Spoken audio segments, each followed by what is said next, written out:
Morning, everybody. Thanks and welcome parents and all the friends. So let's start our morning discourse for today.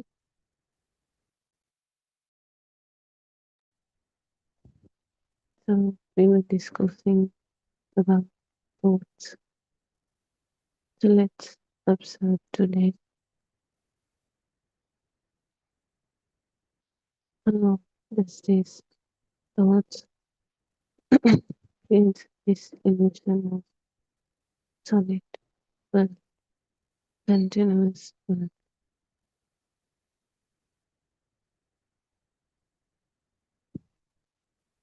you might have noticed some thoughts appear and we feel as same thought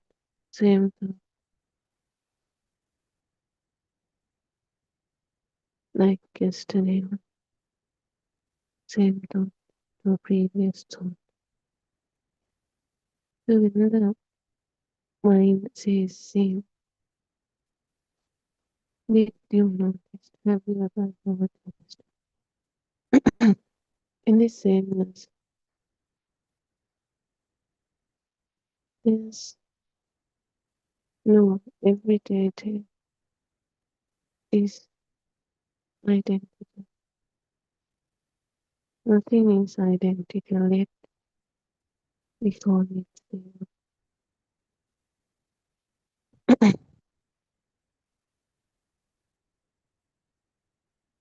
This sense of contact,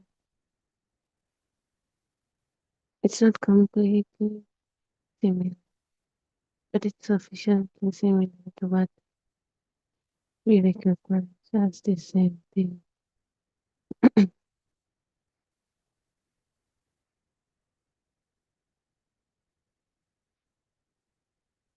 present experience resembles something, a thought.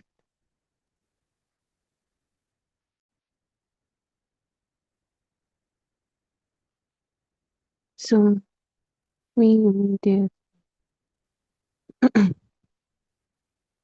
get to the conclusion this is the same thing. And when we feel it as the same thing, it gives us a feeling of continuity, solidness.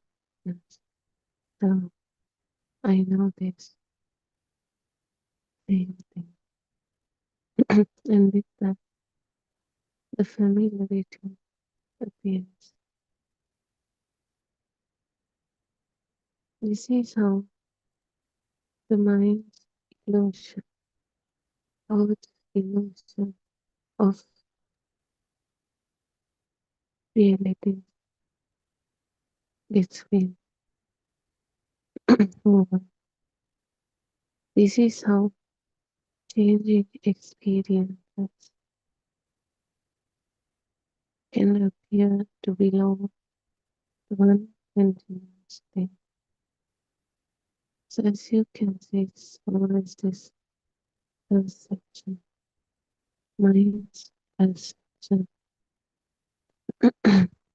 Nothing changes, only the mind perception that decide, that perceive things as same and come to the conclusion of the solid continuous reality.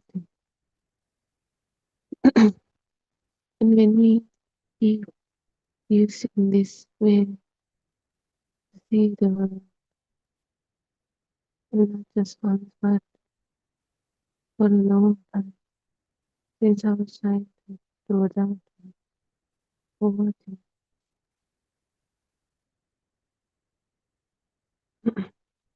even though this perception is not right, when we use it a long period,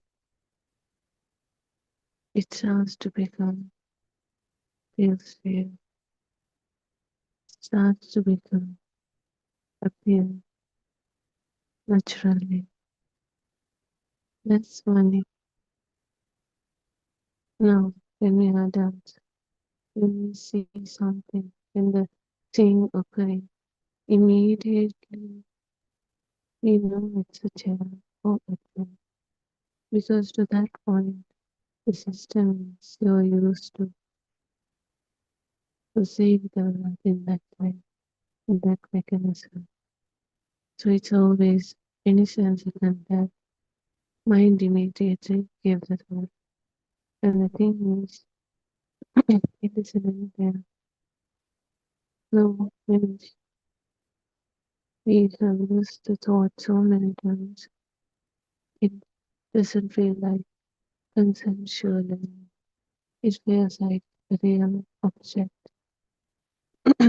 that exists on its own. At the beginning, it's just a simple concept, a label that is used to describe what in the actual experience, to communicate.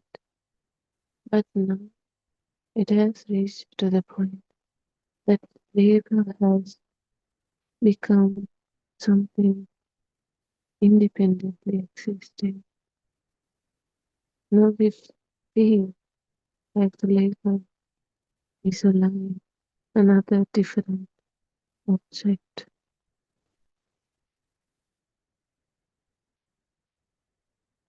But is there really object thing there? No, it's the power of that thought, that label, that gives us a feeling of a reality. But it's an illusion.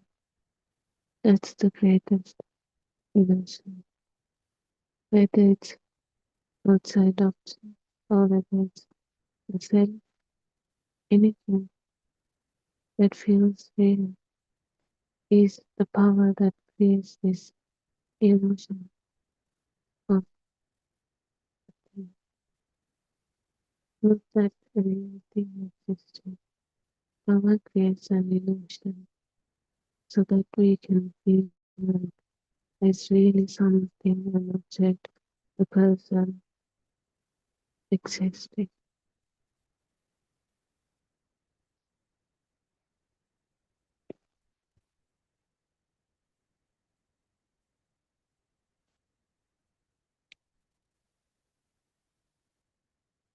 So this is how simple changing experience can appear to be one continuous thing, object. Now the thought, the concept, the label has become stronger than the real experience.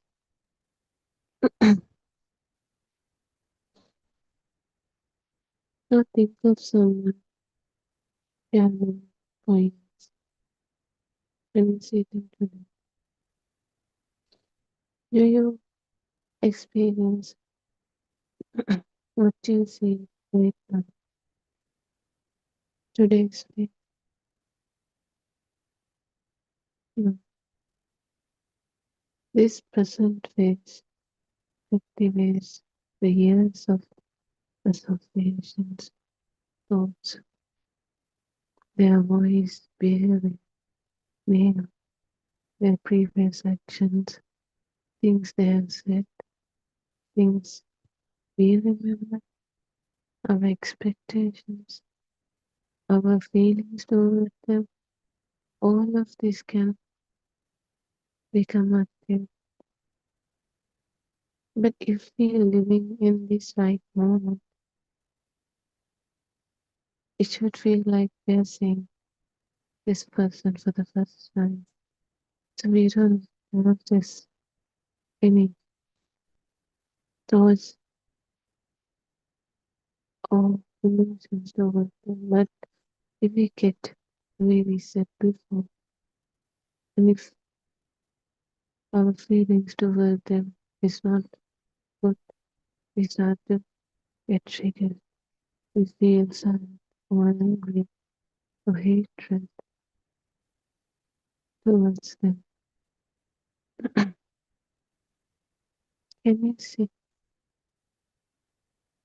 We said the thought creates the illusion of continuousness, calmness.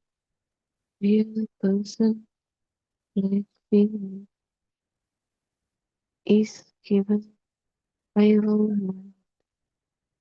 Right now, even right now, what really happens is we are seeing a vision, bunch of colors, nothing else there. But as usual, the mind recognizes it, and the person suddenly appears, and it doesn't end there. The person feels real, really existing, even without saying. It feels like we saw him right now, but before that, last time we saw him, we feel like he was existing even through the gap, the time we didn't see him. We still feel like, we strongly feel like, even though we didn't see him, he's existing in the that's the ancient because we believe the person was outside, existing, even without us getting the thought of him. And once we get the thought of him, we immediately feel like, believe he existed. So the time when we didn't even get that thought of him. At that point, the world has become real and existing. But can we see the birth of this thought, this person, happened right now? And this moment, that thought is the one that is this illusion of it existed. He was doing something even without us.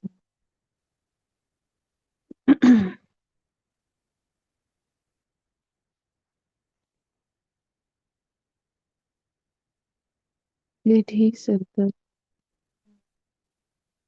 but our mind is used to believe this for everything existing even without us.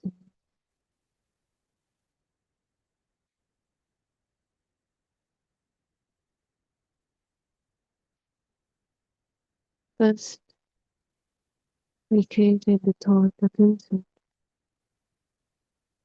a simple link, and slowly it became stronger and stronger to the point it no longer feels like a link.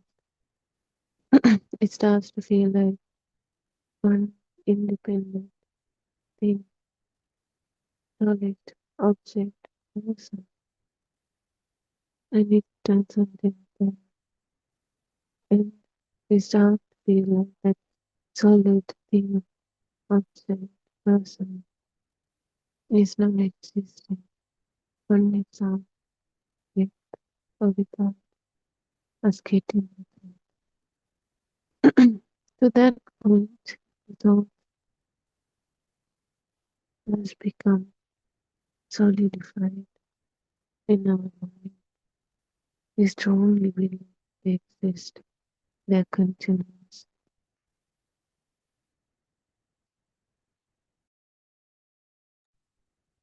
So we don't simply encounter the present person, present moment.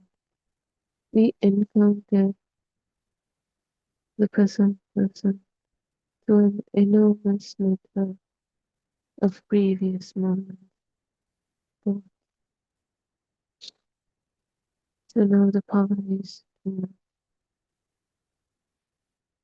many things. And with those thoughts, we say, we feel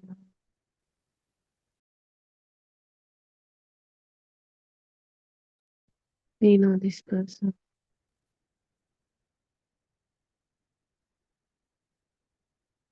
but in reality, what we feel like we know is partly a constructed continuity, a constructed reality.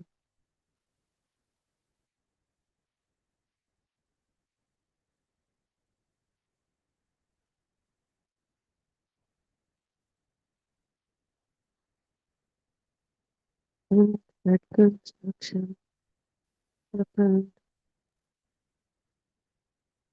right now, at this moment. We feel,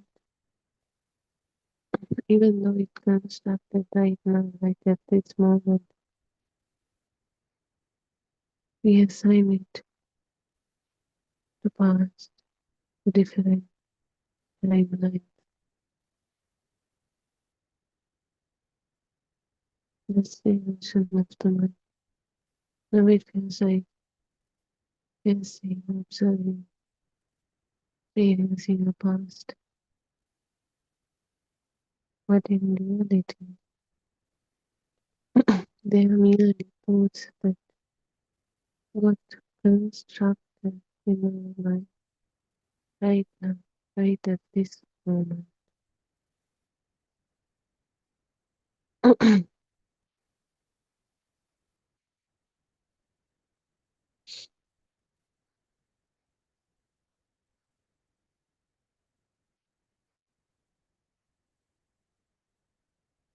If discipline that other people are real, it means that our experience, perception, and strong beliefs of this person, this thought, the thought we created is not true. It means that our experience of them is not the real experience of them. Instead, it contains interpretations of us about that person, not the real experience of them.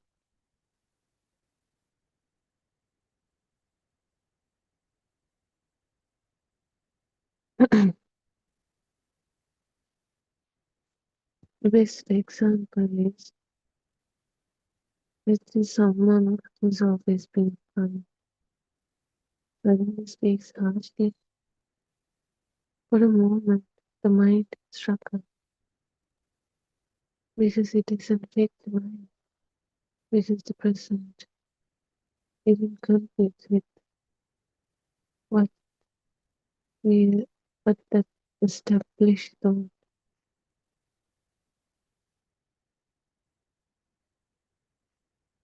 things. Because we always have this established thought pattern concept that thing we strongly feel this is the exact thing it won't be. And when it gets changed a little bit, the mind starts to struggle.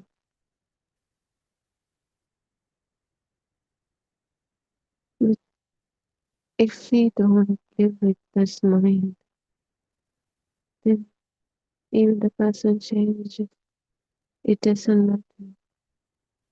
because it's just a moment, a passing moment.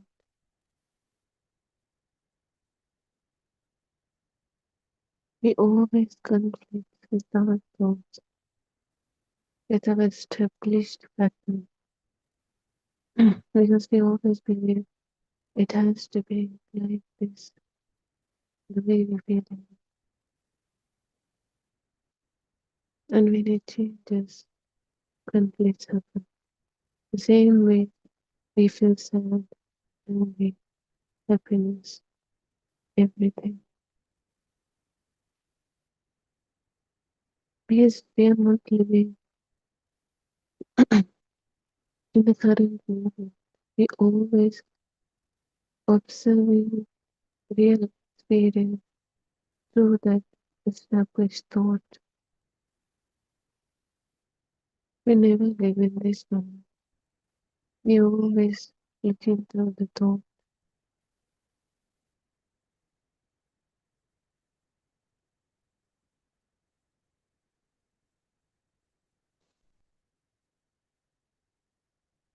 So when this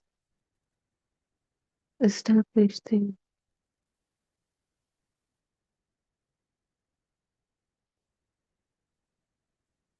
starts to conflict with what really happening, then the confusions happen.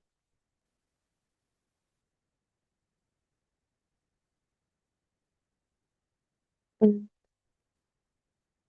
you can observe how mind begins to come back to what its own state. No thoughts, maybe their time, maybe something happened, maybe they didn't. His mind always wants is continuity. Mind always wants is solid.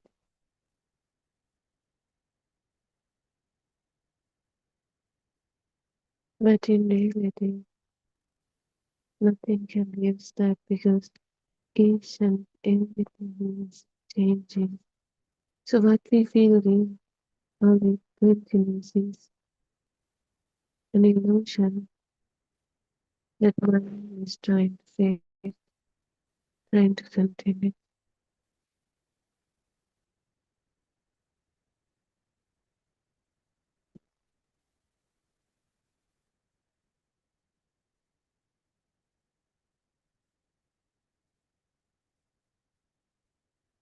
So we talked about thoughts. We talked about how a simple link feels like a real thing now, to the point we feel so strong to the point we start to suffer, we start to be happy, sad, angry, jealous, overwhelmed.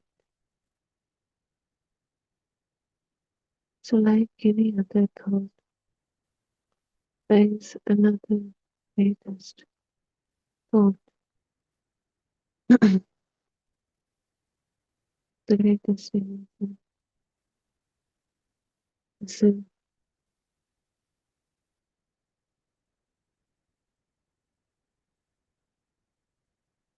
We come to the deepest part now.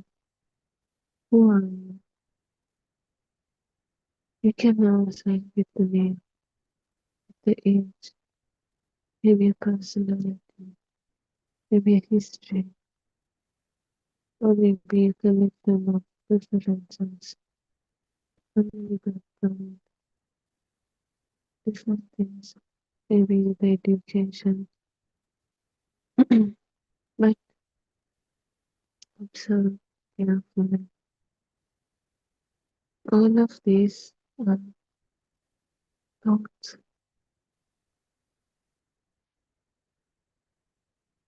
If we say The self is the body, but the body itself is changing each and every second.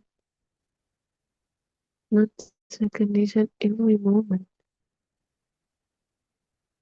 Thoughts are changing, feelings changing, opinions changing, everything changing, relationships changing. Yet there is an enormous feeling of a solid continuum. So I am the same person, but everything is different. Yet the mind is same person, same me. How can we become same person when everything is changing? Every second, body is changing, even the mind is changing. We don't have the same thought for every day. We have countless different thoughts, each and every moment changing. So where is this solid person? Where is this continuous person?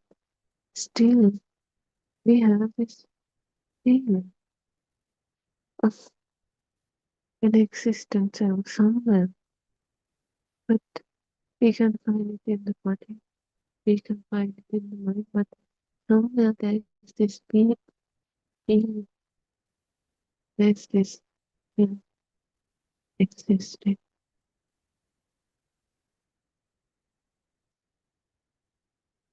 So where does that continuity come from? This realistic feeling come from. It's always like we said, covered by the mind, by the thought. You feel it, but it's nowhere to be found. This is the illusion, just like a mirror. You might have seen a mirror. There is this thing, yet there's nothing there. So the same, we feel there is there, but the self is nowhere to be found. So then, isn't this self is an illusion? Illusion that we blindly believe as real. A mirage that we blindly believe as real.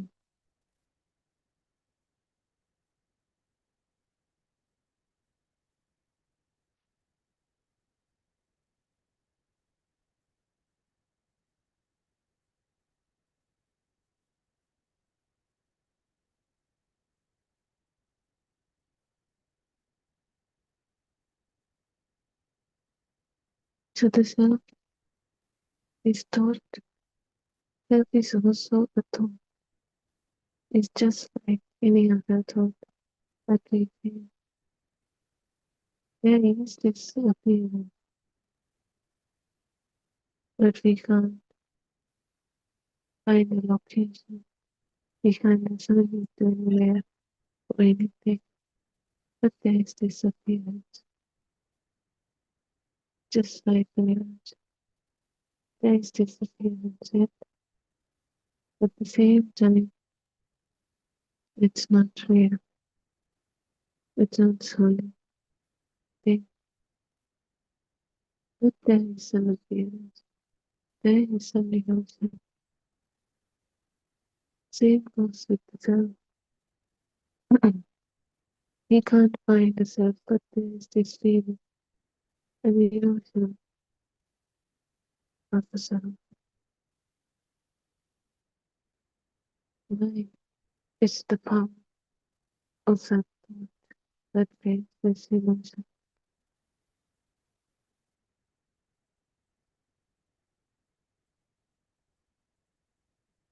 The more powerful the thought is, the more stronger the emotion feels. But no matter how strong it was,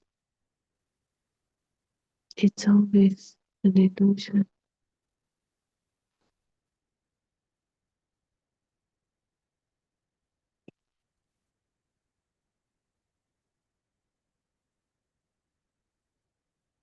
And when this illusion, this thought has power to the point we feel like it's on real.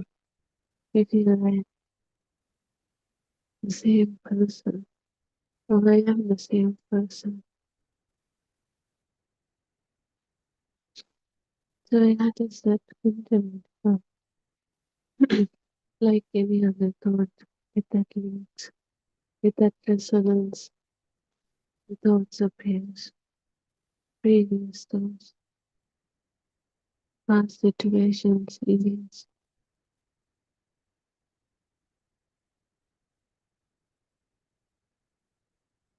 from all those repeated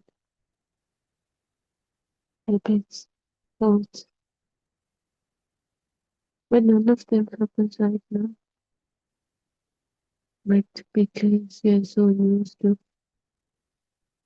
taking thoughts as reality, even though none of them happens right now, when the thought appears, it feels like it's real, like we're experiencing it. We never feel like thought as a mere simple concept, the passing appearance. We feel like solid real thing.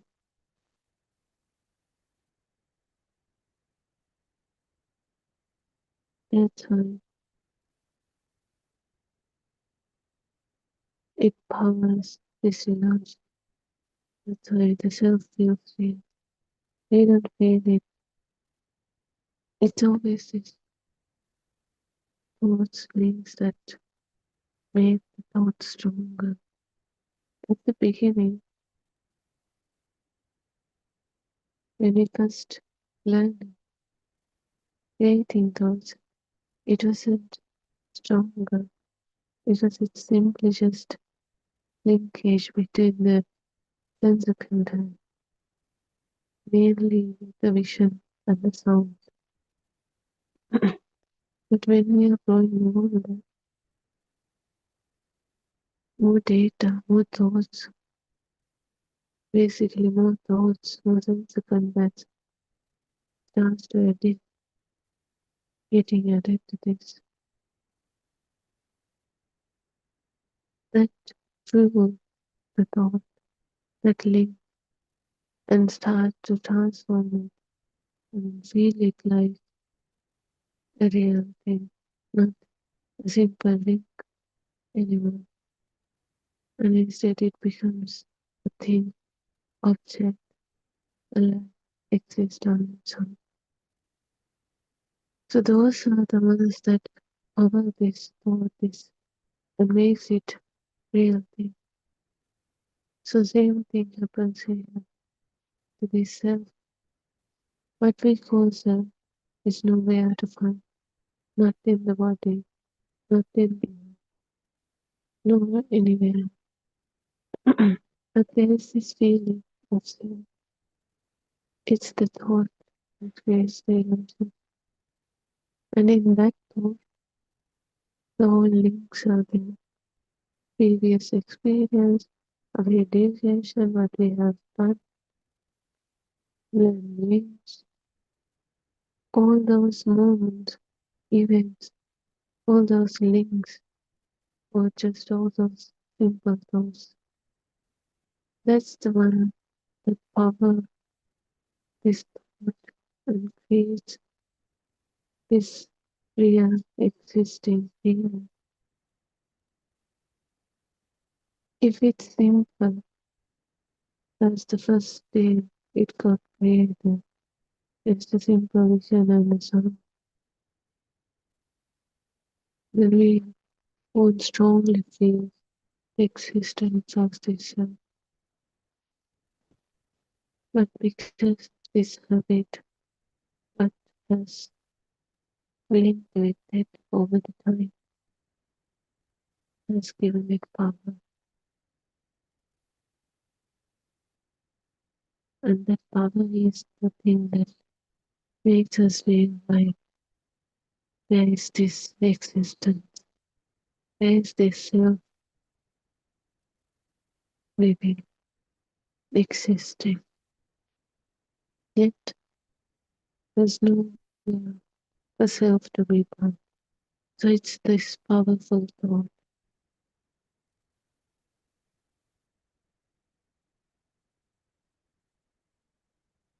that makes us feel it. And the thing is that feeling is thought, is that gives us this feeling of existence. Did we really feel it? Did we physically feel it? To our sense of content or just a simple appearance in our mind? Not that we can physically see it, physically touch it, but just like the mirage appearance happen. But at the same time, there's nothing there. Can we understand this illusion? But that simple appearance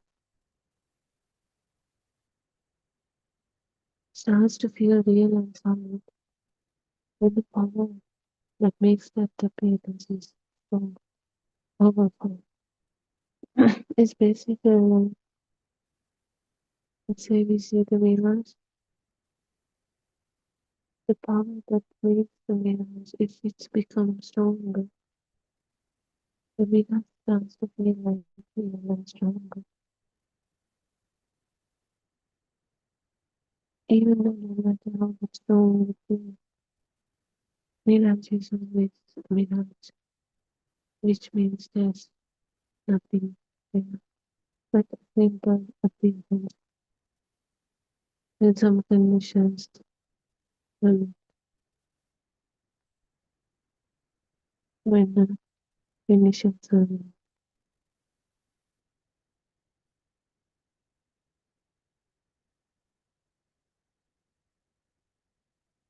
So this is true nature of the of self. You strongly feel like existing,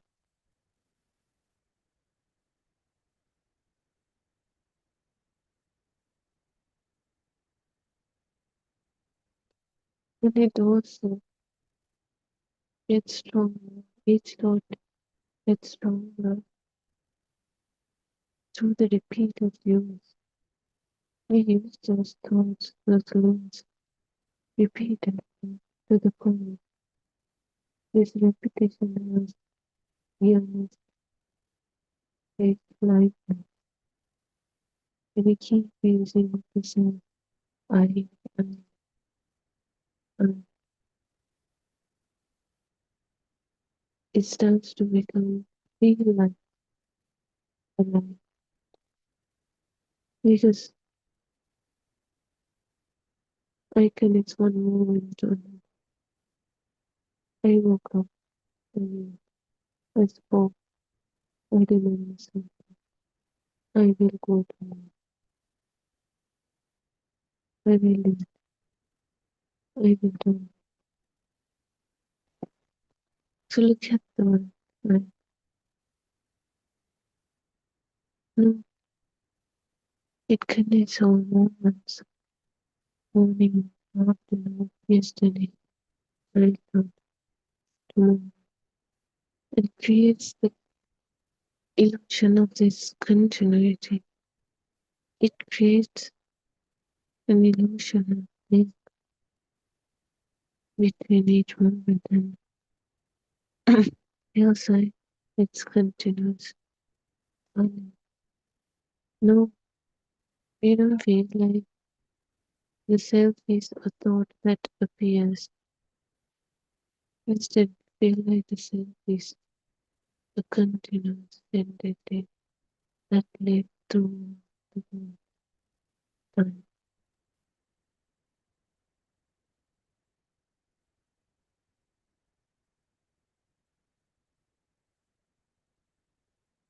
So the mind starts to experience one life in the continuous life and the continuous self in it.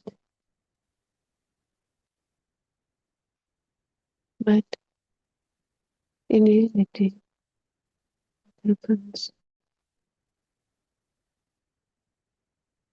to we get as the self appear continuously visible in our mind all the time. The self is thought appears in some conditions or mental line to it to appear. But when we leave this illusion, we is a continuous self. That's how we feel. We feel like we're living, we're existing all the time, even the moments we don't get the thought of the self. We blindly believe self is existing all those moments. Don't think. The best example is not just the self, anything we can take. Some, let's say a building we saw yesterday, we can't see it right now, yet we strongly feel it's still there, existing. But right at this moment, we don't see it. We only get the thought of it. Yet we strongly believe, blindly believe, it's there existing. That's what happens with the self. The self occurs, but even when it's not occurring, we still believe self is there. Even the moments we don't get the thought, the moment we get the thought, we feel that we're mentally things. It's existing continuous suddenly. We don't deliberately do that. It automatically happens and it feels real. It feels continuous. And the thing is, everything happens so fast, we can't even figure out what's the real reality.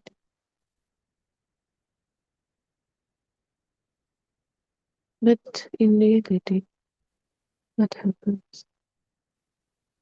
Each and every moment, mind is sparking and creating thoughts,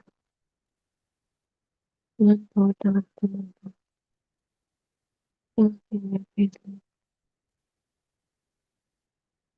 And the same thought can't appear because it appear and disappear, but something similar to that similarity. In that similarity, in that sparking, we think there's this continuous object that existing. If you see the true nature of the thought, that it is a momentary moment, it's just a spark, it's not existing, then you understand this continuous feeling. Because the thought itself can't continue continuously. exist. It just appears and disappears. So how can we say this object is continuously existing? Even the thought, this object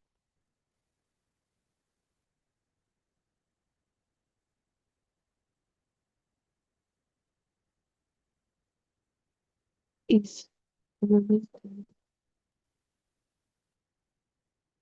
The thing is, we don't feel objects as thoughts. We think objects are something free or something solid. We don't feel it as thought. We feel like it's something that existing out there, independent. That's where this mistake begins. But when we start to see there's no object here, all are just thoughts. And that thoughts are also not something solid, not something continuous, but simply appearing and disappearing. You start to see this illusion of the solid continuous world and the self. So self is also just like a tiny spark. It appeared and disappeared. It's not gonna continue. It never just appeared. So how can there be a continuous self when the thought can't even continue? It just merely appear and disappear. So this is the illusion of the mind, of the self. In the simple path, we don't feel it as simple path. We feel it as something continuous, something staying. We can't see the depth of the thought. So we think everything is continuous, staying. So if we start to see the depth, which means thought as a spark, we see instruments of the thoughts just appear and disappear. But if we can't see it, then we think the thought of self is born and it continues. It never disappeared, it keeps going. That's why it creates this illusion of continuous self with information. It appeared and disappeared. There's no continuity there.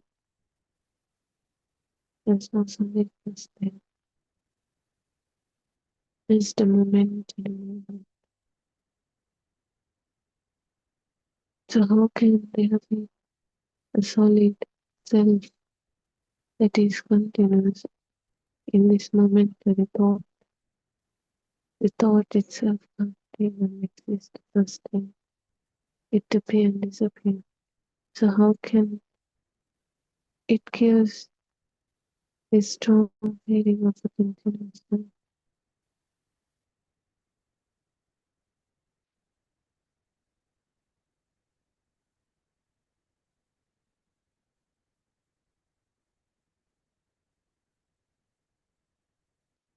That's what we say. This thought gives a feeling. There is appearance, there is a mirage, yet it disappears. A simple appearance only. But the appearance is it real? Some conditions were allowing it to appear, yet at the same time, it's not real. It's not there. Like the mirage. Just exactly like the mirage. There is appearance, but at the same time, when we go closer, we can't find anything there. But there was appearance. The same thing with the thought, the same thing with any thought, including the self. So we feel we can't find the self anywhere, not in the mind, not in the body. But there is this power, this consciousness that's found, creates this thought, this self. The stronger, the powerful the thought is, the more we are more strongly we feel this self. Yet, yet it's not existing. It's not real. Just a mirage that appeared when the conditions are met. And at the same time, there is nothing there. This is the true nature of every thought, including yourself. No matter how strongly you feel it, it's basically just exactly like the mirage.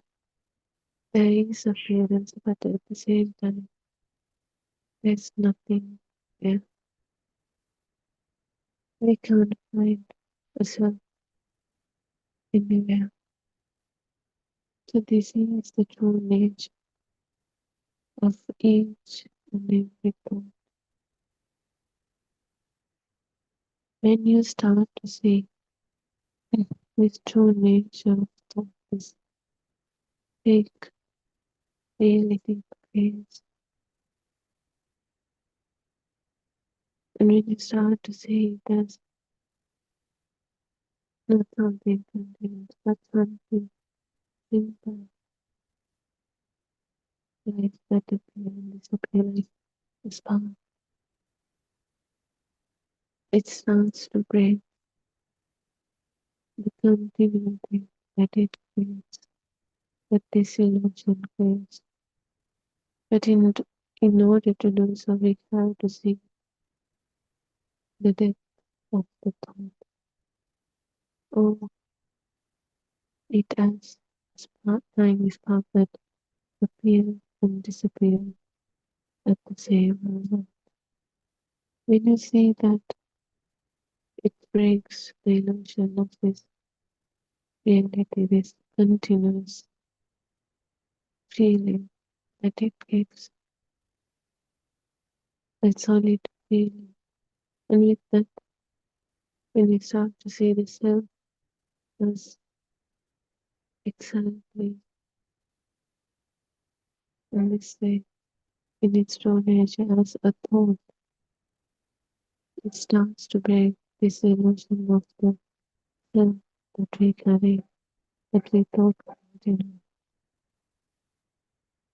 So rest, yeah, gently.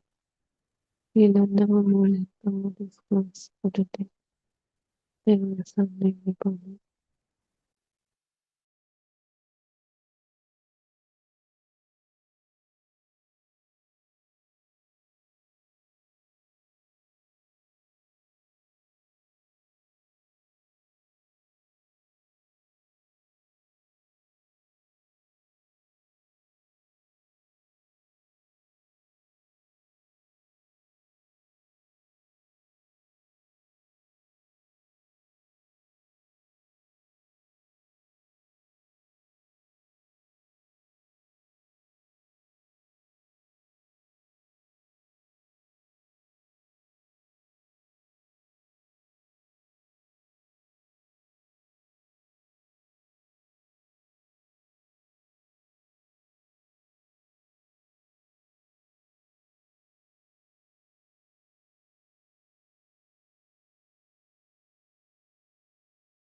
Namaste everybody.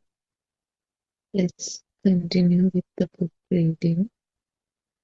The Truth Dhamma Has Awakened, Volume 2, page number 34. And you should have the understanding and the wisdom that not even a book exists at this moment. It is an illusion. When you arrive at this point of wisdom, you will awaken to the moment of the pure truth, that truly nothing exists at all. When you awaken to the moment, you will experience the nothingness, the shunyatavaya. When you have practically experienced and realized the pure truth that the outside does not exist, you will not believe the illusion of the book you see outside. You will also have a very clear realization that what you see outside is only thought. Then you will let go of your thought too. With that deep realization and wisdom, you will let go of the belief in both the outside and the thought altogether. That letting go of the outside and the thought will awaken you to the moment of the pure truth. When a thought ceases to form, you too cease to form or materialize. It is known as Sunnita Vimukta, Cheto Vimuktiya. Nothing exists, Shunya. There is no thought, Animittai. There is no happiness, no sadness, Apranitai. Shunyatavaya, nothingness, is the Buddha Svabhavaya, no thought. When you realize the pure truth that nothing exists, there is nothing for you to get attached to or to develop a dislike to. You realize that you don't generate or create kills or taints such as lobha, dvesha, and moha. This realization is wisdom. This realization is called asavakya jnana.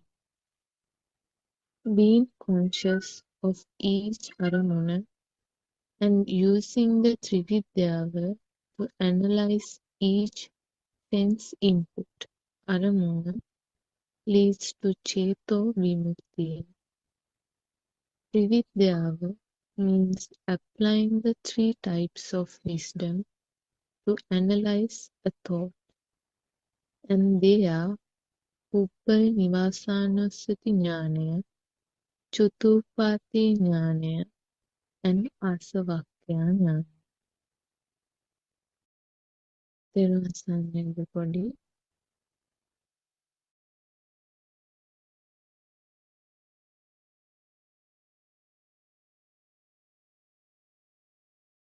තෙරුවන් සරණයි.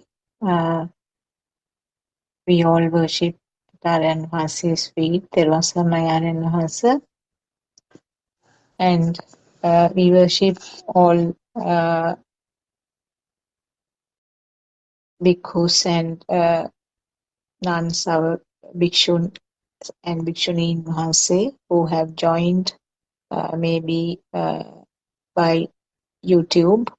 we worship all of you, Teruvan Saranai, and also we warmly welcome all our Dhamma friends who have joined uh, to this discussion and also who are listening through other means. Teruvan Saranai to all of you. So this is the uh, English Zoom discussion that we are starting at 2:45 p.m. Sri Lankan time to discuss the sermons and disclosures made by our noble friend R.N. Mahanse. Actually, the true Dhamma, which has been preached long ago, 2600 years ago, by Lord Buddha, and the true facts that revealed during that time was concealed and covered for some time, and due to the influence of various other religions, there were some actually alterations in the teachings. But our R.N. Mahanse, our noble friend, has done his own research and then revived all the teachings which happened and which was done long ago. And now we, all of us, are very lucky, extremely lucky to hear the true Dhamma facts. And the beauty is that when you listen more and more, and then when you try to understand these facts in these sermons, it automatically gets applied to the day-to-day life, and uh, the self perception or the mm, how the thoughts are formed, how the mind is formed, how this self feeling occurs, all these facts become clearer and clearer. So Shani, first of all, thank you very much for reading the 2 pages for us, and Dr. Kokila and Sudharma also have joined. Teruvan Sannai for both of you. So we can start the discussion, and the main facts that I could gather from the 2 pages that Shani read is actually it was trying to explain that there is nothing permanent outside. There is no permanently persisting world which we label as the materialistic world, but it's all a creation and a part of the thought. And to understand how this world is created by the thoughts, there are 3 wisdoms or jnanas which described by Lord Buddha. So the 3 jnanas were the Chutupapata Jnanaya, Ubbe Nivasanusati Jnanaya, and Asavakya Jnanaya, which we will be describing and explaining in detail during the course of this discussion. So may I invite Dr. Kokila to start the discussion. Teruvan Saranai. Teruvan Saranai. I said, I'm talking in, I was going to talk in Sinhala. We worship Paranwanse as usual, and yes, we will start the discussion. I think Shani read the book, and it was mainly still about the thought, isn't it? Yeah, it's still about the thought, yes. And how knowing fully about a thought. So when we talk about a thought, I think actually it is the stimuli. So, because chair has all these layers, the when this power, we talk about this power, which is, if it is extending, like to have a better chair, or with a great liking to a chair or wanting a chair, it extends to that level which is sensual world. And also it has this dream level where the perceptions, mental perceptions are still a thing, even though there is no much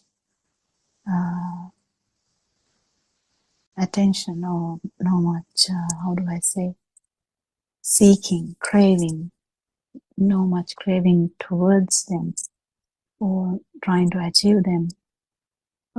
So underneath that actually is the veil where we can feel the actually the value of the share.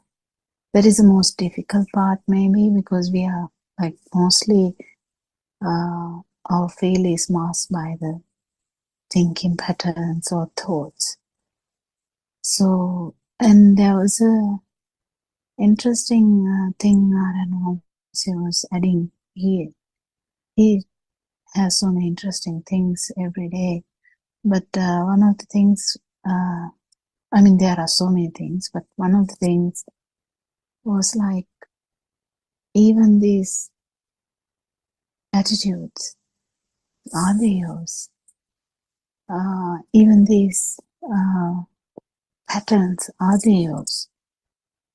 So in such a way you can understand how when one actually get rid of this self notion or idea of self or atma drushti or the thinking pattern that there is me and everything else is not me, in the sense I'm here and everyone else, everything else is outside.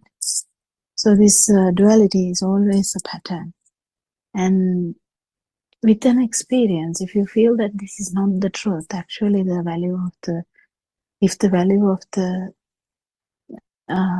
stimulus is not felt, it is the main important thing. If it is not felt, then the actual this duality is not there. So for that reason, to feel to come to the feel or to feel the part, to feel anything, the value, the mask of this mind or the mind power should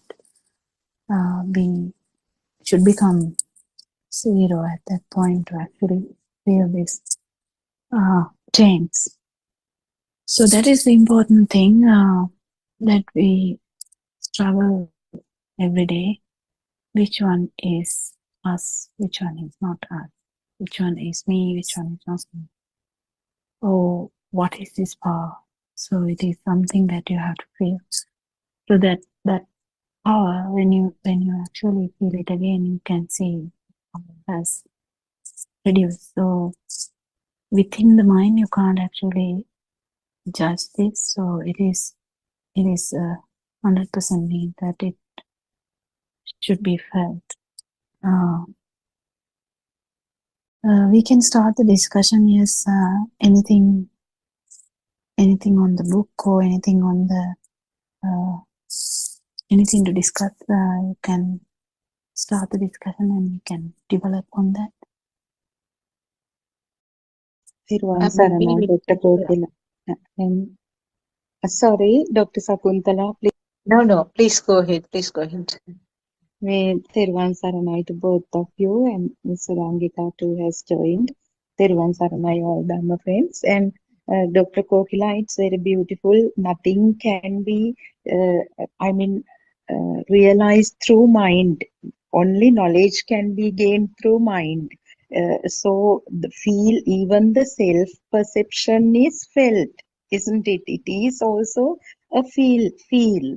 And I think now there are two concepts as self-perception and self-view. Yesterday in the reading, it was mentioned this Sakkaya, this Drushti, how to become at the point of stream enterer, one would get rid of this self-view. So Dr. Kokila, self-perception is something that automatically arises with the existent feel. And self-view, in other words, happens mostly due to ignorance, and environmental factors also aggravate or, I mean, establish the self-view. So please, can you please elaborate on that and help us to clarify it further? Self-view is actually is a natural phenomenon actually, because self-view, if the self-perception is there or self-vibration is there, and if the self-perception occurs in a human mind, this is about the human mind. I'm not talking about any other realms, because any other realms, it's not easy to describe the mind, because the most developed mind is in these humans, and humans have this beautiful natural way of forming a mind, and this is a natural phenomena actually. What is happening here, what is a natural phenomena actually? What happens is the formation of the mind, that's the chitta niyama. So the formation of mind is like, if you happen to have a one particular time you get a taste and someone says this is pineapple, and you get the smell also. First you don't get them all together, but with time, if the baby or child gets this idea again and again, this smell is related to this picture, and that is related to this sound, pineapple, the formation of the pineapple thought is very natural. Very, very natural. And when there is a self-vibration, telepathizing in each and every stimuli, the duality kind of thing, getting a view, self-view, is natural. This goes on happening. It multiplies each day, kind of, not multiply, the word English meaning is not correct there. I think it gets stronger and keeps adding, yeah. Mm-hmm. Because each stimulus, this is getting reinforced. Every stimulus, this gets reinforced. This idea of self gets reinforced. So never fails. So if someone is a bit older, that person, the reinforcement of this self idea is much more stronger, like maybe 1,000,000 times stronger than a child, because this has happened multiple times, maybe 1,000,000,000 times rather than a child. So this reinforcement of self-perception, or and which leads to the self-will, is a natural thing, but it is the very strongest way ever, because that is the only thing which happens repeatedly in every stimuli. Yeah. None of the stimuli are free of this, unless you feel the non-vibration at one point. In all other times, self-vibration is there, self-perception is there, self-view is there. This is very important to understand actually. So, because sometimes you can't even understand that the self-view is there, but it is there. Because no one is actually thinking, when you go to the bed, do you think, I am here, I am here. No one is doing that mantra. But it is there. The self-view is there. So it is very important to understand how this goes on happening. And when you get this understanding, the most important thing is, yes, this is a natural thing. But what happens with that? That is the augmentation of this vibration, which telepathizes into a human level. Now, this is one vibration, and this one vibration keeps, the frequency can change, and it can get really different. Lord Buddha has once said that times you have been buried in this place in the same name is countless. It was an example told to someone. I think it is an example to say that numerous times this repetition of these things has happened.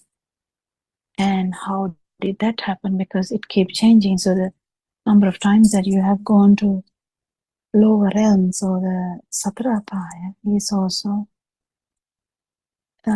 countless, isn't it? So you understand that this cycle never ends. And Lord Buddha once thought, how can we actually get rid of this issue? How can we end this suffering? And then the answer comes, okay, ending of this suffering, like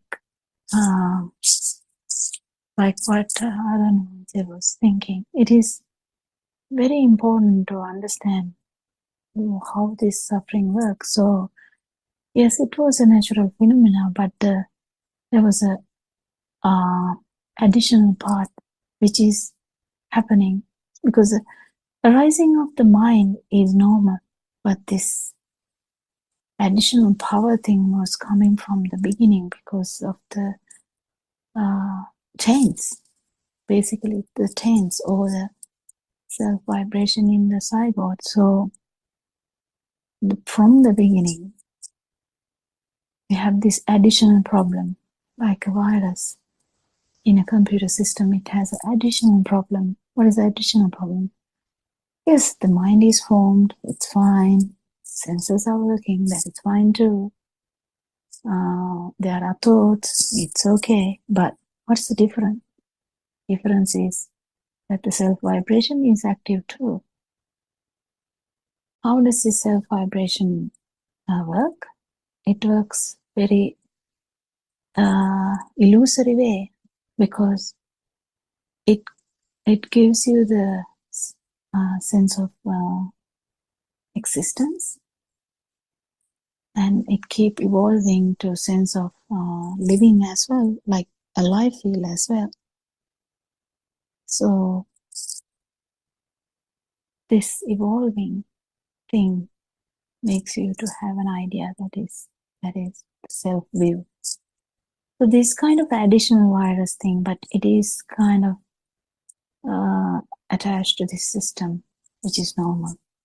So the senses working is normal, but being born into this system is actually not normal, but it has happened already.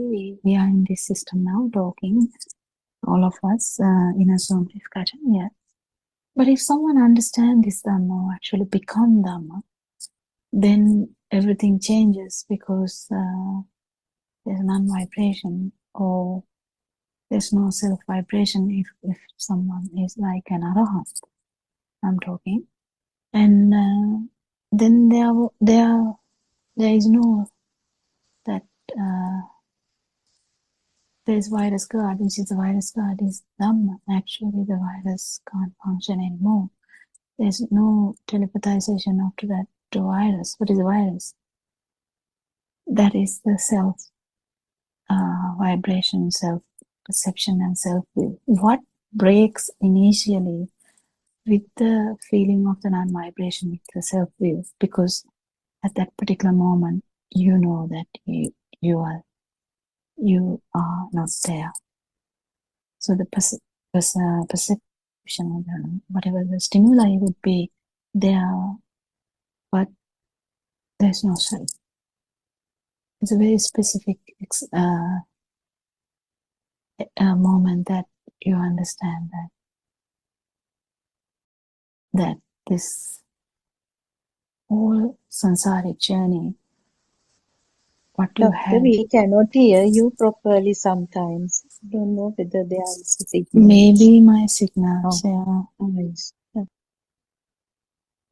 Mm,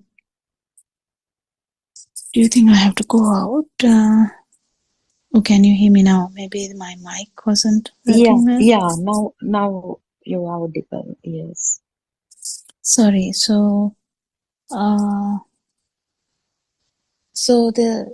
this self-perception works as an additional power.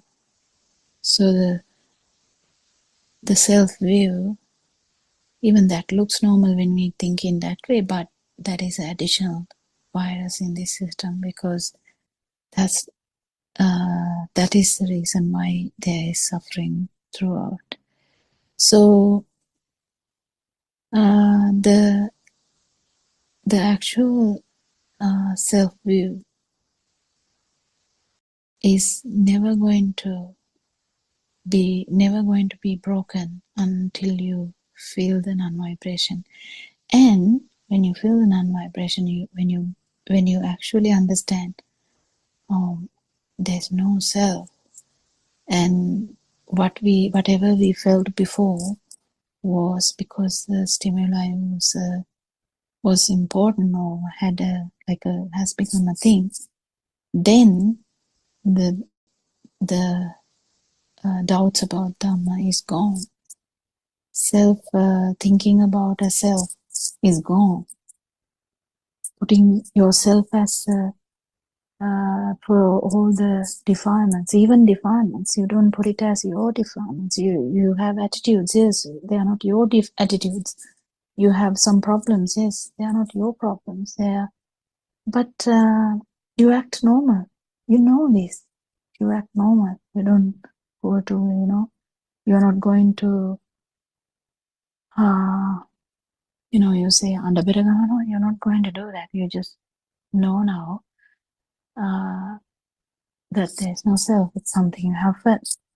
And then when the self is broken, the power for the self-perception, the feeding power for the self-perception is broken, because the view actually reinforces the self-perception. It reinforces all the time, and this effect is not there. And the defilements slowly going to go down. What do you think? I'm not sure whether I have whether it is anything else to add, Dr. Sakuntala or Dr. Surangika?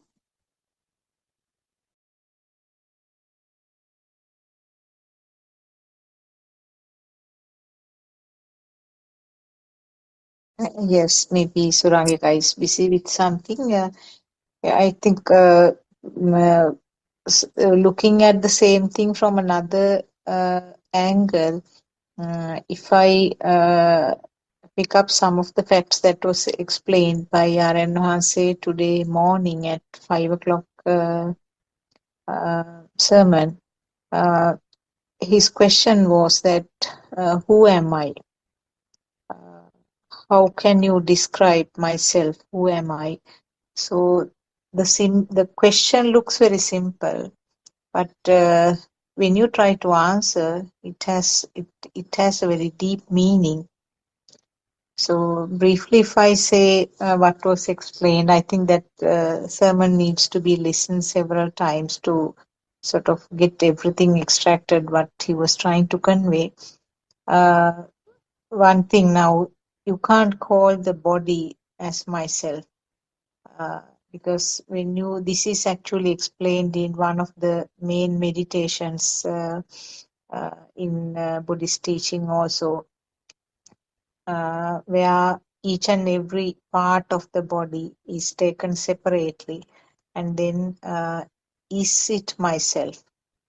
Can you call the hand myself? Can you call the leg myself? Or maybe the tiny, tiny parts of the body. Each and every part is, the whole body is divided into several long list of pieces, parts, and then trying to sort of see whether you can call any of them as myself. You can call them as mine. You can call my body, my leg, my hand, my head, but you can't call the head is me. You can't call the hand is me, leg is me. So, in other words, it becomes a part of the so-called world, uh, the materialistic world, like you saying, my house, my plate, my cup, my car. Like you saying that, you call the body parts also as mine. Then you can't call the body as me. So then you have to further research and you have to further experiment and see where this myself, who am I, and where is this myself. Then talking about the mind. Now, if the body is not me, then you have to consider the mind. Can the mind be called me or myself? Now, how it was explained was that if the mind is you, then mind should be under control of myself. So that means I should be able to control my mind. Can you do it? No.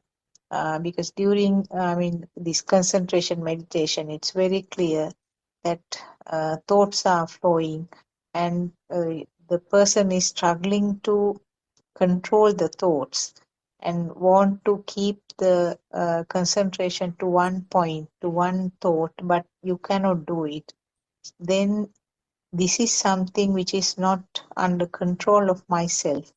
Then can you have the ownership or can you say that the mind is me? No. So then you exclude that also. Then the third point explained was that can you call the senses as myself? Now, senses has got something to do with the myself, but you can't call the senses as me. Now, if you lose the sensor function, then there is no creation of myself. So, the creation is happening due to some involvement of the senses, but you can't call the seeing is me, you can't call the hearing is me, feeling of the warmth, cold, or the smell or the taste, you can't call any of them as myself. But it has something to do with the myself. So it provides the basic uh, concept of making myself, but you cannot directly say it is myself. So in other words, none of these can be labeled as myself. So again, the question comes, who am I and where am I? Can you locate or pinpoint and say, this is where I am? So these were the facts that was described. And then finally, I think R.N. Mahasi came to a very deeper fact finally. What was mentioned was that actually in the process of this thought formation, the current which is created, that is the current which is created due to the speed, that is what you can label as myself.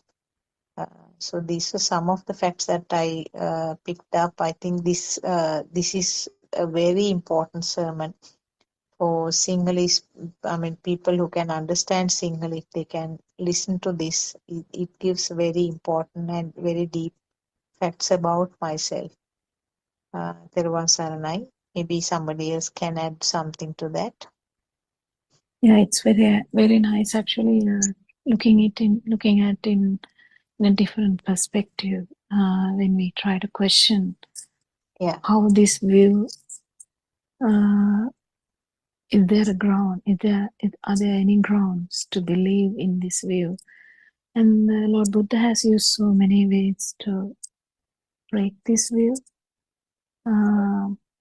But just understanding this will will happen, but it will consolidate if you feel this as well. That is how it would be. Anything else to add to that question, Surangika?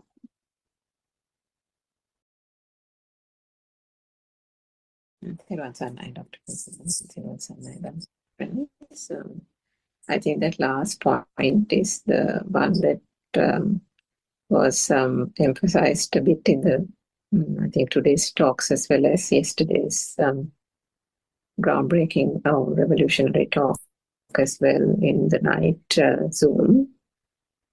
And I think that's where the whole emphasis should be there.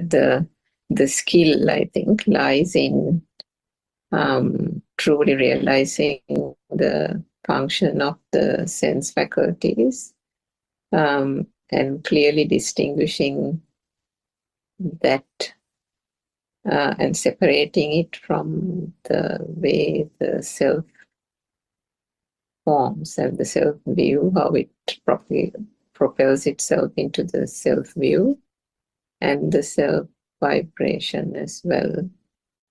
So the issue is, like you said, Dr. Sakuntala, it's not as if the senses are separate and the thought is separate.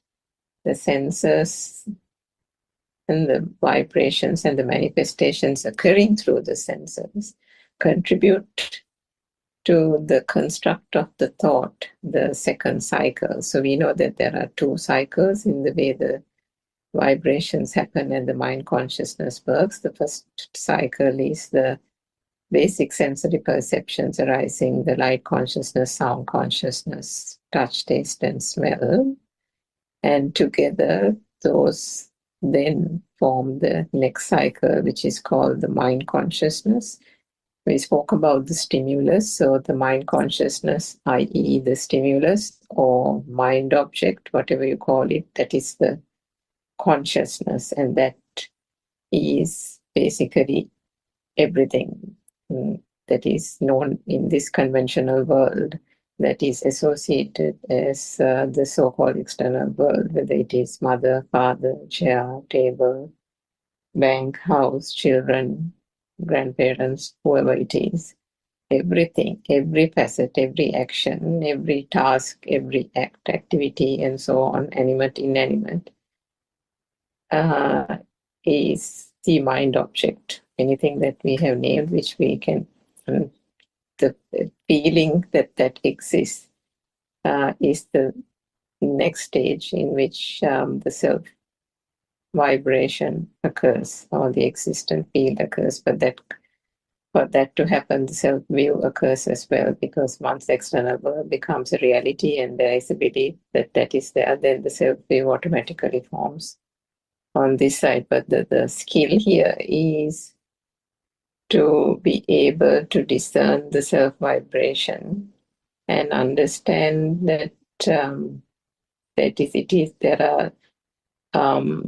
there are innate features in the functions of the sensors which are unique to those different sensors, and to be able to recognize that is the skill, and that can be obtained only through the real deep understanding of the Dhamma, because the issue here, and the issue that has always been there for living beings to be in this samsaric cycle, is ignorance. And ignorance as to what? Ignorance as to the fact that there has been a belief that there is a thing, the itta sanyama, the sense of existence, the feel of existence, that has been the driving force due to ignorance for this so-called self-vibration to keep on continuing to maintain itself from through this samsaric cycle of birth and death. So understanding that and separating that from the functions of the sense faculties, I think is the most challenging. And the way the discussion is going these days, and the more there is even if the self view has kind of been understood, getting to the real understanding of the self vibration and distinguishing that from the self sense faculties, I think is becoming so fine that it is, I think R.N. Vasi used the example that Lord Buddha had used as well about the 100 hairs of a horse, or one hair of a horse's tail or something being split into 100 times or something. And even that is the easy compared to being able to understand or distinguish or discern this so-called self-vibration. Because the common mistake is that there is jumping to the conclusion that, oh, any kind of burning sensation, any kind of weight being given to a thought, any kind of value being given to something is that's me. I have put myself into that equation. That's the self vibration. I am there. So that's the automatic thing that we come to.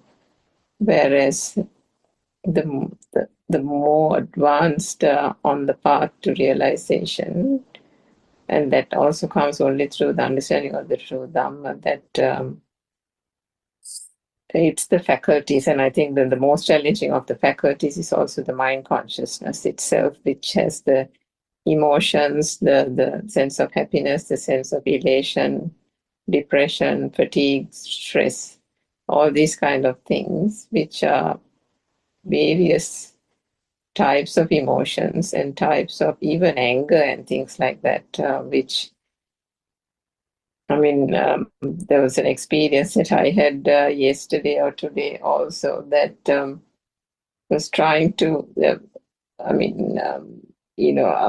I said something to my mother because she doesn't take her medicine on time, but, and I was quite firm with her, but, and then for a fraction of a second, you wonder as if, where did that, the slight kind of annoyance came from, because it's not there for a long time, and it appears at a moment a word is said and then it goes away, but then for a fraction of a second there is the kind of clicking that was there anything there, and then it takes time. It takes understanding of the Dhamma. There's no other way to put it. Whether if there is no understanding, or if there is a less understanding, there can be the notion that or the conclusion that there is a self there,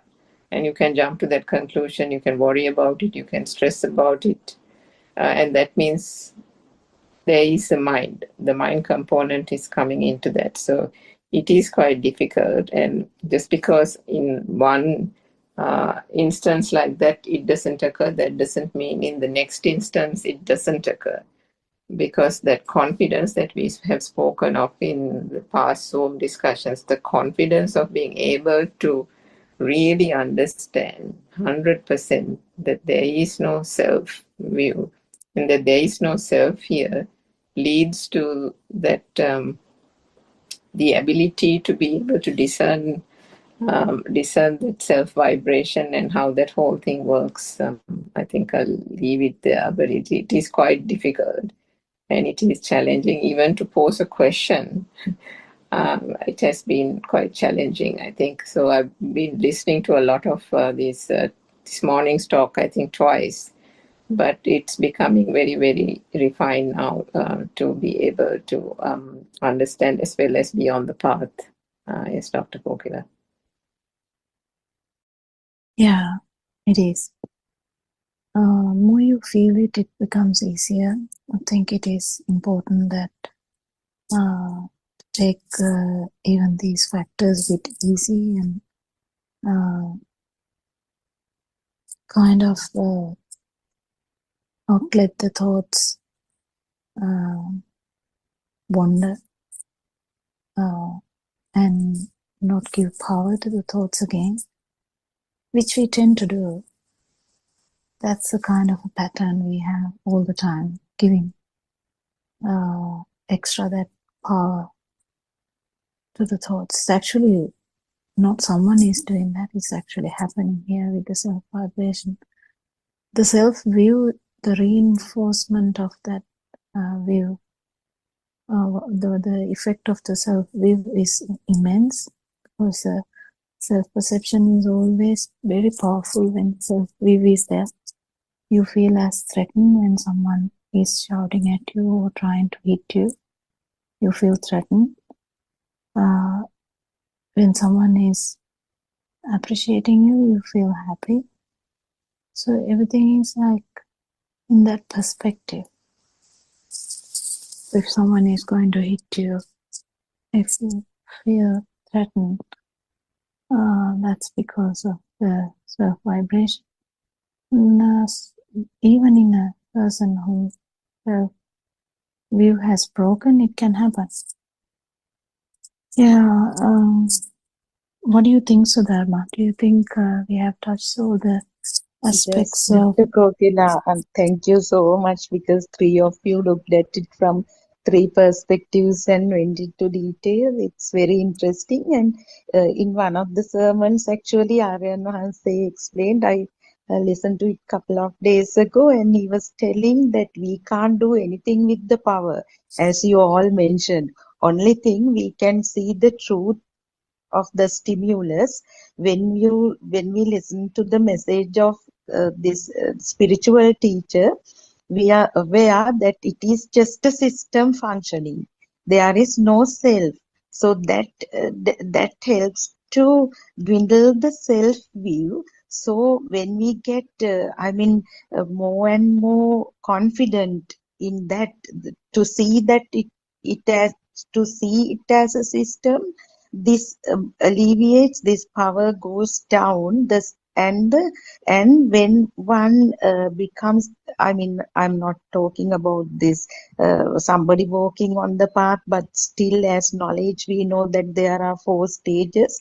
So when one comes to the stream interest stage, that actually that is the point where uh, someone realizes the right view, the shift from the wrong view to right view. So at that point, he or she gets rid of self view, but the self perception, as you all explained, will dwindle, and it's a gradual process, and it will go until the non vibration. No one becomes an arahant, isn't it, Dr. Kokila? Yeah, So, true. yeah.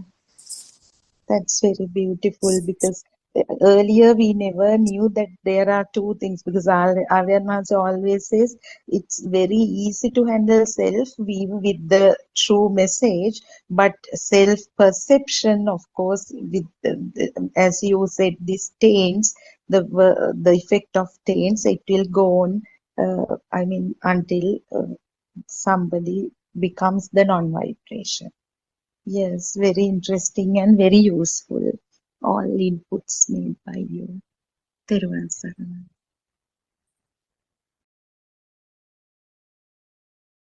Anything else?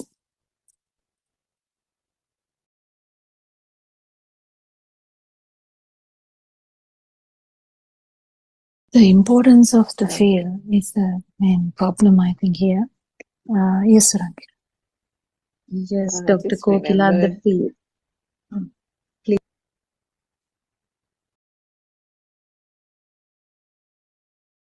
Sorry, Sudharma, you go ahead.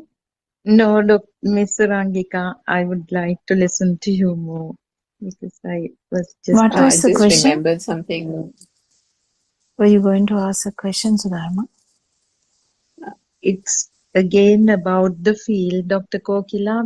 This self-perception itself is a field, isn't it? That the feeling uh, that I am there. In other words, it's the life field or the existent field. Is it more or less the same? The self-vibration, a life field, and the existent field. The self vibration is a field.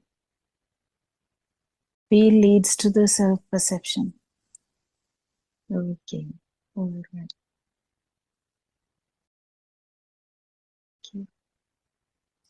What was it, Surangika? Actually, self-perception and self-vibration, I mean, it's Atma Company and Atma Sanya, isn't it? So That it's the is what same thing, isn't it? It's self. Aranwanse was talking about this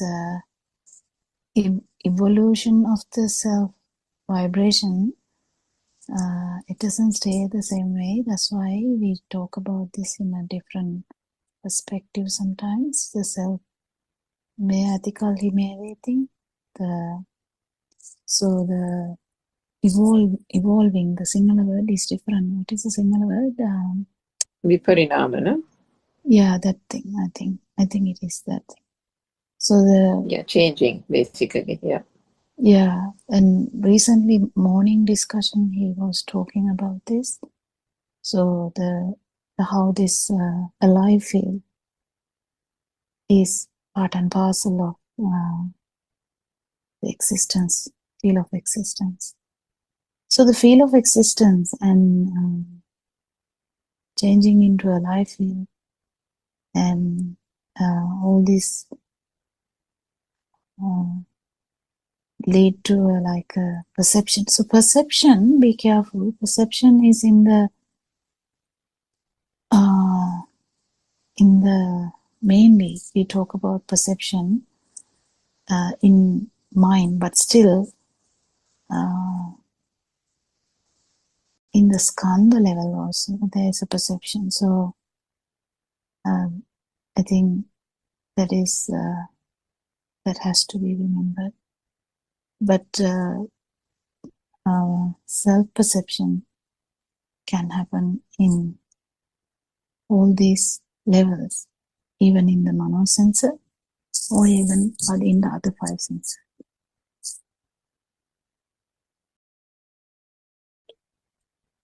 That's self-vibration, isn't it, Dr. Hu?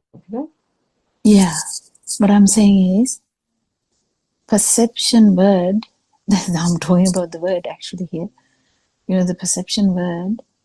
Yeah, perception is there in the aggregates, but that's what you're trying to say, but isn't it? no, The but even it is there in the self, in the mind also.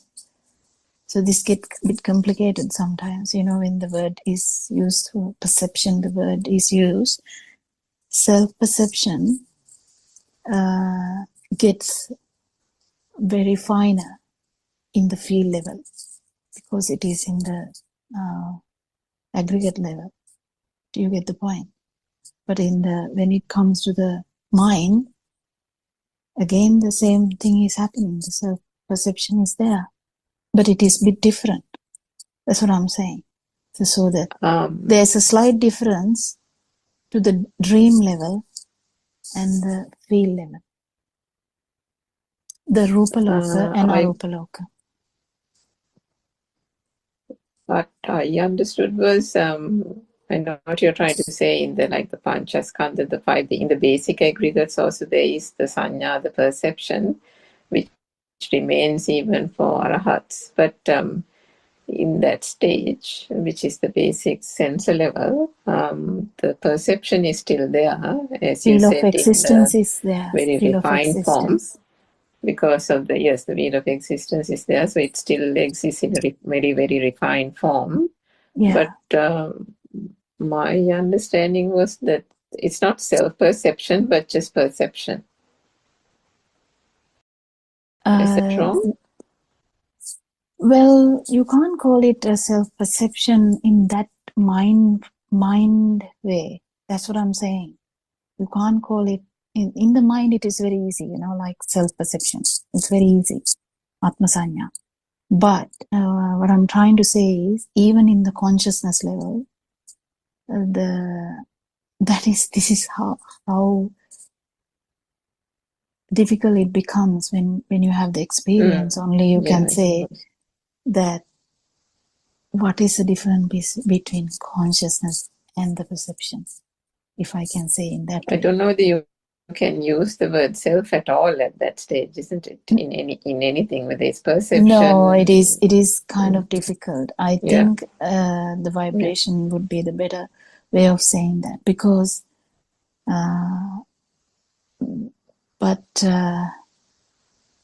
there is a subtle thing there, because even the worm, even though it is the fail level, the tense level, or the basic feel is the main thing they have. They don't have a big mind, but can have a subtle wanting to live, kind of wanting to maintain the feel. So kind of that is the thing. So this wanting, in contrast to the actual feel, is the main problem that we have, that we were talking about. Surangika was highlighting that how it becomes a bit confusing. That is the main thing that is difficult to explain also, because it's a feel. So what I'm trying to say is, the baby or the zygotic level, there's a vibration, yes. If you go to that level, it is a bit easy. So the zygote level has a vibration, has no idea what it is.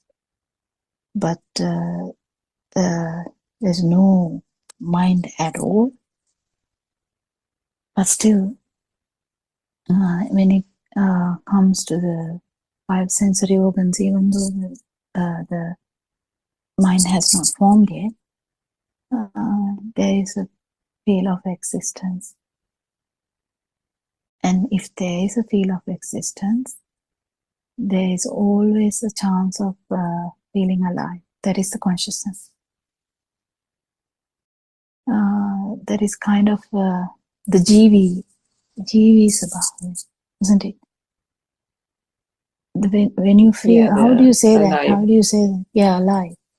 That one. The sense of feeling alive, yeah. Yeah, that one is the problem, but you can't get rid of that without getting rid of that vibration. And Dr. Kokila, identifying the self-vibration itself is a challenge, isn't it? Challenge. Because Aryan Mahanse kept asking, those days I remember, you haven't still identified the soul in you. Now you talk with the self-view or believing that you are there and it's so prominent, but still you can't see that. So he was like, first step is identifying that, isn't it? So actually it's also a feel. It took a lot of time now. The problem is you can't identify that, because when you are there, you can't identify that. Yes, true. So if you let it go and you understand all these things, you let it go and you start to actually live in the kind of, normally, this might happen. But if you want to identify, it and will get definitely rid of it. hide. Definitely hide. It will hide. That's one reason that Ananda Thero had the problem, because whenever you try to do something, it hides. And then you also come to the mind, isn't it? That's the other problem. Yeah, true. Because that searching, the getting frustrated kind of thing is the mind. It's nothing else, isn't it? Mm. The trying to find. Now when we feel angry, happy, excited, proud, all, I mean, those emotions are different forms of self-vibration, or what? How can we define So that's again the self-view. So imagine someone's self-view is shattered without a doubt. Whatever happens after that is a sensory effect. Sensory effect, yes. Or it will be that power. So that again, if someone identified that difference in that particular moment, that moment that they talk about, whatever that moment, whatever they talk in Sinhala way, The moment. Shana Shana. Matre or something. Yeah, Buddhakshane. And It will Sampati. Yeah. Shana Sampatti. Yeah, that's Yeah, right. Shana Sampati. So that itself gives you the idea of this vibration and the non-vibration. That's the thing. It all depends on these things. So it's a catch-22. So until you feel this, you have this problem and you don't let it go.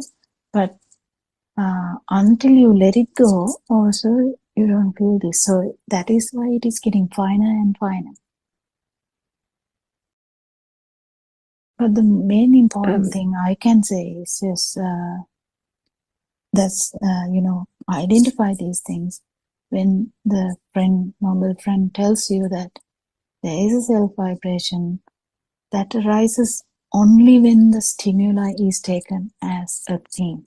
This is very basic and the must know thing. That is a must know thing. If you know that, then no problem. And He reversal used to. is the truth. Reversal would be, you would feel the reverse part. Yes. Yes, Dr. Kokila, and when we were working with Aryan Mahanse, I mean, last few weeks, several times he pointed out, it's you there. Can you see now? Like that.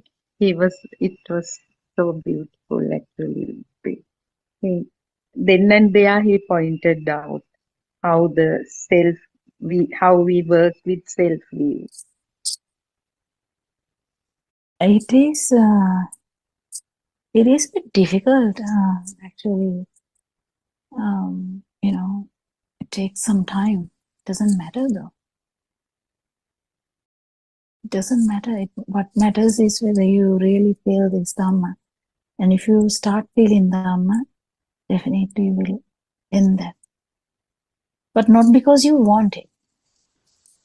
Because it's actually a phenomena. If you start feeling this, it will happen. It's just a phenomena, not because you want it. Because there's no self. Do you get the point, Sudharma? Even Dhamma is another. Yes, Dr. Kokila, that reminds me that there has never been a self too, no? When you said there is no self, so yeah, only thing we have to try to convince that it is a system only, so that can be done by maintaining the awareness, basically. I mean, living in the present moment. So that is the only thing we can do to, I mean, see the truth in the stimulus. We must be, mindful, not putting in lot of effort, and just relax and let it happen. Yeah.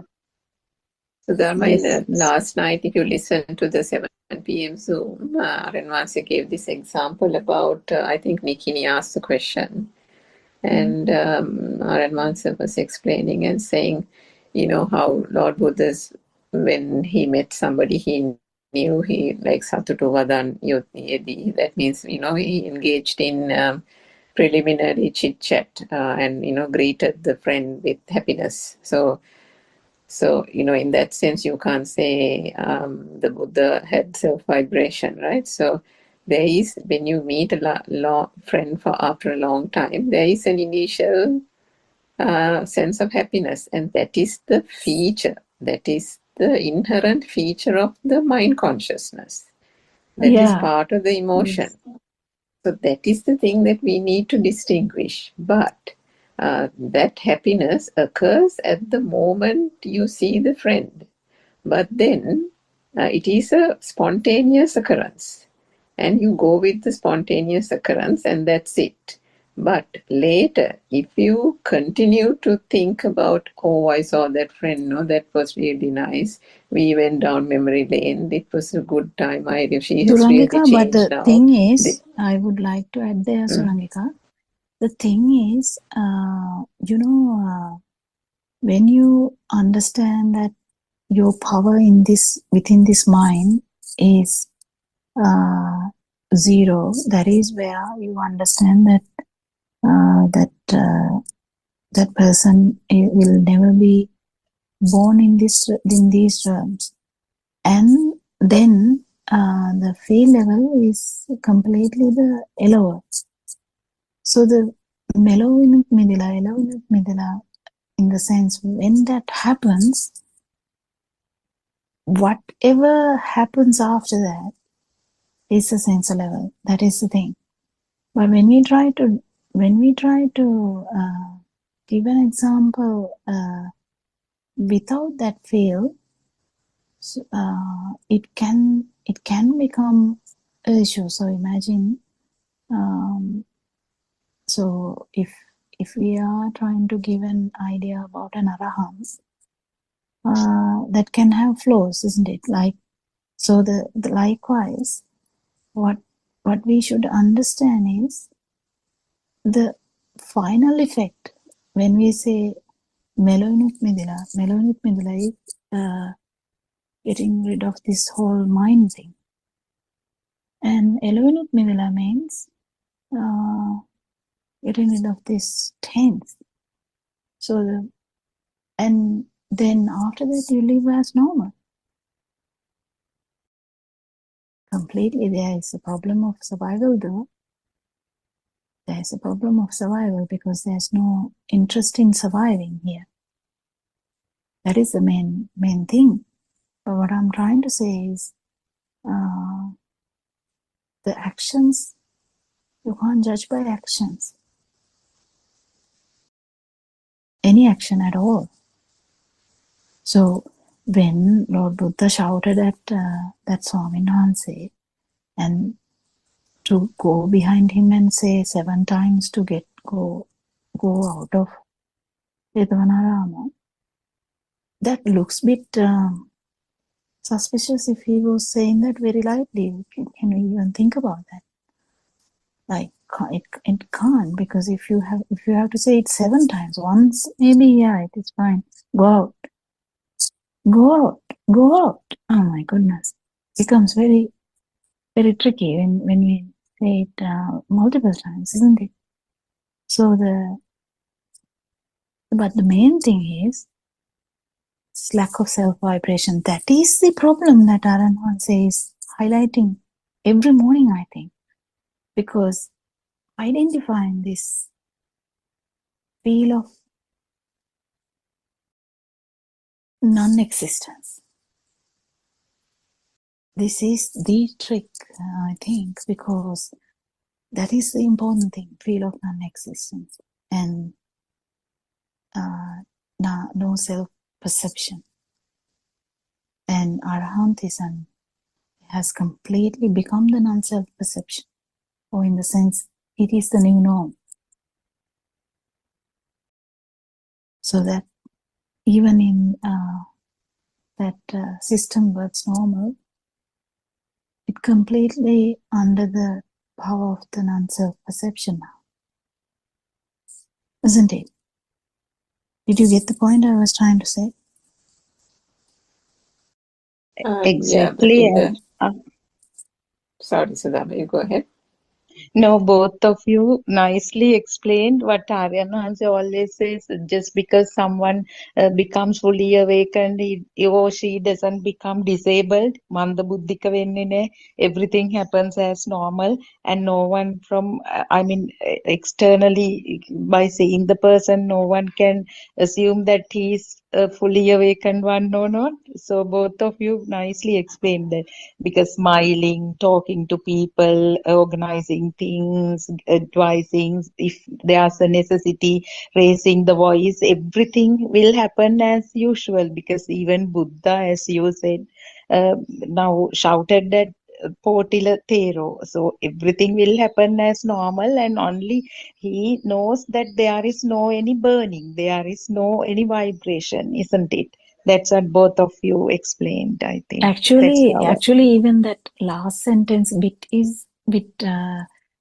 not true. What you have to say is, not that Lord Buddha knows that there is no self-vibration or something, because he has become the non-self-vibration Exactly. or Become. non-vibration. So there's no story about a vibration at all there. No self-perception at all there. It is non-self-perception or anatta, anicca, anatta, and that, like that, you know, it's a different, it's completely different now. They are the norm.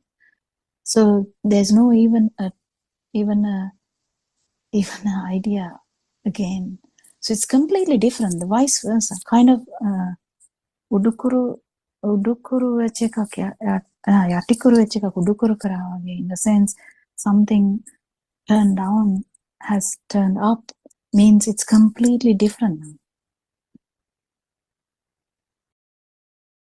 Not in the way we think. We think that maybe that Arahant is thinking that this is not real. No, that's not the way.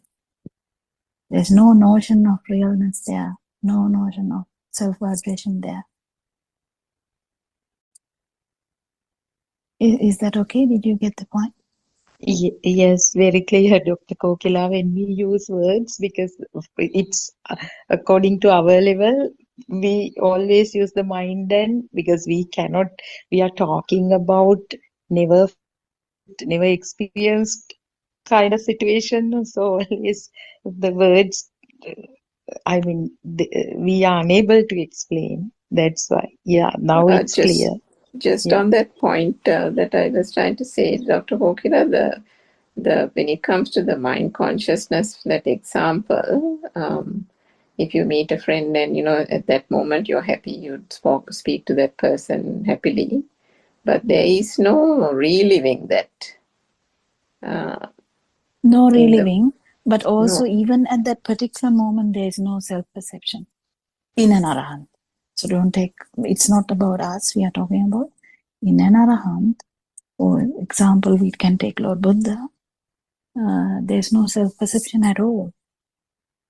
Nothing at all. No, so no self-vibration at all. So yeah. So that point there, that was an example for Sudharma's question about the mind consciousness also has its innate features. Yes, 100%. And in that sense, it is, if I can say it so, it is fully entitled to the emotion of happiness.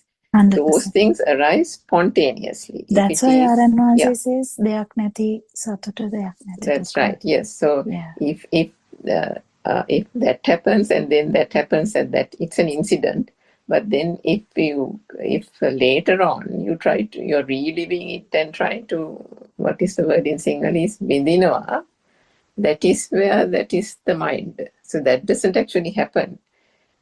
Even if it comes as a thought, the thought dies off because it doesn't have a power in it. There is no inherent power. And the fact that you met a friend 2 hours ago and you engaged in a good chat can occur as a thought, but that thought doesn't have force in it. So whatever those actions, whatever those words, whatever the actions, whatever the words, whatever the thoughts, is not the matter. What matters is the underlying that power. So that is the trick. That is the trick. Again, that comes to that trick. You know, the feel that if there is that feel, imagine someone is a stream enterer. Just imagine. We can imagine. So if you are a stream enterer, the self-view is shattered. It is not there anymore. But you have all the defilements. Still you have all the defilements. But there's no ownership for the defilement now. So that's where the story begins. Defilements are there. There's no ownership. And the defilements are going to die down because there's no ownership. That is the beginning of the path. But then, when defilements are completely gone, that is kind of, non-returner, then comes the tense. Still, you can't say any good thing about the non-returner. Actually, now only even that understanding is there, because how come non-returning is not that good?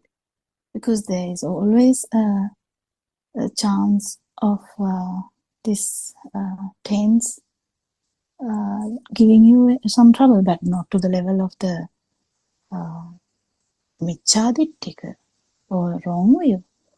But still, now why Lord Buddha said, why Sariputta, why did you stop there? Why did you stop that person there? Something like that. Why didn't you give the other bit? So likewise, it's very important to understand that,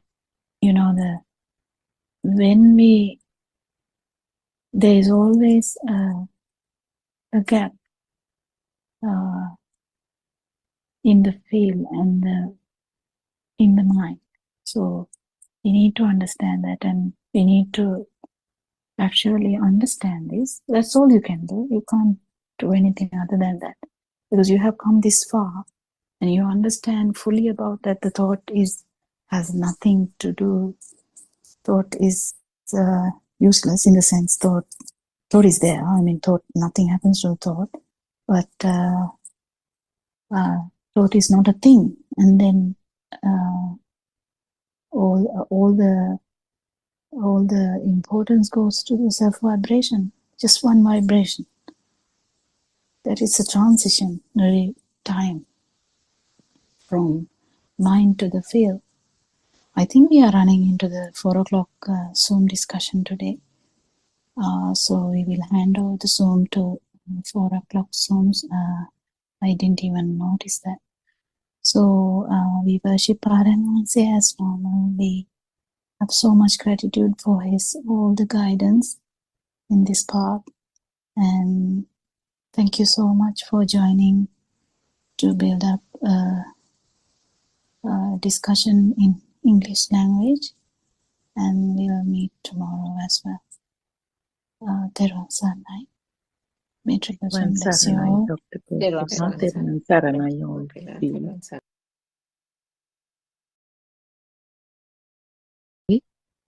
Let's continue with the book reading. The True Dhamma Has Awakened, Volume 2, page number 32.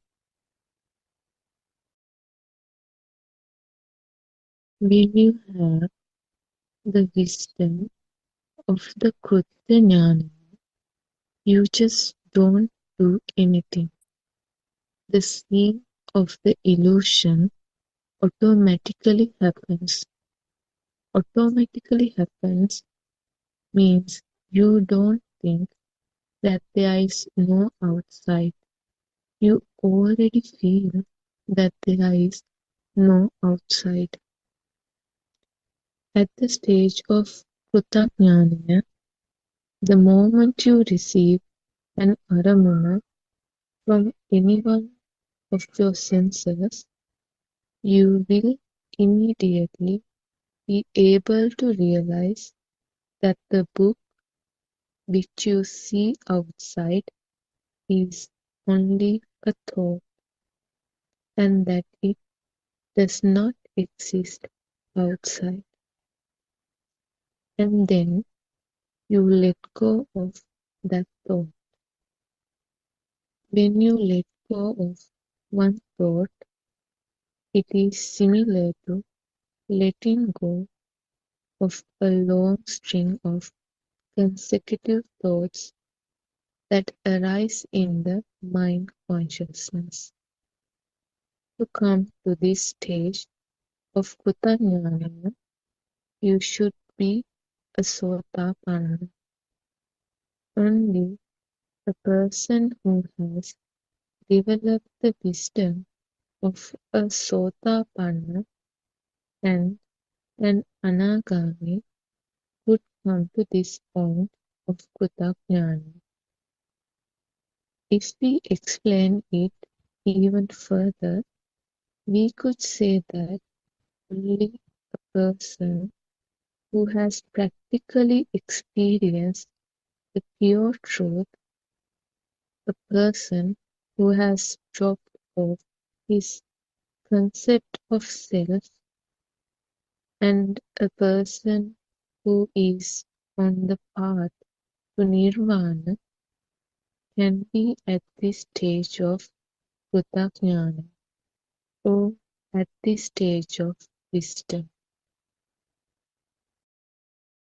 At this stage of Buddha-jnana, you should already have a deep realization that the stimulus, aramuna, that comes from outside, or the book seen outside, is only a sanya, a perception that has been introduced to your mind consciousness before. You should also know very well that perception of a book is something that was not introduced to you at this moment. The perception of a book was something that was introduced to you before. Also, you must have a very clear understanding that except for the thought that was formed at this moment, there is no other thought. You always have only one thought, and you should also know that the thought is formed only in this moment. You should also have a very clear understanding that there is nothing as the moment either. Peronsan everybody.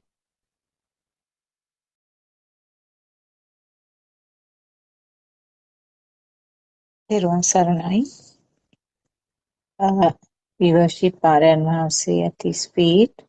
Therun Saranai Aryan Mahanse. And also we warmly welcome all the listeners through the Zoom or some other means. Therun Saranai to all of you. And we also are very grateful and very thankful to the friends who are helping us from the background in the technology. So this is our daily English Zoom discussion. Today, the 1st of January, beginning of a new year, and we are starting our English Zoom discussion. Thank you, Shani, for reading the 2 pages for us from the book. We have been talking about the nature of the thoughts, how the thoughts are formed, and a basic description about the mind and the thought. So we have not gone to the deep facts how the thought is formed, but some sort of superficial introduction about the thought was done and the mind. And also it was briefly mentioned about the what is meant by a thought. That means everything that we describe as the material or the outside world comes in the form of thoughts.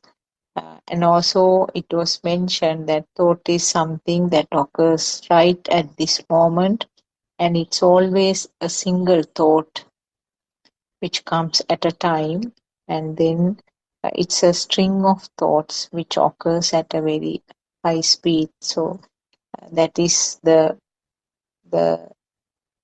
essence of what Shani read for us.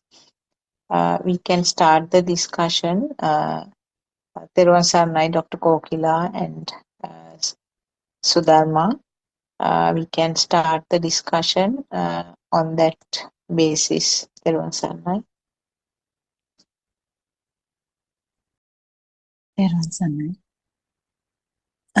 Yeah, we can start the discussion. It's kind of the similar things that we discuss on this line. So to add to yesterday, what was the main point other than yesterday in the book? What was the main point? So I think it is the continuation, isn't it? Yeah, it is, yes. So it's still about the thought, still about the perceptions, mental formations. Yes. Yeah. Yeah, we kind of discussed this a lot, but I think I couldn't even couldn't finish even listening to Andolanaatmaka Deshana yesterday. Usually I don't miss that, but today I couldn't listen to that. I listened to a little bit of that, the first part of that, and then when I listened to that, I was like feeling that how Aranwanse was worried about people misunderstanding Dhamma in different ways. So I wanted to just highlight that in English medium as well, just in case. Because when we say the thought is not real or outside is not real, we can, if we take this Dhamma halfway, we can be in great trouble. That has happened before. You know, there had been some vada or some what is vada? I think like a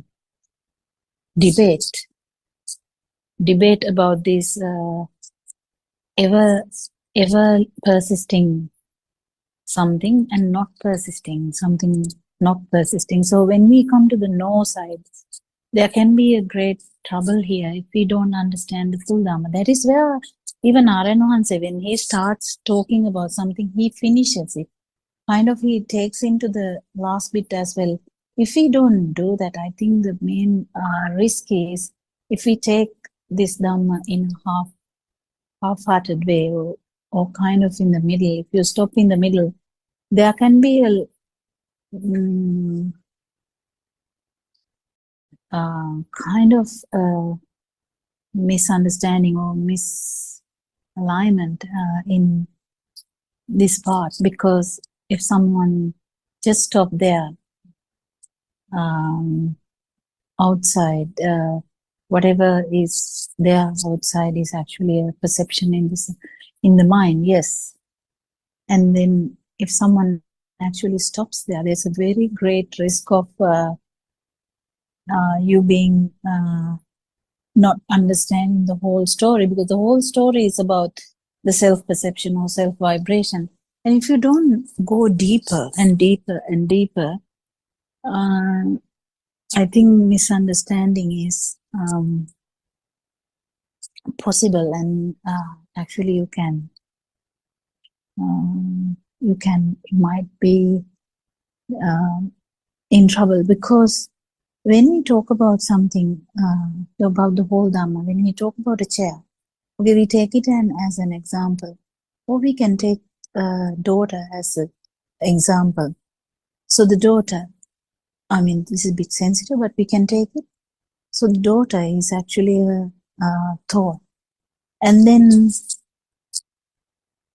why are we doing this? Why are we even talking about the daughter? Is the self-perception, even though there is a self-perception or self-view, actually there is no self.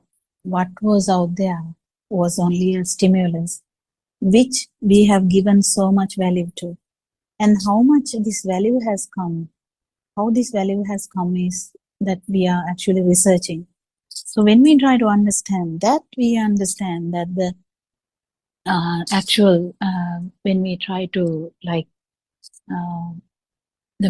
understand the manifestation of daughter, So the daughter is kind of a perception in the mind, yes.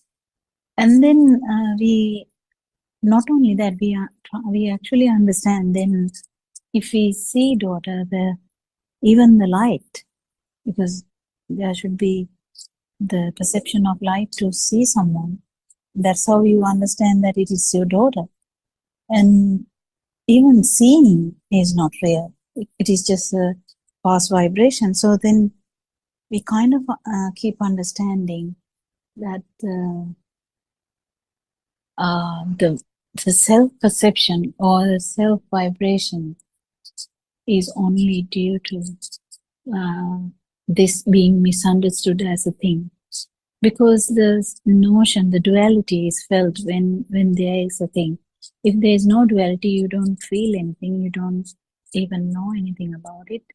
But even knowing, you know that even Lord Buddha, when he went to see Yasodhara, he know that this is Yasodhara.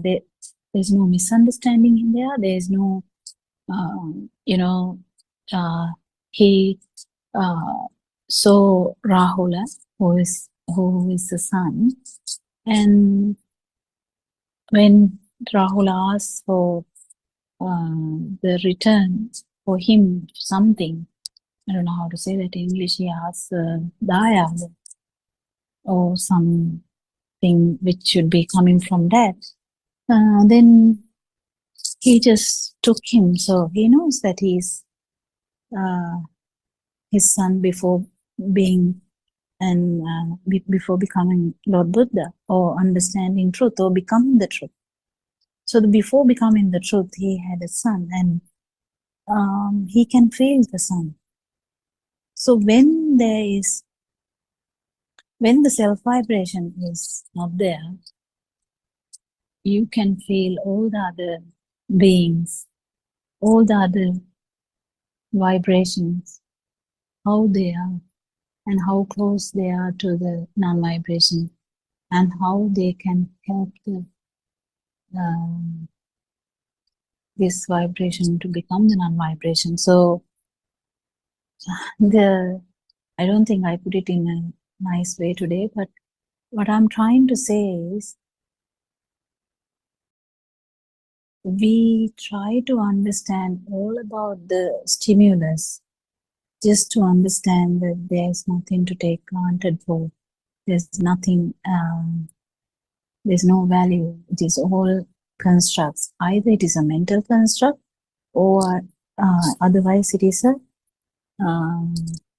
sensory construct, sensory organ construct.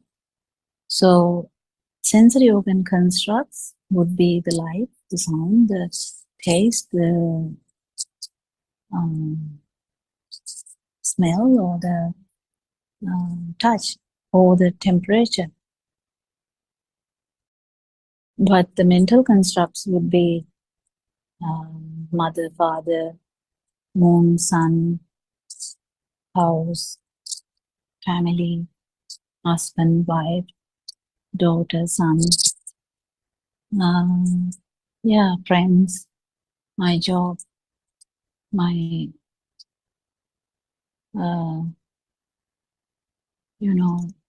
colleagues. So the story goes on. That is mental construct. Why are we trying to understand this? Is to understand that if there is no self, what do we feel? And what we feel is the self vibration, which actually arises when the stimulus is felt as a thing. When you keep understanding this, actually duality is gone, and you feel like you are becoming the sound, or becoming the actually you won't feel like as it is happening to you. So that is the important thing. So what Arenwanse was trying to say, I couldn't finish the sermon, but I just heard only few parts of it in the beginning.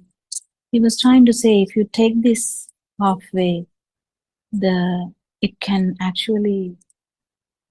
may actually harm you. So take it fully. Don't stop anywhere. Just don't misunderstand this. So thought is not real, yes, but you have to understand that when you understand the thought is not real, what dies down is your power. So you are actually getting rid of you, not getting rid of anything else. So actually, when you get rid of you, you become the daughter, you become the son, you become the person out there, you become basically everyone. That is Lord Buddha, how he was explained. He was the everyone. So yeah, anything to add? I think you may have listened to the whole sermon, but I couldn't. The 7 o'clock one last night. It is a new year, yes, but you can actually try and understand this sermon. It's happening one by one. There's no massive numbers, but still one by one, who understand this has a big power. But that to happen, you can't stop here and there. You have to understand the full thing, and the curiosity should be there to understand the full thing. That what we are fighting for, what we are actually fighting is to get rid of the self vibration, not to actually do anything else. And when you get rid of the self vibration, you become the thing. So it is very that is the Mahakarma, extreme kindness that Lord Buddha had, isn't it? Anything to add? Yes, actually, that 7 o'clock Deshana, but there were lots of people who were giving their views towards the latter part and how they understood and all. So that was it at the 7 o'clock. And then today morning, Aryan Mahase joined to the last half an hour, like, and then he explained something very fine actually about the vibrations, the changing nature of the vibrations he explained. And that changing nature of the vibrations is what is meant by feeling alive. That was one of the things that I grasped from that explanation. And that changing pattern of the vibration occurs within that vibration itself. So it's a very fast mechanism, but also with the time, the vibrations which occur regarding the same stimulus also can change. So within that same vibration, as well as with time, the vibrations that occur later on also can change. That was one of the things that he mentioned. As you said, in the middle of the part that you, somewhere halfway of your explanation, you mentioned about that duality. Now, duality means that the system feels that it is existing there, and then the system is here. So there is always two sides there. And you mentioned that it is applicable to the thoughts as well as to the sensor levels, isn't it? So the thought means Yeah, but simply. actually, even if you, after understanding that there is no duality, you can we always talk about this, the Rahatan Mahanse, or the person who has become this non-vibration will start living as normal again. Like there is no self-vibration, but he will be seeing as normal, hearing as normal. Everything will be normal without that power. That is the beauty of this Dhamma. So it is a bit difficult to explain also, I think, from Aryan Manse's perspective and our perspective, because some of the things may be not that clear. But we can talk within the limits of our feelings and how it should be kind of understood first as well, because these finer points, I haven't listened to the morning one or the nothing today. So yes,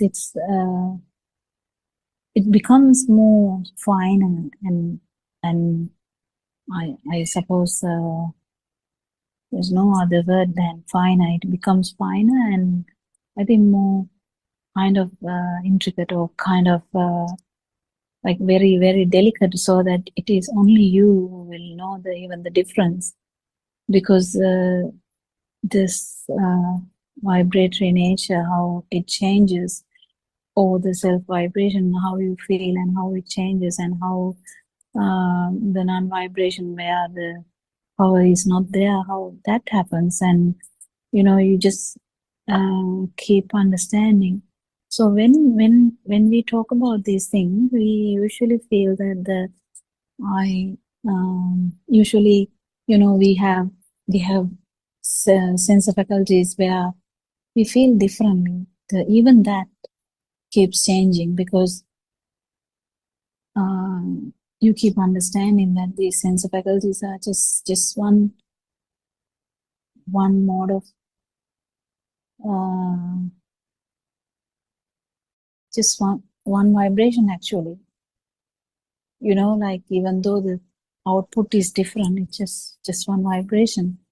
So the difference, that changing pattern, when changing patterns are there, definitely anyone would love that, isn't it? Like that one day you would love to eat vanilla ice cream, one day you would like to eat chocolate ice cream, one day you might feel like eating some fruit and nut ice cream.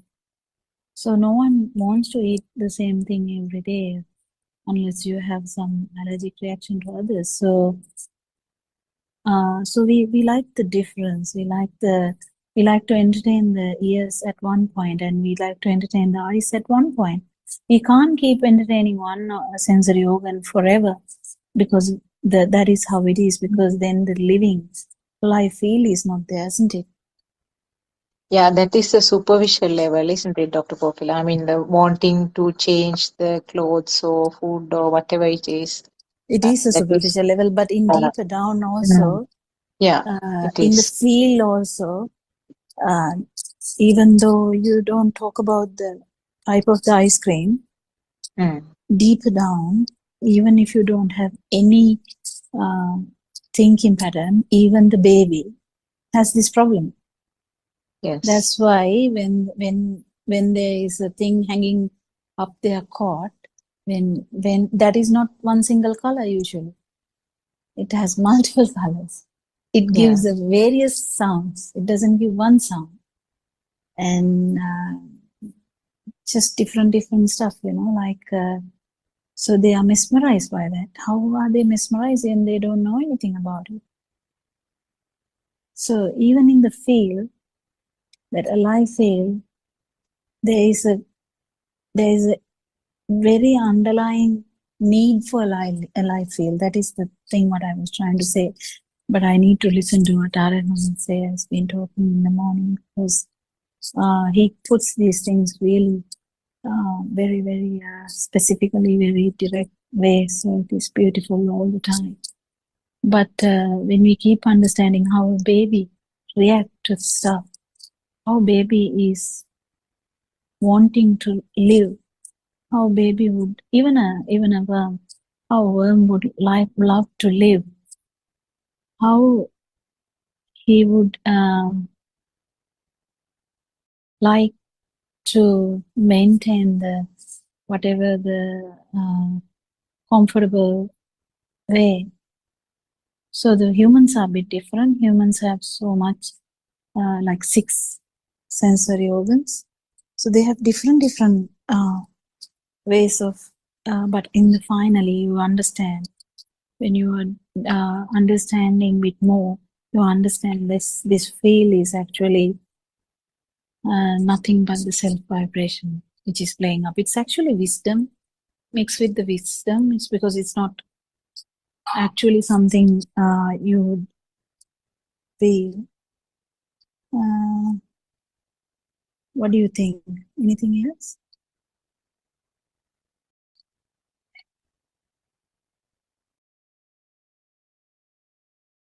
Teruvan Saranai, Dr. Kokila, Dr. Sakuntala, and Dhamma friends. In the morning discussion, Dr. Sakuntala, another important thing Anand focused on is that in each thought, all the previous data, can be telepathized into each stimulus. That actually, as knowledge, we knew that the self vibration, these chains, that vibration was telepathized into the zygote. But actually, for the first time, I heard that everything is present in each stimulus also. Did you get it, Dr.? Actually, Yeah, that is yeah, very easy to understand. If you actually become yeah. if you can become the zygote, you can, through wisdom, just try Yes, to Dr. feel that, Kokila. Yes. just try to feel that. And when you feel that, just become the zygote and see that vibration has all the samsaric cycle, isn't it? All the feels that you have felt, everything is there. It's just that whether you would be able to telepathize into one of them is quite different. It can be different from each and every time, but everything is there. That's why this samsaric cycle is not going to just stop by just thinking that it will stop. It's never going to happen. So this whole system should be understood thoroughly to feel it. And if you can feel it, you know that this vibration actually has everything. And this heaviness or the vibratory nature of that, or the frequency, I would say, it is very theoretical when we say that, but the frequency of that vibration depends on how much it is, how can we say, uh, thick, how thick that is. That's why even a small baby will not have much vibration, but with time he might end up in Nilay also, like very lower realms. How can that happen? That happens because that vibration in the Chutisita has every aspect of it.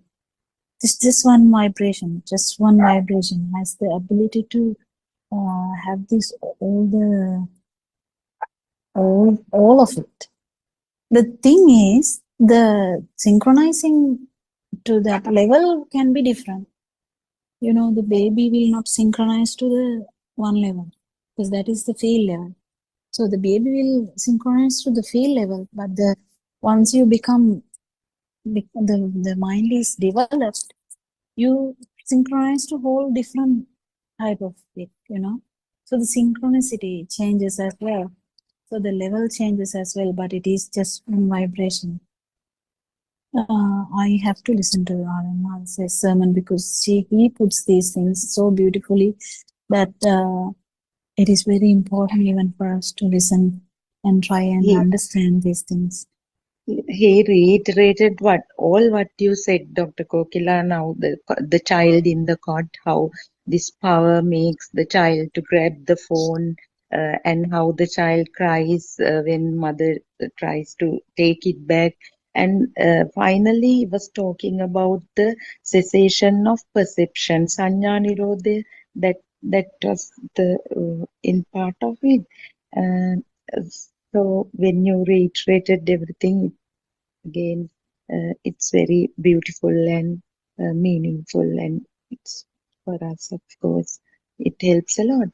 And Dr. Kokila, when you said the pitfalls or the challenges a beginner faces in understanding Dhamma, you said Daryan Hanse also said that one should be very careful when discussing Dhamma and introducing it to a new person. Basically, the main concept of Gautama Buddha Sasana is that there is no one and there is nothing. Kenek naha, deyak naha. So since we have lived in this world made of four great elements and giving all name labels and stuff, at once when somebody hears this, there is no one, there is nothing, they are kind of shocked and they hesitate to believe it. They think we are kind of extreme. It's an extremist perspective, although it is the true message of Gautama Buddha, since it has been distorted over these 2,500 years. At once they cannot get it because it comes as a new version, although it is the original version. So as you said, Dr. Kokila, when we That's why talk we to, should not yeah, actually say these things like that. exactly, That's what the feel should be. Like when someone ex- is talking about something, and you can just say, "Oh, okay." But you know, when someone says about the beauty of a flower, you can say, "Oh, that is not that beautiful to me. How did that happen?" The beauty is in your eyes, isn't it? The beauty is in your mind. That is very tricky. And actually, one can actually kill someone for the beauty. Someone might not even look at that because it's not that beautiful. So this change in perception and the how these perceptions are tricking you, then and there, it's very very difficult, because if you don't have like a good companionship with someone, you might not be even able to say any of these things. And specifically, not everyone will like to hear that, as you said, but no one should actually start from that heavy stuff. I don't think even Aranwanse started with heavy stuff. If you listen to Aranwanse's initial Dhamma talks, he's not talking that deep about this field. He's now talking about that because it is needed for long-term listeners. Otherwise, I think after this talking about this time, he will start talking about from Dhamma about from the beginning, because that's how it goes. It goes in cycles. Because how some or other last bit should be explained by noble friend, because otherwise it will not be understood. It will not be like in the, you know, when it is out there, anyone can go back to that YouTube video and listen to that, you know, if someone needs it, because it's out there. If it is not out there, it will just not out there. That is the problem. So he's adding a bit more delicate things now, and which is needed for everyone.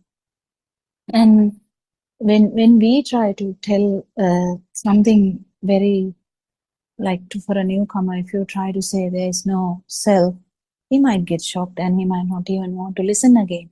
But if you say, if you start with something like something simple, example doesn't come to me, but something simple, that might stuck it, because you know, yesterday we talked about it, how Surangika listen to them, but these things are very extreme. Like I kind of liked it, because I kind of was trying to understand what is self, and I kind of liked it, so that's why I went on listening. And Surangika said she was mesmerized by the idea of like you are not seeing, you are actually thinking. You are not hearing, you are actually thinking. You are not feeling, actually you are thinking. That sentence actually shocked her. So that shocking, someone can actually keep listening to that due to the curiosity, or someone might even say, oh, that is extremism, that's nothing, we should not listen to that. Yeah, these things do happen. We don't have to worry about that. Actually, we don't have to. And we shouldn't appear extreme as well, because sometimes mothers, actually, when they try to talk even about Dhamma, they're a bit extreme actually. You can feel you can feel it too, that they are actually, their self vibration is more when they are trying to talk about that. How come is that? You know, that's extremely important, how you understand your own vibration, not actually other people's vibration. So if you can't understand your own vibration, you are at risk, let alone understanding someone else's vibration, isn't it? So the That's trick is understanding other person's vibration. And if you feel that person is not matching this vibe, don't even tell anything. Yes, Dr. Kokila, there, Aryan Hase never leaves it just as there is no one, there is nothing. He always says there will be the projections of all the sensory faculties and things made up of four great elements. What we are explaining is that you can't find what you think is out there. So there again we come to that it's a world of thoughts, what you explained right now. So when we talk about Dhamma, we have to explain the full story kind of. I mean the entire If you concept start as to you do said. that, Yeah. if you Yes. start Yes. to do that. So if you don't start, that's fine. If you feel Yeah. that the vibration doesn't match, you don't start. If you start, Yes. there's a risk also. I'll tell you this at this moment. Like there's a risk if you just tell something and you leave there and you couldn't complete. There's always a misunderstanding. So the best thing is to say, are you suffering at the moment? If you are suffering and you want to understand about this suffering, how this suffering comes, listen to Buddothpado and says sermons. Be open-minded. Don't worry. Nothing will happen to you. Just listen and see. That's it. Without much That pressure. helps Because also. if you put Yeah. pressure, everyone starts worrying. I have known this forever. If you go to a temple and if the head venerable there starts forcing you onto something, will you not run away? You will. I mean, I will. Of course we will. Yeah. Yeah, Nothing if you to feel like face. I don't think it is comfortable. No one wants to come out of their comfortable shell. Zone. Yeah. Yeah. Yeah, but the main thing is, if you have someone, if you know someone, and if you want to give this, you give this very slowly. And if you know that person has no much capacity, you have to give it very slowly. And if you are feeling that you're not going to give it more than 2 days, just let them listen to them and just leave it there, because halfway done tasks are much more dangerous than not started tasks, isn't it? That helps a lot, Dr. Kokila. That helps a lot. And when I had some time with this, spent some time with this Bhante from Thailand, those Mm. days, Dr. Kokila, when he was actually at the very beginning, I mean, at Matara Tissamaharama, he was uh, his meditation was mostly towards concentration or tranquility meditation. So I was connecting it to, it also came naturally, Buddothpado sermons and explaining it. What happened at the end was Dr. Kokila, he was talking about Buddothpado sermons. The language barrier was not there. He felt what was explained in Sinhala, and he also had a lot of discussions with Aryan Mahanse. He considered Aryan Mahanse as his Guru. So he was telling Sudharma, now you have true Dhamma here. You have Aryan here. He calls him like that. And actually Aryan Mahanse was not there in Anuradhapura. He was in Mahiyangan at that time. When he finished the sermon at Anuradhapura, he invited all the followers that this one is listening to Buddothpado sermons. She is a lay woman, so please talk to her and try to understand this. This is, you already have true Dhamma here. Finally he was talking about Buddothpado sermons.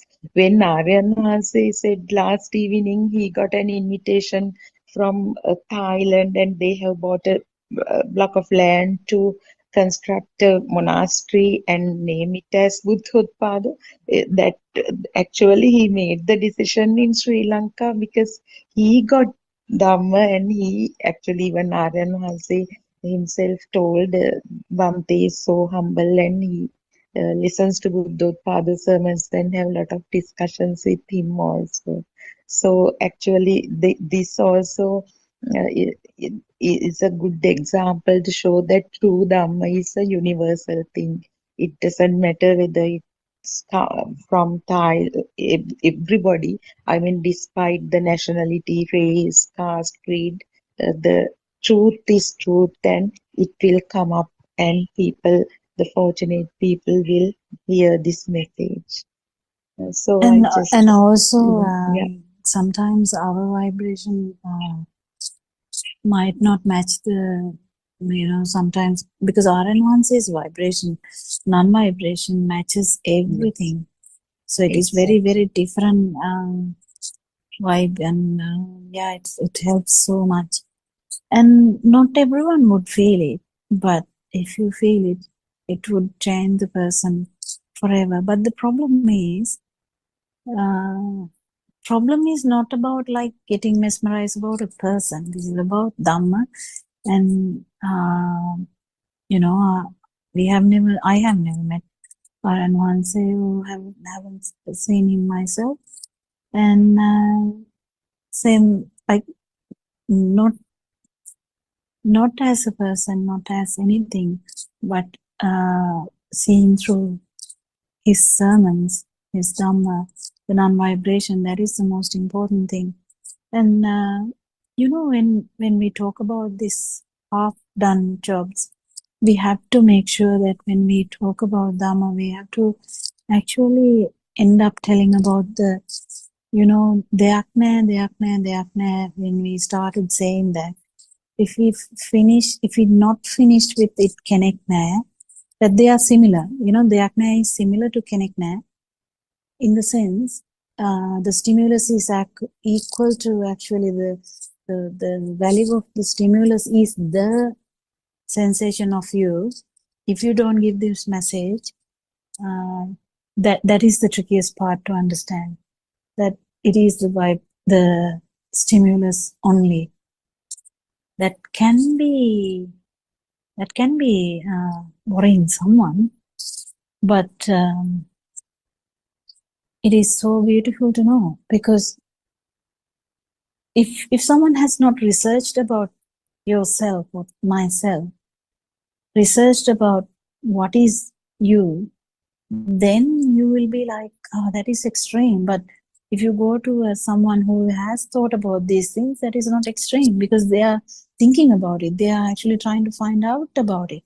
They're actually worrying or wondering about what this suffering is. Why one time you are happy, why one time you are sad, why you are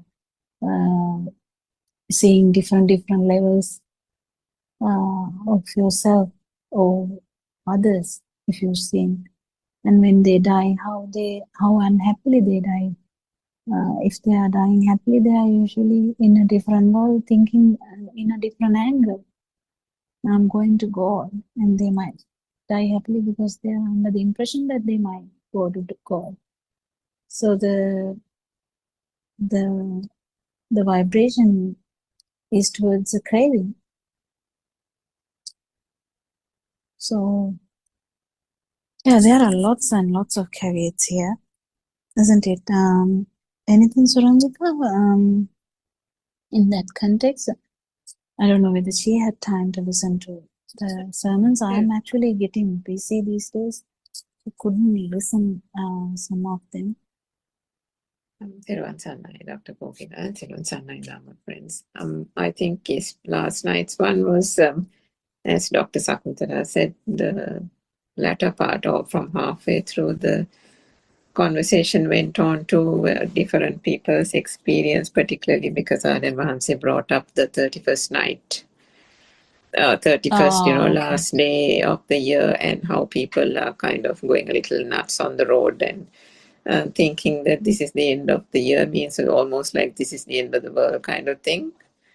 So then there were people from different parts of the world. There was a lady who spoke from Italy, and then Harshi spoke from the US, speaking about different societies and the way they tackle, the way they see the 31st and the materialistic things they do about celebration, food, drinks, and entertainment and so on. And that is basically their world.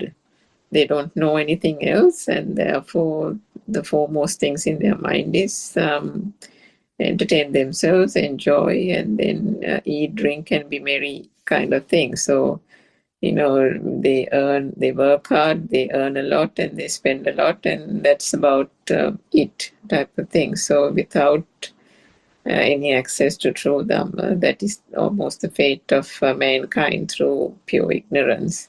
And so that was the tendency of that part of the conversation. But then I think in the later stages, Mahacharya Tuma also spoke, and he was also talking, I think, about certain aspects about, I think, Aryan Mahansi brought up the fact that, if you are talking about the field, that you have to give an example about the field rather than just say, that a thing doesn't become a thing type of thing. And I think the professor was also trying to elaborate on that and saying you can't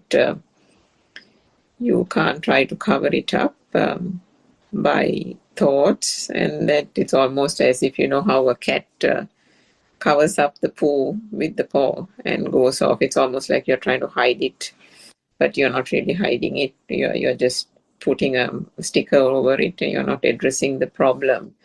So that was, I think, the last bit of the conversation. And then, of course, there was quite a bit more of various things and Aryan Mahansi's plans for 2026 and so on. But coming back to Sudharma's question and that discussion, I think, as you said, Dr. Kokila, the advice is you really can't go into that, go into the depths of it straight away, isn't it? Because if you anything for that matter, I mean, even if you try to teach something, you have to teach a child something. You have to take them through first grade, second grade, third grade before you can tell the child to, sit for the the grade 5 scholarship. So it's something like that. And if the subject even is not introduced to that person, if the person is particularly completely new to this aspect of Dhamma, then you have to broach it in a way that is easily understood. And that's why I think Aryan Mahansi also, most of the time you find with mothers, he asks them, what's your background? What do you do as a job? What's your husband's job? How many children do you have? And then he kind of brings out the person and the person's problems and all. And through the problem, he then gradually eases into the Dhamma by saying that, how did this topic of the child being away from you or the child being estranged, how did it create so much suffering for you? How did it bring so much sorrow? Was there a child from the beginning of your life? How did this child become so important? So it's a gradual easing into a topic which is close to that person's heart. And I think that is the way that one can actually bring the Dhamma close to the person and make them understand it. And to your other point, there are certain people who are, even in these countries, seekers of truth, meaning they are open to and they're receptive to listening to various facets of Dhamma or different versions or different ways of understanding the Dhamma. So to that extent, they're curious. They bring that curiosity mindset and they have an open mind. So for such people, again, you have to have a bit of intuitiveness to be able to discern such people, and then you can gradually ease into a topic of, for example, the sensory perceptions, how those sensory perceptions make up this world, and bring it from a point of curiosity, and then use an example where if you're in a monastery, you say something in the garden or some ritual that has been just practiced in the monastery, take some example like that and show. So then it becomes easier for that person to take, and they will approach it from a sense of curiosity, and then you just leave it. Again, if you bombard the person, then also, I have had this experience. If you say too much, also they get turned off. So there needs to be a bit of balance, and there needs to be a bit of an understanding and experience in handling that kind of thing. Some people are totally not tuned into it at all, and then, as you said, Dr. Kokila, then you need to know that there's no point. You just have to leave such people alone.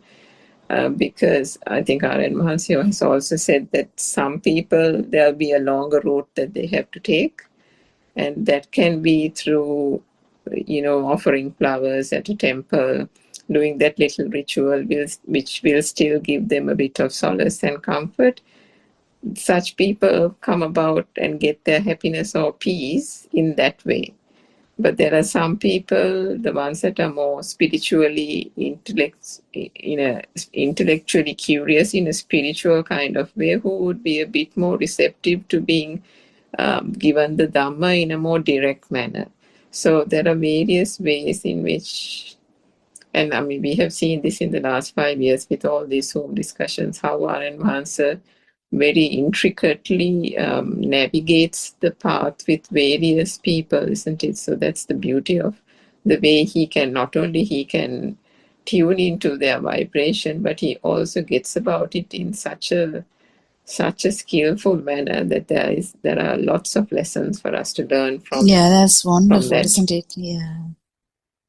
Yeah, it is a kind of a mastering thing, which happens through feel. That's what he suddenly came into our Zoom and was like telling us, why don't you feel?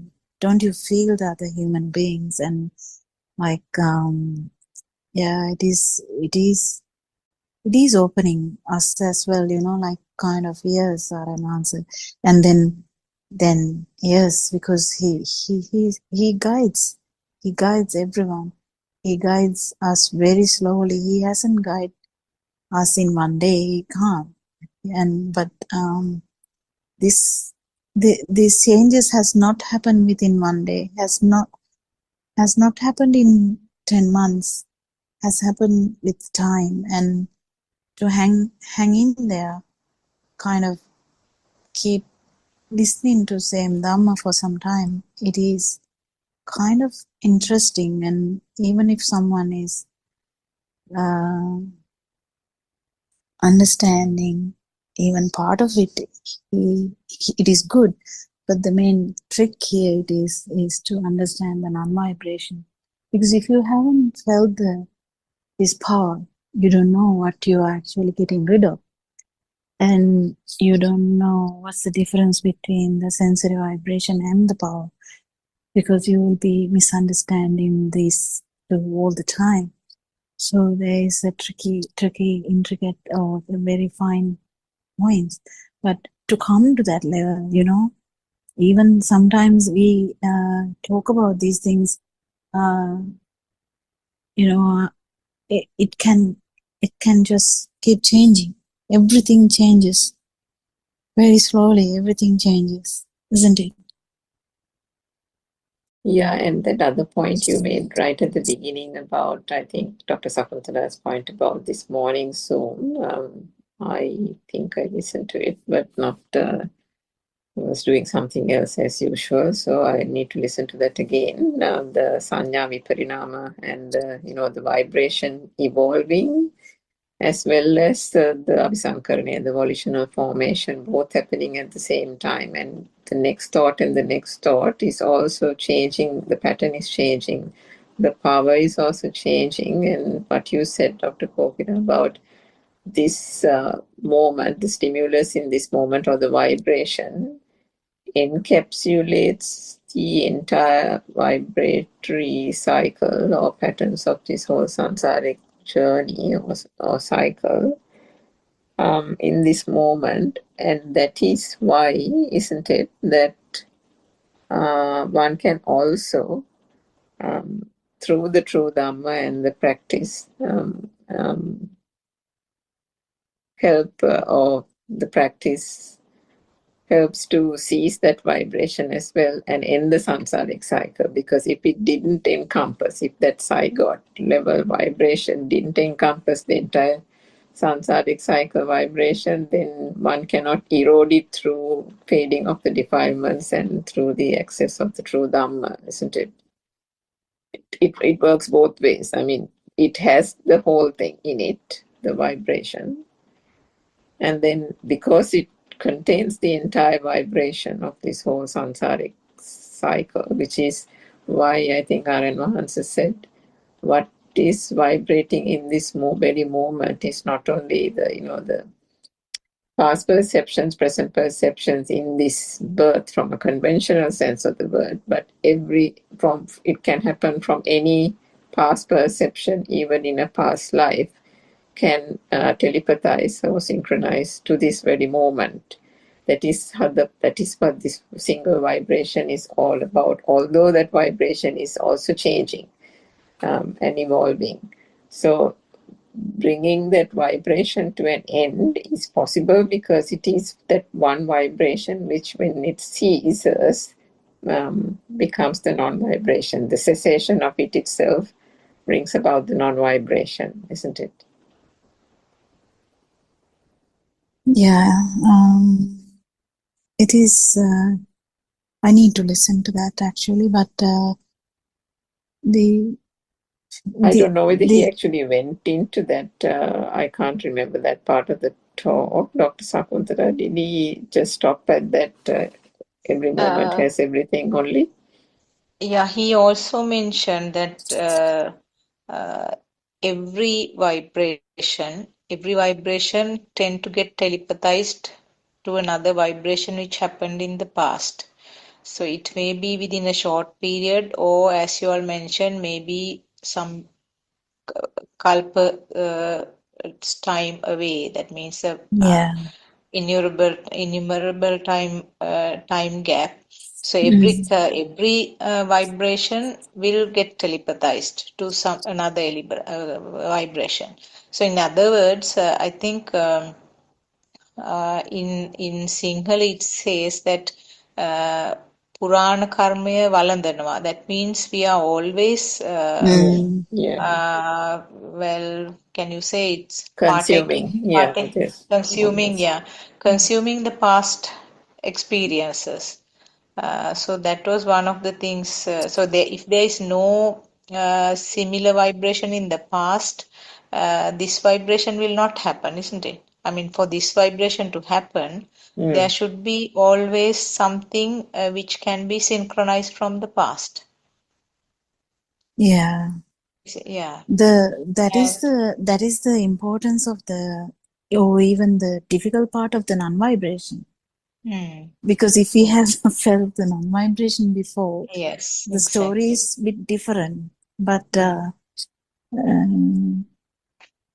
are instances in the Lord Buddha's time that they say the whole town, or I don't know if it's a town or the village, but that whole area, people actually understood Dhamma,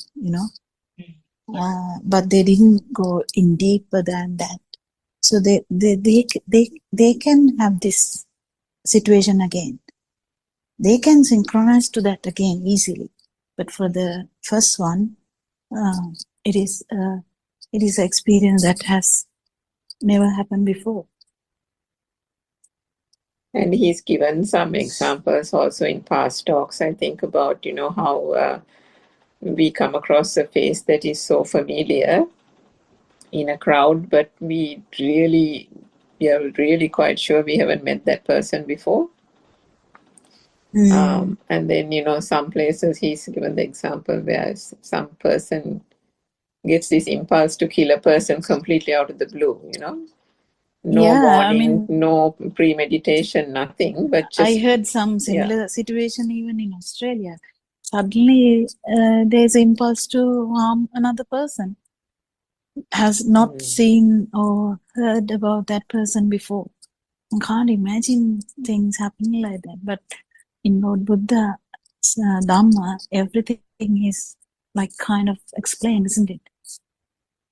And also the love at first sight, that is something that is described. So that also can be explained in the same way, isn't it? The explanation, love at first sight, is not there. Actually, the field is different. Field is that the closer feeling. The feeling. The feel is different. The story becomes then, the perception we give is love at first sight, but that's the closer feeling. But this can come as good thing or a bad thing, it doesn't matter.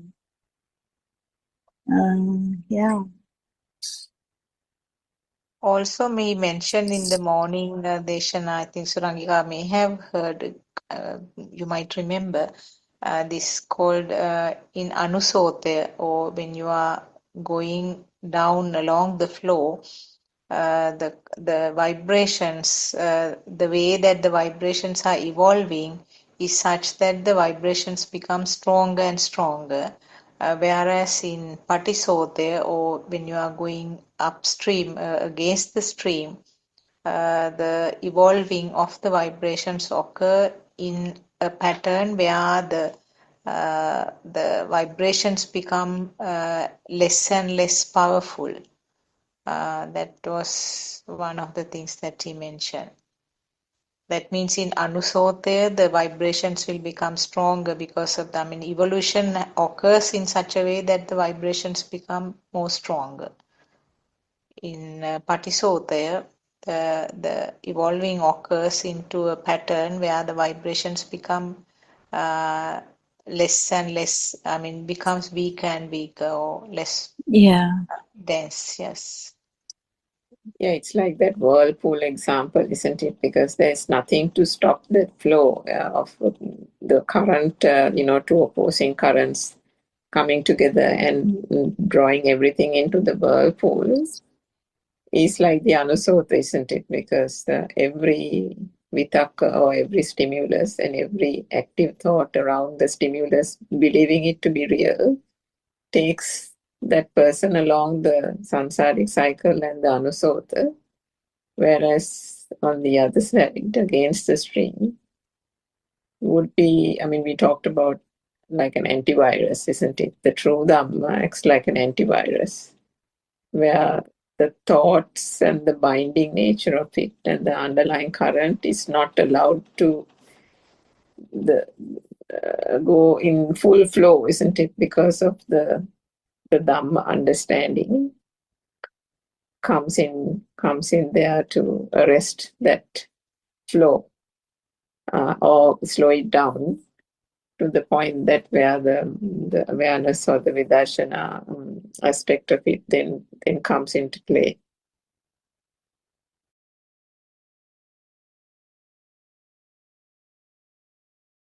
And this revelation solves a lot of problems we had in the sense now when five of us perceive the same stimulus, the power generated differ from one another. No? So the thought power, it's very beautiful, and it solved a lot of problems. Of course.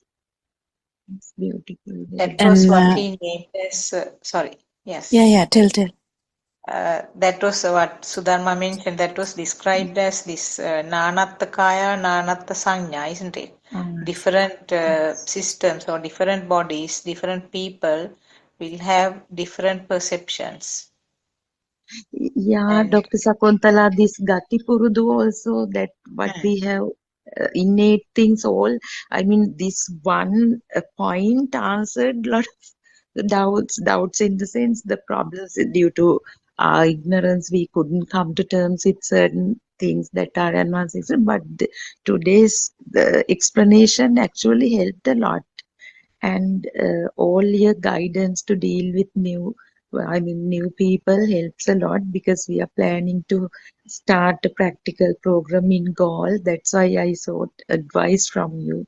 Teruvan Saranai, and I have to leave 5 minutes yeah, early. Teruvan Saranai, Dr. Kokila, Terwa Dr. Sarnai Teruvan Sudharma, I Saranai, also Sakuntala. want to congratulate you for doing such a marvelous job as the interpreter, because you have changed the track of Bante Belly, I think, during that time.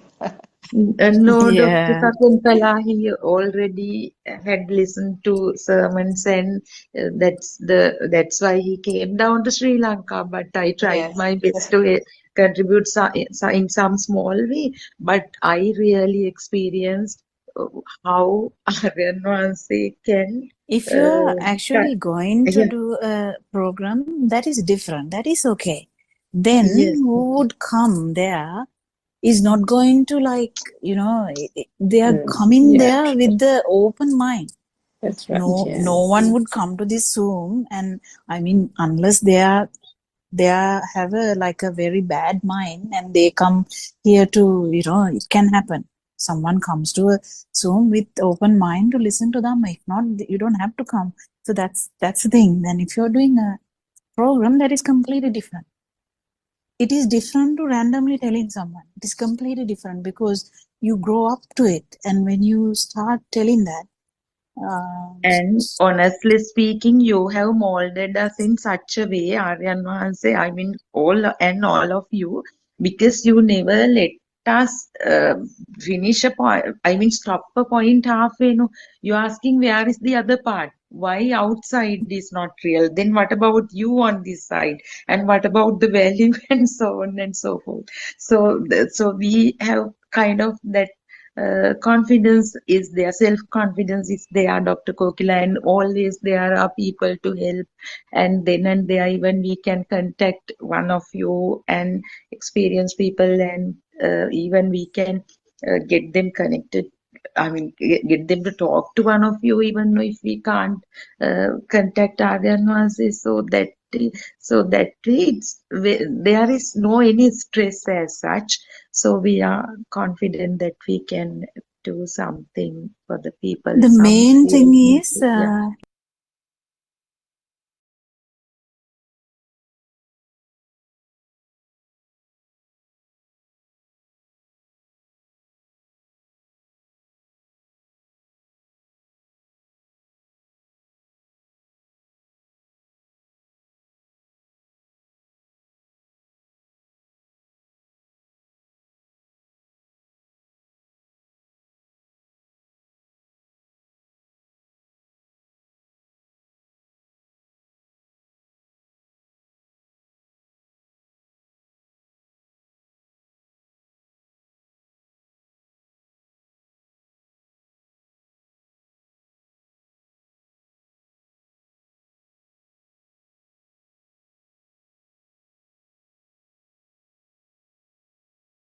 Good afternoon, everybody.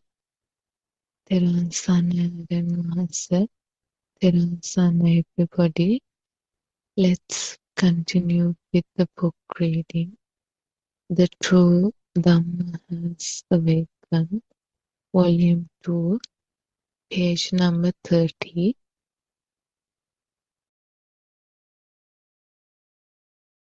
Craving, Tanha, or a liking for the book can arise. If there is a book outside, you definitely tend to get attached to it, or you would dislike it. If you believe in the book you see outside, then craving, clinging, birth, old age, death, sorrow, and lamentation will follow. To avoid going through all this suffering, how could you use this thought to realize this truth? Can we use this thought to come out of our suffering? We will teach you how to do that. You have to see the truth in the thought. You have to observe that there is no book outside. You have to know that the outside is only an illusion. The book is seen within the sammuttiya, which is an illusional, mundane world. This mundane world does not exist outside. The book is only a thought. It does not exist outside. And the thought, too, is a lie. It does not exist anywhere. If you have the wisdom to see all the above qualities in an aramuna or stimulus, and if you have thoroughly understood the Dhamma, then you could begin your journey to realize the ultimate truth. Once you develop the Satya Jnana, it will lead to Krutya Jnana, which in turn will lead to Krutakjnana. When you go on the path, you have to develop the Satya Jnana. Developing the Satya Jnana means you need to realize that you don't exist. You need to eliminate your Sakkaya Drishtiya. You have to recognize that everything that we experience or feel from our six senses does not belong to anybody. Once you completely attain the realization that there is no you, you automatically move on to develop the Krutya Jnana. Krutya Jnana means you realize that this illusion is created only by the six senses, and you clearly see the Nimitti Swabhavaya of the six senses. Therun Sana, everybody.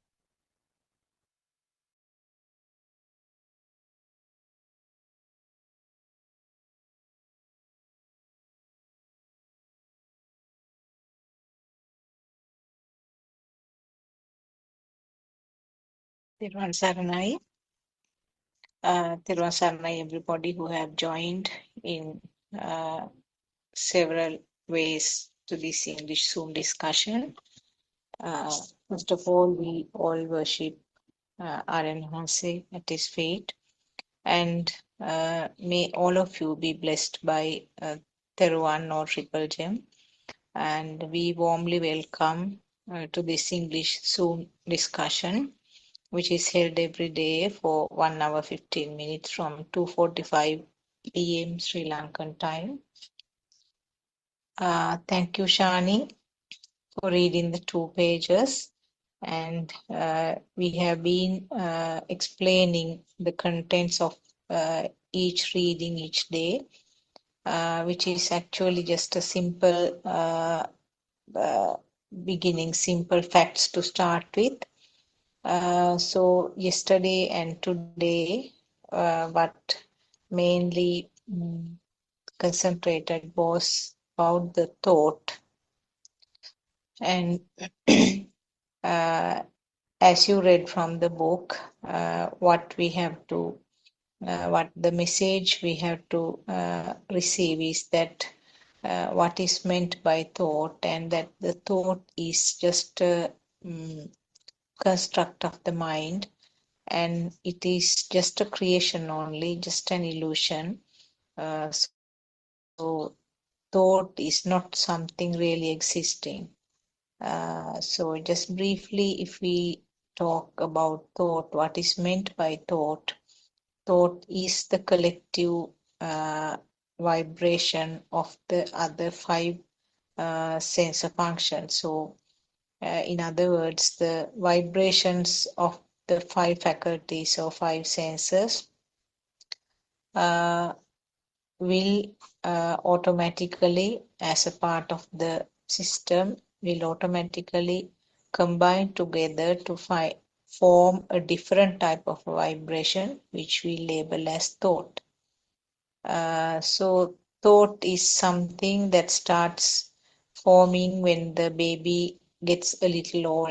A small baby will have only the function of the sensor level. That this fact we have been talking very often, almost in everyday explanations. This is mentioned. So this is something very important that we should have as a basic understanding.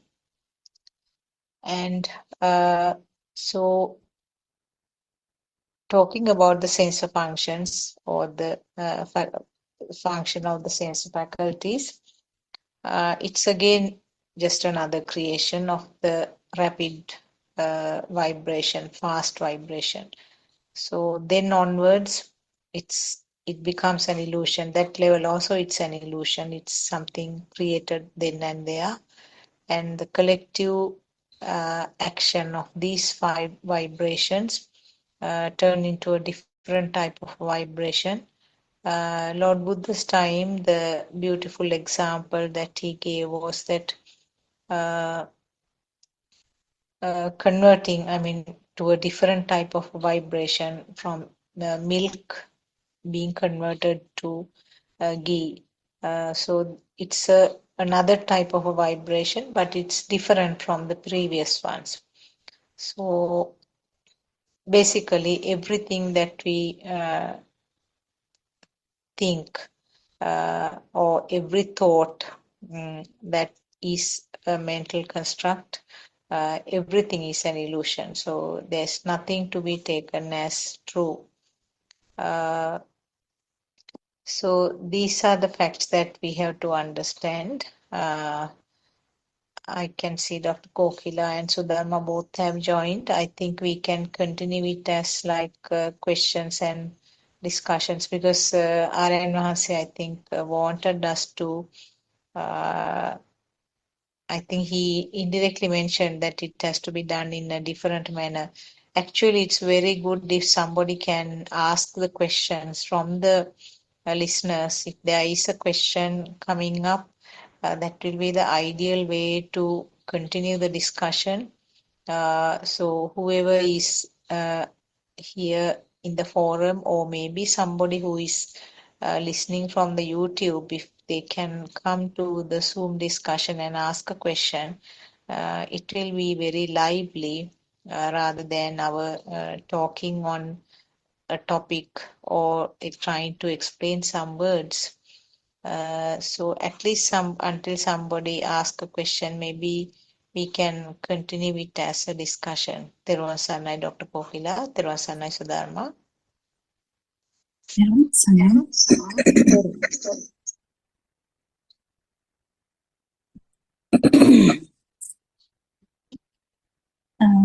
I think, can you hear me?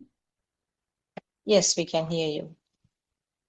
Yeah, I felt it as well. Yes, I think sometimes our discussion can be actually, I would say heartless. I don't know. Yes. Kind of without a feel. That I think he warned us about that, so it's good. Yeah, I becomes think sometimes the monotonous, main isn't it? important thing Yeah. message I got Yeah. from the main message I got from him about that was from morning. So also he discussed about this English discussion. So I felt it as that because the kindness to everyone. So the kindness to everyone who will listen to this soon one day, not today. I think kind of we didn't even feel that. So we have to feel that because it is easy when someone asks a question and you try to help that being. It's easier. But I understand what Arana says, suggesting feel the beings out there who have no idea about the samsaric journey, the trap.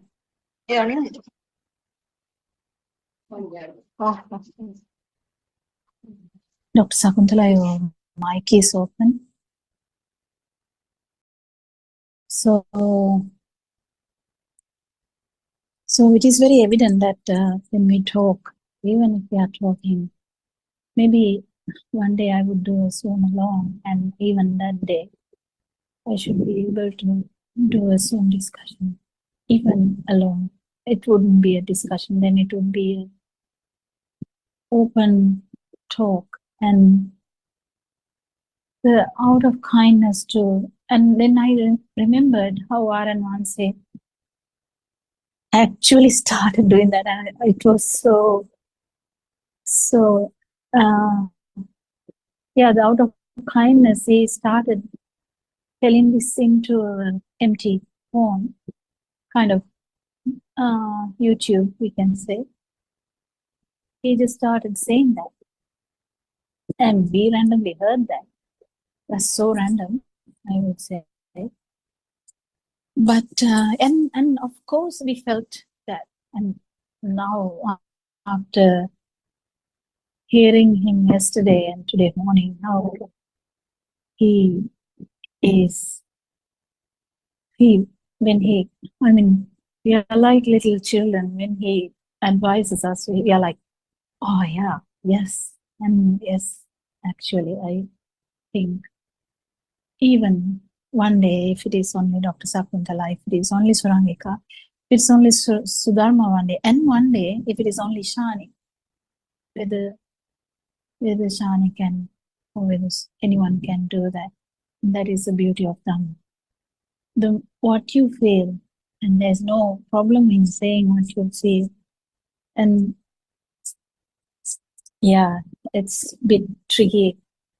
Sometimes when we try to talk about the definitions and stuff like that, which can be very monotonous and useless sometimes. But whatever you feel, if you because we don't feel the similar ways, we feel different ways. We don't feel specifically how Aran say feels, but there are ways and means of the explaining or actually giving that vibe out, whatever the vibration you have. If it is closer to non-vibration, it doesn't matter. It doesn't really matter. So I think from today onwards, we should start doing that out of kindness, loving kindness to every being who might hear this soon one day. Yes, and that kindness comes from non-vibration, or even closer to non-vibration, it doesn't matter. Yeah, so the book was about the thought. So Aran Mahanse has completely moved to the field these days, which is beauty. And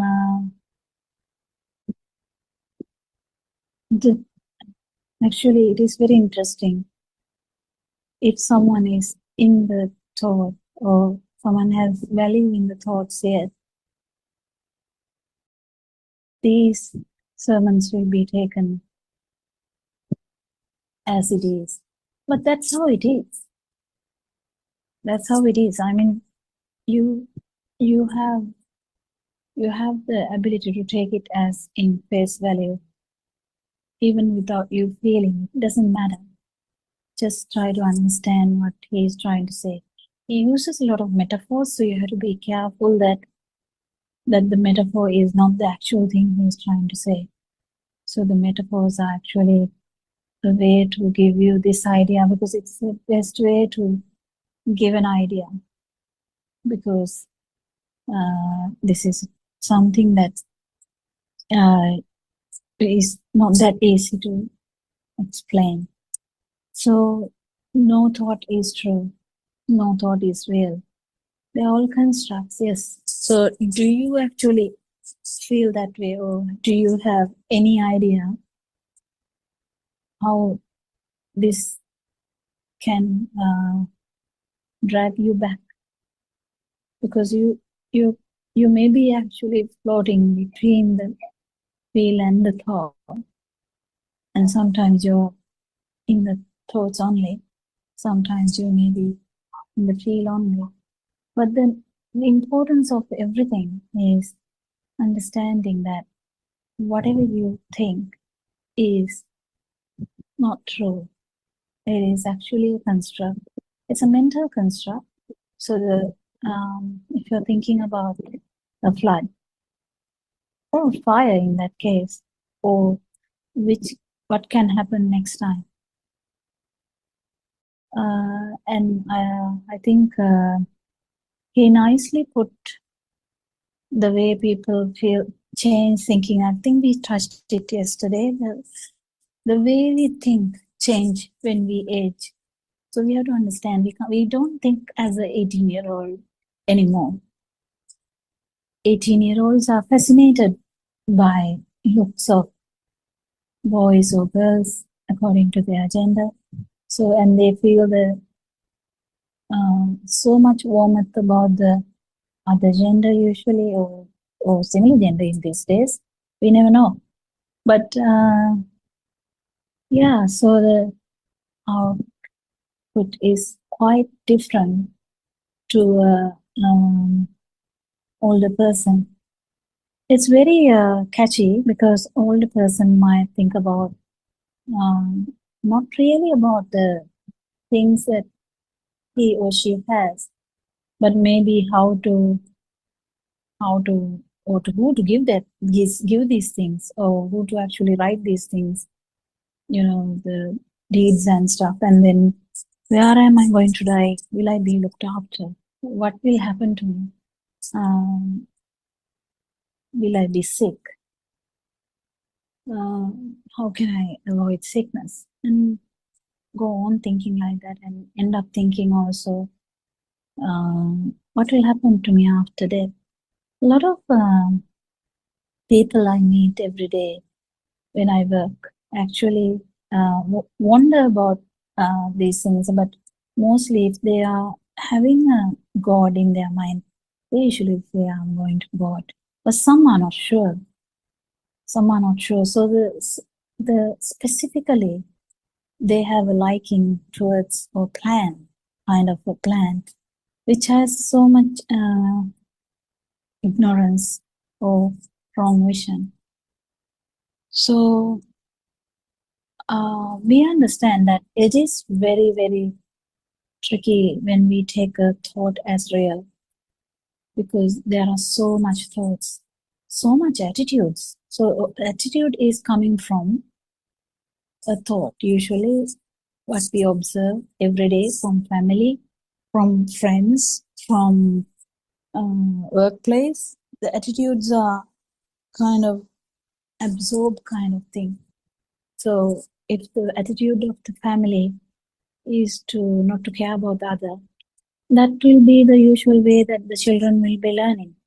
But there can be an exception, because some people are really very easily feel the others. So Aranwanse takes this as an example, how quickly, how strongly he was feeling others, and as well as how Lord Buddha was feeling others. So the message is, do you feel others, or do you feel the suffering, in the sense, do you feel you in basic ways? So, because unless you feel that, you don't know what you are fighting, what you're actually trying to get rid of. So the importance of the feel, importance of feeling everything, and importance of feeling the non-vibration is also important. So the importance of feeling the non-vibration comes from the truth, not from any other way. Because you can feel a lot of things. It may be not directly related to Dhamma. But when Dhamma or truth comes, you can definitely feel how this works differently. Because we know, as any scientist in that case, they feel something too, but they have wrong vision. That means they feel that they are there, and they are trying to find something for the others. But in the Lord Buddha's, for an example, he wanted to try a way to stop suffering for others, himself as well as others. So it was driven by like that. So the path for him was driven by that. So initially, when we start to listen to Dhamma, we didn't have any agenda at all. We were curious about this truth. So out of that curiosity, we kind of kept listening and listening. Not much of an idea about actual liberation. But when we understand Dhamma, we understand that it's not that difficult to understand, that it's actually vision like a different angle. So the different angle is no self-angle. So that is the important thing. To understand the no self-angle, we have to understand how the self-angle happened. How did the self-angle occur? How a person, human, basically, how does a human get this self view about the self? That is the main important thing that we keep understanding. And then we keep understanding, okay, according to, because Aranwanse was talking about this a lot the last 5 years. He has talked a lot. So we have listened to a lot as well. And sometimes some sermons we might have listened twice. So we kind of get his message. What is the message? There is no self, but there is a thought about a self. And how does that thought has arise? It is due to the speedy vibration that it has arisen in the mind also. The mind is very tricky. Mind is the trickiest part, I think, because the mind is an illusion. So you wake up in the morning, you wake up actually to an illusory world, and you are part of that. That is the beauty of that. Not that you are static and you are seeing an illusory world. No, that is how That is how we feel like, I am seeing an illusory world. No, that is not the thing. Actually, the most illusory part of this is the feel of you. And that is what we are trying to understand. In that, we actually understand the other parts too. The main thing is, we are trying to understand not only about the illusory world, because sometimes I can see some others go on talking about that, like, yeah, I understand that the world is an illusion, but the way they talk is so powerful that you can feel that they have that additional power in that. So the more you understand Dhamma, this power is the one which is going down. So if you don't know that, you might not catch it, because you might go on thinking that, yes, thoughts are not true. So you kind of by heart that you know it by it's like the tip of the tongue. You know that the things are not true, the thoughts are not true, thoughts are actually giving out illusory world. Yes, but if you miss the sense of it, essence of this whole discussion is about how to understand the self, the feel of self. How did that happen? And how the thought, the self thought has happened. Then we come to this idea. No, actually there is no self. There is only a stimulus, which is arising from speedy vibration of the sensory organs. That's all that happened. Then we didn't know that. Obviously, we didn't know that. Otherwise, if we knew that before, we might not. We actually might not. Definitely, we are not going to telepathize into a cyber. So now it has happened, yes, and there is a vibration, yes. And Aranahanse was talking about that recently, how even a child, even after understanding that this self-dhamma, it takes longer for them to actually feel these defilements, and actually it will go away. But definitely you have to have the defilements to actually get rid of. So it will take time. So he was talking about that recently as well. So out of loving kindness to all the beings, we try to talk about this now self-dhamma, or that the actual thought is not true. We can develop a discussion around this. Any question? Actually, Shani can ask a question, but I don't know whether she would like to. I don't want her to feel pressed to do that. So I don't do that usually.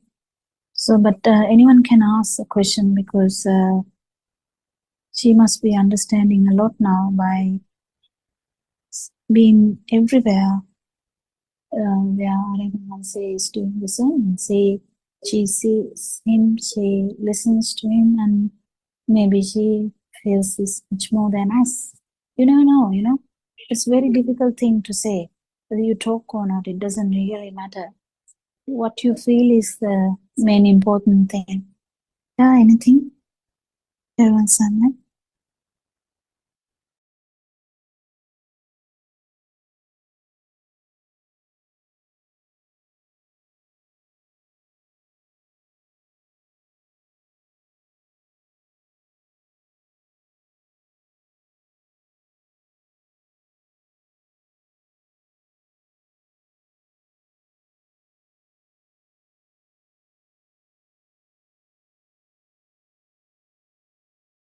Anyone can answer.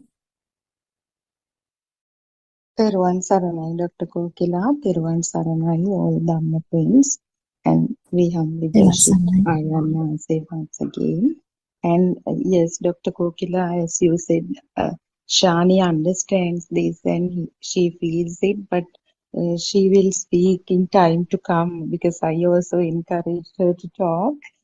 She feels that was evident actually from the way she handles things. And this, Dr. Kokila, in the past few weeks, the frequent question people asked me was, why have you selected this? Why are you listening to Buddothpado's sermons? Because I have been listening to, a lot of, monks before in the past 15 years or so. So, in the last month, of course, a lot of things happened. People got this message. Aryan Wahanse came out and spoke to people directly. And in all these ancient temples and all, after seeing this, many people were asking. So in the morning today also, when I went to the nearby temple, uh, I had to take morning alms, and there is a meditation center. I used to practice meditation with them couple of years ago. Actually, they also do something sensible there. They talk about these 4 foundations of mindfulness, Satara Satipatthana, then the traditional way, the mindfulness of body, the 32 parts. Actually, the vocabulary of this insight meditation was I got it from them, but the difference was they called something called sensory faculty meditation also those days. So what they made us do was to focus on the ear, then the sound comes, there's a sound touches the ear, and now you feels it and you feel it and you call it the crow, and that way the Tinna Sangati Passo was It's very 3 dangerous, very dangerous exactly way to even say that. I don't think it's a good thing to exactly even yeah say that, because yeah it is very tricky, like if someone is making this assumption and telling to someone that sensory faculties, basically consciousness, if you feel that the consciousness is true, you it means you believe that the light is there, you believe that the sound is there, you believe that the touch is there, you kind of believe that the mind is there too, because if you are looking at that angle, so that is the main important thing, this angle. If the angle is slightly different also, you won't actually feel this non-vibration. That is the main I think the challenge for everyone in this world, because the moment you change the story even slightly, that's where Aranvans is coming to every Zoom discussion and trying to correct us each and every time, because if you say this slightly different, even in one, the whole if we talk in a talk, like if we say we have talked about 100 sentences, even if you say one sentence wrong there, the whole is can be taken so wrongly. So the important aspect of this Dhamma is you can't this, because the main problem with this self vibration is, which we even didn't know that it's kind of vibration, this power, this unseen, untouchable kind of thing that we thought that we have. It's a power. That power is really important to be understood. If we are to understand the power here, that is different to the sensory faculties,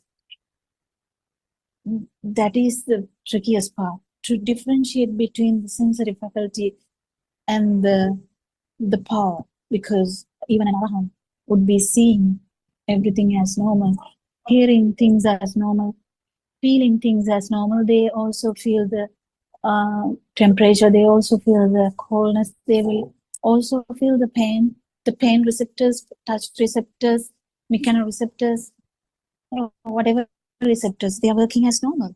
But what is not there is that power. So to understand that power, you need to actually understand that that power is the main culprit here. To understand that, you need to actually get that kind of,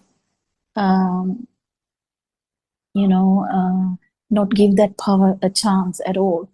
Because whenever you give a chance, okay, someone can say, actually outside is not true, but the feel is true, or the mind is true, something like that. You definitely going to get trapped anywhere. And if someone says, yeah, okay, whatever, the feel is true.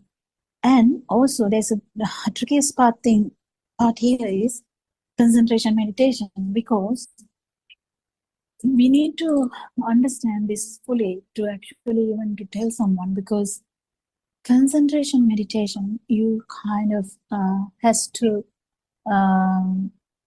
take one, whatever a stimulus as true. There's no way you can concentrate into one stimulus without taking it as a thing. Because as soon as you take even respiration, even walking, if you take it so, I have told this multiple times, but I think it is worth reiterating all these things, because if you are taking respiration as a thing, because respiration is actually a perception, is a mechanism, it has nothing there. But if you don't feel that, if you don't actually get that, what is actually walking is a perception. If you don't have that perception, you can't walk. If you tell a small baby, walk, that baby will not know what is walking. So walking is a perception you get after formation of mind. So this perception is not true. And that perception, when that perception is not true, whatever you feel is whatever the sensory perception that was there.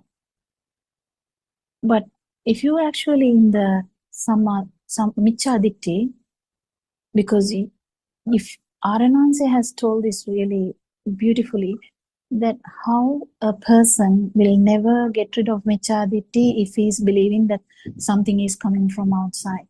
So as soon as you start to concentrate on your sensory organ and see when the light comes, there you go. You're trapped. You're trapped, completely trapped. How do you get completely trapped? Can you explain it? How you get completely trapped is because there's a sensory, the main thing here is understanding the synchronization.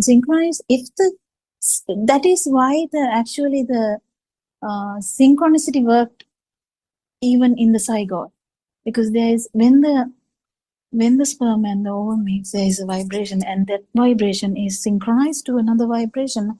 That is how this how even two zygotes are different, completely different to each other. Their lifestyle will be different. Their whatever happening to them are different. Their the main feelings are different. The feel is different. That is the main thing. Because the feel is different, their worlds are different. The worlds are different. Their attitudes are different. Their drishtis are different. Their thoughts patterns are different. But the main important factor is their fields are different. That's why it has happened. So how did the difference in field comes is because of the difference in the vibrations. How the difference in the vibration comes because of the vibration that has telepathized or synchronized into that zygote is different. It's a different thing, because when you understand that this synchronization, then only you understand this vibration is the culprit. If you don't get this, you can't get rid of that. That is the main problem here. How can you get rid of something if you don't know what has happened? And when you come to understand this, that this is the problem, I think it's very sensible. I don't think it is, I mean, it was very scientific to me. It was very scientific to a lot of people, I think. And it was very sensible thing to understand that there must be a problem in that level, because each and every baby is also different. What they feel is different. So we can understand there must be a difference, yes. So how can this, there is a, like Lord Buddha has always told that there's a samsaric journey. How did that journey happen? Because there is a connection of this called synchronization when that happens. Because always the feel, you can, if the mind has not formed it, sometimes some babies can tell the previous details. That is how can that happen? Because of the feel. You can relate to the previous feels, but that vanishes when the new mind forms. So that's okay. But this trapping of this power or sasa is never going to happen if you directly take as the sensory organ is the basis. That is why I'm telling every day that the people, spiritual leaders, they are in trouble when they take the consciousness as the basic, because I can see a lot of them are taking consciousness as the basic. Basic in the sense they don't see anything beyond that. They can say, I don't feel the consciousness anymore, but even that is the worst part of it, because if there is any vibration again, because self vibration nothing has happened to that, because in this brain you can't feel anything, yes, but the underlying vibration, it is there. So it can be very, very minute though. In some cases, we know even wrong vision, you can get into like very low vibratory realms. So that's fine. In the sense, low means higher realms. So but what's the big deal about that is there's nothing big deal at all, because there's always chance for the any vibration, if there is a vibration. Because what happens in the asanya, when someone is with the self angle, or the self perception is still there, you might say, I don't feel anything anymore. Yes, definitely you don't feel anything anymore, because you are there and you don't feel anything anymore. And that is the great problem, because he can't actually feel anything. That is true, he's telling truth, but he can't feel anything, definitely. And the self is still there, and this underlying power, there is always chance. Even in 80 kalpas, that's a long time. We can understand that it's a long time. And still, if there is a vibration, there's a chance for vibration. And when there is vibration, there's definitely going to synchronize to the self vibration again. So it's like a long sleep, I would say. But still, the problem is there. So the main problem when difference, because she asked a very good question here, Sudharma, because someone has asked her, what is the big difference? Yes, big difference is you will never be able to understand the self vibration if you listen to Dhammas with different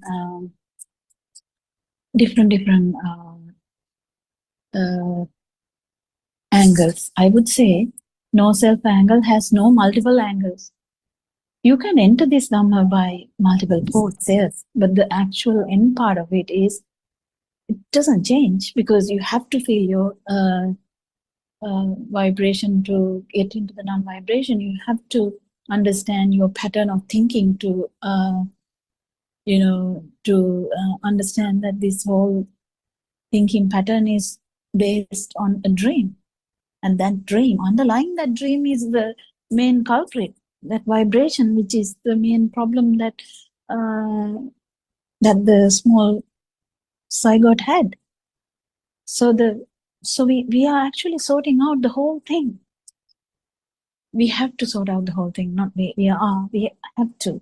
And when we understand this Dhamma fully, what Aranwanse is focusing on, even the way Aranwanse talks about this is really important, because as soon as you talk about something and when he says, oh, that's the thought, and you get like, oh my God, yes, that's the thought.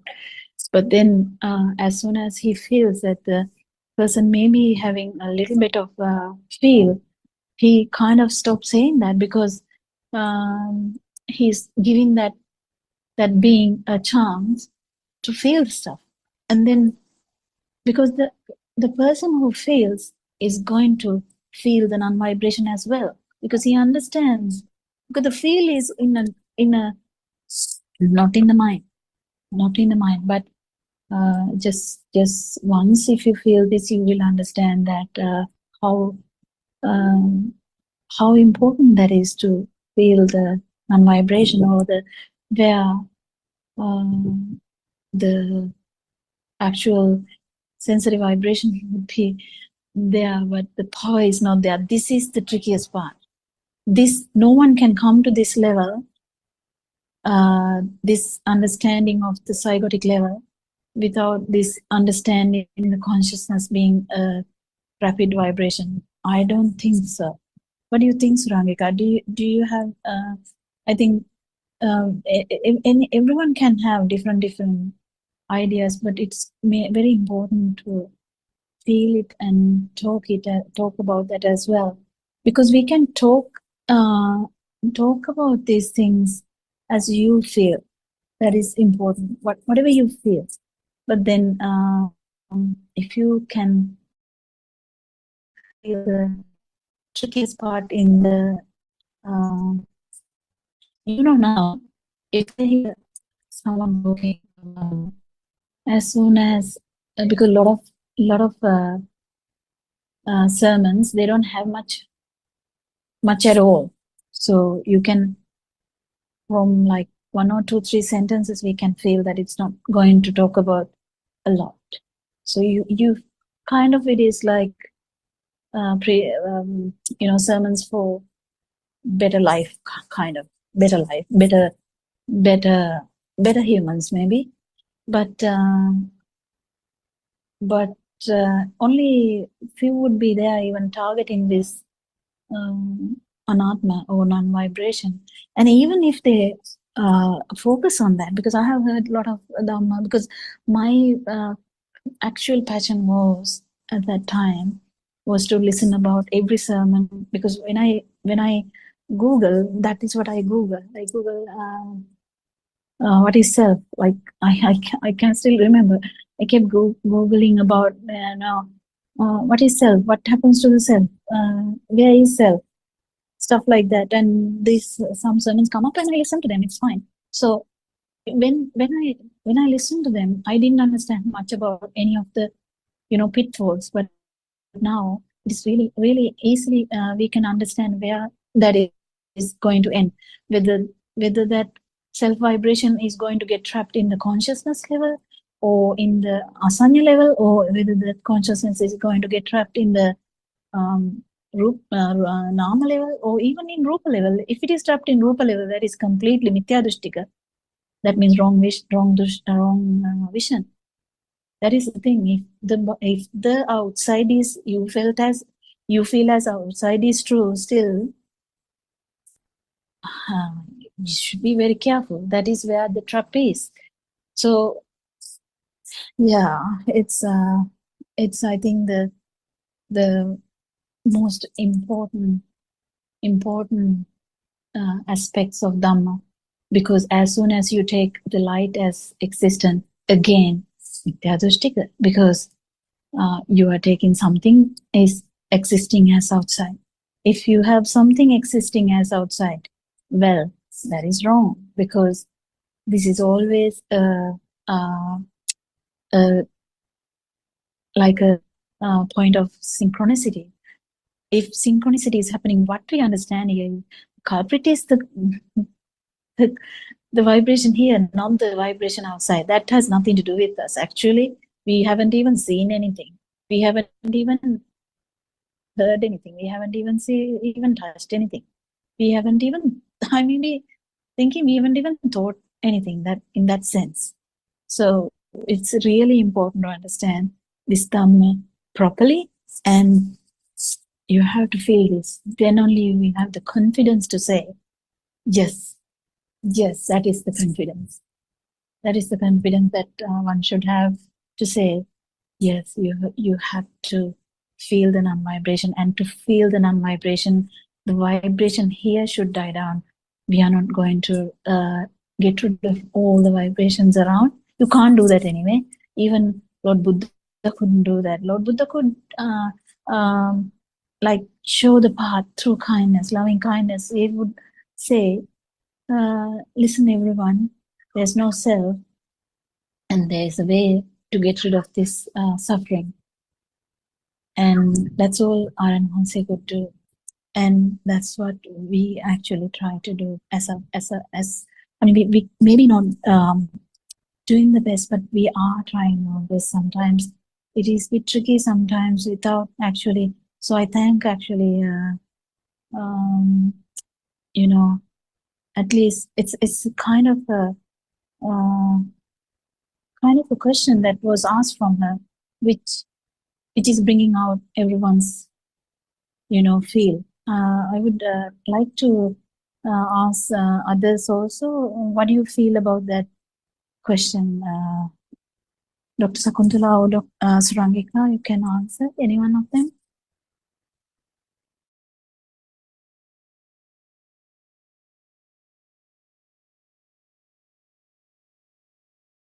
Surangika, if you are free, you can join.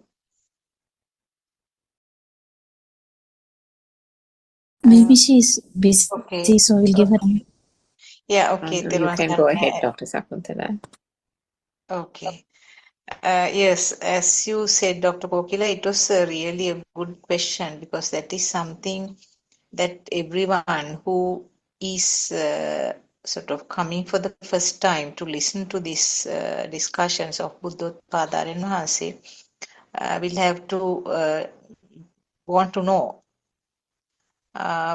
One of the aspects that I see is that the ability Well, to Dr. Sakuntala, I'm sorry, I wanted to add something actually. When you said that, when you just said that sentence, I was like, no, this is a fail. Because no one told us to listen to Aran Hanse. I mean, and no one has told me to listen to Aran Hanse. I don't think did anyone tell you to listen to Aran Hanse, or just found? Just found, yes. Yeah, we were not forced to listen to Aran Hanse for any reason. Not at No all, one yes. has, not at all. So we felt something, so we kept listening, and we feel it more and more and more and more. That's how we ended up in kind of feeling and getting his essence of Dhamma from the point of angle that he's trying to give to us, because it seems very, very relevant to me, very, very truth. I don't think there can be multiple truths. I don't think so. So I have that. I think I should say that, because if someone is asking why should I listen to that, it's really tricky. But you can say an answer. We can invite for them to listen and see, because some people would not like the way Aran Hanse talks. Just only for an example, my sister couldn't understand anything that Aran Hanse was telling, and because sometimes he's too fast, sometimes he's slow. That's fine, but I think whatever she listened, maybe it was too fast, because sometimes he's in the mode that he will be like non-stop. He will be talking about this Dhamma, and for some reason we could follow that. For some reason, I have told this very long time ago. even though I couldn't get to every point, I just kept listening because I was kind of interested and researching about what he was talking about and to understand why there is no self. So the interest is out of interest to find the truth. And if someone is having a lot of thoughts about judgments, judging, I think it will be difficult also because no one, even though you listen to our answer, this is all online, so anyone can listen to anything. There's no restriction. I know there are some places there are restrictions. You can't listen to anything else. They directly say that. There's nothing like that. You can listen to whatever you like, and you can just understand what is there any difference. Yes, you're free to understand. This is online. This is a different world than Lord Buddha's time. This is completely different, and there are caveats in that too, isn't it? Sorry, Sakuntala, I just wanted to add that. No, it's okay. Yes. Yeah, as you said, I think any person is free to listen and any person is free to understand also.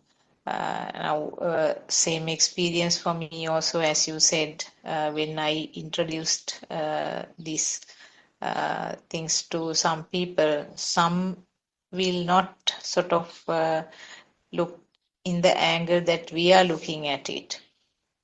So it varies actually. It's a perception of that person.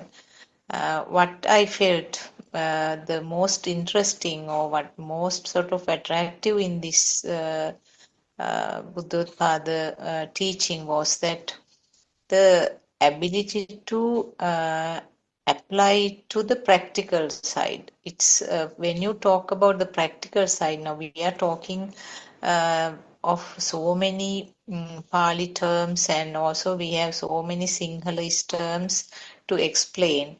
But very simply, Aryan Vahase says that that's true. most of the things mean one thing.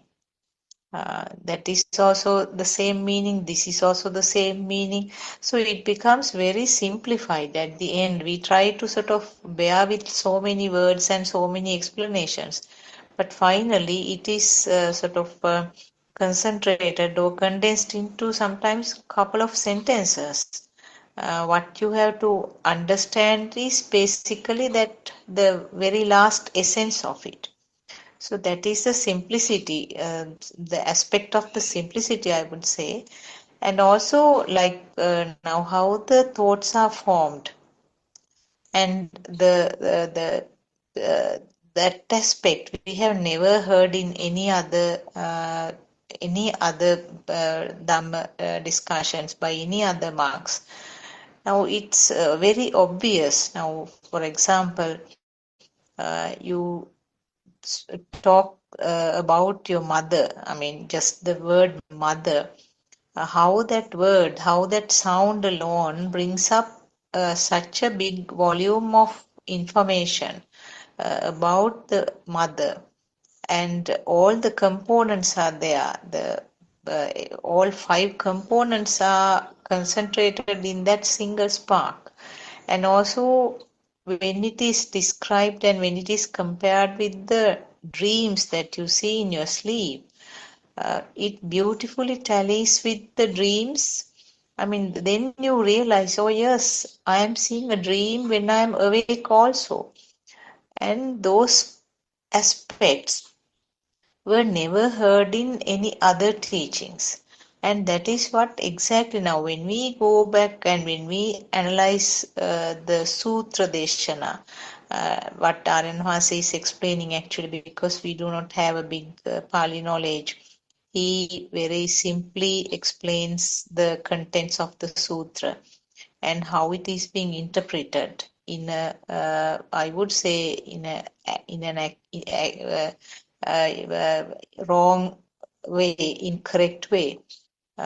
So the way that he explains, especially when it comes to Sutra Deshana, what we knew was kind of woven stories actually around the sutra, But when Aranvas explains that it is not these colorful stories that the Lord Buddha wanted to say, actually what Lord Buddha wanted to convey was a very hardcore message within it, and it all of them are related and in and around the mind.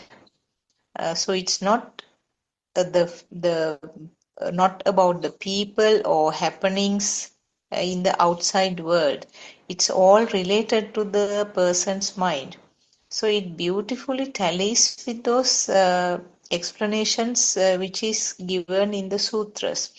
So when you listen to this more and more, it becomes clearer and clearer that what we hear in these discussions by by Buddothpado and Mahanse is coming closer and closer to the real Buddha teaching. So that from my perspective, from my side, that is why I was attracted to this teaching, because one thing very simply and very clearly it could be applied to day-to-day happenings and day-to-day behavior, the behavior of the mind. And secondly, it was very nicely telling with the Sutra Deshana. And so because of those two reasons, the faith or the belief that I had towards the other teachings became less and less. And then I was more and more attracted to this path. So now I am convinced, actually, very clearly, very clear convincing is there that this is the correct path. So I think Sudharma's question was very good. And this is a question that many people might ask us. So I think maybe you all have some other things to add to this one, to what I said. Teruvan Saranai. Teruvan Saranai, Dr. Sakuntala. On top of that, Aryan Wahanse's definition of Nibbana, because we had we never knew what Nibbana was. We thought it's the destination, it's somewhere there. And as you also said, the telepathization, that there is nothing called the previous memory. That was a milestone in my understanding also. And at once, when he said, there is no self, there is no external world, because earlier, and Dr. Kokila, when I was asking the question also, I was explaining that everything happened with the self. I mean, the person who experienced all so-called perceptions and the sensory inputs, the person was thickly there.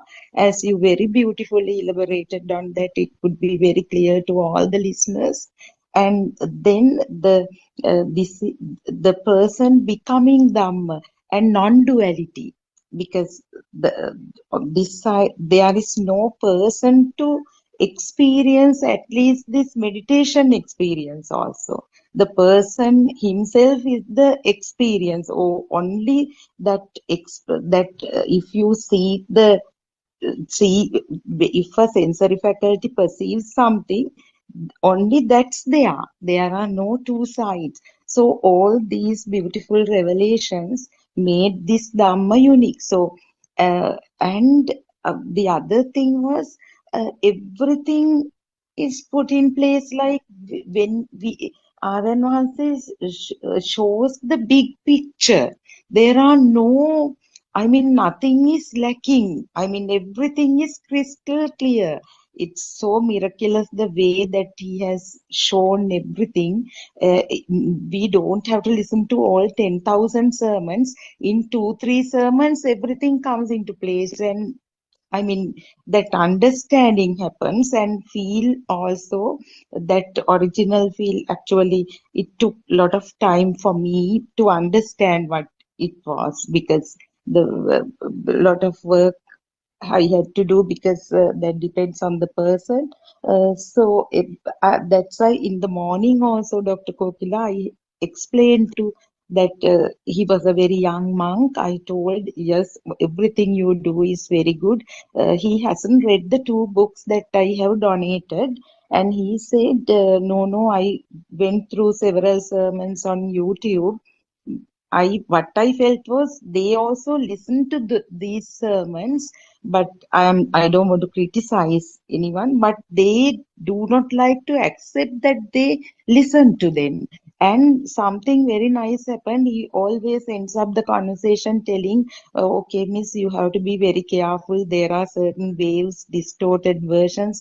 I didn't want to argue. When I was washing the bowls and getting ready to come, the phone rang from a distance. But actually, I heard the sound. I was not upset at all. I was just doing the job. Then he was telling, I think that Dhamma is true because I see that calmness. You never got upset when you heard the phone ringing also. Then I said, that's why, Venerable Sir, I mean, this is true Dhamma because this is, what you all are doing is also good. Please listen to this and also try to integrate this into this. And I mean, in the people who come to this place will also be benefited, because I was able to tell that directly, because we do not have doubts whatsoever, because it's self-evident, as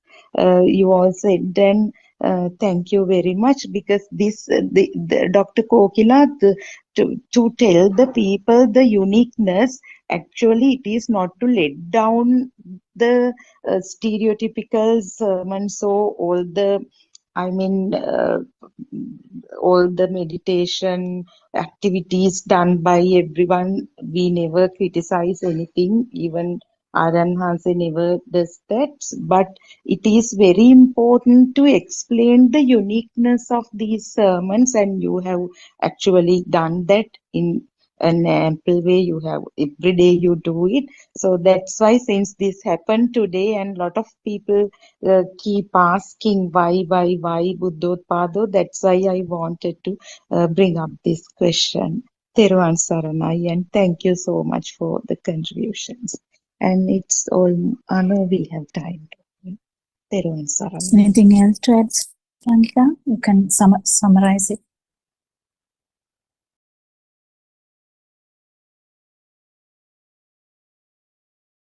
There was a night Dr. Kokila and my friends. No, I think everything was well explained, Dr. Kokila, particularly your answer to Sudharma's question and to the practices that they have been adopting. And it's actually quite right what you said. It can look similar in terms of the practice, but it can be fundamentally based on the wrong premise, isn't it?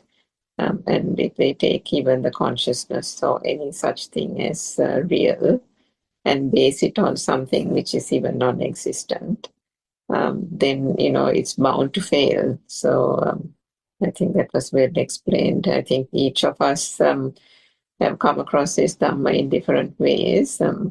Where I'm concerned, of course, a friend, a former meditation group friend of mine recommended or just suggested to listen to Buddothpado sermons. I hadn't even heard of it about 3 years ago. And the first sermon I heard was where he said,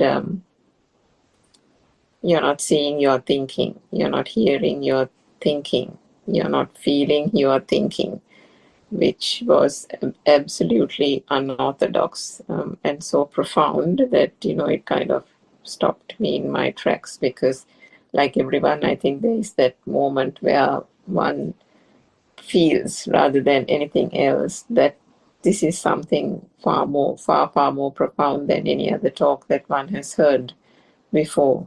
And so I think the journey started at that point. I had listened to other Paramartha talks by different priests and lay people before. So there was that comparison, obviously, because we come from a point of having heard so many talks and then realized that it was wrong. So, that comparison was done for a couple of years. But as Dr. Sakuntala also said, the practical aspect of it, there are so many things that even cannot be explained in this discussion. There are so many aspects that our advisor has explained, which goes so deep and so far and is so profound in terms of his explanation, in terms of the practicality, in the way he brings it to the daily life and links it to how a person can bring the Dhamma to one's own daily routine and so on. Every aspect, the perceptions, the vibration, how Rupaniya, the interpretation of Rupaniya as Rupa as Rupaniya. I mean, we hadn't even heard of those things. So the analysis of how the mind consciousness even works, even the Vatang Vatati, the two cycles, the fact that that there is no light in the perception of light, no sound in the perception of sound. These are absolutely revolutionary and groundbreaking, which you can't say one aspect. There are all these aspects taken together in various facets have, I think, combined to break down the wrong view, various types of wrong views that have been harbored through different teachings that we have encountered, and been able to take us towards the understanding that this is in fact the true Dhamma. So I think as being on the path, there is much, much more that has to be felt from the experience. That much is clear, that there needs to be more to be felt in terms of the way the path is being unraveled. And I think I'll probably leave it at that, Dr. Gopala. Yeah, and the most beautiful thing that when you added that I just remembered, the most beautiful thing is that there is no self in the self-perception. And that is the most, I think, I think I don't have words to say anything about that, but it's so good to know that there is a perception, yes, but there is actually no self. So the perception, what happens to the perception? Yeah, there's no place for that perception at all. The self-view is broken down. Self-perception has no much to do. Just cessation of suffering is the outcome. And we invite everyone to come and listen to Dhamma. It is available in YouTube. It's available in websites, Buddothpado, Dhamma.com, Wisdom of Asia. You can listen to Sinhala Zoom discussions from 5 a.m. to middle of night or early morning, next morning. And you can listen to English discussions in this time. And we invite everyone, whoever who gets any interest in finding truth, and any open-minded person who is willing to listen to something and see whether it has anything to be like understood. It's for everyone, every being who is suffering. We invite everyone. Theruvan Saranai, I think we getting to what's the time? Yeah, I think we are almost near 4 o'clock now. So we worship Paranhanse, we salute him as we usually do. We must have so much gratitude in sharing this truth and making us so different each day. And thank you, Dharma friends. And we keep evolving too. Don't forget that. So it is good. And no, there's no problem in anything. So thank you so much. And may Triple Gem bless you all. Theruvan Saranai. Theruvan Saranai, Dr. Theruvan Saranai, Gopala. everyone. Theruvan Saranai.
It is like experiencing your end or your death.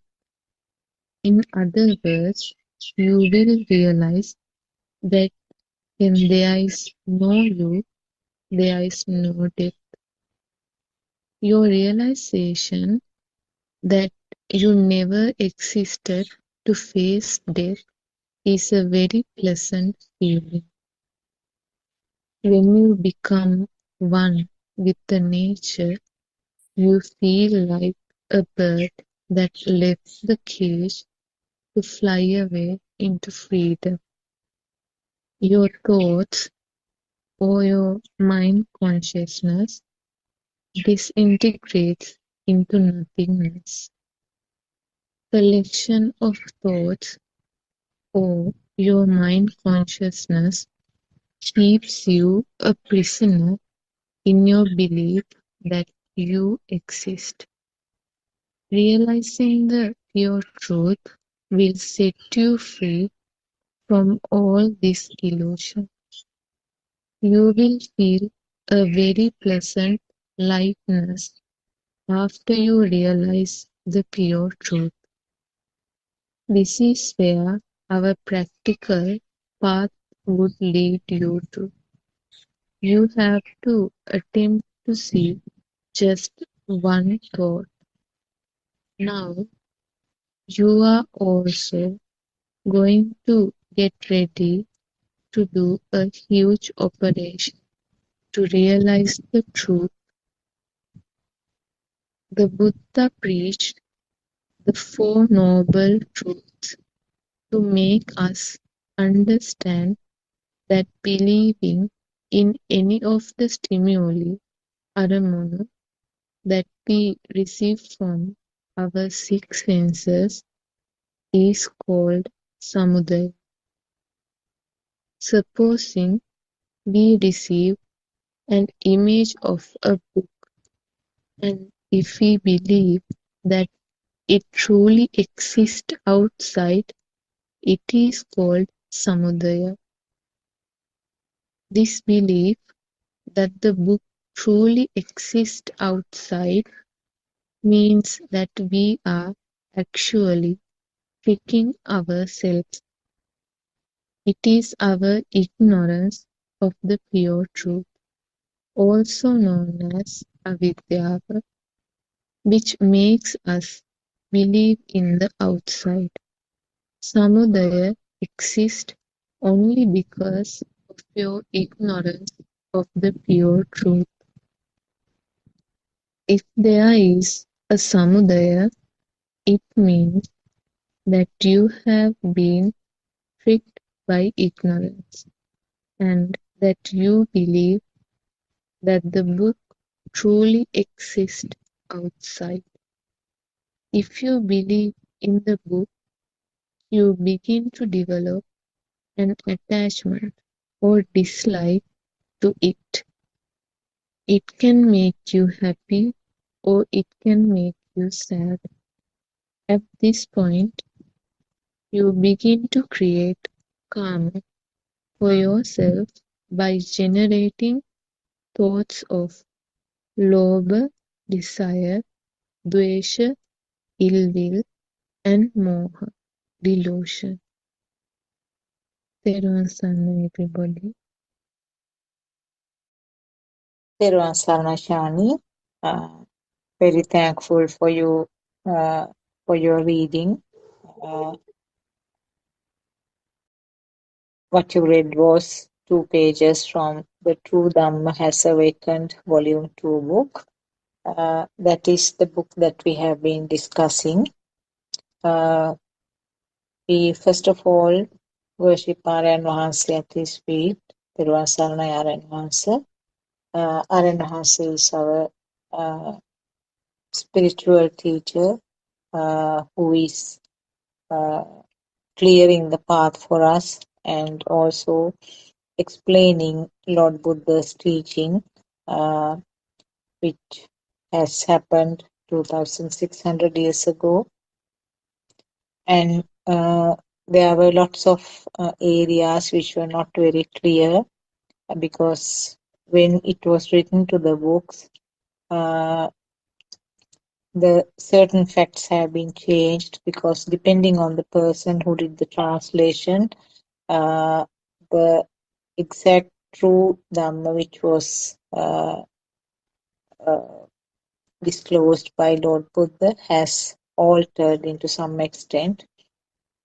So therefore, there was a sort of mixed kind of information given in these books, but uh, our noble friend Narayan Mahanse has been clearing up all these dark areas. So we are able to understand more and more facts about the true Dhamma. So we are very grateful to him. And also all our Dhamma friends who have joined today to the Zoom discussion are welcome most very warmly. Everyone Sarnai for all of you. And our friends who are helping us behind the screen uh, with all the technical aspects. We are very grateful to you. So, Teruvan Saranai. From the 2 pages that Shani read for us, the things which came out was actually you never existed. That means this is the misconception or the wrong belief that we had that me, myself, or you, or whatever really existed. In other words, there is a world, there's a true world, existing world, and then on the other side, there's a person or myself who is existing or alive, who is enjoying this world. So that was the concept that we had. So because there was a person who was supposed to be alive or supposed to be existing, there was death also, because always the death is tagged to the life, the alive feeling. In other words, it's like the two sides of the coin. Wherever there is birth, there is always death associated with that. Then if there is no person who existed, then you can't talk about the death either. And what is meant by birth in Buddhism is not actually what happened some years ago as a little baby. That means that is the mundane world birth, where depending on the person's age, you can say I was born this number of years back, and you can name the place also. That way, always there is a death which occurs after a number of years. But in Buddhist teaching, or Lord Buddha, what he mentioned was every fraction of a second there is a birth. How do you say that? What does it mean really? What Lord Buddha meant by the word birth was the birth of the self-feeling. So the self-feeling, each fraction of second it happens, and each fraction of second that birth comes to an end and there is a death. So in other words, there is a very fast series of births and deaths. Therefore, you can't talk about a death which happens after so many years just as one incident. There is birth and death happening as a series every 1,000th or one fraction of a second within a very short period. What does it mean? Now, talking about the Buddhist teaching, what Lord Buddha taught was one of the main facts was that Four Noble Truths Four Noble Truths. What is the first one? Samudaya. Samudaya means what does it mean? That the stimuli which are created by the senses will give rise to the thought. So that is where the samudaya is. Samudaya means the rising or the uh, formation or the birth of a stimulus. So what does it mean really? If these stimuli, which occurs as a result of a vibration, fast vibration, as a part of the natural process, there is a formation of the thought. Or in other words, the five senses are there. Five senses means the eye, ear, nose, tongue, and the skin. So those are the five senses. And what happens is this: in these senses, there is a function. Actually, the sensor means the function. So the function is seeing, hearing, or feeling. Under feeling, we talk about the taste, smell, and the skin feel. So there is a feeling that uh, these are there actually. Something, a light is seen, a sound is heard, taste is felt, and the smell is felt, and also the skin will feel the warm, cold, and the hard sensations. This is what is described in the little baby's level, where only these feelings, these sensor functions occur. And at that age, there is no naming or there is no identification of this stimuli. So therefore, they are limited to the sensor function. The baby will see a light, but there is no idea what that light is. Baby will hear a sound, but no idea, no naming, no words for that to say that what is that sound.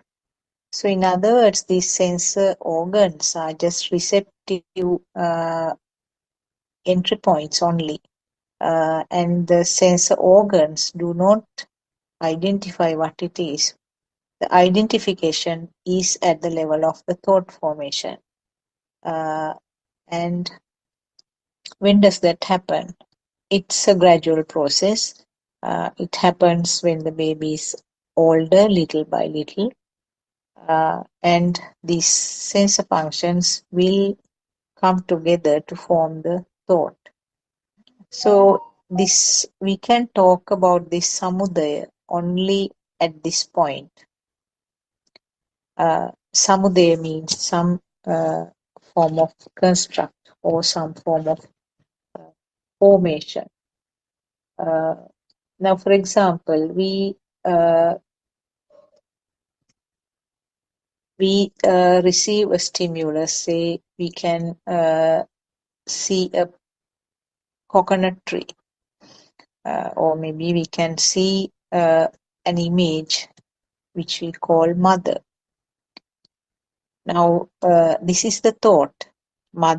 Word mother is a thought because it's just a light for the eye faculty. It's just a sound for the ear faculty. And maybe the other faculties also come into action when it is the thought called mother, where the feel of the mother, when you touch the mother's feel, and also maybe a particular smell from the mother. Sorry. And maybe a small baby, when the baby is suckling from the mother, the baby will receive the taste of the milk. So all these five sense faculties come together to form the thought mother. So where does this mother, where is this mother? It's always thought is projected to outside. So there is the mother, and it's a thought. it's a thought in the mind faculty function, but the projection is to the outside. So the outside world is composed of all these components: the mother, father, brother, sister, house, flowers, dog, cat, car, everything, whatever you can name, everything is projected to outside. So there is this outside world and the other end experiencing person. So this is called duality, where it's divided to two ends. And automatically what happens is what is projected outside is taken as real or existing. That is where the samudaya is. So this is where you identify an existing world and myself on this side. And this process doesn't stop there. Now, when you have this existing world, so many other things are coming behind that, as so many other things follow that. The defilements, all the clinging and aversions, and also the ill will, and sometimes the feeling of merely just existence, which means an illusion. So all these things are the byproducts of this so-called existing world. So when there is existing world, each and every fraction of second, whenever the stimuli are taken as real, the birth of the self is there, and it's always followed by the death of that existing feeling. So this is happening at a very fast speed, and the system doesn't recognize any gaps in between. So it looks like a continuous formation of the self feeling, and this is where the solid myself, the feeling of the solid myself occurs. So this is basically what is meant by the samudaya. And when there is samudaya, when you understand this process, that is the only way to disentangle this process of the birth of the world. So understanding this mechanism is the most important and essential part here. So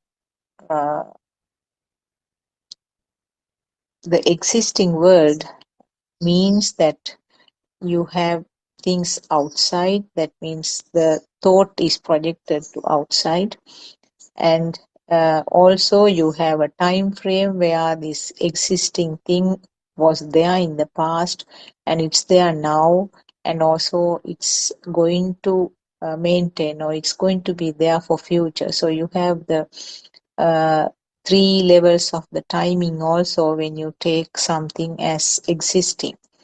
Not only that, the things that are liked or also disliked, the beautiful and the ugly, and the crude things and very fine things, like that. So many features or criteria are attached to this stimuli, which is considered to be existing outside.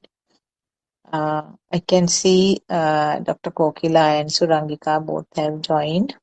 I would like you to add something to what I was mentioning. Teruvan Saranai. Peron Sanai, what was the initial bit discussion from the book? Initial bit was actually the very first thing, that means a samudaya, about four noble truths. It just started mentioning about the four noble truths, and just took an example of the book which is believed to be truly existing outside, and when it is taken as something truly existing outside, how the defilements occur as a result of that and around that. Only the word samudaya was explained briefly.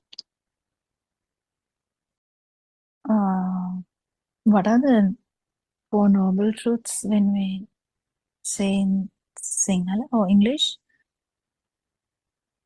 In English, dukkha in Pali, if I How did say you dukkha, say? it says only about the samudaya here in the book. Dukkha So how satyas. was it? Just said Samudaya, not in Yeah, English, maybe. yeah, only Oh, said okay. samudaya. Yes, what he said was the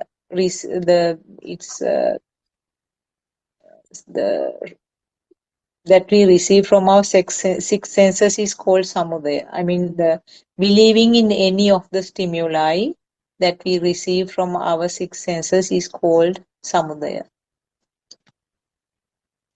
That is how the stimuli are taken as real. I think that is what it means.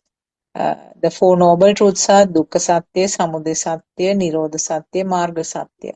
So dukkha satya means it's the suffering. And samudaya means actually how it is, how that construct comes. When you understand how this happens, then you go to the nirodha. That means you understand the mechanism, and then you slowly get relieved from that. And then the marga is the path that is described. So Rangika, I don't know whether you can give a better explanation than me for these Four Noble Truths. Therwan Sarnai. Therwan Sarnai, Dr. Sakuntala and Dr. Bukila, Therwan Sarnai, friends. I think that's right, but that part of the book that was read out, I think only dealt with the samudaya aspect of it.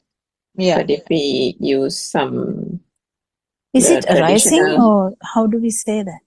so it's Four Noble Truths is generally called dukkha means suffering. And then samudaya is the origin or arising or cause of suffering. That is the samudaya. And then nirodha is cessation of suffering. And finally, marga or the path is the Noble Eightfold Path to end or to cease the suffering. So that's generally the the Four Noble Truths. And if we talk about the suffering itself, I think we've discussed dukkha, isn't it? The suffering can be interpreted in different ways, particularly even from a very basic notion of what is dukkha in the sense of suffering, the basic suffering of, somebody dying, old age, death, disease, and so on. That too is suffering. And we've also, I think, spoken about nirvana or cessation of or liberation is also there where suffering is, isn't it? Where there is suffering, there is the cessation of suffering. And then in terms of the dukkha, there is dukkha, the suffering, and then there is dukkha satya, and then there is dukkha arya satya as well. So dukkha satya is, I suppose, I don't know, how do you say it in English, the dukkha satya, suffering, truth about suffering. That can be by taking the external world to be real, not taking the external world to be real. So that is the second stage of ceasing to believing in a so-called external world, and therefore to that extent suffering is limited and suffering has been eradicated to that extent. But as long as there is still a belief that there is that the thoughts are real, then there is still suffering. So finally, the stage of dukkha arya satya, the noble truth about suffering, is what is being discussed in these forums through Buddothpado and Mahansa's discourses and through these discussions as well. and that is the final ultimate truth or noble spiritual pathway, or the true Dhamma philosophy that is being discussed, which is that even the thought is not real, and therefore understanding that the thought and how the mind is made up will finally bring about the cessation of suffering, and the pathway to that is the Noble Eightfold Path. So the samudaya aspect that you spoke of, Dr. Sakuntala, is the second stage, which is as long as the thought or the construct is considered to be real, and whatever that is getting manifested through the senses, if there is no understanding that these are just sensory perceptions through ignorance, if there is no such understanding, then there is a entrapment, isn't it? An entrapment or a betrayal almost of what is occurring in the senses, unknowingly, unerringly, not knowing that this is just a process, and because of that ignorance, a false sense of I gets created if that external world is taken to be real.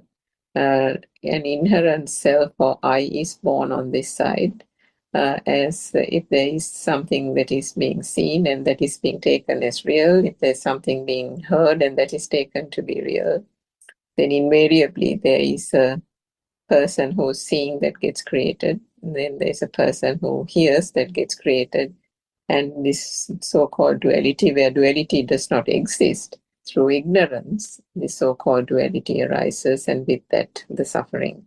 So, yes, that is essentially what samudaya is about, and I think you gave a good example of how the perception of mother came about from the point of the baby in the cot, and how through the senses at that time with the radiant mind there was no self-perception as such, although the self-vibration did exist in certain levels, but how after a period of time, through a few years later, and through the learning process, the thought and the construct starts, and with that construct or the mind consciousness coming into being, how this mind objects and everything associated with that starts to become real, and this external world, this facade, starts becoming a reality, and with that the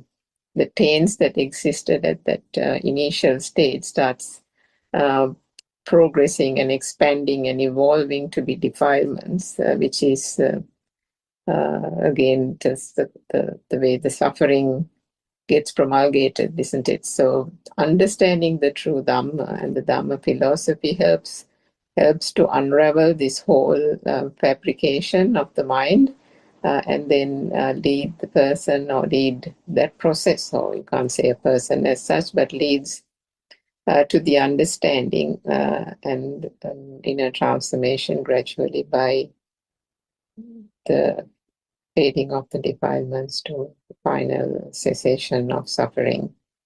The pathway is quite important, and the pathway, it is in the pathway that we do need the noble spiritual teacher, Aryan Wahansa's guidance, because the guidance can come only from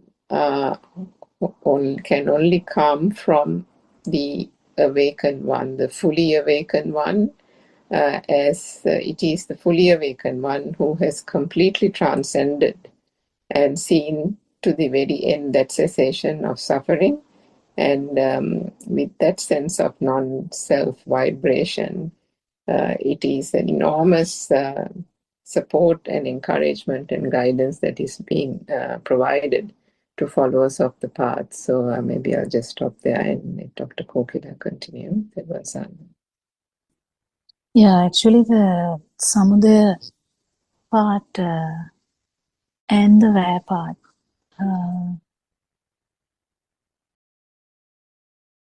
cessation, arising, causation or rising of the suffering and the cessation, both should be understood really properly. initially we try to understand this with our knowledges. It's okay, but it is better if we feel it as well, because when we feel the actual how the self vibration becomes zero when stimulus is not a thing, so we can say, but then only we can feel that the suffering part or the self vibration was not there, so the non-vibration. So that is the actual practical part, is that all of these things, practical part is just somebody should feel the non-vibration, then only he will properly understand, he or she will properly understand the arising and the cessation both, because arising will not be properly understood until we see the cessation as well, and cessation is not going to be properly understood unless we understand the arising as well. So they go in hand actually, and cessation or arising, these things are actually due to ignorance. We understand that this arising happened because of the ignorance, and this not knowing that the speedy vibration of the sensory organs is the main reason for all these changes. Well, we never knew that. Now, after hearing Dhamma, someone will now start feeling this. We'll actually know this first, and we'll discuss about it, we'll think about it, we'll talk about it. After some time, we might even start feeling that. So what do we feel? That the arising of the self vibration is not there when the stimulus is not a thing in different levels. But importantly, it should go to the zero level of feel. So then that is the most important aspect of arising and the cessation of suffering, because arising is fully understood and cessation is fully understood with the experience, not really by the theory. But the theory helps us all the time. It helps us to understand what is being said, what is happening. Isn't it? Anything else to add? We can develop a discussion as well about this. And anyway, understanding of how this stimulus becomes a thing, or becomes real, or becomes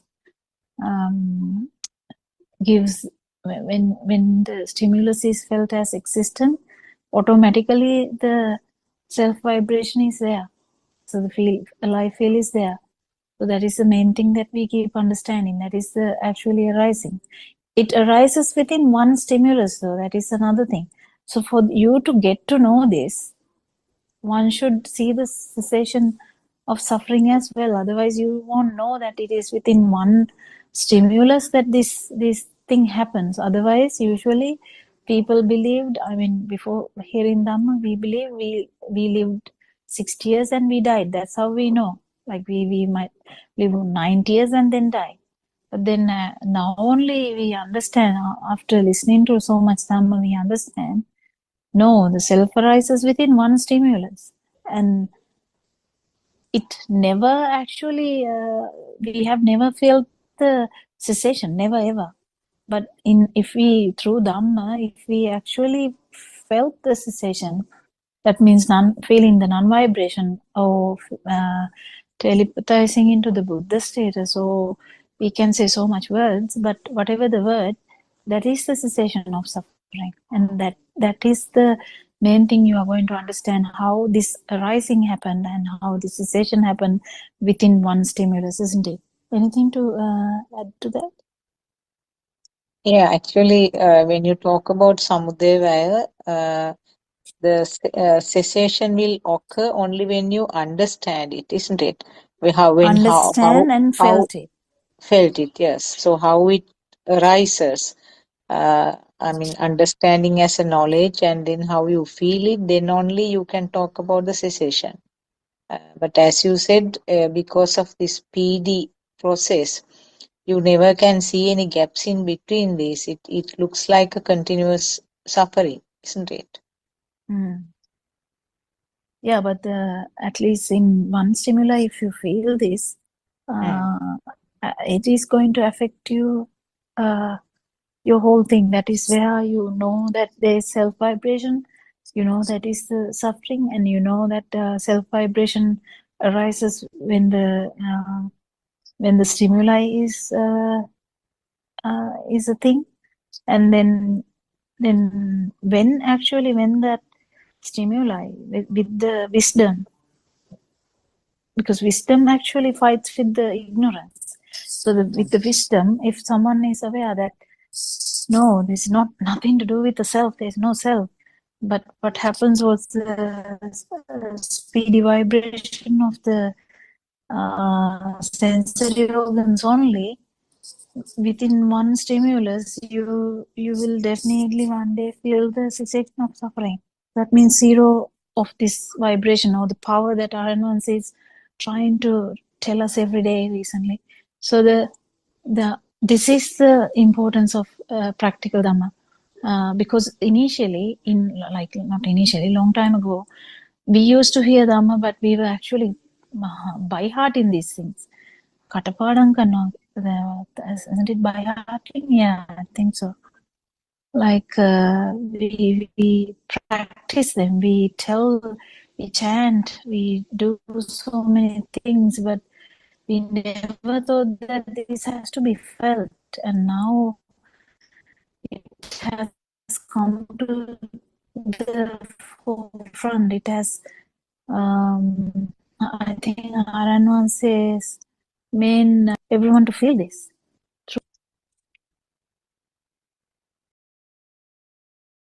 Yeah, actually, as a part of that reading, just briefly it was mentioned about the karma also. That is where when this stimuli is taken as real, as something really existing, when it is given the alive feeling, or when there is self-existence, the feeling of self-existence, that is where the karma also comes to play a role, isn't it?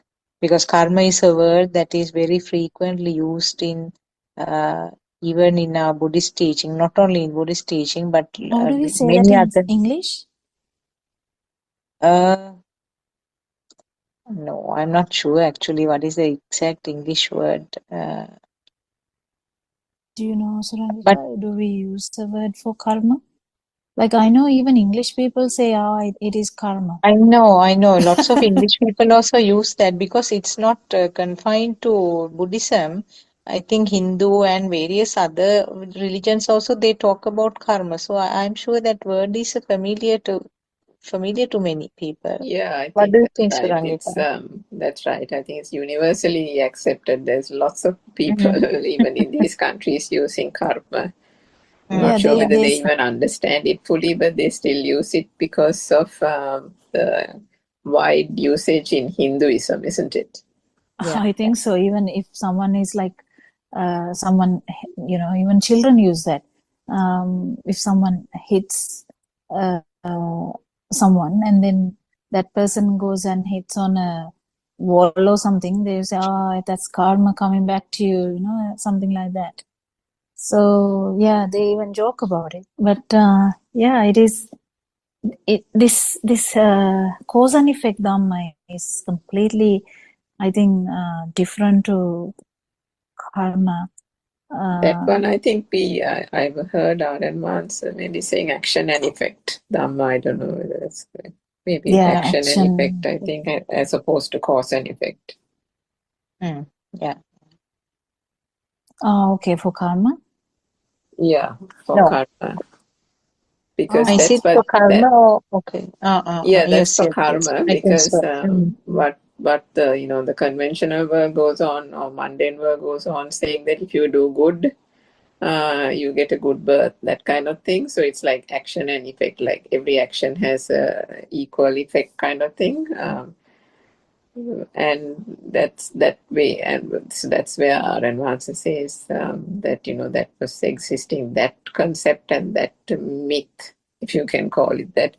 But yeah, the actual problem is the karma, or the karma has the whole thing in it. Like if we talk about the karma, usually there should be someone. It's all savinyanaka. I don't know the English word for that either, because it is like taken as someone does something to someone, another one, and this action will bring an effect.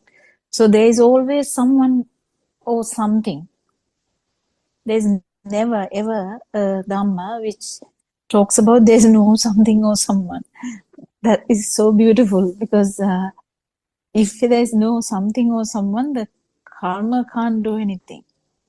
Can they? It can't. It just can't survive in that context. But it is not familiar to us because it has been buried for a long time. This cause and effect Dhamma was not there. So the whole world has come to the thinking of, like, you are someone and you do something to another one, and you get something back in the another way of happening. But this is not true. I mean, we can't say this is not true, because it can happen in that mode of thinking, because the mode of thinking or the way of thinking, when it is different, of course, because you keep thinking, I did this, so the bad things will happen anyway. But the main cause and effect is mainly about actually there's no self. That's the main non-self angle Dhamma. So the non-self angle Dhamma, there's no thing also, because the stimulus has no power. The self has no power anyway. So because they are similar, the self arises when the stimuli is a thing. So then there's no someone, there's no something, there's no another one, nothing. So then that talk is actually nullified, isn't it? I don't know, the wordings are good. What do you think, Saranika? Do you have? Yeah, that's right, Dr. Kokira, because you can't have your feet planted on both sides of the equation, isn't it? No. That's what our advisor has been saying to people for the last so many years. All these years, mothers and various people, followers, have been used to this conventional way of thinking that every action has an effect. There is karma, and there is a person, there is something.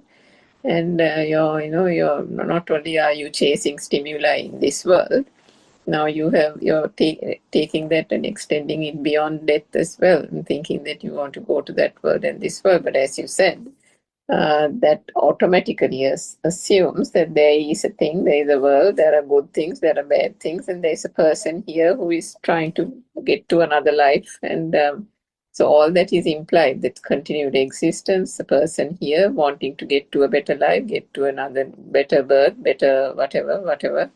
All that is then assumed, whereas this is fundamentally no soul Dhamma. So if there is no self at all the other things, as you said, gets completely invalidated, and you cannot harbor that notion of karma on the side and then do this like a hobby or something and listen to no soul Dhamma, because there needs to be a complete convincing. Can't be mixed at all. Can't be mixed at all. It's like oil and water kind of thing. It will not get mixed. But to the extent that one still is in ignorance, yes, then that samsaric cycle will invariably continue, because the self vibration is going to be there.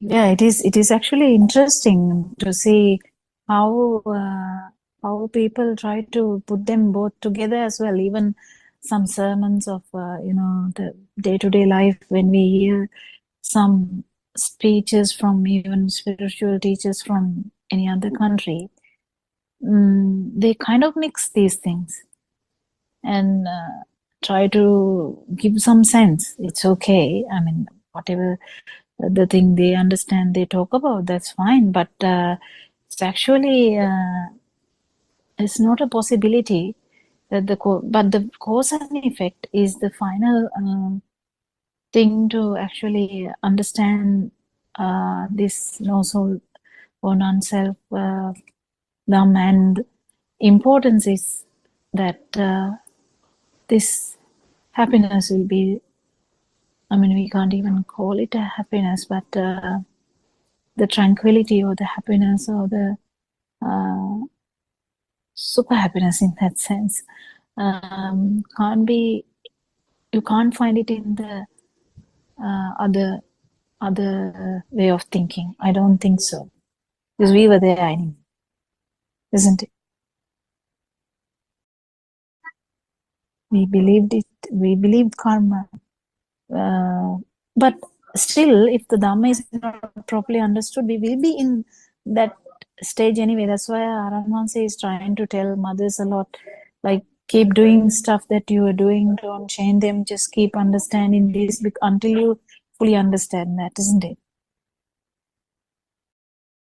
Yeah, I mean that's the thing, and that's what we've also spoke of many times in this Zoom, isn't it? The danger or the risk of becoming stagnant on the path, or getting comfortable with the moment. You know, the feeling that the stimuli is real, and that so-called vibration, which we didn't even know was vibration, which we didn't know was the self vibration that was the cause of suffering and keeping this continued existence in this samsaric cycle. We didn't know that vibration, that feeling of wanting to be there, the sense of existence, the sense of being alive, all that was actually understood by the revelation of this true Dhamma philosophy. Then only the light was shone on it and said, that is that so-called heaviness, that so-called reality, or that existent field, that is the self-vibration. And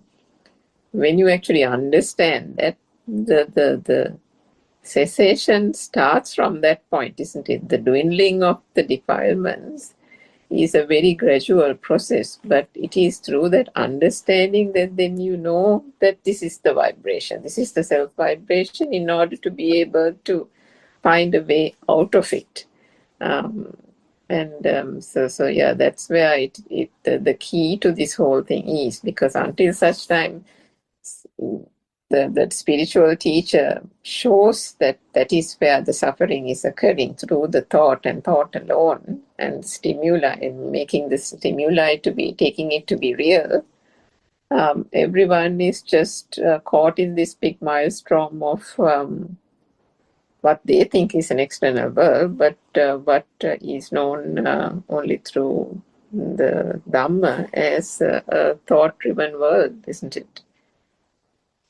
Yeah, and for the self vibration to become zero, one should understand that it is a problem, that it is the problem. The self vibration was the issue.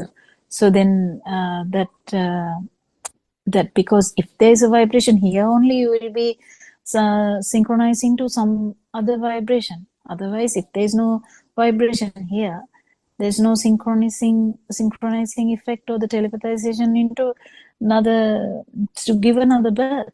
So even in next thought, you are not born if it is not happening. So if the stimuli is not a thing, so it is very, very critical that the understanding of true Dhamma is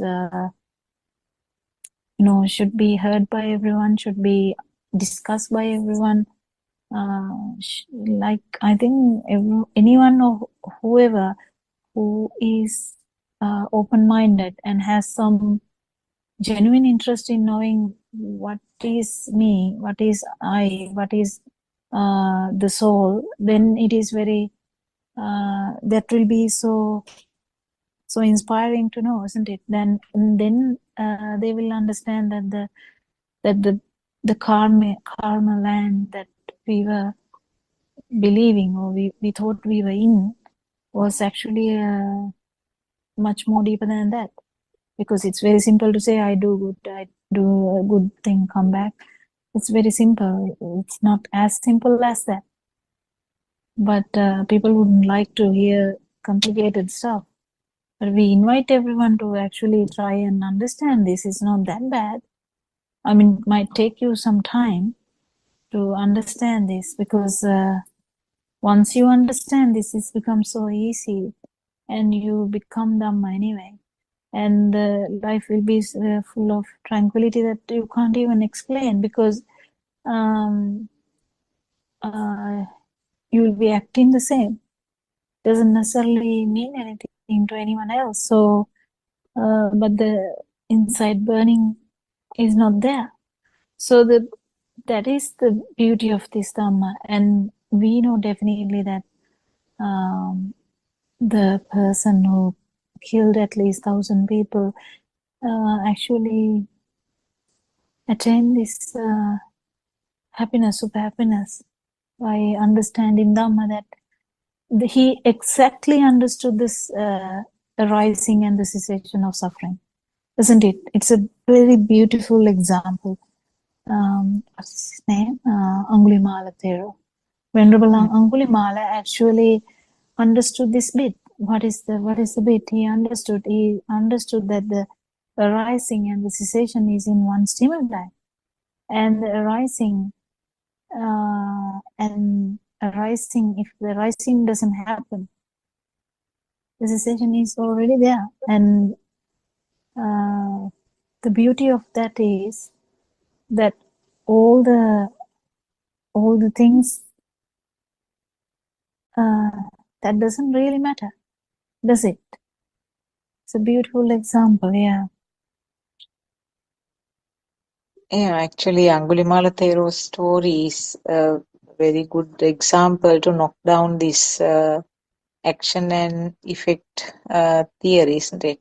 Because that has been there in practice even before the birth of Prince Siddhartha. So that was that was the theory that was taught by many spiritual leaders at that time, and it in the history it says that even Queen Mahamaya, Prince Siddhartha's mother, was doing lots of good meritorious activities, including observing Sil, because that was a concept that if you do the good things, you will end up receiving good effects. But actually, the action and effect and the cause and effect, there are two streams flowing to the exactly opposite directions, because one will prolong the samsaric journey, whereas what was found by Lord Buddha, which is the cause and effect, will bring up the cessation of the samsaric flow. But as you said, many of our Buddhist preachings in our country, just forget about the other religious leaders or other spiritual leaders, but in Buddhism itself, in our country itself, if you listen to 100 preachings by different monks, at least 80-85 will give a mixture of these two. They say that do the good things and then you will receive the comforts of the heavens, and maybe ultimately with after seeing the next Lord Buddha, who is going to be born after maybe I don't know how many millions of years afterwards, when he see, only we will be able to understand the nirvana. And until that time, you have to do good things and then collect as much so-called collect, like you are collecting them in a bank account. Collect the meritorious activities, and then be and have the assurance of being born in a good realm. So that is the tragedy here actually, because they just briefly mentioned that there is something called cause and effect Dhamma that was taught by Lord Buddha, but nothing beyond that. And then mostly they talk about the action and effect aspect of it. So the true Dhamma is actually underneath. I mean, it's not surfacing enough for the people to understand it. Yeah, actually, our understanding was very poor when we started to listen to Buddothpado sermons. This understanding change. I have heard so many sermons before, like saying, "Keep wishing for nirvana." To Yeah. wish, yeah, and that's what we did, and we kept wishing. But even my father, who is not alive today, wished for that, and they didn't know anything to do other than wishing. Yeah. So they thought it will come one day, and they had the notion of something that is that they will find one day. And but the thing is, nowadays the truth is out there, so everyone living at this moment is very very lucky, so that you can understand that actually the arising of suffering is here. And if you see that in one stimulus, if you see that how the stimulus is the cause for this whole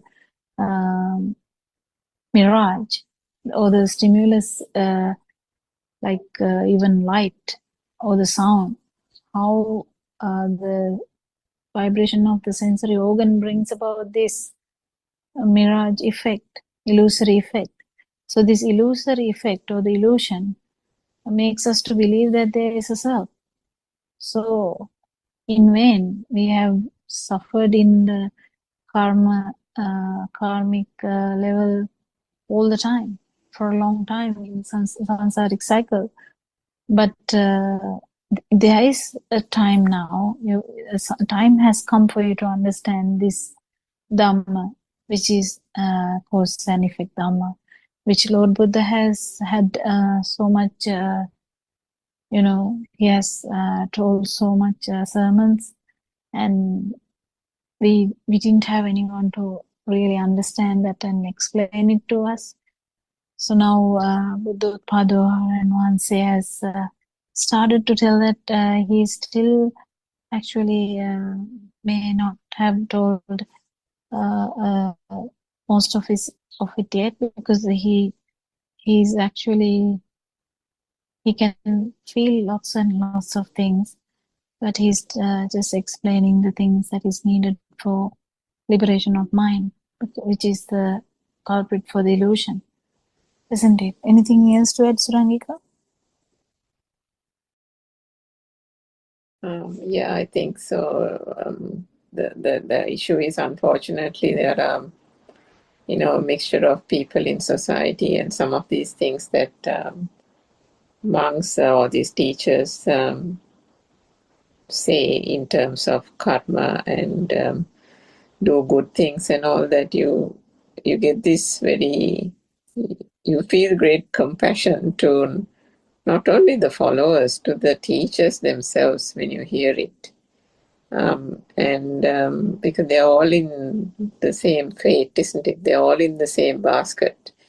I think if they had access to the true Dhamma themselves and truly understood it, then they wouldn't be saying those things. I would have thought, because if you think about even the example of the Thai monk and the time he spent here, and the transformation and his words as well, due to the association of our noble spiritual teacher, that itself has given an enormous message about how that good association and that good guidance can do wonders, isn't it? With the true Dhamma imparted by R.N. Mahansa during that 1 month stay of that Venerable Bhante. So if they did have access to that true Dhamma, it would be a whole different picture. But one also cannot help but get the feeling that there is an appeasement shall we say, of the followers, almost as if there is a worry or there is a concern that the expected support or contributions may not come their way or stop or cease if a different message is being said contrary to the traditional teachings. So it is, I was listening to the talk of R.N. Mahansa in the Cavalier Temple today, which was in December, I think, about 2-3 weeks ago. And in his in his usual and very direct way, he said, "Can you not say out loud with confidence and with directness that this is the Buddothpado way?" Because he said, I think, looking Nivanamaga, Nivan Dakinamaga, and all that, and this is Buddothpado Kalyai. So, and he said that you need to have a spine. You need to have a spine to attain nirvana or to achieve true liberation, what he meant. But you need to be able to have a firm resolve to be able to see the truth and then to practice that due diligence, practice the Dhamma diligently, and to be able to voice the truth of the true Dhamma to people, to followers, to the seekers of truth with clarity, with confidence, and with that great compassion. And if you're going to be beating around the bush, if you cannot say it convincingly, then what is the point? Do you think you will have the courage to attain that true liberation yourself? I mean, that was such a direct key message. Yeah. He said it in just one sentence, but it spoke volumes, isn't it? Yeah, he does. Yeah. I mean, his directness, his power is immense in that way. I think because of the non-vibration, because he doesn't really mind. He just wants this truth to be out there. That's all. So, Yeah, because I everyone think in else. Sri Lankan culture, with the Sri Lankan culture, it is very difficult to put a new thing out there. Yeah, that's true. Yeah, even in these cultures, they will just ask us to just do it on your own. They won't come and damage someone else's wishes, but still they are not going to allow you to, like, spread it, because I think that it's just something you should follow according to their own heart, which is true. I mean, we don't force anyone anyway, but in Sri Lanka it is quite different, because most of them are Buddhists and most of them are aware about some Buddhism by school, by Sunday school, by tradition, by home culture, something. We have heard a lot of Dhamma discourses. We know that, at least we know, like, the God is just, we don't really go into that part, even though we think that we might become the God. We don't really think that the God is doing everything. I don't think so. But maybe there are people who think that. So it's weird that how these things are, all the views, and someone like R.N. Mahansa to stand up and say, Minisune asau. Yeah. People listen that there is no self, there is no person here, but there is a field, yes, and how this is how it arises. And if you understand this, your suffering would be not there. And if you have the will, if you have the capacity, if you have the keenness to understand this, come and listen and understand. This is out there in the YouTube. It's out there in the internet. So that's the message, isn't it? Yeah, it is very And direct. I mean, people don't understand, don't even have an inkling as to how fortunate, just like you mentioned a few minutes ago, Dr. Bogara, how absolutely fortunate they are to be living in these times. I mean, can you imagine Buddothpado, the reawakening of the Buddhahood, the Buddha state, and all the teachings in its purest form occurring in this very lifetime? I mean, even saying it, it brings so much of joy, so much of, purity, Samai. pure. Therefore, Thiruvan Rasan Naren. I think original feeling is as a message. It's a Buddhist time also. Original is a feeling. Mm. It's a message.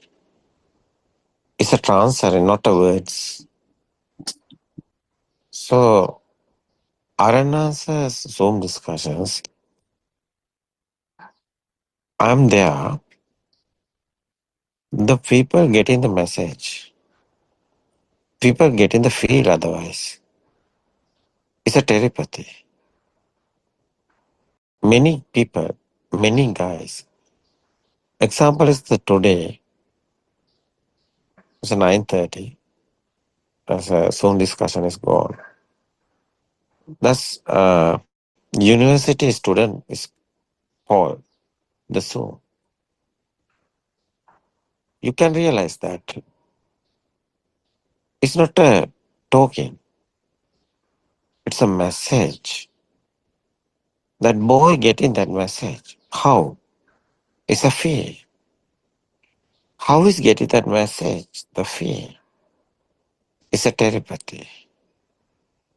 It's a happening. At, at, at the moment, alive, it's happening. The present is happening. That boy is very happy, finally. First, boy asking the question.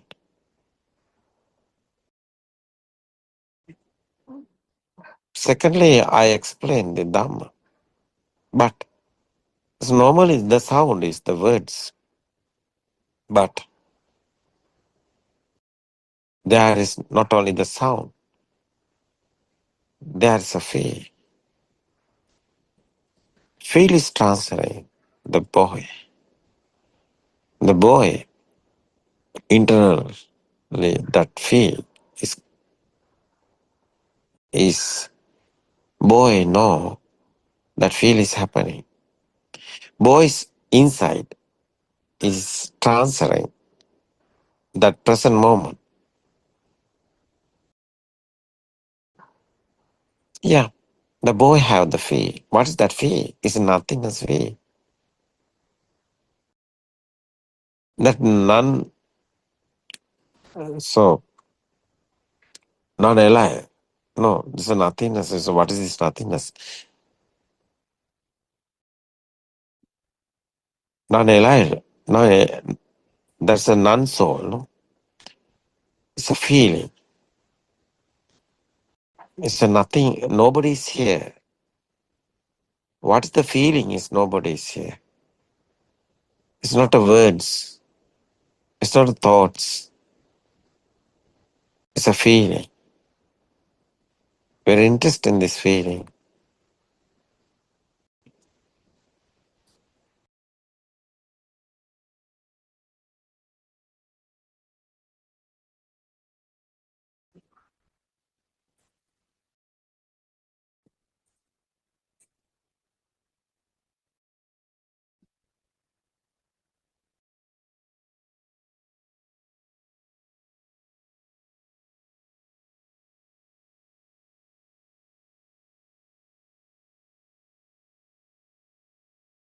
I think these Zoom discussions want to be happen in this.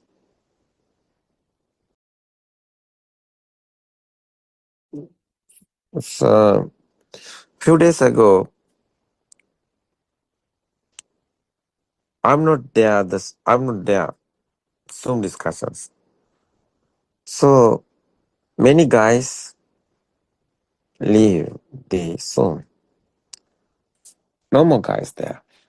But few days ago, I'm coming again, the Zoom. The many guys coming Zoom again. Ex the example is the Andolato Zoom. Andolato Zoom 7 o'clock evening Sri Lankan time. I think it's 15 or 14 guys there. Finally.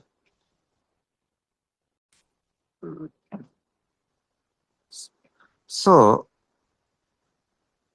I'm coming the Zoom. You see that 70 and 80 guys there. Why? They know that one. It's not only the knowledge. It's not only the talking about the datas. It's transferring the field. How is happening that?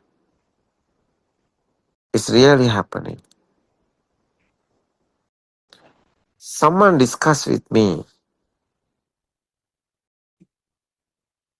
He know that the feel is coming.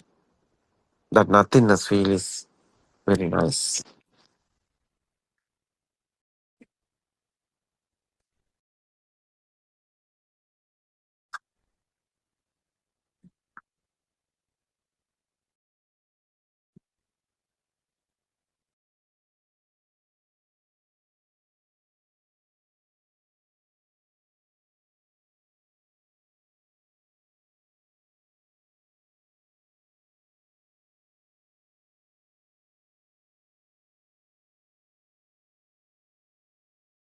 It's really happening.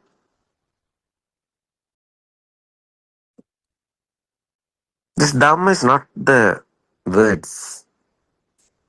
How is feelings transferring? How is feeling telepathy is happening? You know, this message is not we are talking about the words, but you know, this words inside the feel. How is feel transferring? First, you want to feel. Secondly, you can transfer the others. You can't do this artificially. You can't do this physically. Because feel is not the physics, physically is happening. It's not a material. It's a rhythm. We are talking about the vibes, vibrations. It's a rhythm. It's a frequency. You can feel it. This Dhamma, someone have the feel.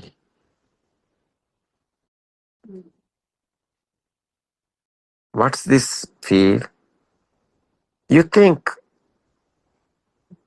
so nobody is here, no one is here, it's a thought. But alive feel is disappearing. It's not a thought. It's not a thinking. It's not the words. It's a vibration. I'm vibrate that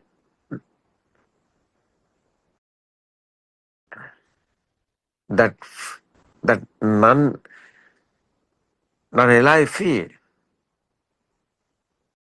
How is telling this non vibration? It's okay, but it is inside changing. No?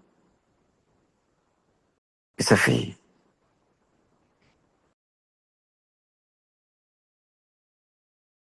So other side, someone there, this telepathy is happening. It's very important.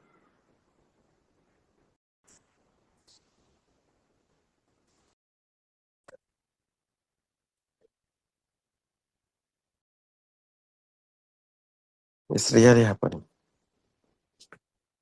Example, today, 5 o'clock, early morning.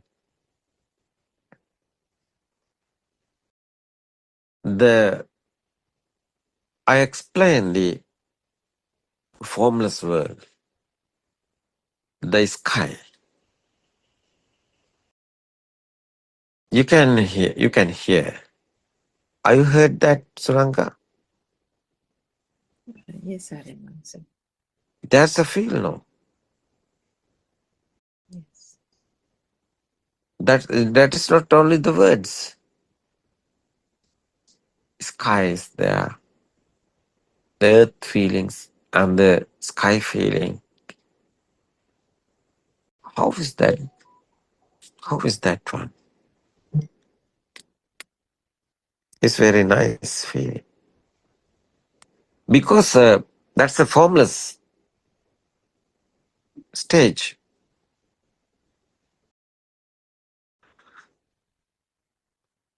How is that explaining? It's the first time I did it.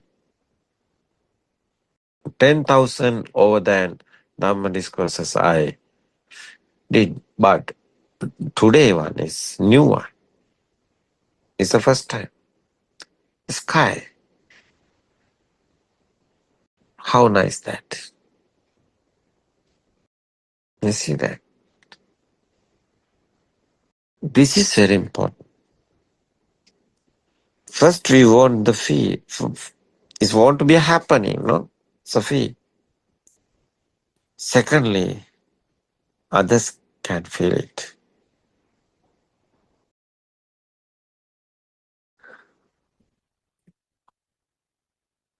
Actually it's happening. It's very important.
Now time is going, no?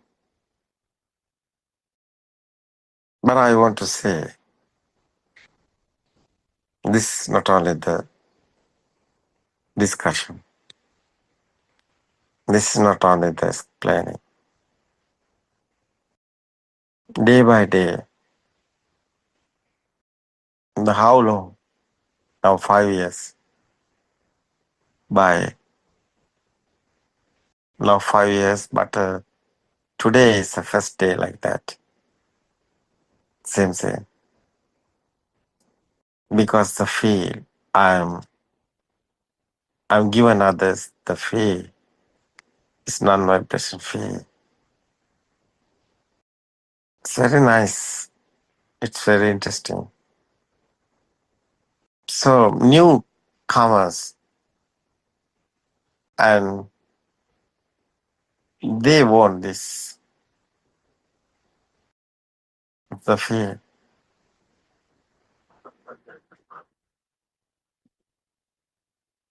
It's very important.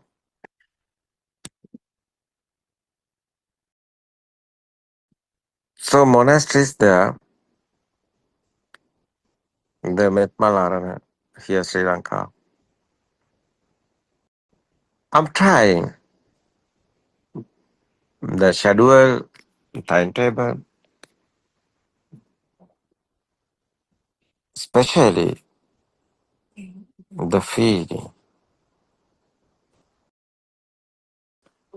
That's why this silence is very important, because the feeling is very important. Explaining is very important because someone don't know the truth, don't know what happened. It's very important. But otherwise, the feeling is a relaxing. It's a none so dumb here. Nobody is here. No one is here. System is working. Someone feel it. It's a nice feeling. It's very important. This discussion also won't be happen there.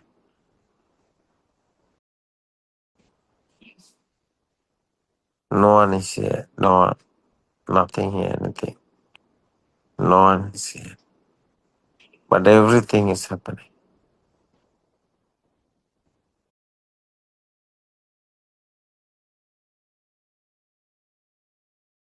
This like a feeling. That is the Dhamma. That's the Nibbana. Non-vibration feeling. Yeah. It's very important. English language, English pronouncing, sometimes not easy, but it's happening. I have experience otherwise.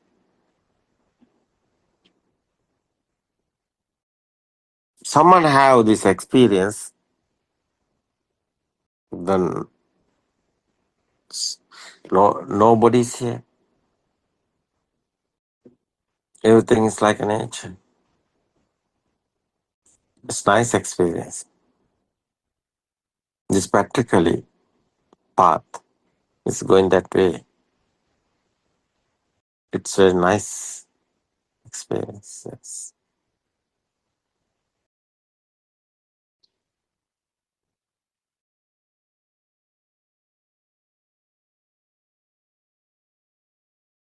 Okay. Now tomorrow we can join again. The feeling is very important. We want to explain the message. How is the feel? How is the Nibbana feel? How is the super-awareness feel? How is the Adhigata Samadhi we are talking about? That everything is, but nothing anything.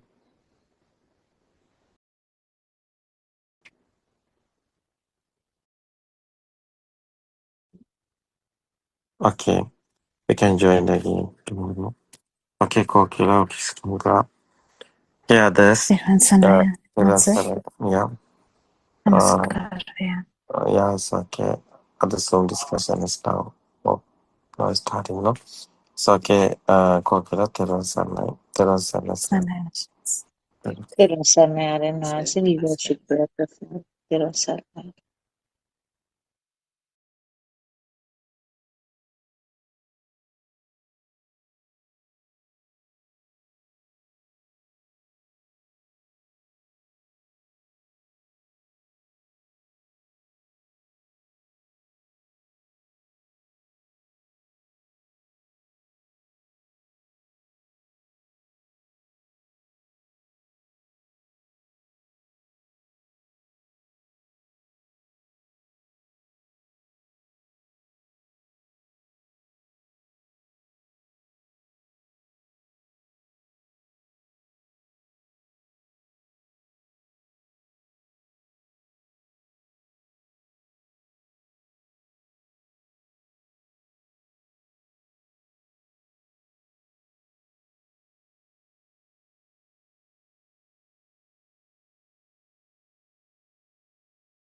Good afternoon, everybody.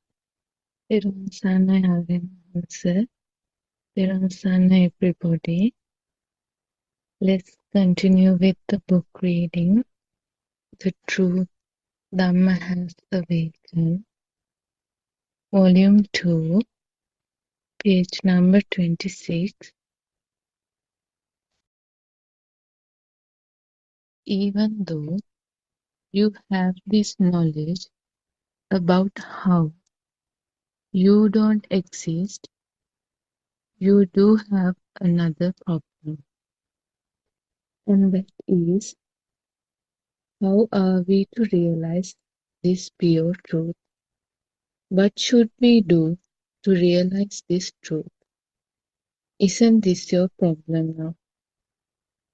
Many people request me to teach them a practical method on how to analyze the formation and the cessation of the five aggregates or the skandha. They want to know how to develop the Udayavaya Jnana.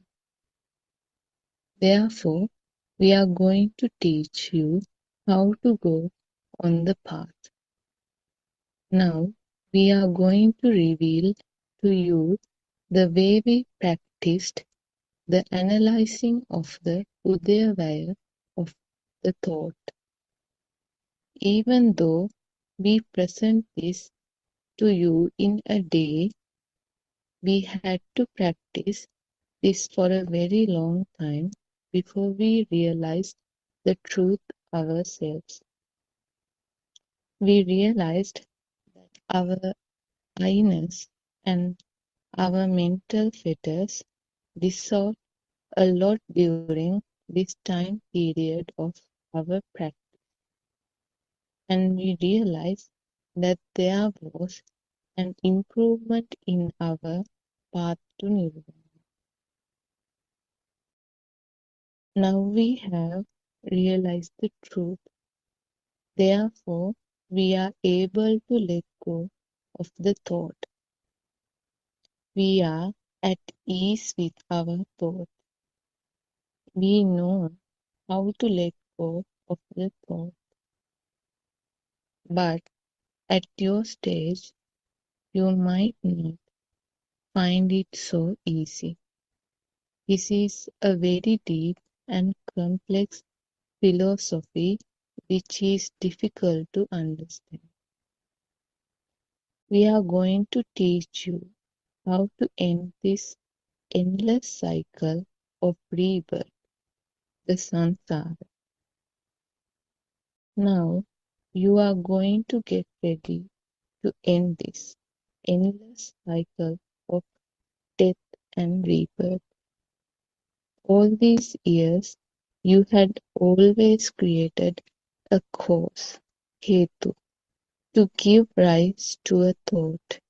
This time you will remove the cause that gives rise to any thought, and you will awaken to a supreme moment of the truth. Awakening to the moment of truth is an auspicious moment. It will be an end to the illusion that you exist. Therun Sana, everybody. Therun Saranai Shani. May all be blessed by Triple Gem. Therun Saranai, everybody. We all worship our Aryan Mahanse, who is our spiritual teacher, who is guiding us. We all worship him at his feet.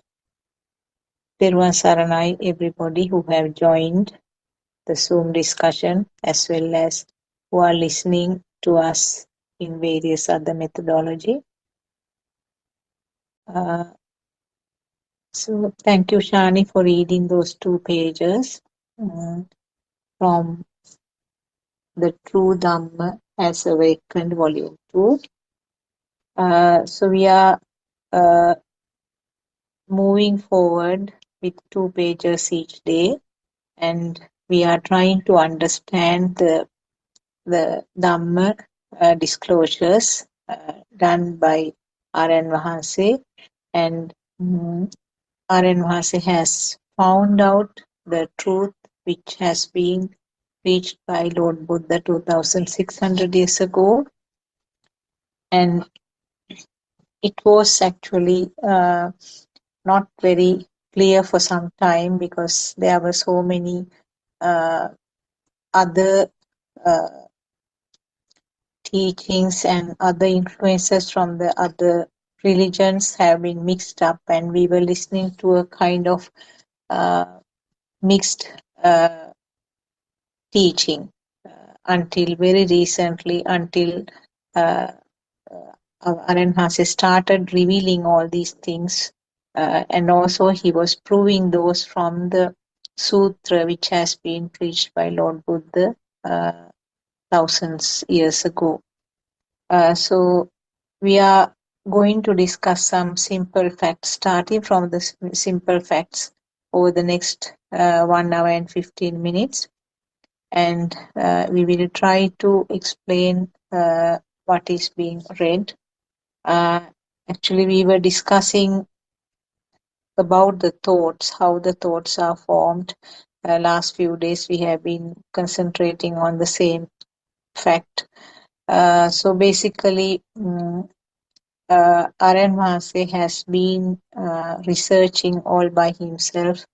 He has studied so many books written by different monks in our country, and also he himself has tried to do the research on the knowledge that he gained from these different sources, and finally managed to put all the pieces of the jigsaw puzzle together and then come to the final conclusion, which is the true fact or the true Dhamma which has been uh, uh, preached long ago by Lord Buddha. So we will get back to what Shani was reading actually. Those 2 pages, it mentions about the thought. So everything is a thought, or in other words, everything is a sound.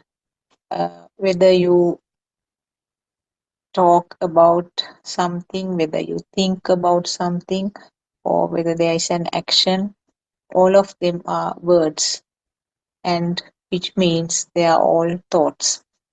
So thoughts is a process. It's a fast occurring process, and to this process we call the mind. So there is no single solid mind that we can point our finger at. It's just some flowing thing where at a very fast speed thoughts are occurring, and then it's something, an example or a metaphor that is given by Lord Buddha, and also it has been disclosed again by our R.N. Mahanse. It's similar to a river which is flowing. When the water is flowing, you call it a river. And when the air is blowing, you call it a wind. But when you try to hold the flowing water, it's just some water in your hand. But you label it as river only when it is flowing. So similar examples we have had. The wind is another example given in one of the sutras. So similarly, there is no thing called mind. Mind means just a flow of thoughts. And the speed is one of the very decisive factors in most of these facts that we are trying to explain now. So the process of formation of the thought is something that we have to understand.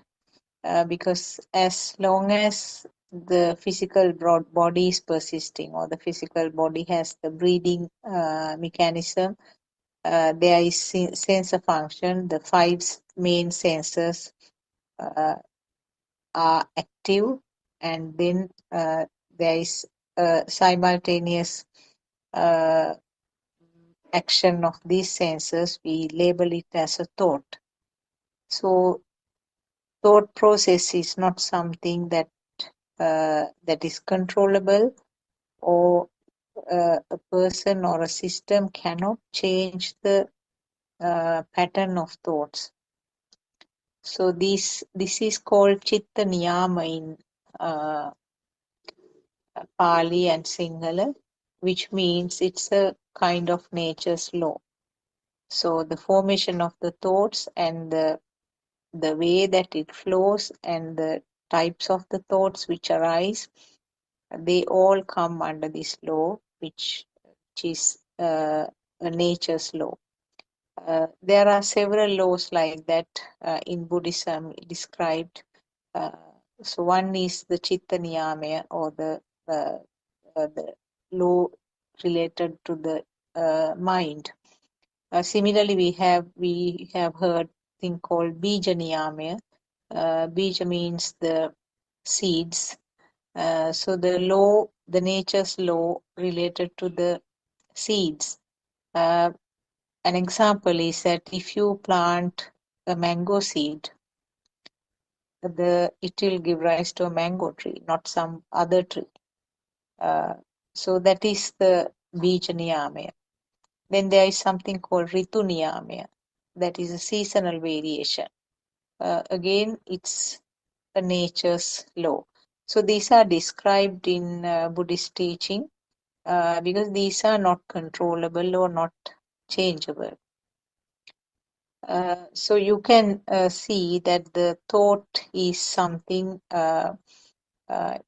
often when we are talking, we tend to call it, I am thinking, or this is my thought, the way I feel.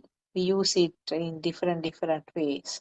But always we can see that there is some form of ownership to this thought. But really, can you say that there is an owner? Can you label it as my thought? If you have this ownership, there should be a way of altering or controlling or stopping the thoughts the way the person wants. It doesn't happen like that.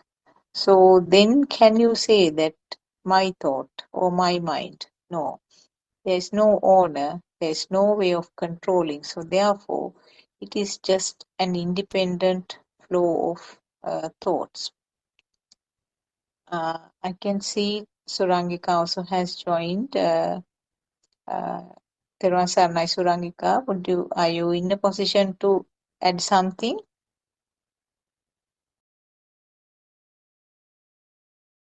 Therwan Saranai, Dr. Therwan Sakuntala, and Therwan Saranai, Dhamma friends. I didn't listen to the full reading of Shani's. What was the It was beginning of actually, it? Dr.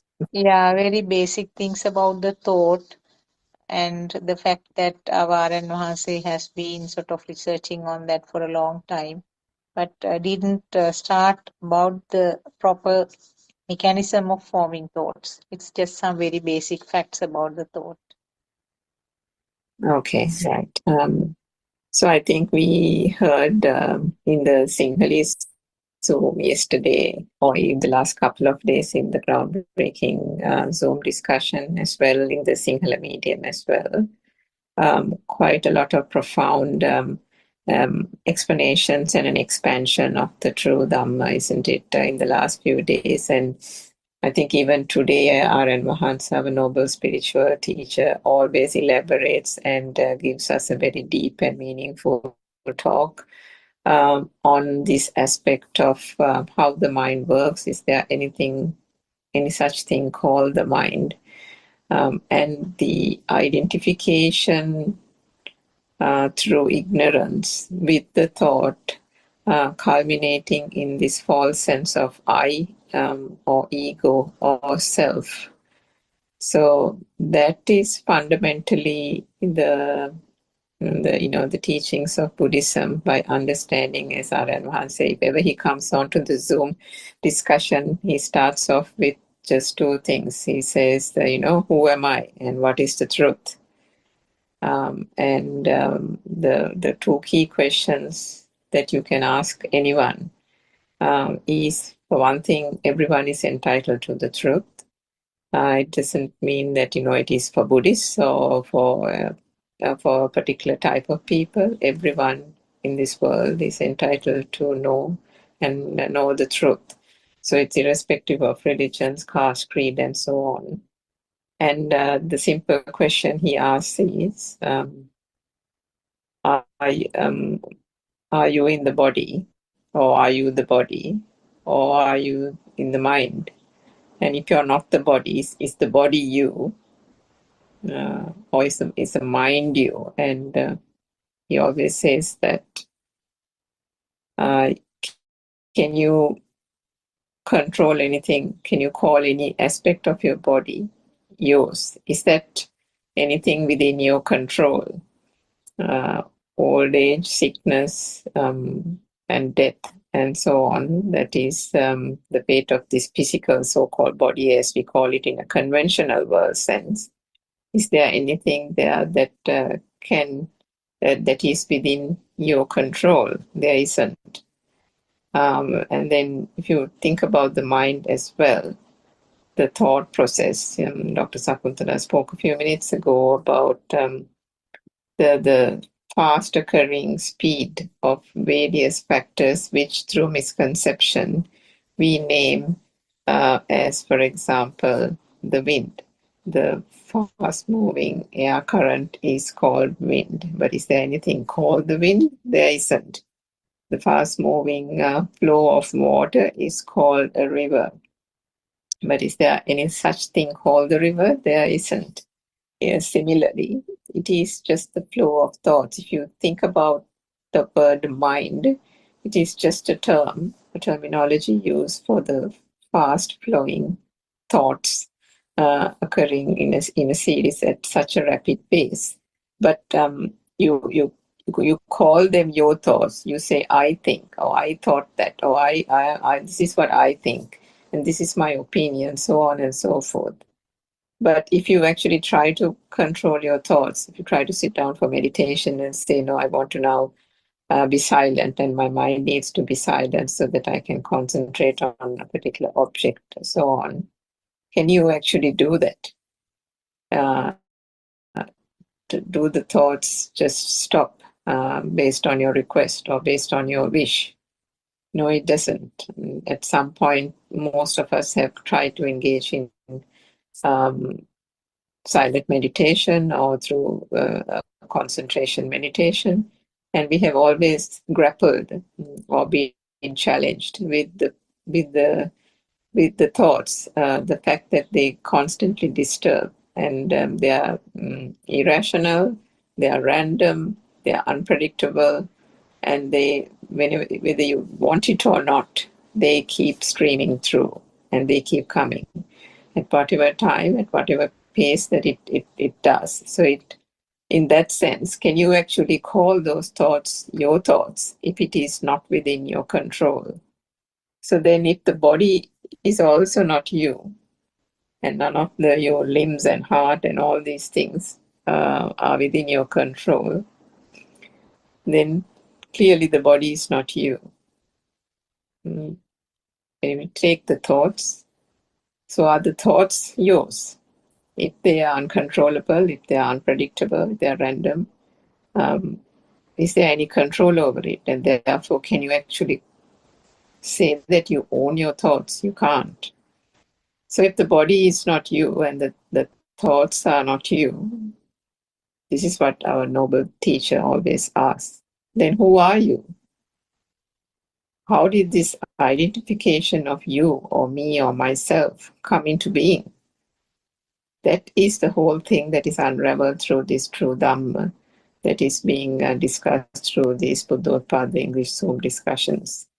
The thought and how the thought comes about, how the sheer speed of vibrations manifesting in our senses and sense faculties bring about basic light consciousness, sound consciousness, touch, taste, and smell, and so on, to form what we call the mind consciousness, i.e. the thought, is the way we unravel to find out how this whole thought pattern occurs. When these thought patterns occur, these thoughts bring about what we call or make a reality of this external world. What is only made up in the mind, and the mind consciousness is projected out to the external world, and suddenly there is a world, and suddenly there is an existence feel, and a sense of being alive, and a sense of self or I or ego is born. This identification is the result of this sheer vibration that is happening at a speed, but only through our sense faculties. This false ego is the thing that is driven, and that is driven only through ignorance. There isn't anyone actually doing it. It is just a process. It's a mechanism. To understand it, one has to have a full understanding of the sense faculties and see how this whole mind consciousness comes about. The identification, or when one actually considers the thought to be real, in every thought, it is actually a mind object, whether it is your mother, whether it is your father, whether it is the chair, the table, the house, the car, your favorite, I don't know, your favorite football club, whatever it is. If you give a value to an object, if you consider it to be real, you invariably give a value to it, you think it exists, and in that existence, in that belief that that exists, the I or the self is born. And that is where the duality occurs, because of ignorance and because of the fact that there is an unknowingness of how the consciousness actually works. The mind consciousness, which is an interpretative mechanism only, which is occurring only through the perceptions and the sense faculties. The Buddha himself has said, understanding this world is done through understanding the six senses. Why? Because it is through the six senses that the so-called world is created. Without the senses, there is no world. And in order to gain full realization, liberation of the mind, the complete understanding of the sense faculties is absolutely important. So maybe if there's someone else who can contribute from that point onwards, everyone's online.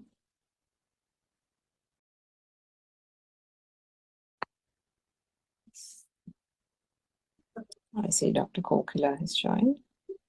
Everyone's online. Yeah, is it the topic more towards the latest Ramahansa's discussions, or was there a topic as such? I think it was just the thoughts. Thoughts, yes. Oh, okay.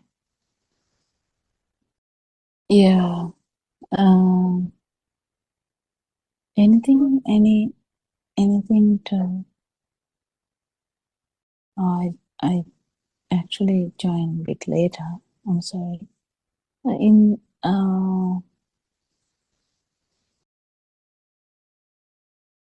So the thoughts. I mean, it's very difficult to understand that we are thinking about them. I think that is highlighted even today morning thing. I heard, I couldn't finish it, but I heard how Nancy was trying to tell some others how, you know, when mother is talking, that mother, what you are thinking, in that sense, it's a bit difficult for us to understand that Yeah, I am thinking. And when you understand that, you just like, oh, okay, you know. But then that is the most important thing, that to understand that none of the things that you think is true, none of them are true. So whatever the thinking world is not true, and beneath that, whatever the things that you feel is not true either. So this has to be felt, but if it is not true, and if you keep understanding this, I think that's all you can do, isn't it? There's nothing much we can do. At particular point, we just know that any thought is not true. They're all constructs. Yes, there's one point that some others bring out is that yes, answer. The thought comes and goes. That's not what we are talking about. Not that it comes and goes. It's not that point whether it comes and goes. It's never, we can't call it Nirodha. Nirodha is aware in that sense. When we see cessation of suffering, it's not comes and goes because there is something to come and go. That's not what it means. What it means is thought is just a construct, that's all. It's not something there, but we use thoughts all the time, it's fine. But so the power behind the thoughts is reducing. What is the power? Power is it's coming from the feel that thoughts are true. It's like the same thing as the light, because you feel the light is true. You feel the sound is true. You feel the touch is true. Similarly, you feel the thought as true. This is all that is happening. And that is all due to ignorance, that's all. Because these all are due to the speedy vibration of the sense of faculties. That's all that happened, nothing else. And the power we were talking about, that Suranga was trying to educate us, was all about that power. That power, where is it coming from? It's coming from the sense of faculties with the ignorance that otherwise, if someone has the wisdom, it's all due to the sense of faculty vibration. So, anything else to discuss? Maybe we can discuss something that was mentioned in one of the discussions done by our Aranahase today morning or 9:30, because the 2 pages that we read actually had some very basic facts, nothing much to discuss, because how the thoughts are formed will be discussed in the next few pages. I didn't listen to the 9:31. Yeah, 9:31, just I can mention few things. One of the things that he mentioned was that the value given to the thoughts. Actually, when I use the words value given, there is no person who is giving the values. It's just a part of the process where automatically some form of value is given to some of the topics or some of the stimuli. That is as a part of this repeated reinforcing that has happened. So what he mentioned was that the stimuli which gets some value automatically, they are the ones which reflects the self vibration on the other side. Other side. Now, one example he gave was that now if 10 people are looking at a coconut tree, the different people have different thoughts, or the value of the thought coconut tree is different in each individual or each system. So a person who is earning with the help of the coconuts might have a great value, whereas a person might have an average sort of neutral type of value. And maybe another person, even a person who is not consuming coconuts, will have just very basic value onto the same stimulus. So this Aranhas explained with the two Pali words Nanattakaya. Nanattakaya means different bodies, different systems. Will give rise to Nanatta Sanya. Nanatta Sanya means a different perceptions. So he didn't actually go into details about these perceptions in this morning discussion, but from what we have listened from him over the time, we know that different perceptions are always the result of the different experiences that gathered, or in other words, a different data which has been fed to the system over time. So the value decided by each system is decided by these different experiences or the different data. So that is why the final perception varies from person to person.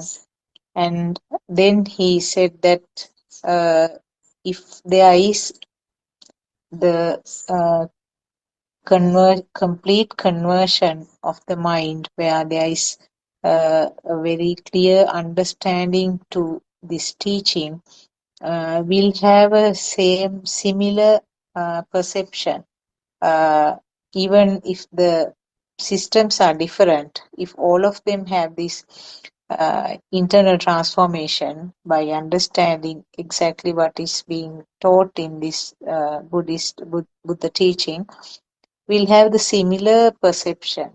That means, in other words, that is the anatma sanya, or selfless perception. Then he said it is the nanattakaya, that means from different physical systems or difficult systems, will have one perception, single perception, which is in Pali ekatta sanya, that means one's perception. That means, in other words, the selfless perception, or anatma sanya. That was one of the things that he explained, which can be related to what we are discussing. I don't know whether Surangika could listen to that. Anyway, we can talk around these things about the mind and the thought today in our session. Once That I is Dr. all right. Sakuntala, that aspect there, I didn't quite get it. I did listen to the rest of it. Dr. Kokila, perhaps you can explain. Is there something called Nanakaya, Ekatta Sanya, and Ekatta? I know there is Ekatta Kaya, Ekatta Sanya, isn't it? Is there a Jnanatta Kaya, Ekatta Sanya as well? That is what I mentioned. Nanatta Kaya Ekatta Sanya means when there is internal transformation, when all the systems well, the people, Okay. now this was, all of them sort of come Yeah. through this internal transformation. All of them have Similar this non-self vibration, similar, isn't it? yes, that's what he said. But is there a ekatta kaya ekatta sanya as well? Because I know I, there's a couple I of them there. yeah, I think there is one that I can't remember exactly. Once I Yeah, remember he Dr. explained. Kokida, maybe do you know what that I is? can't remember actually. Okay. I No, we can't can remember talk because around these same topics about the thought and how the thoughts are behaving, or the mind behavior of the mind, Yes, something and I around that. think the reason why he started that explanation was there was, I think you were trying to answer some other person's question, wasn't it?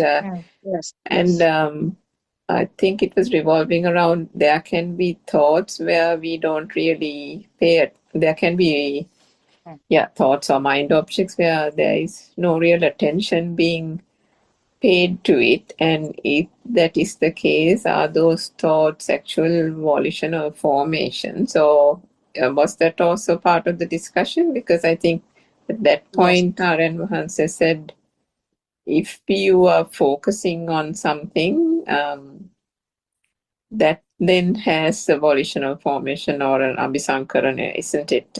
yes, And the person can perhaps feel as if, there can be other thoughts that are coming, but there is no focusing on that. So therefore, those are kind of irrelevant. And what is focused on is the one that becomes the volitional formation, and in that there is a self vibration, isn't it? yeah, that's what he said. Yes, only when you focus, it becomes a volitional formation. And also he said, as a reply to what I asked, he said that different levels of now when you focus on something, the value given to that can vary, and not only from the same, as by the same person. If you say, for example, if you are seeing different objects, the value given to the different objects can vary. So, depending on that level, the self vibration also can vary. I'm talking about one single system, one person. Yes, that's why I don't know whether the it's clear. 31 planes is there in every thought, in a thought, and then depending on the next thought, it can be another course vibration, isn't it? Yeah. Maybe Dr. Kokda, you can elaborate on it. yeah, actually, I have to listen to it because I have listened to this before, but it's not in my. At the moment, I can't get around it because if I say something, it should be really relevant to those words. But anyway, apart from those words, like the Pali words you said, yes, we have so many thoughts in that sense. The value is so different. Imagine your family and a neighboring family. But the neighboring family also can get so important if there is anything happening with the neighboring family. Imagine something like having an argument about the margin of the lands. Then suddenly the neighbors are very important now. Unless that time, neighbors are not important. So this the amount of importance or the amount of attention can be very very difficult to understand, and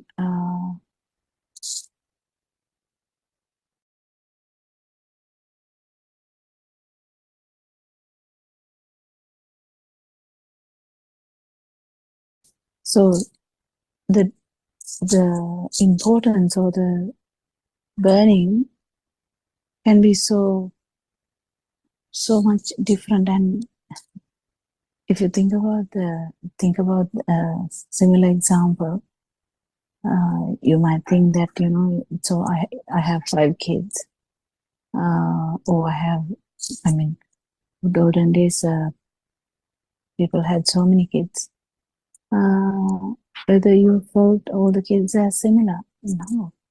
And even a twin, how twins would feel is quite different. And even within one person, the difference between friends, different between any one single thought can be so difficult to understand. So I think most important thing would be trying and understanding the power, nothing else. I don't think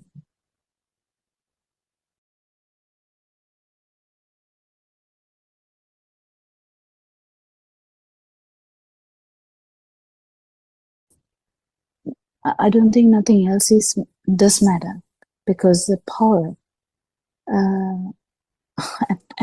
at the end, what matters is self perception.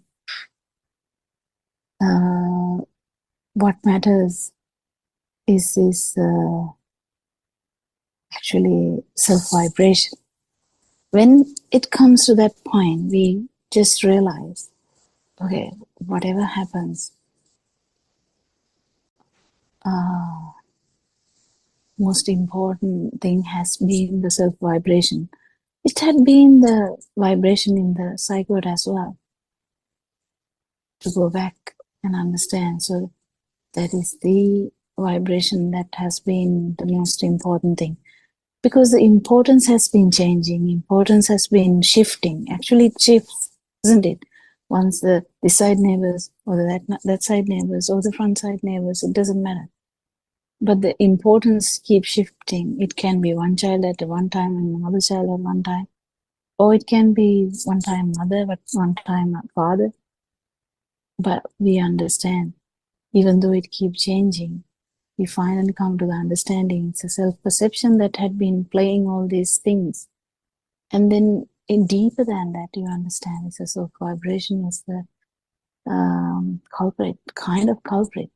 You can call it, I don't know, the English doesn't match all these descriptions, but it's kind of the root for everything. So when one understands that, it becomes so clear that that it has been the driving force. And when we keep understanding that it had nothing to do with this sense faculties, it just has no place at all. We, through Dhamma, with the truth, we keep understanding that it had no whatsoever say in this sense faculties or the so-called process. Nothing. It just was like a virus for the system. Even if you talk about in the computer words. So the main problem was the vibration. Main problem was the self-perception. Main problem was the self-thought.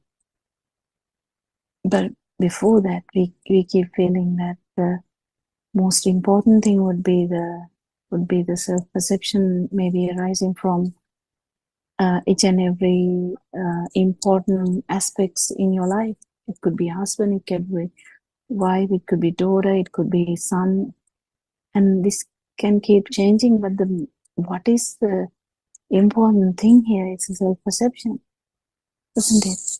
Anything to add? But I'm not talking about what, because I haven't listened to that and my, the exact wording, I don't want to No, change I it. think, yeah, I think we have better to listen to it again because I also had to leave halfway. So maybe we can listen again and discuss because that was a very good. Yeah, we can There were discuss some. tomorrow Yeah, actually. yeah, that's right. Yes, I think. Yeah, I think he after that went on to there was a person who asked young person who asked a question, and he did a further extension as a result of her question or one or two of her questions as well, going into every aspect of the self and ego. So I think it's well worth listening. It was one of again an extremely profound talk this afternoon or this morning, the 9:30. So, but perhaps we can speak on the aspect of the And power. also ego is actually the last bit, the self vibration. It is the last bit, Manodha Chaitya. That is the last bit. That is kind of the, when we say ego, we have so many in English. It has so many meanings. Even children who speak English, who study only English, they would take it as a different meaning. So it has been taken, the word, but Manodha Chavidya is actually the last bit is actually about the self vibration. Yeah. What were you going to say, Suramika? I just wanted to add that. Just about, I think yesterday or day before, so he talked about the power and how ultimately it's the power that sees us. And when the power sees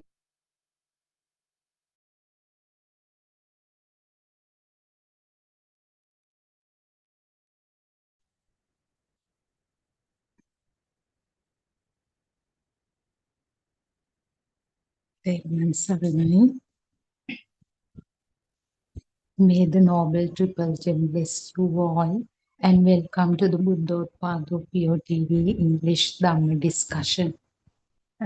This discussion happens daily from 3 p.m. to 5 p.m. Sri Lankan time under the guidance of Buddothpado Arya Mahanse, whose vision is to share this true message of Gautama Buddha Sasana with the entire mankind. So, in this forum, few of Dhamma friends, including two doctors and several scholars who have listened to Buddhothpado sermons for a long time, are discussing Dhamma under the guidance of Buddothpado Arya Mahanse to clarify and verify everyone's doubts. And actually, it's teamwork. Always the senior practitioners help the others to make sure that they are in the path. So, first of all, until other friends join, let's worship Buddha Dhamma Sangha and also our spiritual teacher Buddothpado Arya Mahanse at his feet, and try to explore the opportunities available for seekers of truth in this Buddothpado forum. So there are more than 12,000 sermons freely available in websites and YouTube channels for anyone who has some kind of interest to find the truth of life. So there are about 35 books where they have documented most important sermons for anyone to understand the true Buddhist philosophy. So it is important to mention about the two important websites, Wisdom of Asia, which is basically uh, maintained by some experts in the field of science for the benefit of people who would like to uh, understand Dhamma from scientific perspective. And in Buddothpado the main Buddothpado website, there are uh, quite a number of sermons which are classified according to the top themes and also the levels of complexity. And all the Zoom discussions done up to now are also recorded in this website, and you have access to them as well. So daily Zoom discussions happen from 5 a.m. to 10:30 p.m. And in these Zoom live discussions, anybody has the opportunity to talk directly to our spiritual teacher, Buddothpado Aryan Mahanse, and to get some customized guidance to their individual issues and concerns.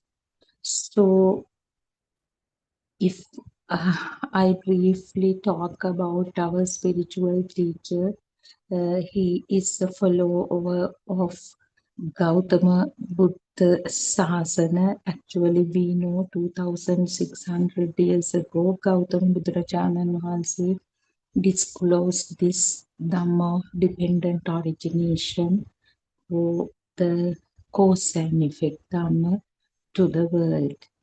So this Dhamma is for complete liberation from the mind. The traditional perspective towards Dhamma was that we people have to involve in meritorious deeds, good work, charity, so that the next birth will happen in some heaven, or even even in higher realm than a heaven, like form Brahmin realm or non-form Brahma realm. And also we believe if we do sinful activities, that would result in someone to have a birth in a lower realm like animal realm or hell, or an hungry ghost well. So that was the traditional perspective towards Dhamma. But that is not the true message disclosed to the mankind by Gautama Buddharajanan Mahanse. He actually addressed all mankind and asked them to see whether there is a self in this soul, in this body or mind.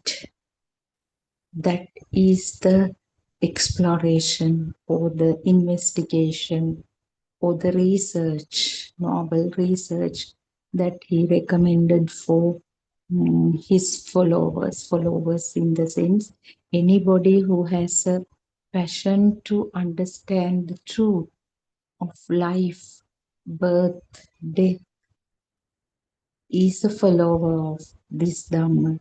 This is not to be a Buddhist. You should not have the label in your birth certificate as a Buddhist.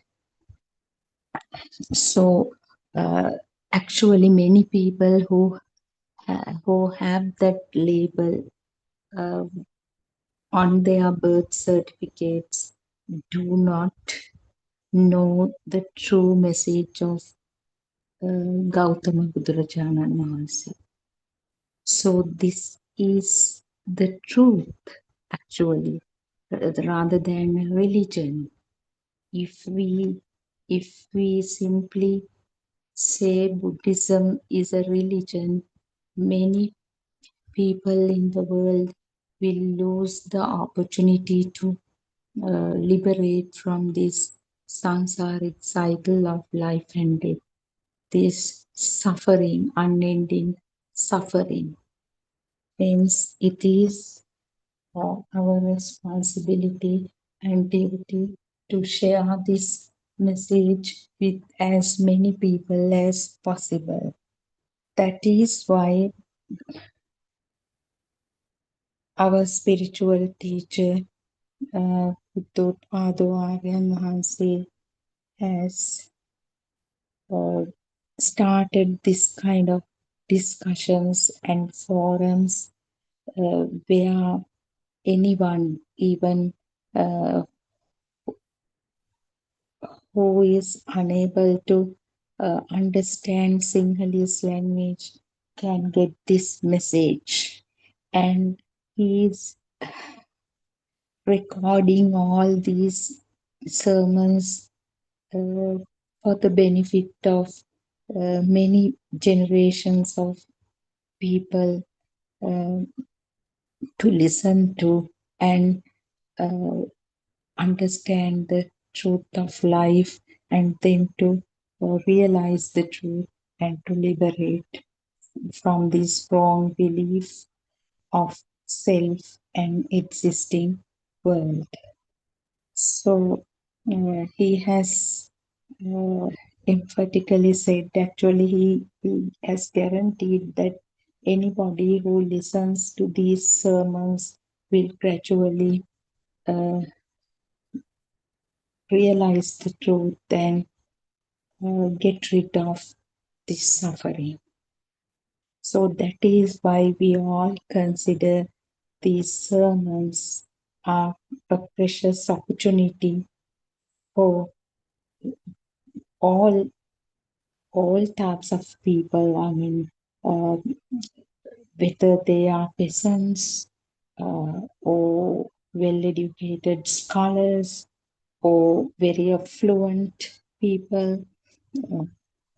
It is, I mean, everybody has the potential to realize this truth.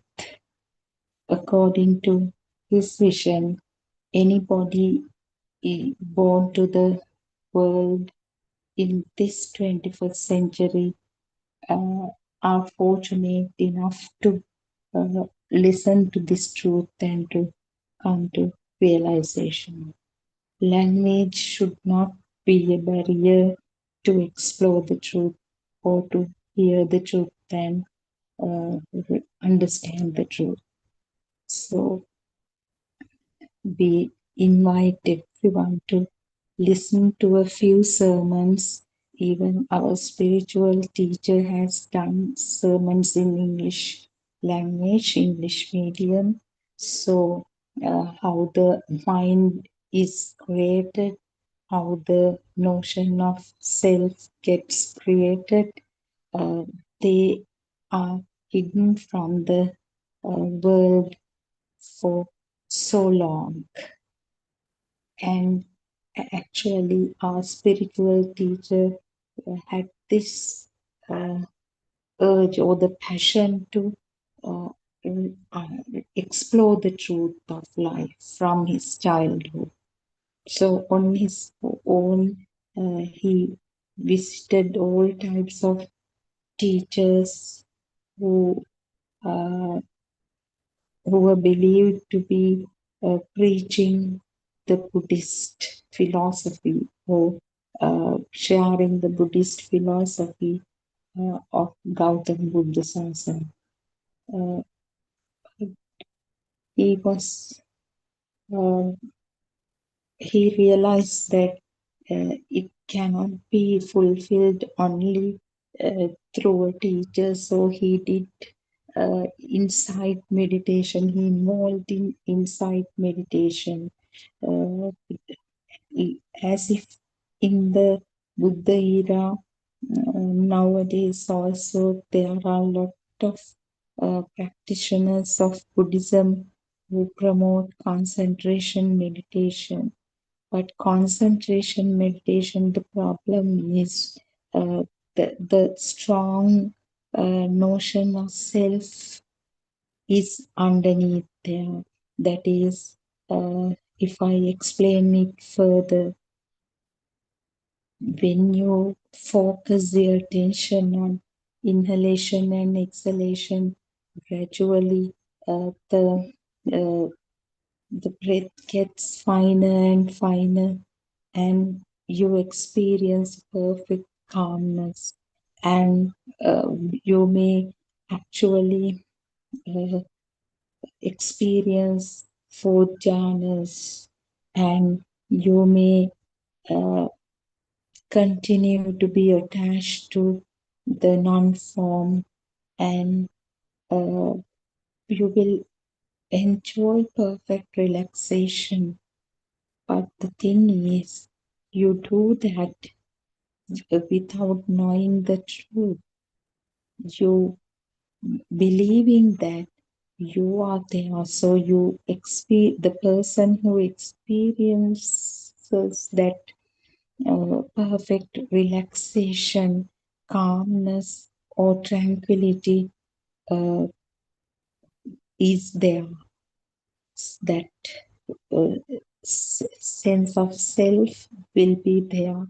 So the other problem is, as long as you involve in concentration meditation, you may experience tranquility.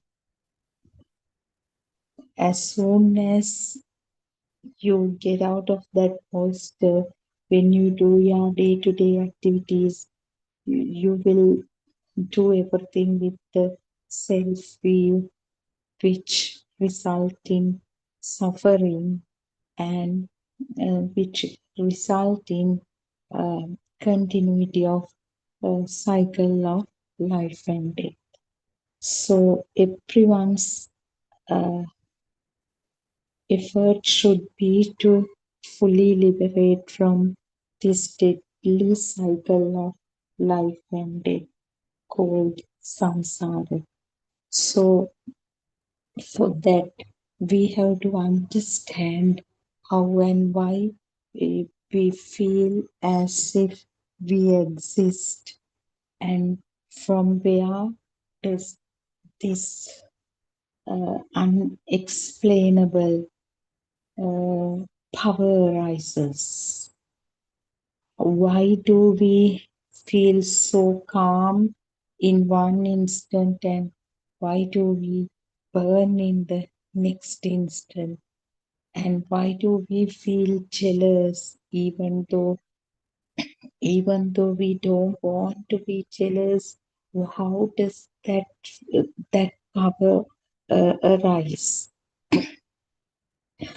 When in situations where we do not want to show anger, how does that anger arise? So why are we so afraid of death? Can we ever face death very normally, not with extra bravery, additional bravery like artificial bravery, just normally, as if we breathe in and breathe out? How can we face it? With that much relaxation and taking it as a normal thing, like eating, drinking, or sorry, washing our face. So, or do we shiver when we hear the word death? So as humans, these should be our concerns. But due to the uh, due to many other insignificant or very compared to death, life, truth, there are very, I mean, worldly things which has no value at all, like uh, getting educational qualifications, accumulating wealth, building a house, buying a car, educating the children. Yeah, they are true. They are responsibilities. They are our duties. But with these worldly things which gets generated uh, initially through the five sense faculties, and then also due to the uh, false view, wrong view, or self view, uh, dominates over our need to look for truth. Actually, otherwise, you will also have the same experience. When you were small children, you spent lot of time with nature. You spent lot of time while actually watching birds and looking at the evening sky, morning sky, and looking at the animal behavior or how the insects fly around in the garden. They were an integral part of a child before going to school or a preschool. So we were so much uh,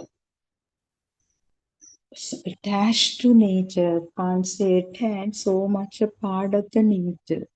But gradually, when the worldly uh, perceptions, like rather than the perceptions, worldly targets are given to the mind, like going to school, uh, memorizing multiplication tables, memorizing the alphabet, and learning to write, read, and then the marks. I mean, gradually the worldly perceptions expanded and expanded. Uh, they uh, they have actually uprooted the child from the nature, placed in another context where the world is so true, and there are a lot of other uh, mind creations, so which lead to unending desires. Actually, the moment the world becomes true, the duality that uh, I am here, the world is there, and so I have a lot of goals to achieve. I have a lot of targets, educational, professional, social, in whatever form. Uh, those people get lost. So that is what we experience. But having fulfilled all so-called worldly responsibilities, duties, uh, everything, uh, you, when you, the body, the so-called system weakens, uh, when the death reminder comes, then you rush to the temple or to the church or to the mosque or somewhere you believe that spirituality is available for you, and uh, I mean, come up with the short-term plan to liberate from suffering or to secure the next life, next birth. So that will not work.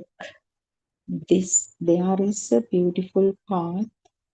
Even if you are married, you do not have to neglect your family. You do not have to neglect your partners, parents, or the profession with everything, because this Dhamma should be realized through wisdom.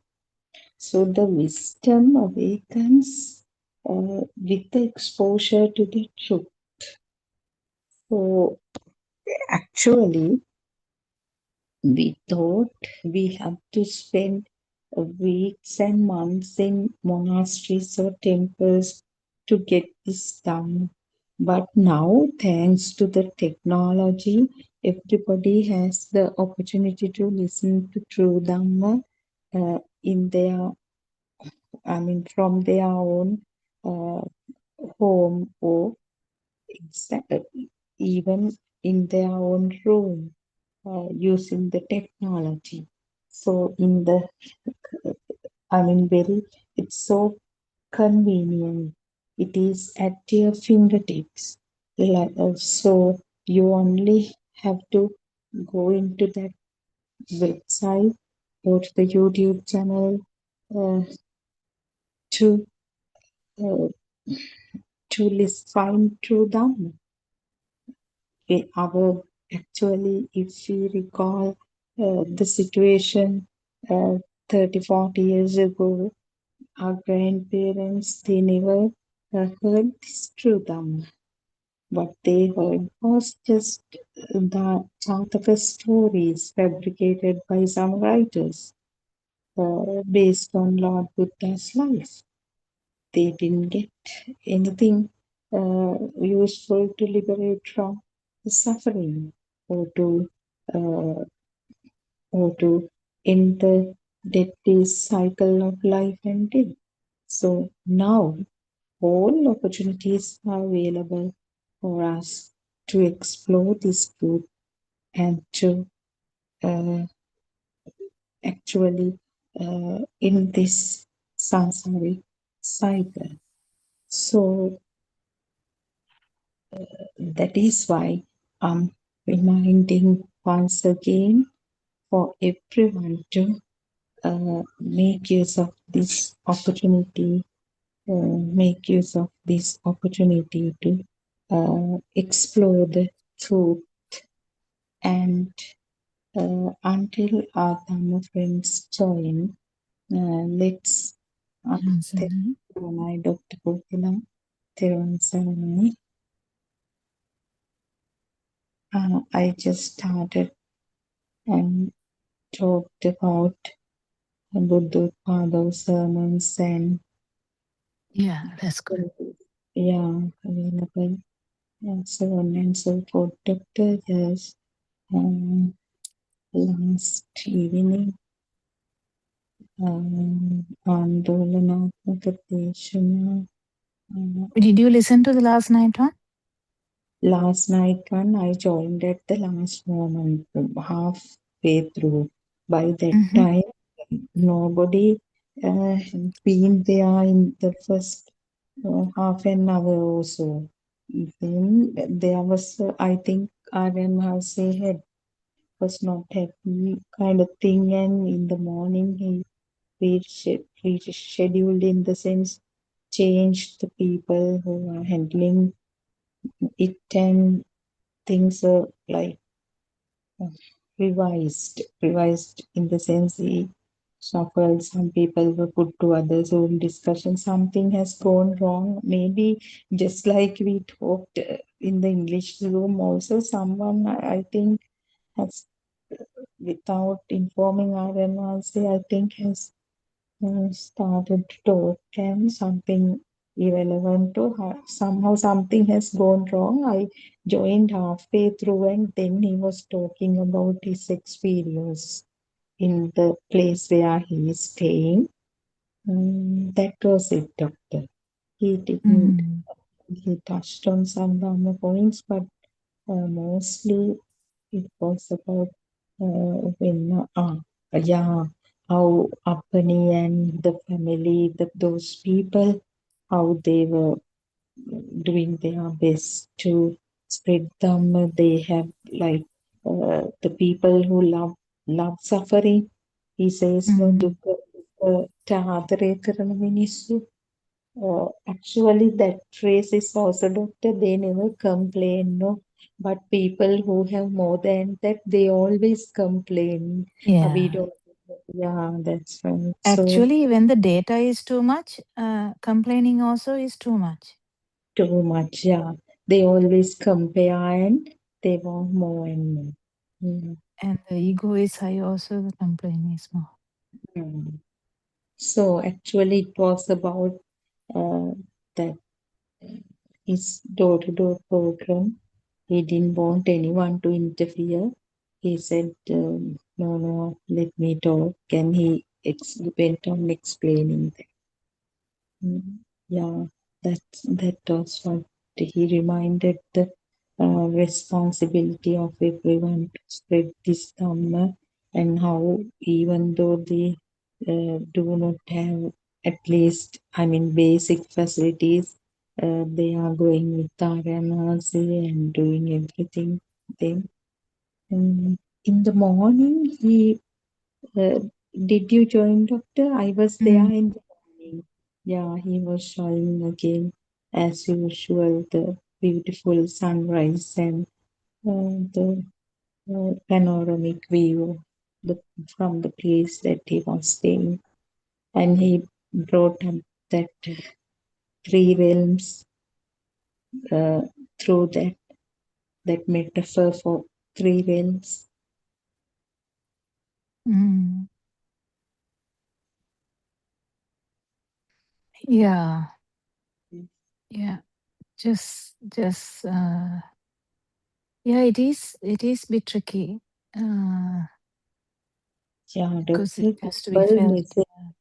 misinterpret it and they try to, I don't know, the metaphors become a thing for them. Mm. And it's very, as you say, it's very, when you said before, I don't know, it is very tricky when I say this, how you would take it. That experience is there when we talk also. Whatever the example we take, they take it as it Geddi is now. පිටින් කියන ගෙඩි පිටින් ගන්නවා. Repeating now, you always say no, don't stand on this word. So like that, very difficult to say anything. They would ask 101 questions, making it a thing. The metaphor, oh, whatever it is. Fortunately, Asanti is also there, so can manage now. Arvind now say has asked us to talk directly, not to talk in a roundabout way. You to talk directly, and he was like, but I don't know Doctor, how some people now. One mother from Gaul, she comes. If I tell her directly, this is not the way, she would definitely leave. I know her level of egoism and pride. So such people we have to handle very carefully. It's not like Aryan Mahas is telling them, no, Doctor. That is the problem. Yeah. Yeah. But there are instances, even that mother who was asking about 4 places to worship, she wasn't even ready to listen. That she just asked a question to, I think just asked a question. I don't think she was ready to listen. So there are people who are not ready to listen. It just because listening is an art. Yeah, listening one should develop, Doctor. That this is a skill, isn't it? Listening, No, true. even to listen, I think you should have some gaps, no? in the in so listening is difficult. Some children, they can't listen. Yeah. So listening is not easy. No, you should have that training in early childhood. Actually, for children, I mean, education, when we think of the formal education, but otherwise, naturally people It is are not coming naturally, face, I think. Some are restless, yeah, some are not. because some patience should be there to listen. No, that is from the inner restlessness. Hmm. You know the Nalinoke? Yeah, yeah. Hmm. That thing is there now. Hmm. Now, if you compare that mother about the 4 places to worship, she didn't have a patience at all. If it Yeah. was pre-planned, it's fine, because if she pre-planned it, it is, I'm going to do it this way. That is a different thing. But if she Hmm. actually has that attitude, then she has a long way to go, because she has to calm down first. To feel Dhamma, there is so much things. Hmm. Just let go of the Dhamma, even to feel the nature, you have to calm down. Yeah, sure. Just Michadittika nature also. There should Hmm. be some restlessness should be kind of very minimal for you to feel. With Dhamma, it is different, but everyone, but that's a good thing about Lord Buddha saying everyone can feel this. That's where he gives, Lord Buddha gives different things, like touching a cloth and, or yeah, like stuff like that. As a pre-exercise to, It's not it is kind of something that they can do, like the hmm. goldsmith. Um, the stuff that they can do without getting so much irritation or restlessness inside. Hmm. Because restlessness is in our, it's very obvious, right? Like when the power is high, you can feel it. When the power is low, you can feel it. When the power is fluctuating, you can feel it. Yeah. The same thing.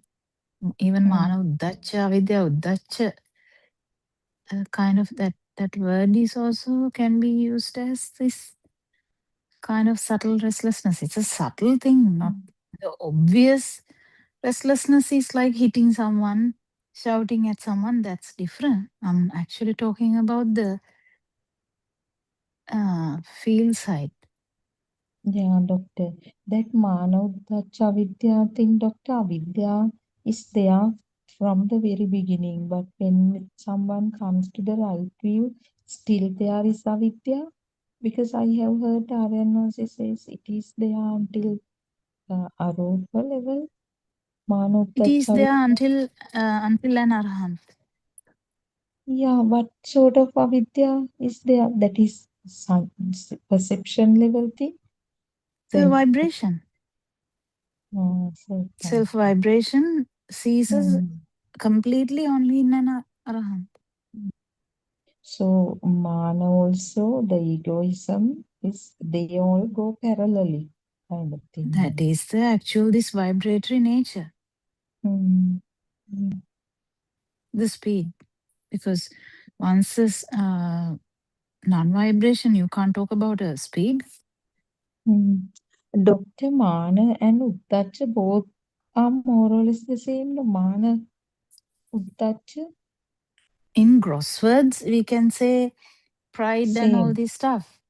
Mm. But I'm not talking about that. I'm That actually yeah. talking about this the life feel. Mm.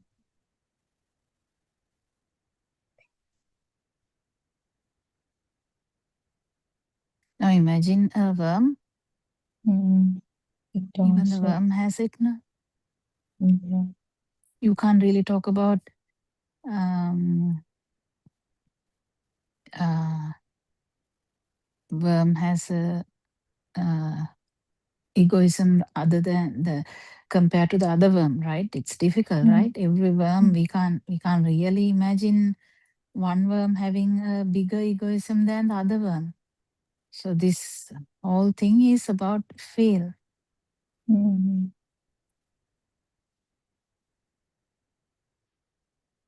And Dr. in Sri Lanka.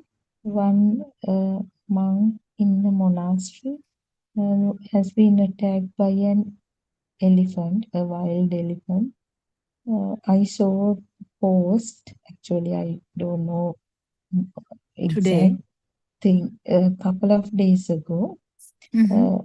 and comments say this monk never was not shaken by seeing the elephant. He didn't run away. He didn't throw away his stuff, and he was so calm and he faced that he's dead, with the photo of him lying in the forest while he was going. I mean, that what do you call this? That is Pintusinga. possible. Yeah. Yeah, in the very remote area in the forest.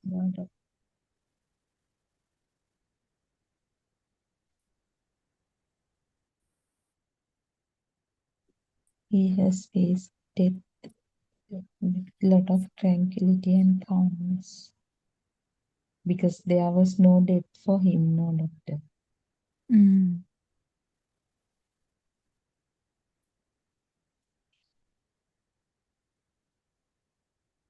This there's a big scent. Now I remember what you were talking about last night. I think he was talking about how people are talking Mm. as not natural. That's what I now remember. Now suddenly it came to me. I don't know why. Yeah. He was Yeah. talking. I heard that later. I didn't hear Mm. it. Mm. Yeah, later I heard he, as soon as he joined, he said, I can understand that people are talking artificial. Mm. Yeah, the word he used was Rangapanawa. Rangapane be normal and natural. Yeah. Mm. He always say, no, in the game, everything happens, everything will happen as normal. It is only this self view, self perception, and self vibration which goes away. Everything else will be there. Yeah, some people must be trying to imitate others since it is a Dhamma forum, thinking that they should sound calm, quiet, soft spoken. So I don't know, however, he told it is not appropriate and to talk naturally and to tell what you really feel about them. Yeah, he said so. Then that question comes now, which one is true? Which, Because which person is true? Like then, because yeah. Aranhanse says no, which one is true? Like Mm, which the mm, one who went to school or one who went to yeah, work, one who went to party, one who is yeah. in the house with kids, the one who is in Dhamma forum, who is true? Yeah, yeah. That is again in the Dhamma forum. If you act, it is not appropriate. No, that is quite understood. And There's someone called Anoma joined. no, he mentioned Anusha. Yeah, now No, Anoma. There, no, no. no, no. This English Zoom. Yes. Right, doctor. Thiruvan Saranai, Anu. Sanai, would you like to talk?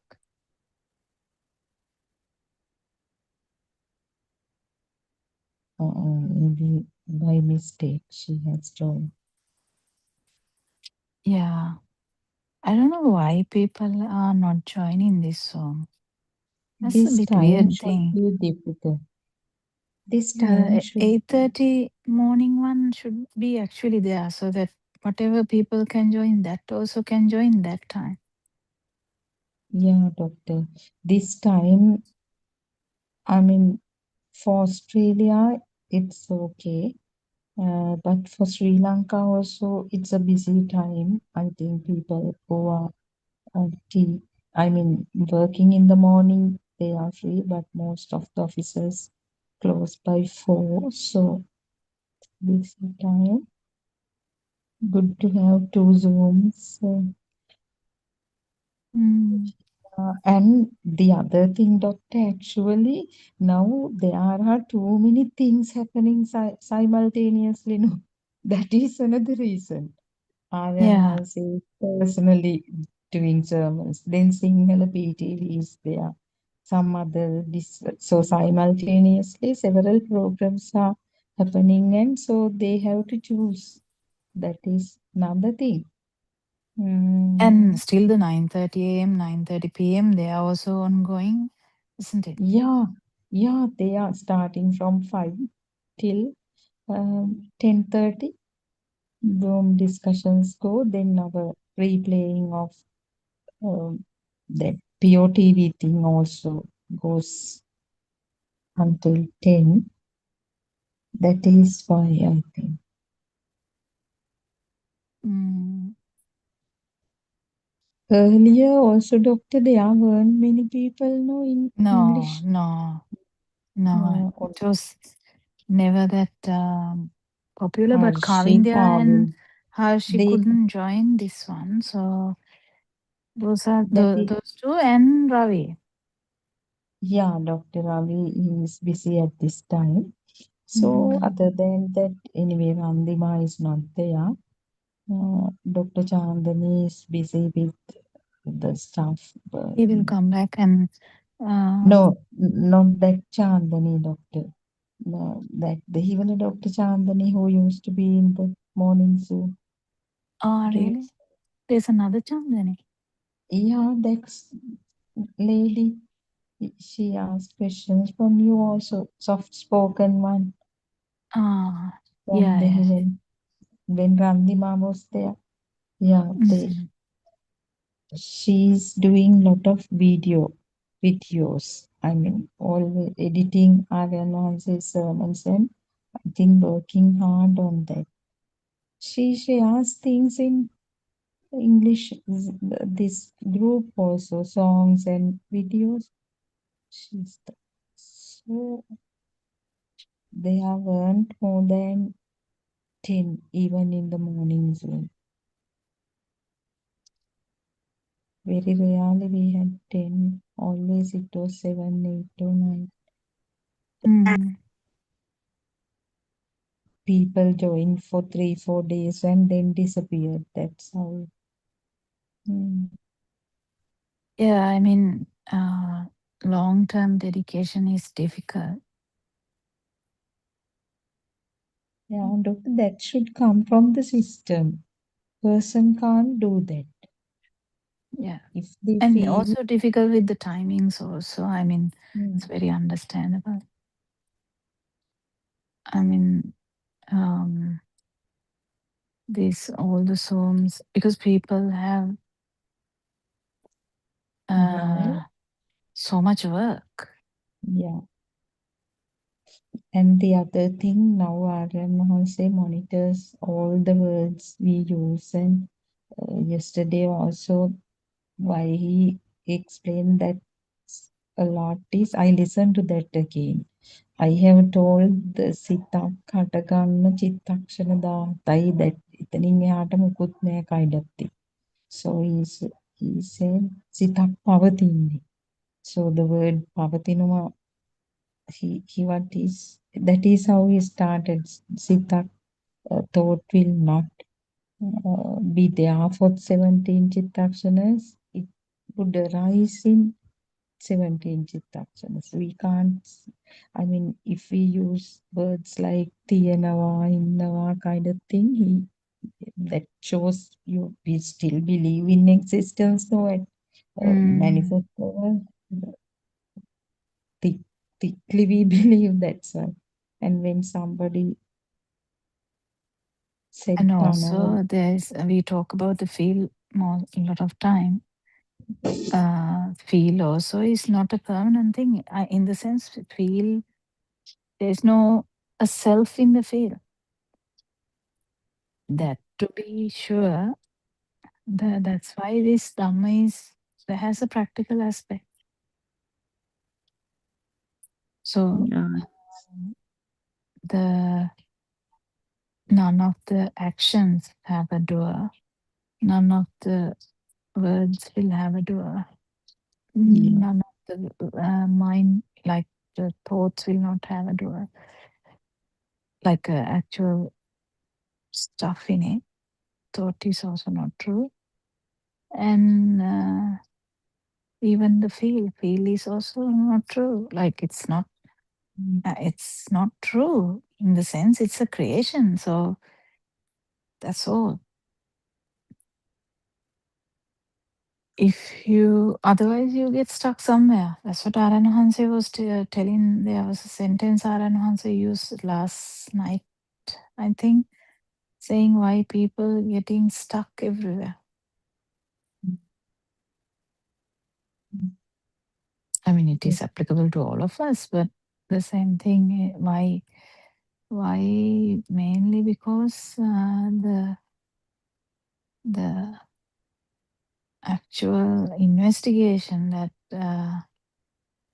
what is this field then? Now people, when Aran Hanse starts talking about the field, everyone is telling about I'm also feeling kind of thing. But what is the feel? What are we talking about? This aramuna, we are talking about a stimuli. And then what? Even understanding that it's only one stimuli at a time. And and even that is not there. It's not that easy. So that's why it takes time. And even to I don't know if you remember, not the last discussion I had with him, the one before, he was talking about how it should be fully clear that even the consciousness doesn't have that it should go beyond the consciousness, kind of beyond the field. And exactly, that's the thing. So 7 o'clock one is assumed to be the one who have listened to sermons for more than 2 years. 2 years, but also he's telling talk genuinely. There must be a reason for that. I don't know why. Yeah. Genuinely, in the sense, Doctor, some people now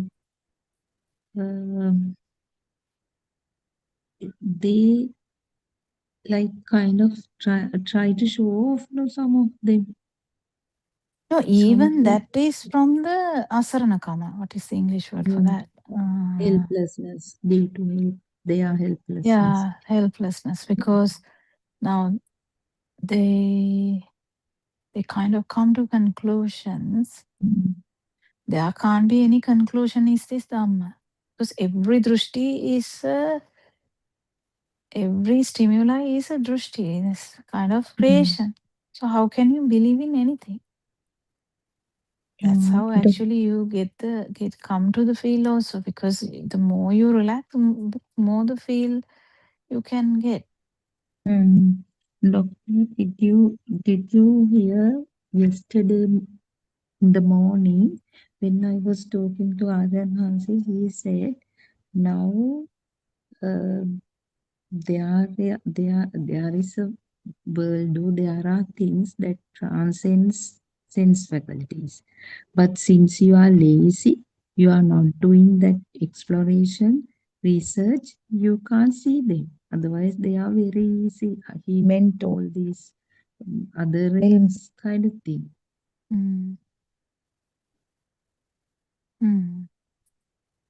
He said something like that. We are stuck in the sense faculties. That is our world there. So what he said was you like commitment, dedication. That's the pratipada, importance of pratipada and being being like every moment should be a Dhamma moment. And Doctor, what he explained yesterday, I found it very useful. There he brought in again cause and effecting now sound vibration, color vibration, result in the consciousness, vinyata. Mm. Palaya is vinyata.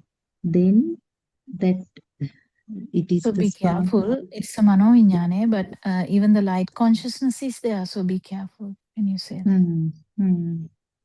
So be careful in the sense. So light vibration is one thing.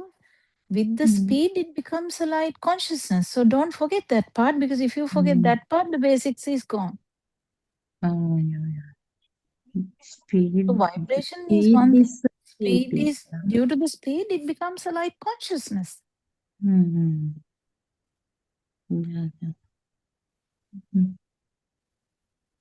the light sound consciousness is the same. One vibration, the spark is spark can't do much, but because the spark is happening with such a speed, sound consciousness is there, which is misinterpreted. That's a different story, but that is there. So the consciousness is misinterpreted from, I mean, we can't say when. Body consciousness is the same. One spark, but because it's the multitude of sparks with the speed, it is felt as something. So the body consciousness word, all the, I don't know, you must have heard Aran Maha's Dhamma a lot. So he talks about this word vinyana, or the consciousness is always with the self vibration. If you fully realize this Dhamma only, it becomes Anidasana.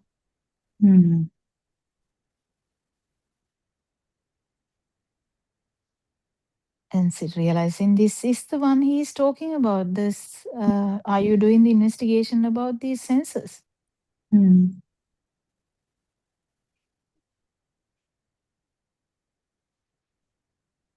Doctor, he mentioned in the morning, I was thinking of you also, the sound meditation that he did in Vietnam. Sound can be, I mean, a meditative thing. You said you have never heard about that. No, I actually never heard before. It was silent meditation. What It was is the that? same thing, because you don't close your ears now. If you put two ABBA kind of thing, like what are they called? No. Like knobs kind of thing. Maybe you can do the something like that. But actually, sound meditation is a thing. It's a beautiful thing. You might be able to do the sound consciousness thing nicely. It's like a therapy, as he said, in Vietnam. No, they use it for therapy, not for nirvana. So I thought it's something like music, certain relax. No, like the batagas tilleneka, the water falling down sound. This what is it called? There's small tinkle, like that's small sound making things. And there are some bells. Wind chimes. Yeah. That's the word, yeah.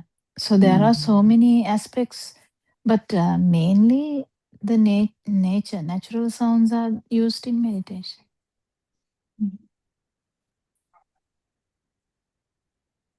But the problem is, if someone is used to this other type of meditation, they might go into dhyana, but that's not the case. This is about investigating the Sound rising. actual senses function.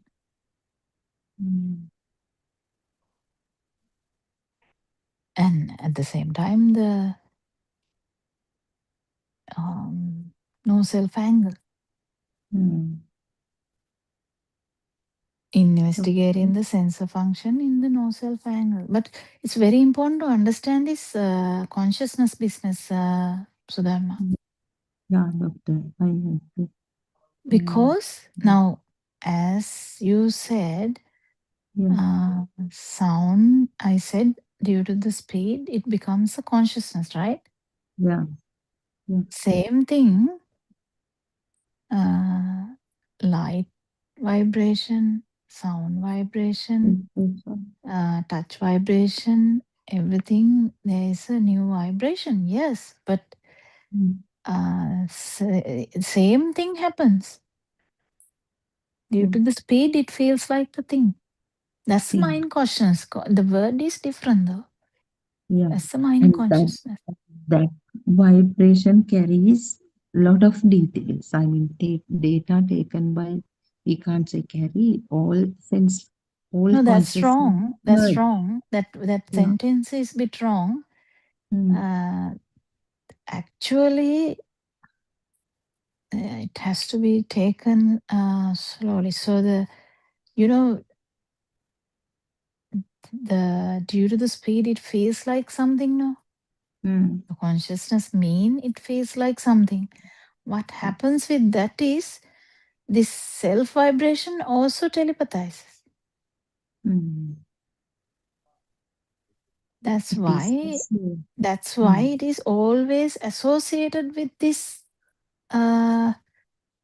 තියනවා වගේ දැනෙන එක. That's why ආරණ වහන්සේ use a word saying පස්සේ මං විතරයි එන්නේ. වෙන මොකක්වත් එන්නේ නැහැ. මංම තමයි එන්නේ. That word is used because the self vibration is the one which is telepathizing everywhere. In every stimulus. Otherwise, just imagine I'm shouting at you now. Why does it become personalized? Because the self vibration is automatically there. So there's a very good point here, which I'm trying to bring up slowly, the consciousness. So the consciousness, any vijnana, any consciousness has this power. දෙයක් තියෙනවා වගේ දැනෙන එක. Any consciousness has this power. But why the humans are very important? Humans can capture this in this mind consciousness. What the panua can't do, what the worm can't do, what the amoeba can't do, can be done, or what even the deva can't do, what even the brahma can't do. That's what, doctor. Yesterday I asked that question. Aryan Hanse smiled and laughed actually. I asked, that is the very reason why God cannot attain Nibbana. Then he was laughing, where are gods? Like he was analyzing it from that perspective. Chitta Sabhavya, Sukuma Sabhavya is the Deva Sabhavya. But as you say, they cannot catch it. No, when you use the word they, it becomes a bit tricky. That's why he is trying to restrict these words, because as soon as we use the word they, it is already sounds as someone. These words are very tricky, Sudharma. They carry such a weight because it appears as someone. Something. Because Aviññānaka angle is not done by a lot of people. So that's why Aryan Hanse corrects us everywhere, because it's a must to do that. Otherwise, the mind can go on thinking like in the same angle, that when I say this body consciousness, the unicellular organism, it's only body consciousness mainly, but other stuff that we talk about in 31 realms is other consciousnesses. That's what I think I told Surangika that if someone is fully aware about all this and is touching the non-vibration, they are fully able to tell about the 31 realms nicely. There's no problem at all about that, because you have to pass all that to actually feel the non-vibration. So, well, no, we'll go back to the thing that we were talking. So the consciousness, the human mind consciousness, this is to become sotapanna. That's why that is important, because if after that it doesn't matter. So a mind mind consciousness in a human, every 31 realm aspects are there in that mind consciousness. One day you asked me a question. I didn't directly answer it until Arananse give the answer. I don't want to jump and tell something. So I didn't actually answer. You asked why the blind person can't understand this. The very reason, because one part of the vibrations are not realized. Yeah. Light part. So you can't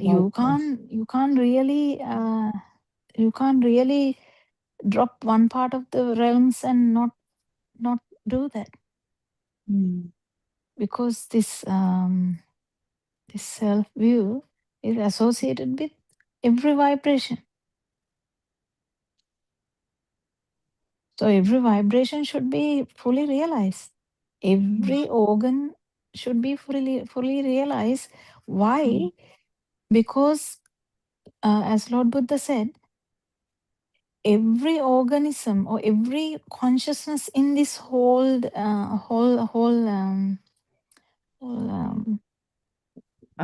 whatever universe, we galaxy. can't use even those words. Whatever availability of any consciousness, Lord Buddha has explained and can be seen within one stimuli. Yeah. So that is the beauty of a human.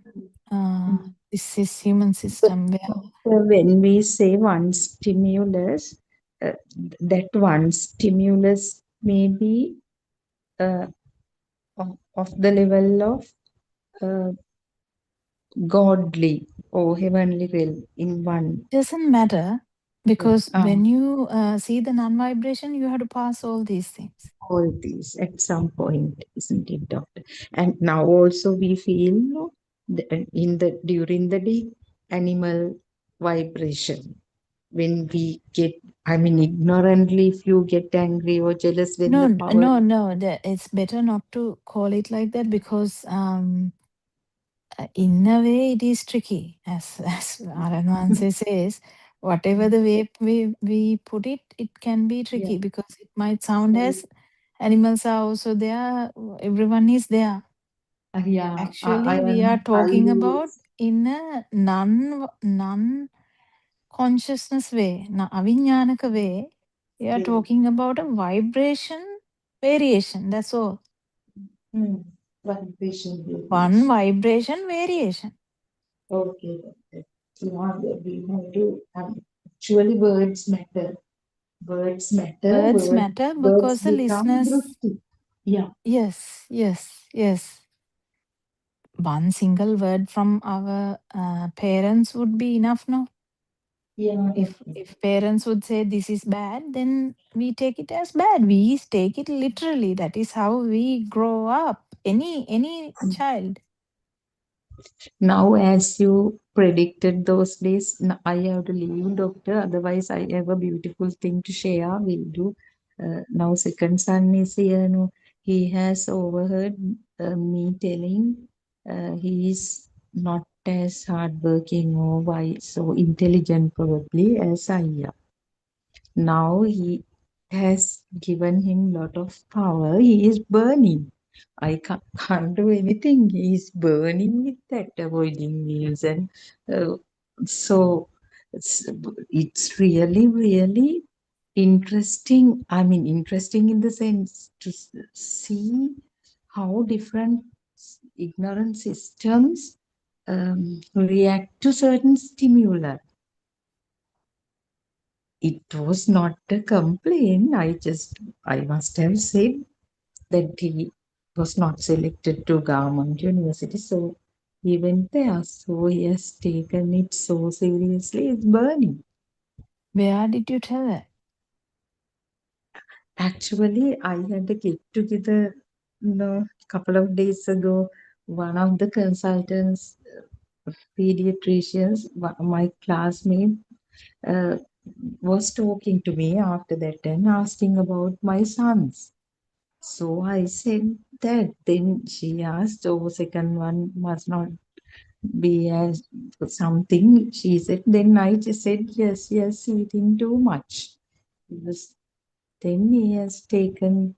Then he has called Aya and told, Amma is always comparing me with you, and now I can't But how does concentrate. he know that? No, at home, I did a blunder. No, I said that to my daughter-in-law. Then he heard. I You're said, sensible. You have to be sensible. That's the feeler part is not there. yeah, doctor, I didn't think that much. Because the feeling aspect is not there. It is, you have to be careful because the mind can't do this, but the feeling side, you feel, if the feeling side is mastering, you won't do that. Yeah, but it's not a big deal, no, doctor. That is the truth, no. So Truth he, is there. Truth is yeah, there. Now, there are so many truths that Aran Mahanse may not tell, right? yeah, sure. Aran So Mahanse if I, sometimes might shout, but sometimes he doesn't. mm, And even though he knows that Apu me mono kiyanuwat banda naha, he will. I clearly can remember how I asked questions long time ago. How, I mean, he never shouted at me or anything. So I mean, there are so many aspects that one should feel how this would go, like, so doctor, but the he is also feeling told, side. I don't know why this. He is so friendly, joking, talking highly of Aya. No, but He's the feeling, his vibration is, uh, if you feel his vibration, not yours, but his vibration, it will be easier. yeah, doctor. Now I know how to do. I just keep quiet. Um, Yeah, but actually, you should apologize.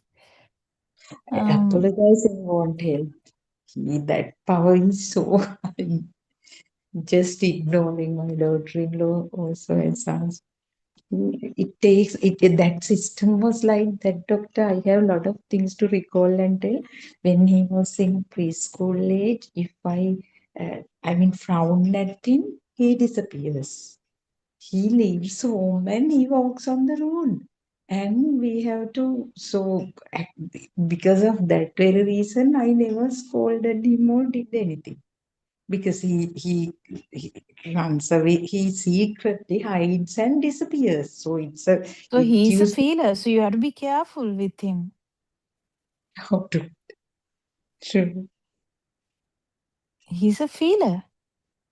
So Hmm. without a single word, if the Yeah, frown was felt, that means yeah, he's a feeler. definitely. So feelers are different. Mind you can control. Mind can say no. I am money. That's a mind. Step yeah, better. Uh, Because I mean, why do people suicide? But people suicide because one, they think too much. Another thing, there is a feelers also, not mm, letting go of the other person, like love affairs and all that. There's a mm, feel side also there. They can't actually control that. They comfortable. have a kind of a void. So they just Um, think, I can't live without him or her. That's why they kind of jump to the tree, or no, not the tree, train. So Mm. like that, there are so many aspects into humans. Yeah, Doctor. Doctor Teruvan Saranai, Teruvan may I? Saranai, Teruvan Saranai. Thank you so much. Definitely. That's very important for me. I'll ask about it more tomorrow, Doctor. Teruvan Saranai. Hopefully, Surajika will.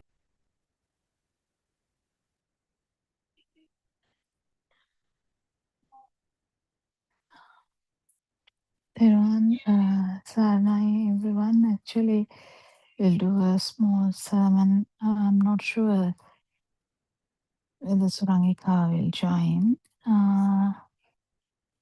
So it's a very good, important point we come to.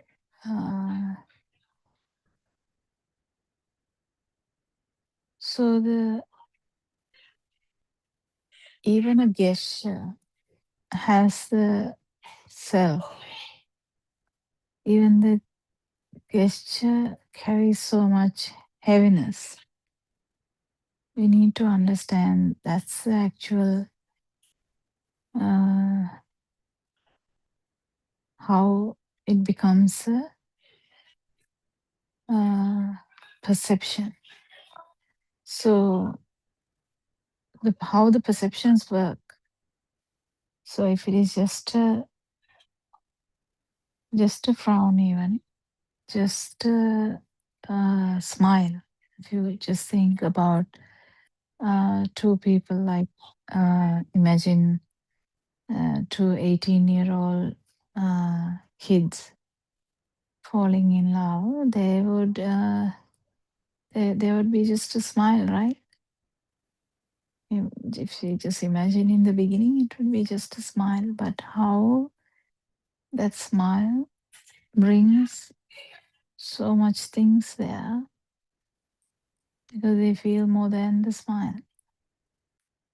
So they are like that. You can feel a frown also more than that. It's not just a frown, it's feeling too much. So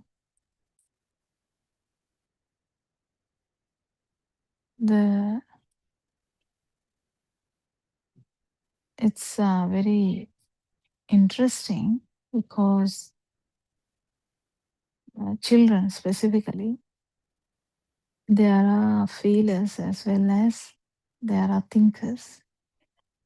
So some children will feel more than the others. And some children will go to the extremes and, become the other person's happiness. Other person can be um, so addicted to the other person that they can even lose their life. So it's all happening because of the self vibration, 100%. But this is happening to the people who doesn't know Dhamma. So it's very important to keep track with these things, not get carried away by the feel. Actually,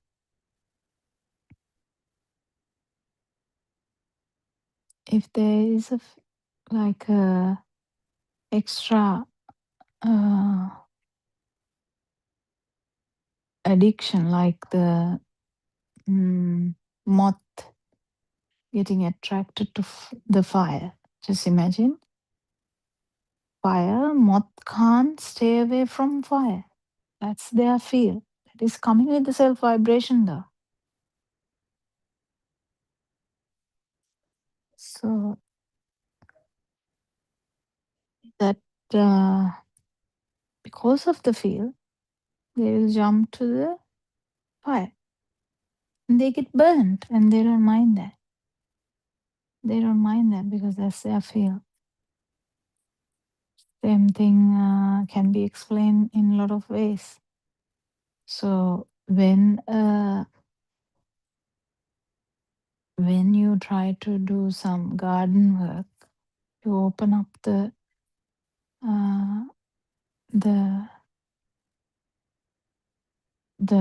earth, mud, you can see the worms will quickly go inside towards the mud. They don't just go away, they quickly go in. So they have the feel that the mud should be around their body.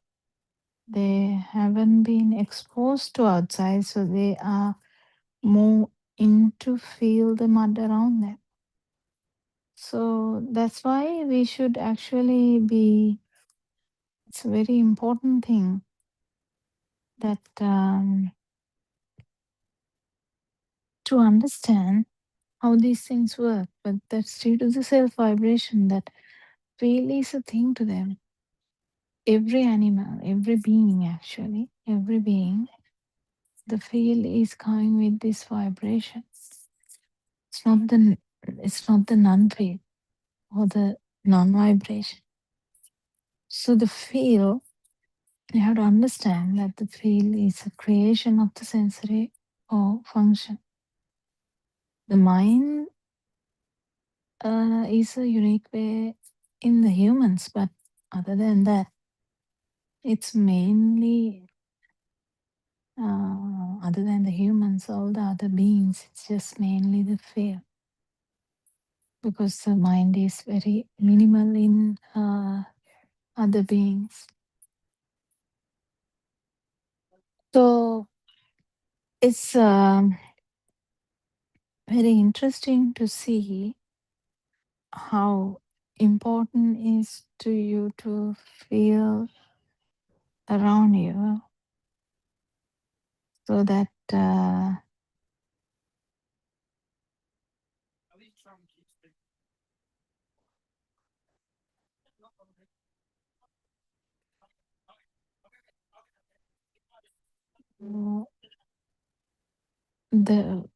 understanding or the when you feel the other person, kind of it's easier when your vibration calms down. Actually, only arahants can do it fully. Lord Buddha did it. Arahants can do it. It's a kind of a mastering thing to feel the other person fully. It says Lord Buddha actually did it fully. Like he can feel what about the whole vibratory nature of that system. So that's the importance about that. But you can master it slowly as you are in the path also. Where when your vibration is not powerful, you can feel the other person's vibration and understand it.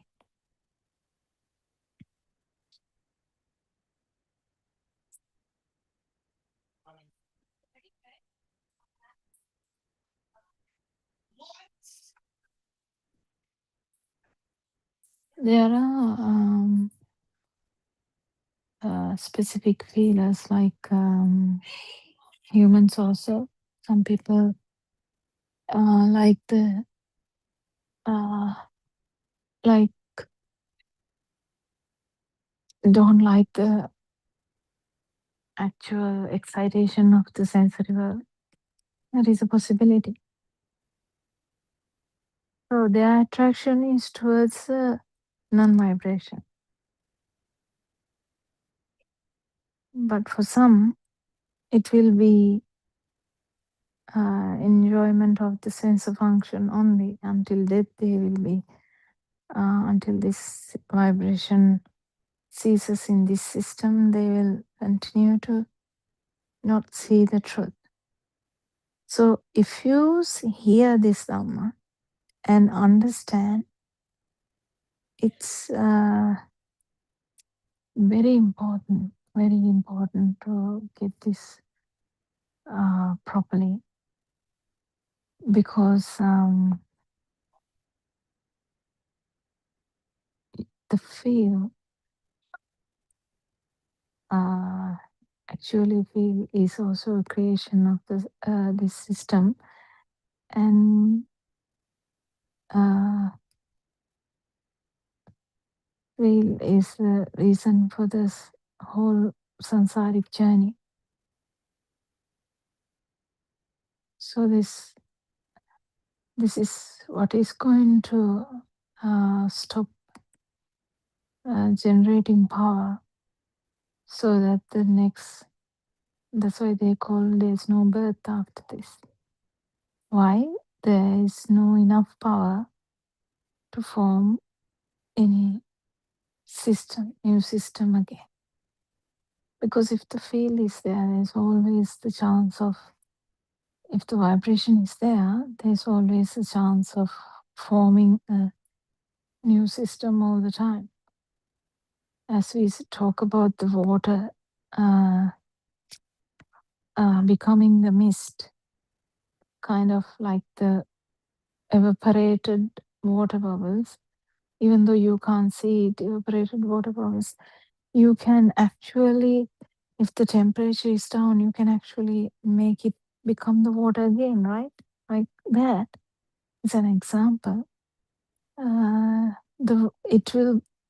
It will become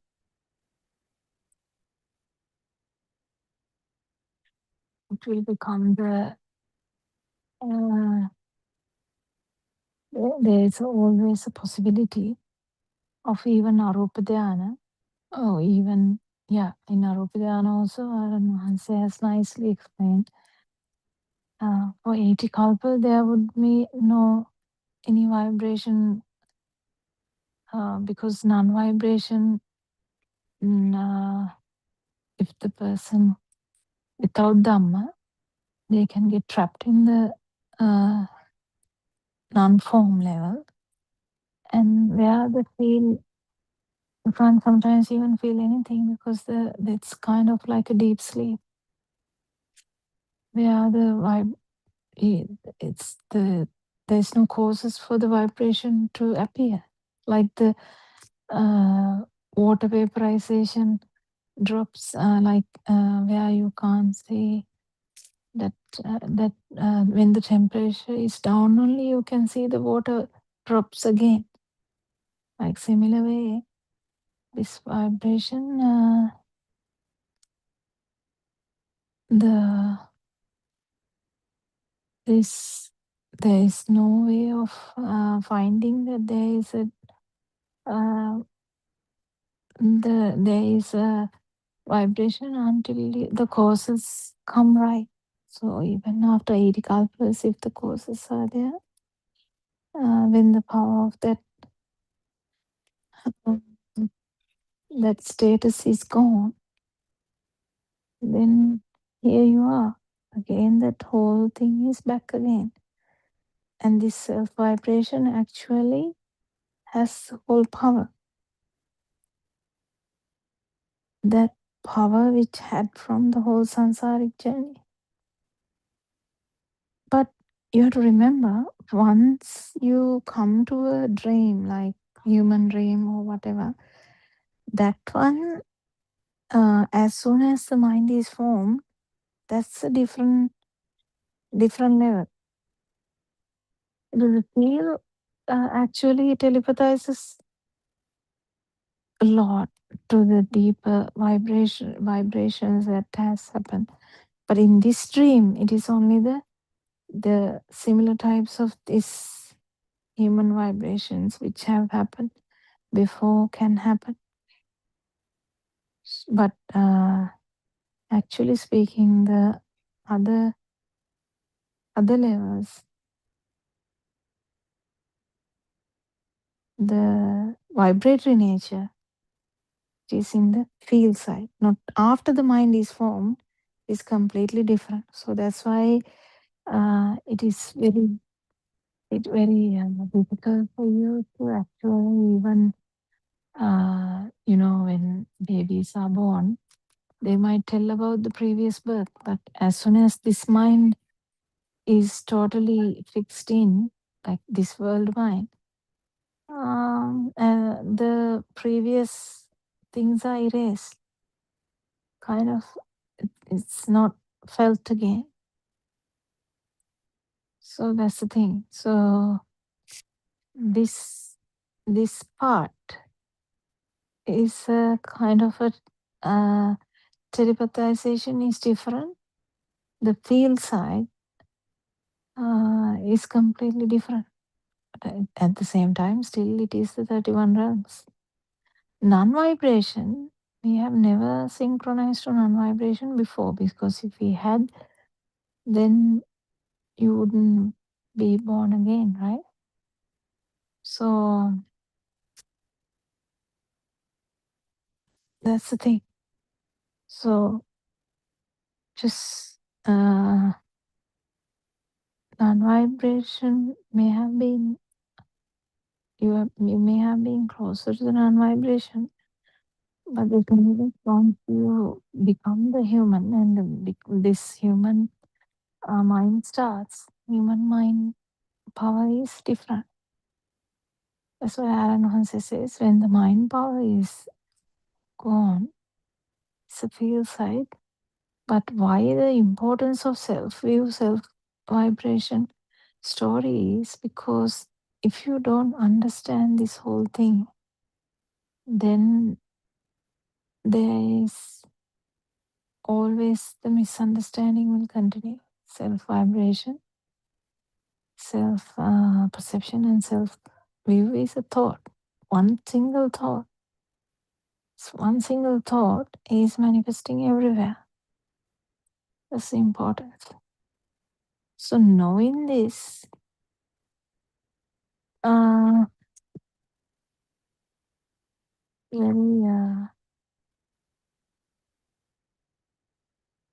important. Once you listen to Dhamma, you will understand none of these things there was a self, but the self-view has come, self-perception specifically has come a long way. Because even whether it is the Brahma vibration or the Deva vibration or the Pereta vibration or whatever the vibration, Patrapaya vibration, for hells or any other realms, it's the same thing. Same thing means it's the nature of the vibration. Suranka Theron Sanai. I'm Theron Sanai, doctor. Sorry, I got late today. That's okay.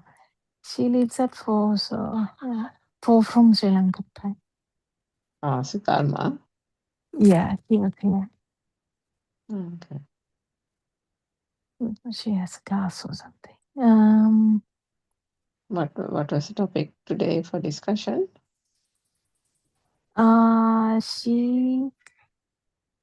We were discussing about this. She came to the point of consciousness, and I was trying to talk about this consciousness and the feel and a little bit of it. And we talked about the last night how Aranwanse was talking about people should be genuine and stuff like that, and a little bit of everywhere. And then Sudharma started talking about an experience, but she had to go, so she said she'll continue that tomorrow. Then after that, I actually picked up where she stopped.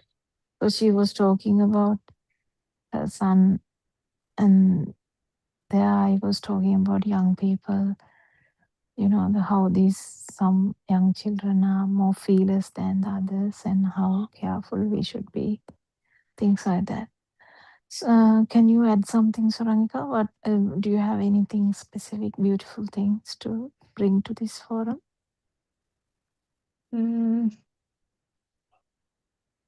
I can't think of anything particularly, but last night also I heard him talking about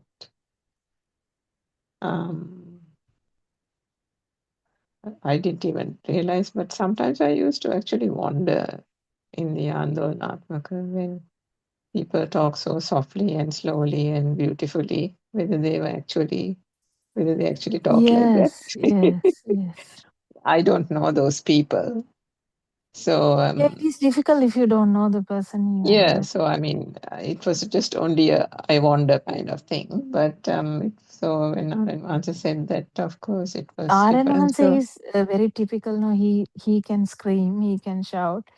One time he can cry, one time he can, yeah, he has his whole variation. In the Zoom also, he has the same variation. Yeah. Yeah. I mean, for these whole 6 years, I have seen him angry. I have seen him like we feel like he's angry, but actually, any emotion can be there.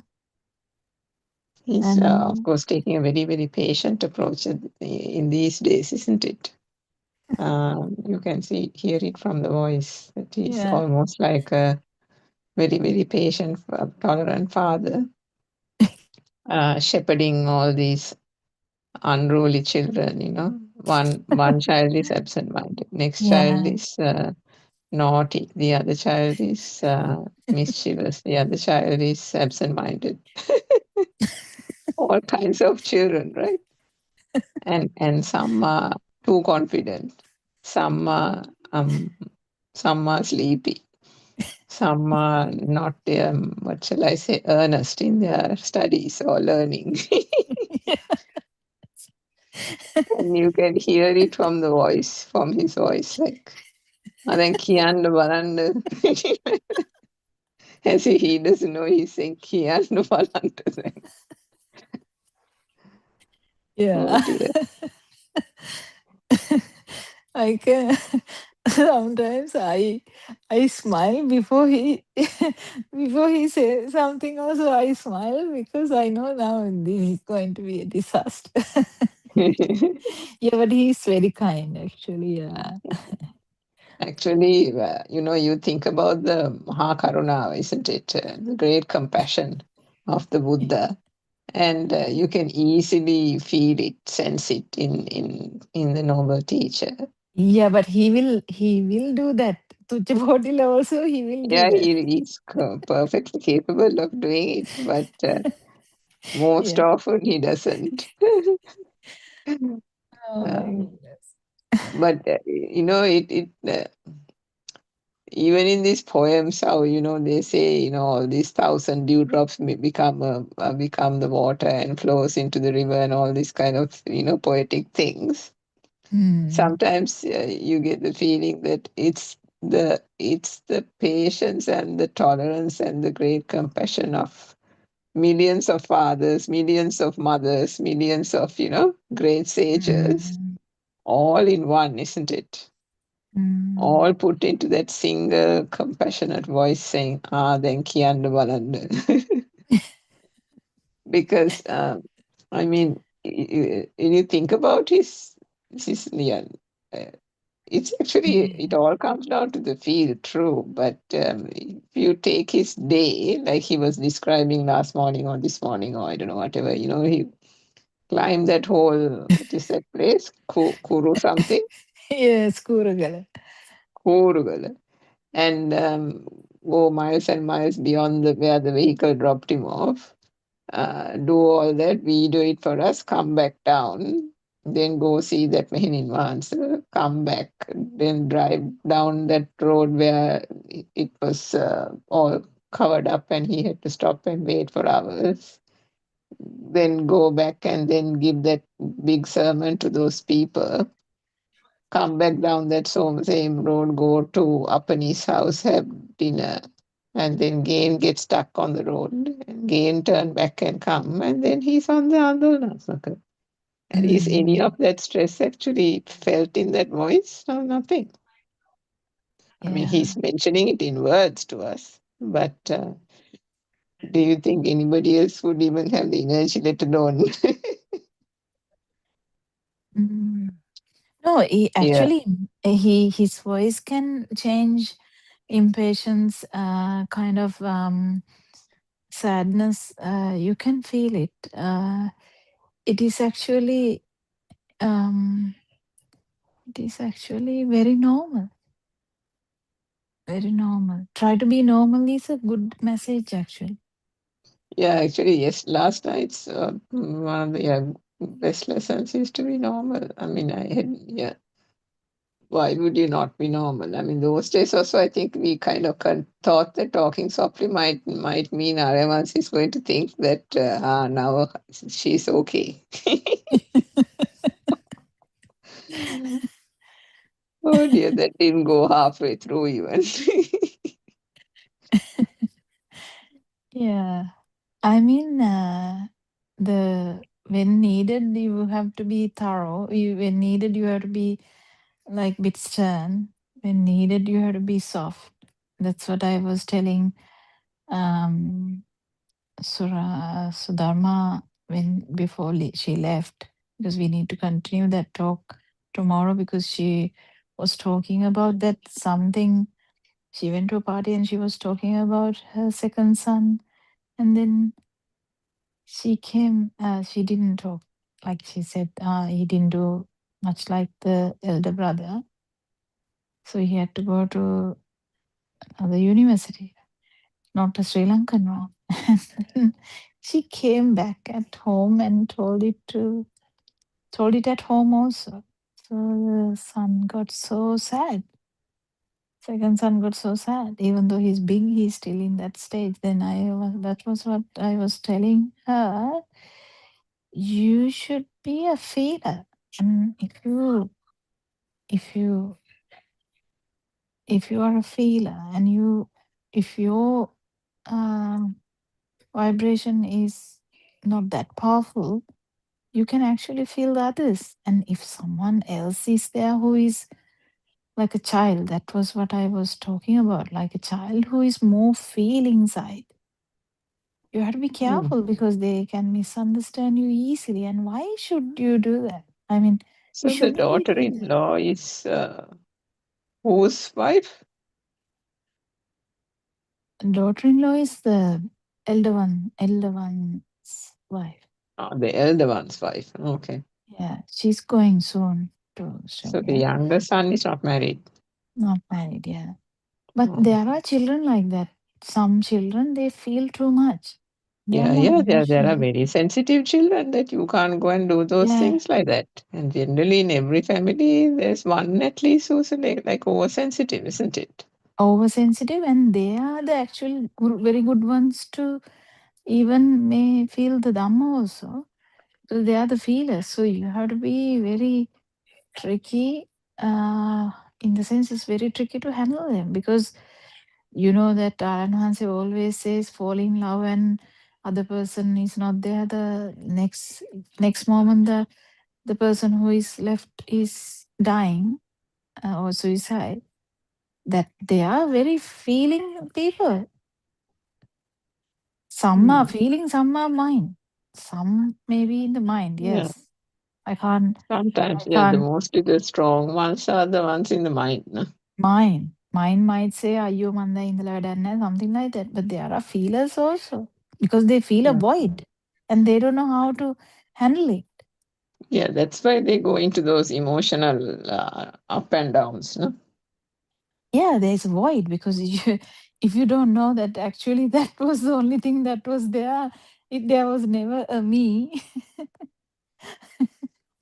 And then you How? don't know, no, growing up without any Dhamma, Yeah, they you just never feel the knew. void. Mm. Then you feel like මගේ කෑල්ලක් නෑ වගේ මට නම් දැන් ඉඳලා වැඩක් නෑ. That kind of thing. So we have what my thing was trying to say, if you are in this path, when your vibration is down, when your mind is kind of less powerful, it's easy to feel the others and feel rather than think about them. You can think about them as well, right? You can think about them. You can So did definitely. that daughter-in-law actually tell the brother that? Obviously, No. must have told. She just talked. Oh, okay. She just talked. She didn't have anything to hide. Mom didn't have anything to hide. But that's what I'm saying. This is Yeah, but you the have to be careful, no, when you have a child like that. Yeah, okay. yeah. So that means feeling should be mastered. Feeling should be mastered. Yeah, I mean sometimes. And the other thing I was trying to highlight is this feel is again the self. I mean, moth is attracted to fire, Yeah, true. and in that it is the self. That is also the self. Yeah. So the feel, only humans can understand that this feel is also nothing. It's a creation of this system. Yeah, so That's it's why the the feel. importance of non-feel or the non-vibration. Yeah. I mean, feel is the very first thing, no? The, Feel is the very first thing in, yeah, yeah, and exactly. then you have to go beyond that and all that finally to get to the Anyi thing. Yeah. Oh, sorry, Anyatavi. And even the baby started with the feel and then went on to, when, Aranwanse always separates these two, like the feel, your vibration, you can't call it your vibration. These words are very pathetic.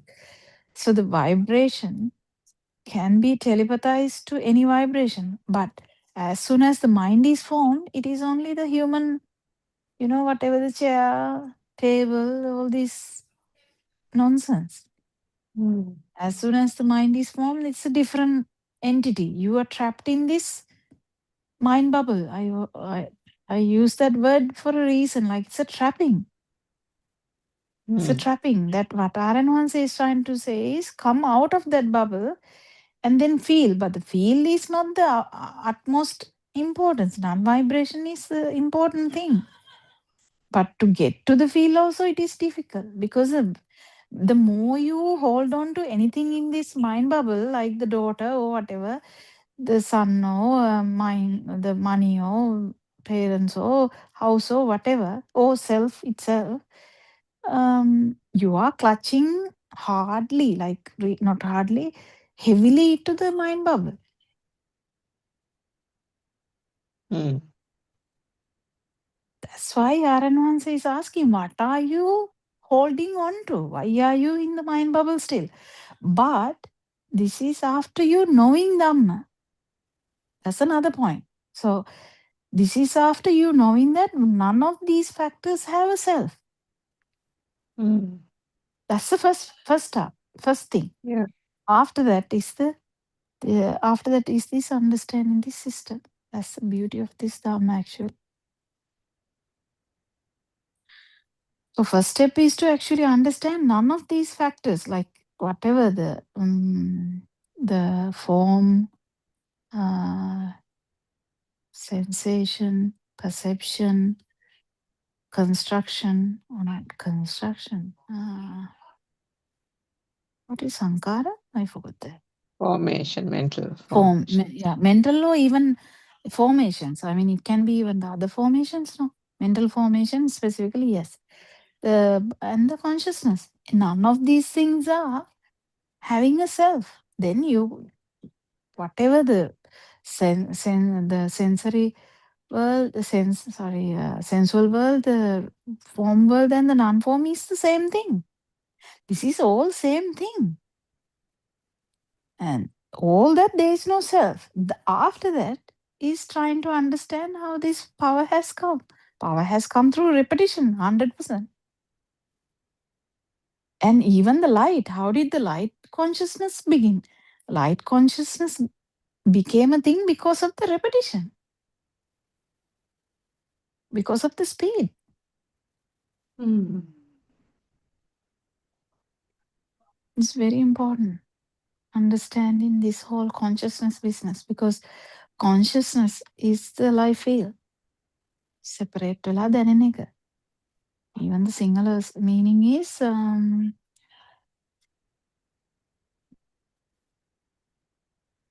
it's a word for that. Nice word. වෙන් කර දැනීම. Right? Vijnane is Venkara Dhanim. වෙන් කර දැනීම. Consciousness. That's the So thing. this morning, Santi was also trying to explain to some person. There was a dialogue between her, Sudama Janaka, and somebody else, I think. It is difficult. And they were saying, I mean, not that mother made a mistake. I think that mother was asking, is it the thought It that was a is me? beautiful question though. I didn't listen to the entire thing, but I heard her asking, is it the thought that is me? Or is it the the desire, ill will, or whatever. The defilements. Is the defilements It's me? the defilements that is me, right? And the whole thing, I thought the if Aran say, if I asked that question from Aran say long time ago, either he would go to the beginning and tell me the whole thing again. He might do that because that question has multiple aspects, right? So මේ පුටුවේද මේ කෙලෙස් තියෙන්නේ නැත්තම් නෑ පුටුවේද මම ඉන්නේ කෙලෙස් වලද මම ඉන්නේ something like that, right? Yeah, she wanted to know the thought. So the thought is always an aramuna, no? The focus, no? Yeah, sure. Yeah, so, but she said situilla. She didn't say chair. So she said situilla the mama inne, or is it in the thought that I am there, or is it in the defilement arising as a result of the thought? So, I mean, Asanti explained. Yeah. What I don't know. If that question, if I ask that question from you, how would you say the answer? Yeah, that's what I was also thinking. So in my, I mean, if you think about that, I don't know whether you need to separate like that. If there is a then in respect of any object, if there is a feel in respect of any object, then in that field the me or the wrong self view is there, right? The problem is that question answer, simple answer is, I would say simple answer would be සිතුවිල්ලේ ප්‍රශ්නයක් නෑ අම්මේ. සිතුවිල්ලේ ඇත්තටම ප්‍රශ්නයක් නෑනේ බුදුරජාණන් වහන්සේට. Yeah, සිතුවිලි basic, එනවනේ. what do you call it, aggregates, there's no issue, no, with the chitta niyama, yeah. Yeah, and the only problem is with the Self-will. power to maintain that. Why are we maintaining that? Because of the self view, yes. Yeah. So this සිතුවිල්ලද වැරද්ද තියෙන්නේ කියන එක නෙවෙයි මෙතන ප්‍රශ්නේ තියෙන්නේ.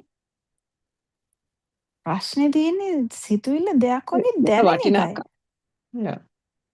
දෙයක් වගේ දැනෙන්නේ මේක ඇත්ත දන්නේ නැති හින්දා. Yeah. ඇත්ත දන්නවනේ ඉතින් මොකෝ දැන්නත් එකයි නැතත් එකයි. The defilements won't arise if one understands the truth behind the thought. Yes. Yeah, මොකද වෙන්නේ ඉතින් තිබ්බත් එකයි නැතත් එකයිනේ thoughts නේ. What's the big deal about the thought? The big deal about the thought is completely giving you the this whole scenario where you are like defeated, not defeated, like magician tricking you. You are tricked. Yeah, you're deceived. Deceived, that's the word. Deceived. You're deceived.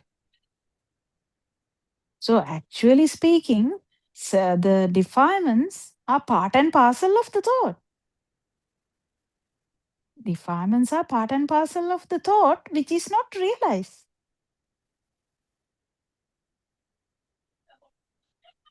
But just because you have realized the thought, even it takes time for the defilements to come down. Why?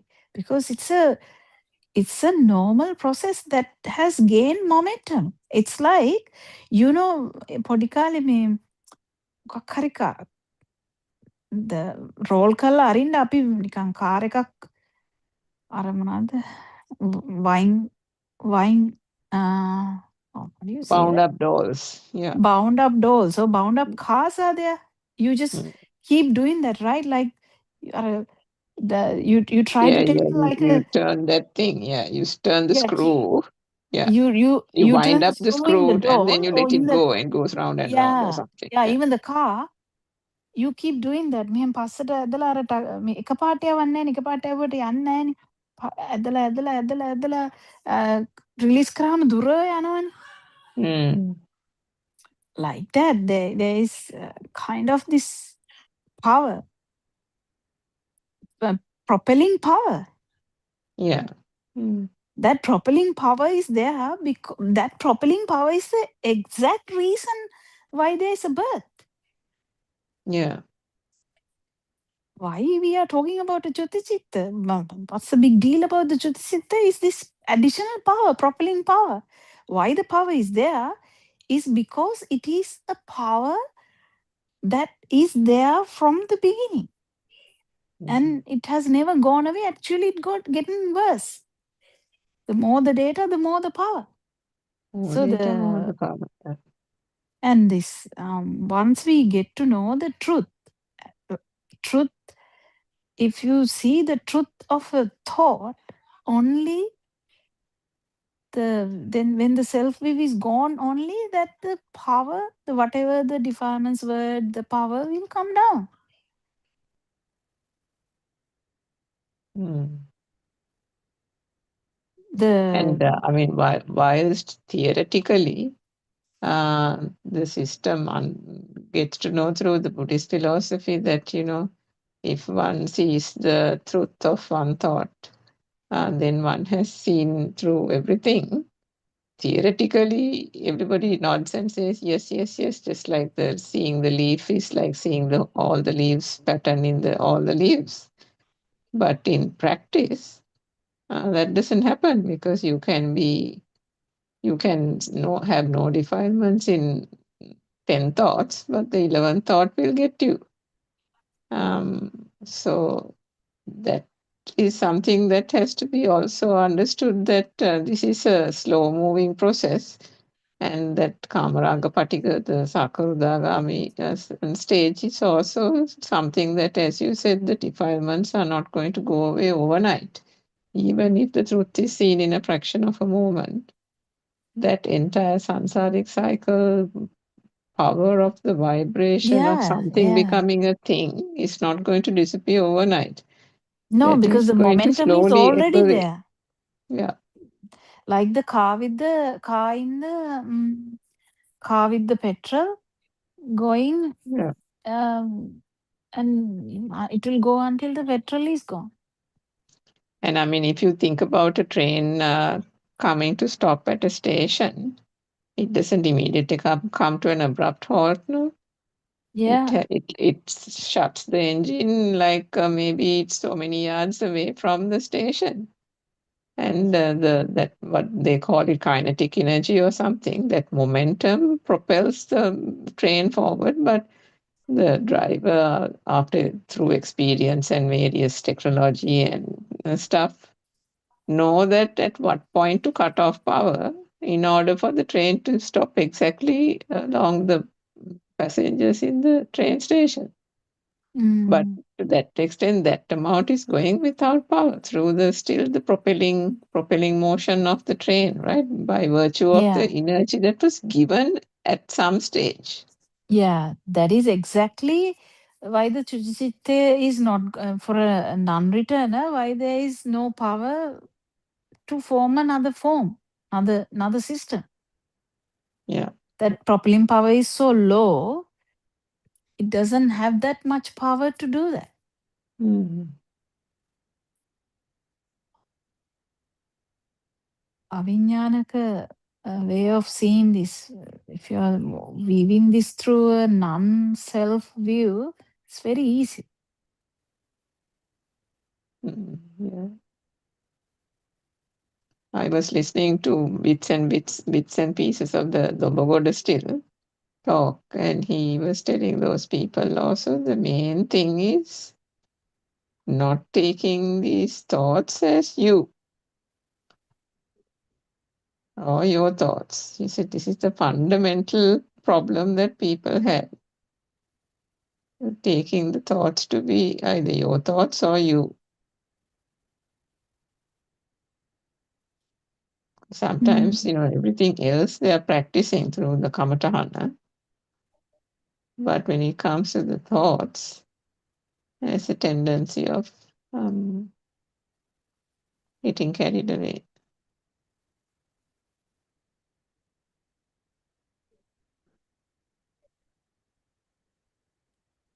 That's why the importance of you moving forward towards the light consciousness and sound consciousness become more kind of practical once the mind doesn't matter. It's very easy to go towards the feel because feel is through these sense systems.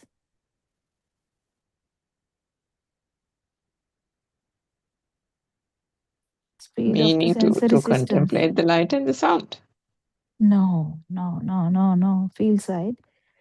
Feel side. I'm talking about the feel side. So what do you feel? Feel is this eye vibration.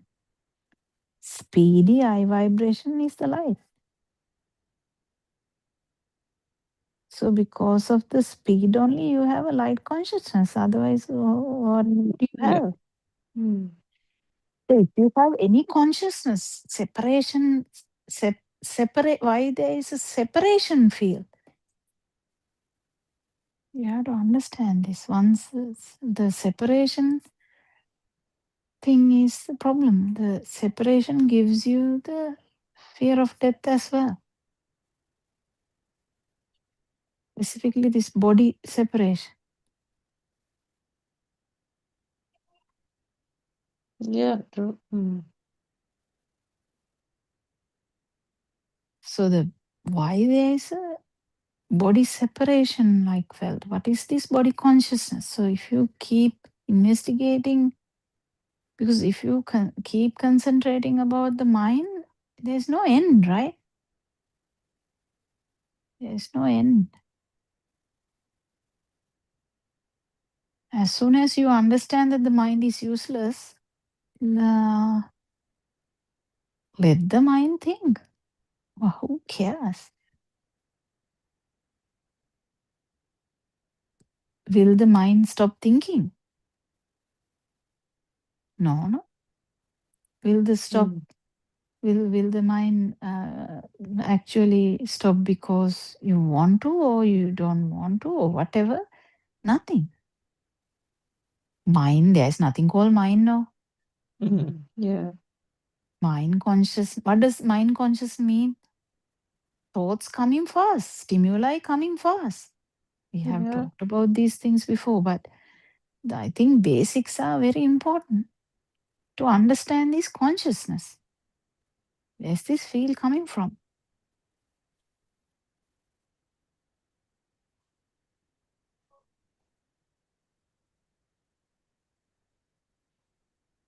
What is the feel?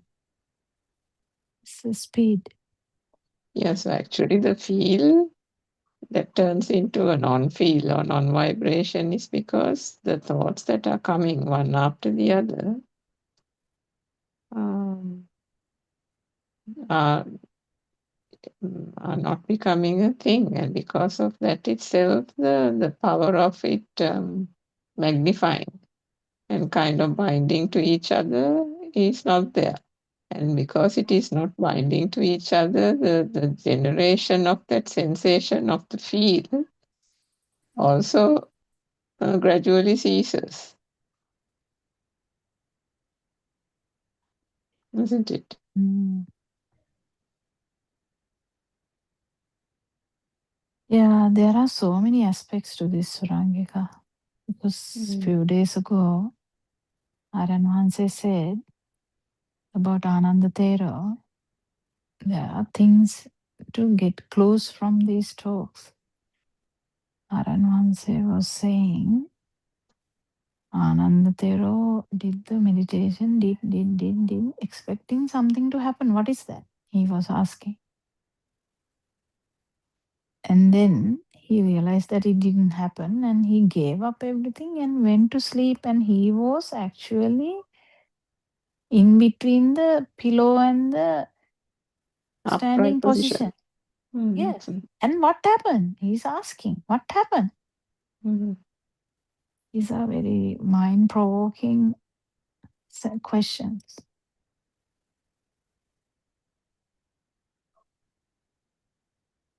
Which even the yeah. I don't know whether even Swarnamali can say that. I'm not sure. She's totally into the field, but no, I'm not sure. So there are very specific things in this path, right? Yeah, I mean, well, she would have definitely felt the momentary fraction of the truth in the moment, right? So, and that is Yeah. the thing That's that becomes permanent, no, at the end. And that is yeah. why, That's what I'm saying. So because so that, Aryan of course, Hanse, definitely she would have felt, no? no, that's Anandathero feeling it before. Definitely, that's why Anandathero is a Sovan. Was monk, right? Mm, No, I'm talking about actual Rahat Srena thing. yeah. Whether it has been turned into a permanent state. Permanent state, yeah. So that's Yeah, the thing. that is, yeah, for fruition level, yeah. So clearly So not the fruition level, I think, isn't it? Because the Aranwansa has been discussing it with her. Feels as if there's a little bit more to go type of thing. yeah, that But means must be very close. Yeah. that shows how subtle or how intimate, how minute. No, not the word minute. Seum, Finite, yeah. finite. These things are right, Mm. and to some it is not No, that not finite. finite, sorry, fine. F-I-N-E.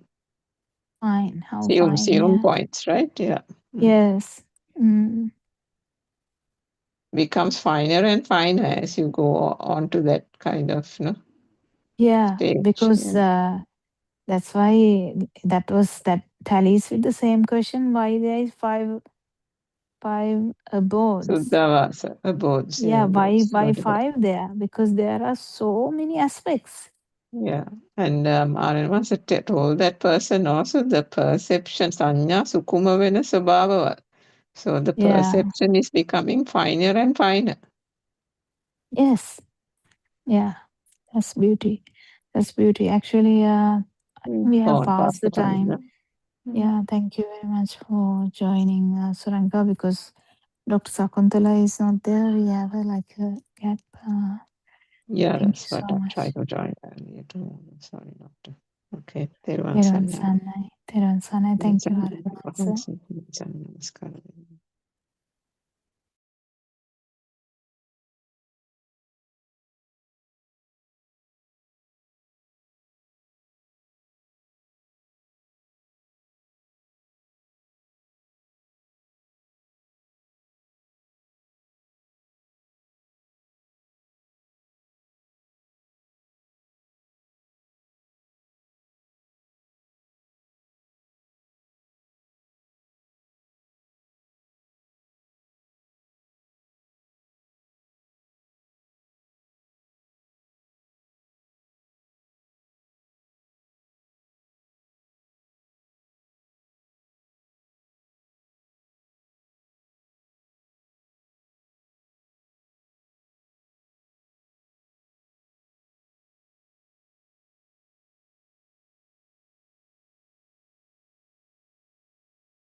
After kindergarten time, that's teacher given the picture and given the sound. No, that's the thoughts are coming. No, at that time, that thought is no, it's a mind. No, it's a thoughts. The thought is no coming. Chair, table, red, yellow, blue. That's the world. No, that's why we are talking about. There's the every spark have a power different in. No, it's a spark. The our eye creation is a speedily happening, again and again, and it's power. That's a cause is a vibration, effort is a light. It's a speed given this. No, it's a creation. So sound also same, no? Same system. It's a sense of creation. Sound is a pitch also.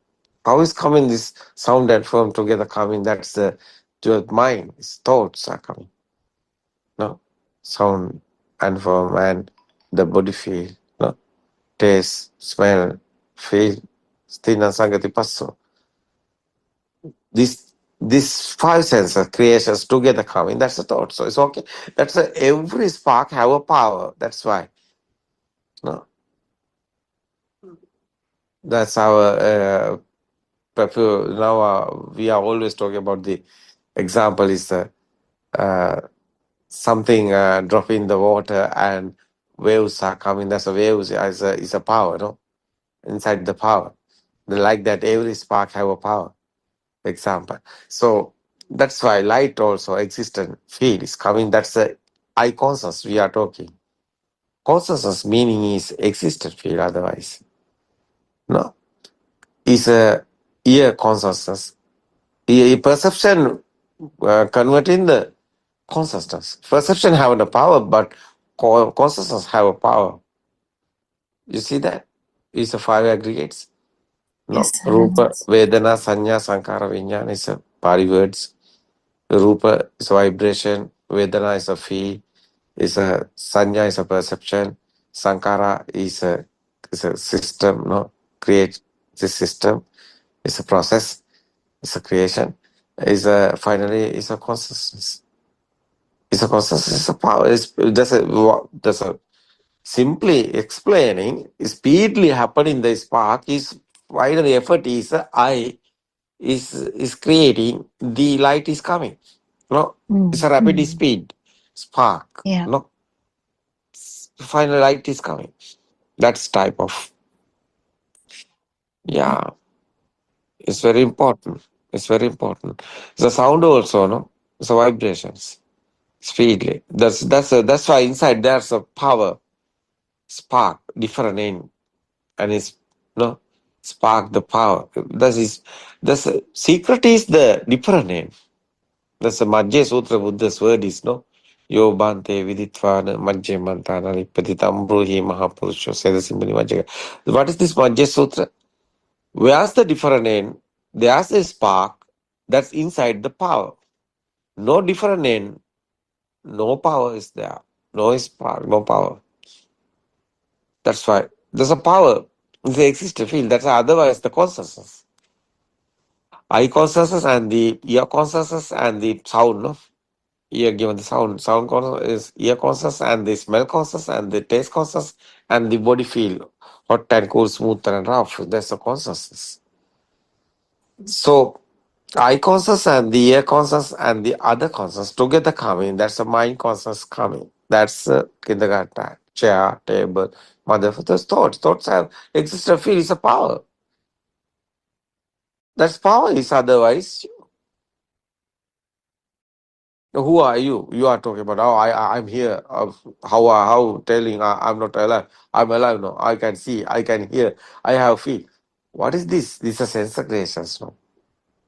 It's not you. Yeah. It's sense efforts. is not. It's not anybody. He is a power. So sense given this power. It's the thoughts, thinking. Every thoughts have existence field. Otherwise, that's the power. That's your life field. So someone is outside is existent something. That's the kindergarten time existent field. No, chair is there. You are also here. Chair is not there. You are not here. That's why world is other side is you. You are otherwise the world. No, that's power. Existent field is you. Existent field otherwise alive field. No.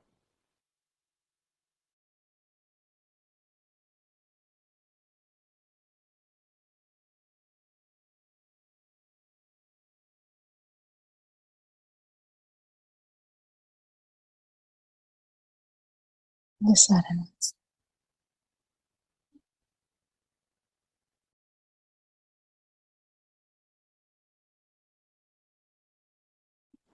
Do you hear me? Yes. Now. What do you think about existent field otherwise alive field? Yes, The Arana. the case is now the field. No, what is this field? Normally everything is happening. No, someone eat the spicy is hot is coming, but nobody is here.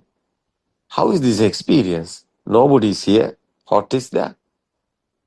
No, Has to be how felt. yeah, how is that one? So spicy is hot, no. So but no one is here. How is telling this? Yeah, it's okay. Because the sensor not working is not spicy here, not hot here. No, because sensor given this hot. No, it's the same. You are looking something. That's it's a beautiful. Yeah, you are telling it's a beautiful. Yes, Buddha also telling this forest is very beautiful, very nice. But nobody is there. How is telling this? It's a feel. Mm. It's, you can't tell others because it's a beautiful. No? Yeah, it's a beautiful. But what is this? You don't want it. You are going. You leaving it there. Why? You don't want it. That's why. There's you want it or no. That's why. No.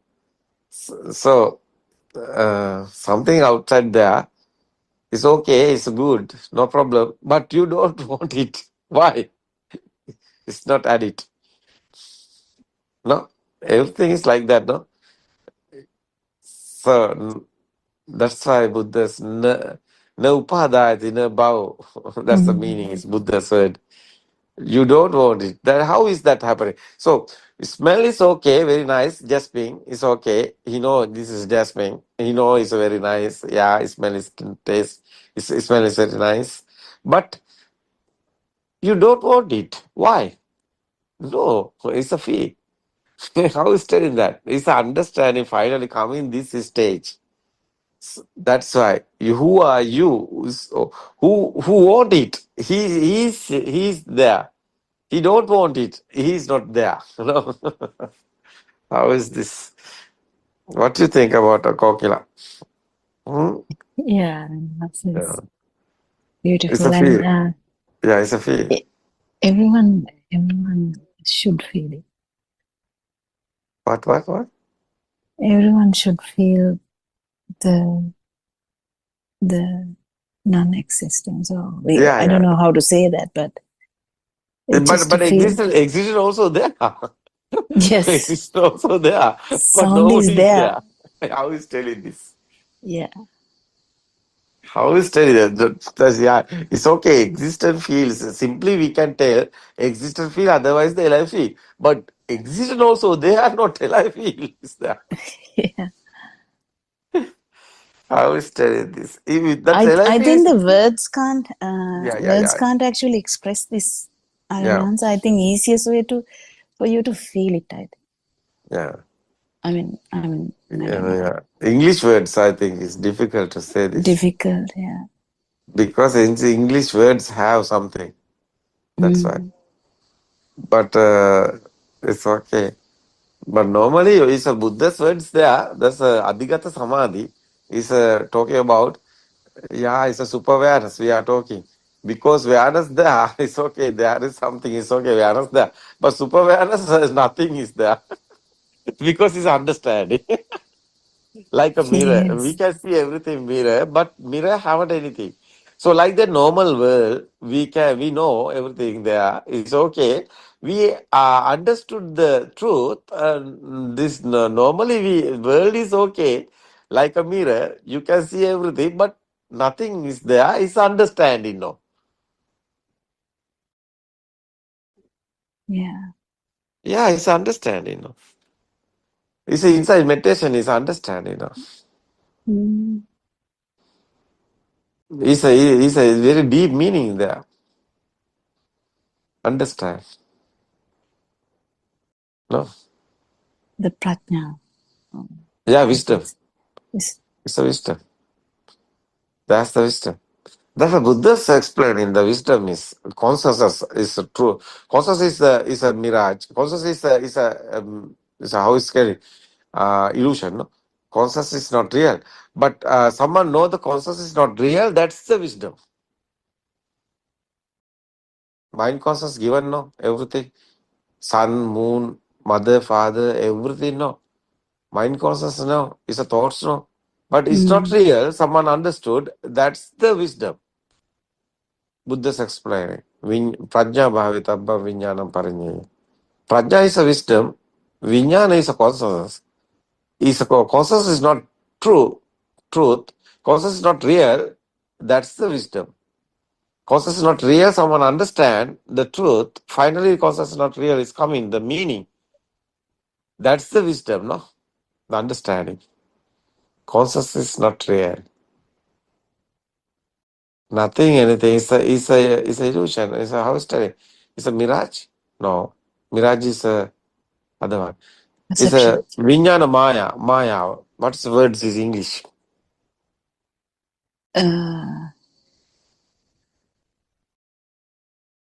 Vijnana Maya. So miracle is a mirage, no? It's a perception. It's a mirage. It's a consciousness is the Vijnana Maya. It's a Buddha's word. What is this Maya English word? We That's use another one. That's illusion. illusory consciousness. Yeah. Illusion. Yeah. Illusory consciousness. Illusory consciousness. That's the word. That's good. It's understanding. That's the inside meditation. So inside meditation given you to that's the world is normally here, but you are not here. It's a final effort is this. What is this experience? Tranquility, no? Because no any pain, no any reactions, no. Normally, reactions also there, but no any pain. How is telling this? None is none. Yeah. Yeah, none alive. So none alive feel no. That's a Buddha's explaining. Is nobody's here no. System is working no. Normally everything is there no. That's why. How is that telling? That's that our answer, the apatitta vijnana, non-manifestative consciousness. Yeah, it's the words only. It's a feel otherwise. Yeah. Otherwise. Apatitta is. Yeah, it's the words. But the feel is how can say others? You feel no. You don't feel anything. Yeah. Yeah. Nothingness. It's Yeah, nothing. yeah. Your death is over. Now you happen the death. You are now like a goat. Nobody is here. No. Everything is happening. No, your death is over. No death or birth because the thoughts. No, who is death? Who have death? Nobody have death because no death is here. Why? It's a thought, no? What is real death? Suranka? No such thing, answer. Just a thought. I think your death is over now. Long time, no? Now you're a goat like that. No goats. Nobody's here. It's okay. No one is here. Sister is okay. We are talking. But no death of birth. What is this feeling, Kokila? You touch your hand. It's okay. You are here. No? Yeah, yeah. No, I'm not dead. I'm alive. No, it's a like a current. It's not your Kogila. It's a current. What is that? No current here. It's okay. What is that current? What is that? No, what is that fade in this current? What is that fade in this current? What is that current? LFE? Yeah, what is the current? It's the ego. Ego is disappeared. Oh, zero the ego. That's Yeah, the that's the power is that's the beauty. zero. Yeah, that's Yeah. the power is zero. That's the Nibbana. No, the firing is over. That's why Nibbana. Otherwise, firing is there. You are also not there. What is that? It's very important. It's very nice. Yeah, it's very nice. It very nice, Adam. Yeah, very nice feelings. The experience, I think, very good. I think very nice experience. Nibbana experience. It's a tranquility. What is that Nibbana experience? It's very important, I think. No, Yeah. it's okay. It's very nice. Thiruvan Saranai Aryan Mahansa, can Yeah. I ask the question, Aryan Mahansa? No, now it's no time. Okay. No, So, it's okay, Susana. Yeah, ask it. Aryan Mahansa, now the child in the court also has some like feels certain things. So when the eye of that baby functions, the vibrations also come together and some level of power is generated, but the sense of self is not there. Some minimal power anyway is automatically generated, no, at that point also when the child sees the eye functions, No. Radiant mind is a court, a baby in the court have the power. Hmm. Not a defilements there, but Yes, so it's a cause is there. yes. Yeah, cause is there because no defilements is okay, no problem for that. Hmm. But power is there because asa is there. The power is there Hmm. because something you can give the little baby for no something. So he don't give on you again. Why? Hmm. He's attached. What is that attached? Is a power. Is there? There's the power. That's why asa power is there. But not defilements there. But power is there because it's a before is a situation before coming a defilements. No, after this kindergarten time is sense creations. The thoughts are coming. That's the defilements are there. Without thought, we can't talk about the defilements because thoughts given the defilements. So Thinking power. yeah, that's why you say that the son has 5,000 watt power in the thought, whereas the father has 30,000. So, I mean, Yeah, is yeah. due to Yeah. Abhisantara. No. That Yeah. example is the little baby. It's a Mm. kindergarten or is after that. Baby have Okay. little bit datas Okay. is a 5,000. Yeah, it's a we are talking about defilements is 5,000. Mm. Defilements is coming the thoughts coming after that. That's why before is a radiant mind have a defilement. So 5,000 is we talking about the defilements. So Okay. is a father have the 11,000 or 13,000 is a defilements. It's a Okay. power. It's a power. It's a defilements power because data. No sun, moon, mother, father is a data. No, That's the words. It's like a film. So that's a thorough, the data's there. That's why Father have more power.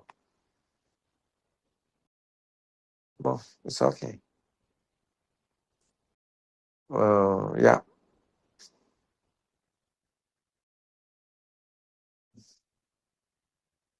Someone can explain this? So that was question. Kokila, what do you think?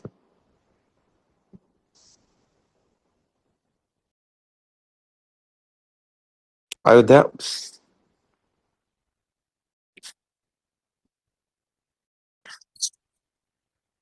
Yes, I am answering. Yeah, it's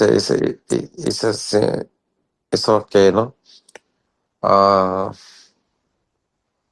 Because that's a that's a Sudharma's question is for radiant mind. We can't tell the defilements. It's a power is that one. It's a ego. But radiant mind have an ego, no? How we are talking about the ego?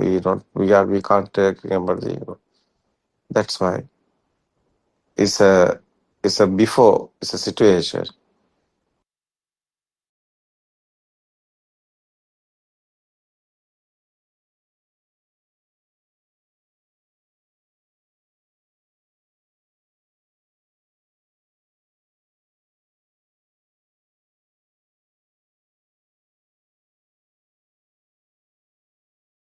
Reading The True Dhamma Has Awakened, Volume 2, page number 22.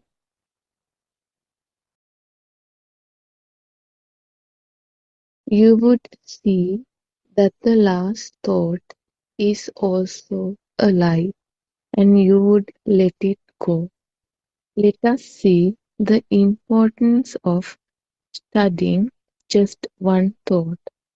For example, if you have a mango tree that has 5,000 leaves on it and you pick one leaf from the tree and study the structure of that leaf, you will learn a lot about that leaf.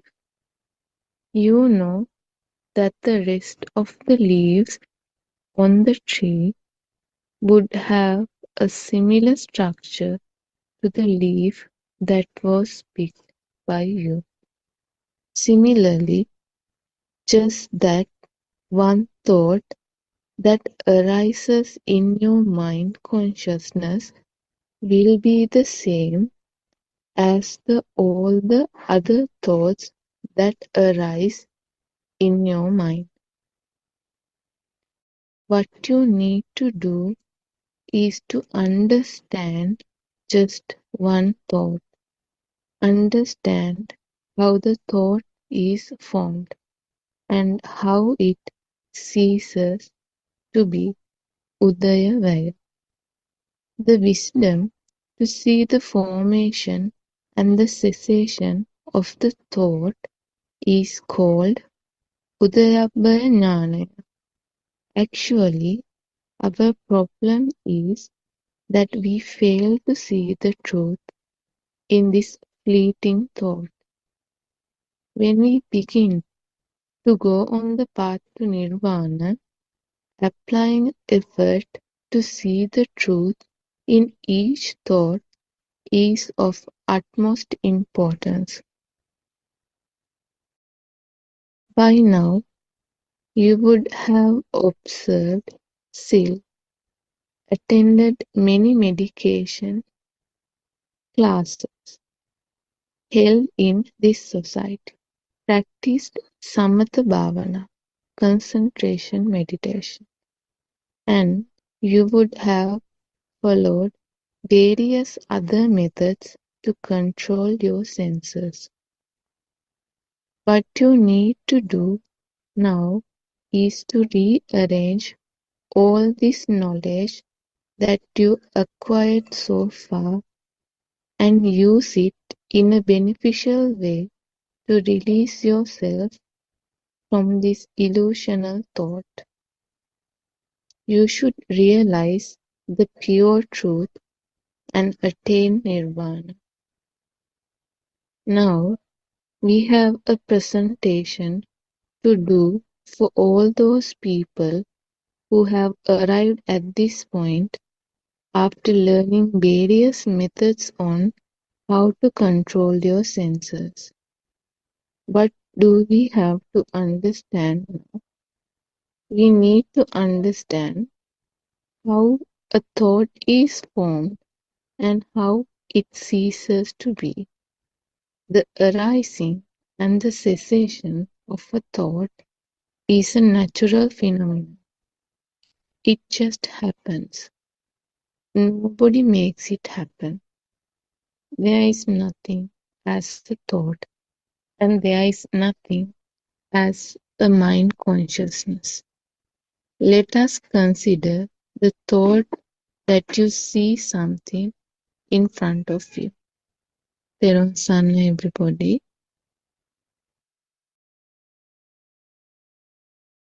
Therwan Sarana Shani. Thank you for reading the 2 pages for us from the book. The True Dhamma Has Awakened, Volume 2. We all worship Aryan Vahasi at his feet at this moment, who is our teacher and our guide on this Dhamma path, who has been exposing and disclosing all the teachings of Lord Buddha, which was done 2,600 years ago. Therwan Saranai, all Dhamma friends who have joined, and also Therwan Saranai to everyone who are listening to us through various other means. This is the English Zoom discussion, and we will be discussing some simple Dhamma facts from now on until 4 p.m.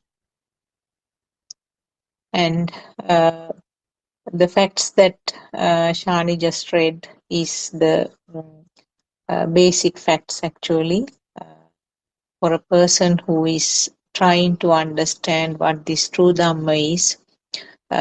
Buddhism is actually not a religion. There is no beliefs. It's something that the person can understand and then get convinced himself. So that is the importance and that is the value of this one, because it's you don't go blindly believing something that Lord Buddha said. What Lord Buddha said always was that come and see it yourself and understand. If you feel that it's true, just listen and try to take it up. So that is the valuable side of this Buddhist teaching. It's all centered around the mind and the thought, because we all know that thoughts or the mind is the one which manipulates this physical body. So what Shani read was about how to understand this thought formation and then what is the mechanism. Actually, some parts we discussed yesterday. So at the beginning, it's called Satya Jnana, where we learn it as a knowledge. We read or listen to a Dhammadeshana and then try to understand the theory part of it. So this basic knowledge is needed, like having a strong foundation for a building. And then once you are thorough with that mechanism of how the thoughts are formed, how this self perception or this feeling of being alive is felt, that is the root thing, that is the spirit of the Buddhist teaching. In the book it's read that if you study the pattern of one mango leaf you know that it is same in all 5,000 or whatever the number of leaves in the tree. So you don't need to study each and every thought. Studying each and every thought is not possible practically because the thoughts are flowing in such a fast speed. You can't study or analyze each and every thought.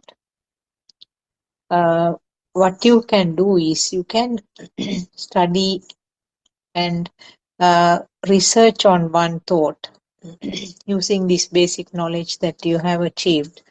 And then you know that whatever the thought which is coming up is happening in the same way. That is what Shani read as tatra tatra vipassati. That means whatever the thought which is coming is very well understood, and it's very clear that how it's formed, how the thoughts are formed. And thoughts are formed as long as the physical body is functioning, as long as the breathing is there, the thoughts are formed. So how the thoughts are formed is the next step to know. Different living beings, maybe human beings or even animals, they have what's called the sensor function. These facts we have been discussing earlier also, but because this is relevant to what Shani read, I thought of just explaining this from the beginning. So the human being has 5 faculties, so 5 sensor functions. Sensor means actually it's a function of seeing, function of hearing, function of feeling. We call it ditta, sutta, mutta in Pali. Mutta means the feeling, function of feeling, which includes 3 things: the smell, taste, and what is felt by the skin. So skin has 4 qualities actually: can feel the warmth and can feel the hard or soft feelings, and can feel the liquid nature. So altogether there are 8 components in this one, but when you group all the skin sensation under one heading, which is mutta, then there are 3 components. So with these sensor functions, something is created. The important factor here to know is that the speed is a decisive factor in all these sensor functions. Extremely fast speed cannot give it in figures, I would say, because can't even imagine or can't even go near the speed of the light, which we think is the fastest thing that we know of in the material world. But this, the function of the thoughts or the flow of the thoughts or this formation of the thoughts is much, much, much more faster than that. So what happens is there is sensor function, means there is some vibration then and there, and this vibration creates something which was not there, but it looks as if it is there, and that is where the illusion is. A light which was not there is created due to the speed. A sound which was not there is created due to the speed. Similarly, the sense of taste, smell, and the skin feeling, they are not really there, but because of the fast speed, it's created as if it is really there. So that is where all this big lie is there, because we are all going behind something which is illusionary, which is not really existing. So in the small baby's level, these sensors are functioning, but there is no naming or description. That means there is no thought formation. Therefore, we can say that the little baby doesn't have defilements. But what happens as a part of the natural process, these sensor functions get together or unite together to form a different form of function. It's described with a beautiful example by Lord Buddha that forming ghee from milk. So it's a completely a different type of vibration when it comes to the thought formation, but it's still a single vibration. So this single vibration, or what's called the thought, because of the rapid speed of happening, again you feel that as if the thought is real. What are the thoughts? Everything possible that you can think of, everything possible that you are talking of, everything possible that you are doing, they are all thoughts. So these thoughts has the components created by the other 5 sensor faculties or sensor functions. And the moment these thoughts are started forming, there's no reversing. There's no way of identifying it as different sensor faculty functions, sensor functions, but automatically what you get is the thought. So there's no way of going back and trying to analyze. What you see straight away is a mango tree. Well, straight away what is created is my son, my wife, my husband, my car, my house. Everything is just thought, but it has the components of the 5 sensor functions. So I think the next 2 pages it's going to be going to discuss about how the some kind of research or some kind of analysis of these thoughts. So we can sort of elaborate on what we have read so far. I can see Surangika also joined and Sudharma also joined. Theruvan Saranai to both of you. Maybe one of you can add something or any alterations needed of what I said. Theruvan Saranai.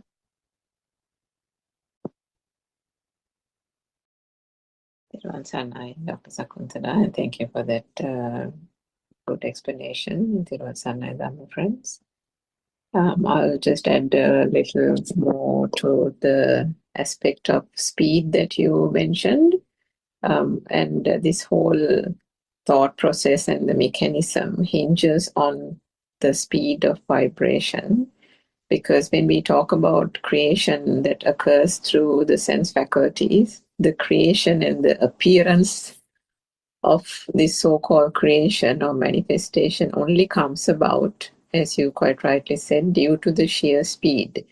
Without the speed, there is no manifestation, because, I mean, we have to understand that this is not that there is something, it is just a creation, and the creation comes about through that sheer speed. So if we give a few examples that are often quoted and often discussed in these Zoom discussions, if we think about a couple of balls of fire being rotated, and then if it is rotated at a speed, if it is not rotated at a speed, you would see the single balls of fire being rotated.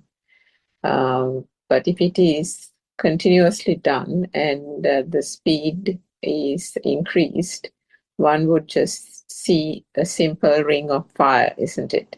So how did that ring of fire come about? That was only due to the speed. Was there actually a ring of fire? No, there wasn't.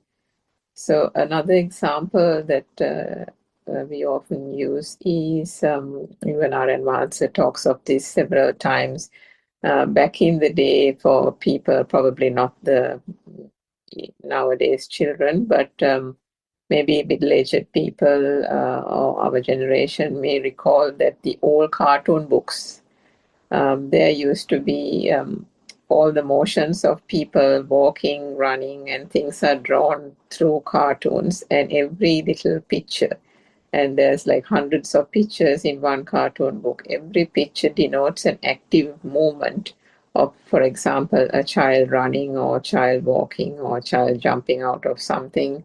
So every moment, every arm being raised, every length of distance being run is being drawn through multiple pictures, and together the rapid. If you look at all those pictures in rapid motion, you'd realize you get the impression that that whole activity is happening. So how does that happen? Again, through the way it has been drawn up, in order to give the impression that there is an activity, there's a walking and a running, and there's all kinds of things being done through that storybook via that cartoon imagery that has been created. Another simple example is something that we've all encountered again back in the day. You take the usual light bulb that we had in our homes. So you see the light bulb as something that is permanently lit, isn't it? Particularly in the evening when we turn on our lights, we see that the light bulb, the bulb is permanently lit and there's light coming out of it. But I recall back in the day where in the area we lived, there was constantly power cuts during our childhood. And not only the power cut, the wattage that is coming through the current system, the power lines, used to be, for some reason, used to reduce. And when it reduced, actually, the bulb started flickering, and then sometimes only the tungsten little thing that is inside the bulb, only that is illuminated. So even the flickering of the bulb just shows you that. And so how did that bulb become at one moment a flicker of light and then at the other moment a permanent light? So was there a permanent light there? No, it wasn't there. It's just because of the speed of the way the current is coming through the lines, one gets the impression that there is a permanent light that is emanating from the bulb. In fact, I think for a second it flickers like, so many times, 23 times a second or millisecond or something, in order to emanate that light from the bulb. So that's the way the light formation happens. In a similar way, the speed of vibration that is occurring in the eye gives the impression that the spark that happens in the eye sensor or the eye faculty is not just a spark, but a permanent light. So that is also only a manifestation, and that gives us the impression that there is light. Similarly, if we take the ear faculty, the speed of vibration, the occurrence of that in the ear faculty gives the impression that there is a sound. So, and so to the other faculties, all not because of just one single vibration, because this is happening at speed, this is happening with rapidity, and there is a series of vibrations occurring at such a sheer speed that one gets the sensation and the notion that this light exists, the sound exists. And if you eat something, that there is such a thing called taste, there is such a thing called smell. So this rapid vibration gives rise to the consciousness. There is the sensation that arises out of the rapid vibration. There is a representation of that sensation, which we call perception. And the rapid speed in which it occurs is what we call formations, which then culminate to form what we call the eye consciousness, or the feeling that light exists. So this feeling that light exists comes about only due to the speed of vibration. If there was one spark, one vibration, one wouldn't get that feeling of existence. So that feeling of existence, which we call consciousness, arises only because of that speed. So similarly, if we take all the five sense faculties and put it together, the light consciousness, the sound, the smell, touch, and taste, all these combine to form what is called the mind consciousness, that single thought. It is a combination of those earlier of those other five vibrations, but one or two of those sensors can become prominent. Nevertheless, it forms into another vibration, which is the mind object or the thought. So as Dr. Sakuntala mentioned, the thought or the mind object can be wide and varied. There can be so many things that gets formed with, we call it mother, father, chair, your favorite ball, bat, house, mortgage, whatever it is.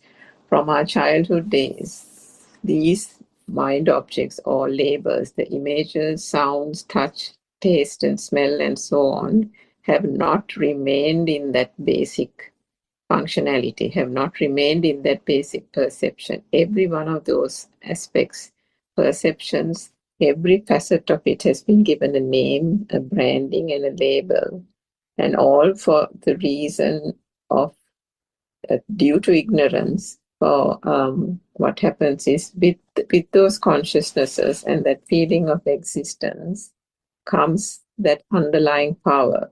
The underlying power that there is something that is existent, which then gives rise to the feeling of alive, being alive, the sense of being alive, or the alive feeling as we call it. And that also occurs through ignorance. So this is the process by which the power in the thought is understood and unraveled, and which is what that understanding of this thought occurring in this very moment is important and needs to be fully understood in order to understand how this suffering occurs, how the craving occurs, and how there is this so-called binding power of the thought, which can then take you on, take living beings on to this process of birth and death in this never-ending samsaric cycle. This, I say never-ending cycle because it is so for millions and billions of species and living beings. It is only through the understanding of the true Dhamma and seeing the pure in true wisdom that one can break this chain of causation through understanding what we call the law of cause and effect, which is the pure Dhamma, the true Dhamma that is being imparted through these Buddothpado teachings. And to do that, the crux of this whole teaching, the core and the essence of the teachings, is to understand how this mind is formed. Is there such a thing called the mind? What is the thought? What is the substance in the thought? Is there a substance? Understanding this is absolutely core to be able to break this chain of causation and to see through the ignorance, see through the illusion, and understand the pure truth. So I'll stop there, and maybe Sudharma can, or Dr. Kokila can continue.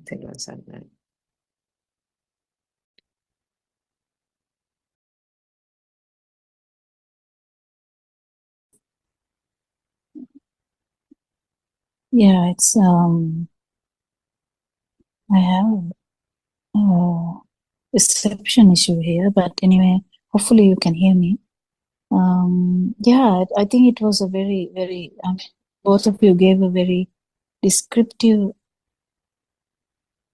element about this, the rapid vibration, how the speed is bringing all these effects. They are effects, so the cause and effects. When you understand cause and effects, finally, what you feel, what you think, what you do is all kind of becomes a mirage. This can be very overwhelming for a beginner, but I think once you get hold of this idea and once you start to feel it, it becomes easier, isn't it? Anything else to add, Sudhanma? I think we need to complete it, Sudharma. Maybe we Yes, stopped at the existent field, so we should get to the self view. it's very beautiful. Yes, both Dr. Sakuntala and Miss Surangika explained very vividly and with lot of examples. Actually, after a while, I was listening to it, so it refreshed that concepts again because very good revision for me also personally. And Dr. Kokila, yes, as you always remind us, what came into my mind is now what is the danger of this thought? Is there how does it matter now? These thoughts are being created as a natural phenomenon. So as Buddothpado Aryan Mahanse in the morning discussion also I think highlighted that it is the law of law of mind, Chitta Niyama. So it is now we actually through these sermons and all these discussions, we know this mechanism, very beautiful mechanism, scientific, the combination of vibrations, this rapid speed, and on top of that, this telepathization of previous data, and how we end up getting a thick perception of these projections. So, as Ms. Rangika pointed out also, what the danger is, the moment that external perceptions are taken as real, on the other side, the self arises, self-view, self-perception gets thicker and thicker, that excitation, positively or negatively or equanimity, something happens. You also mentioned that craving, that is where we get entangled in this samsaric journey also. How that's why we cannot liberate from this, because we all know that that self vibration, the inner vibration calls this Sastrava thing, inner vibration. Actually, I have forgotten that word also, English word by now for that. So whatever it is, so That's the these zygote. zygote, yeah, that is Yuktano. Is it tense? Taints, exactly. Taints. So, so that is the danger. Otherwise, we can enjoy all these perceptions, that all the inputs of sensory organs. Just because they create this, automatically this power is generated. So it has an impact on this self vibration. Actually, I don't know how to explain through words also. This we can't say impact on something existing. That power itself becomes the self vibration, and the notion of self gets stronger and stronger. So when I was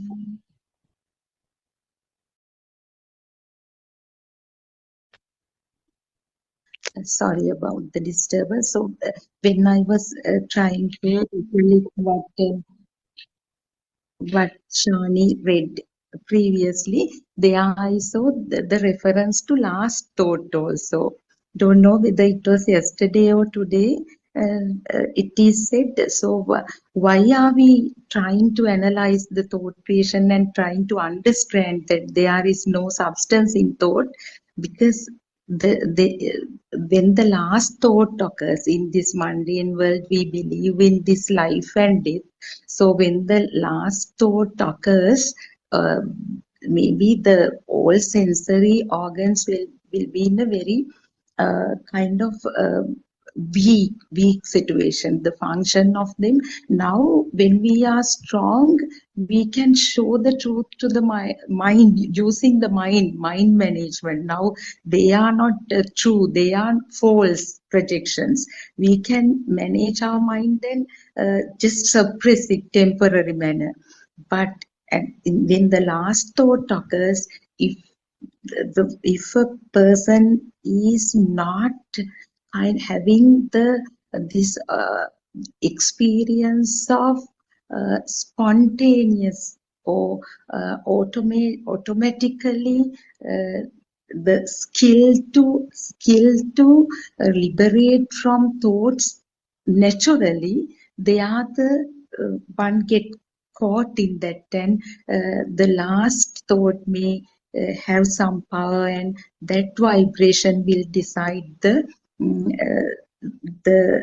rebirth, so-called rebirth, if we look at it from that perspective. So as you beautifully explained, Dr. Kokila will add and will actually correct what I was trying to say. So the danger is that. And another point I would like to refer to is that Ditta Sutta Mutta. Yes, Dr. Sakuntala very beautifully mentioned that 2 rounds of the thought occurrence. The first, it is purely the sensory organ, which is involving at that moment maybe ear, eye, body, mind, or the sensors, that particular sensor. But when the mind consciousness, I mean, skillfully, get all the previous inputs of the other sensory faculties, this dicta seeing, sutta hearing, and mutta felt that bodily, then that is body, tongue, and the nose. Yeah, all 3. So that finally, with that, the name also, the identification takes place, and we end up getting a thick perception. Teruvan Saranai. Teruvan Saranai to all of you. Please. Yeah, actually, correct and the main point I think is the feel that we get. I mean, we can't say we get even, but the next one, to maintain the next one. So even the feel, we might end up having that kind of feel. So how do we say that? Feel to feel. I don't know whether that would be a good way to say that. Feel to feel. I mean, need to feel. So the main sensual world, it's very easy to understand, but then when it becomes the form world and the non-form world, it's important to understand how this is extending, or actually the extension was the sensual world, but how, when we go back, how we feel. So there is always a kind of a craving to feel, also craving to have the mind, because the sensual world, we have a craving for toffee, or craving for what? Craving for water. No, not really. Craving for something. So craving to see a film, craving to see someone after a long time, something like that. We can keep on saving cravings.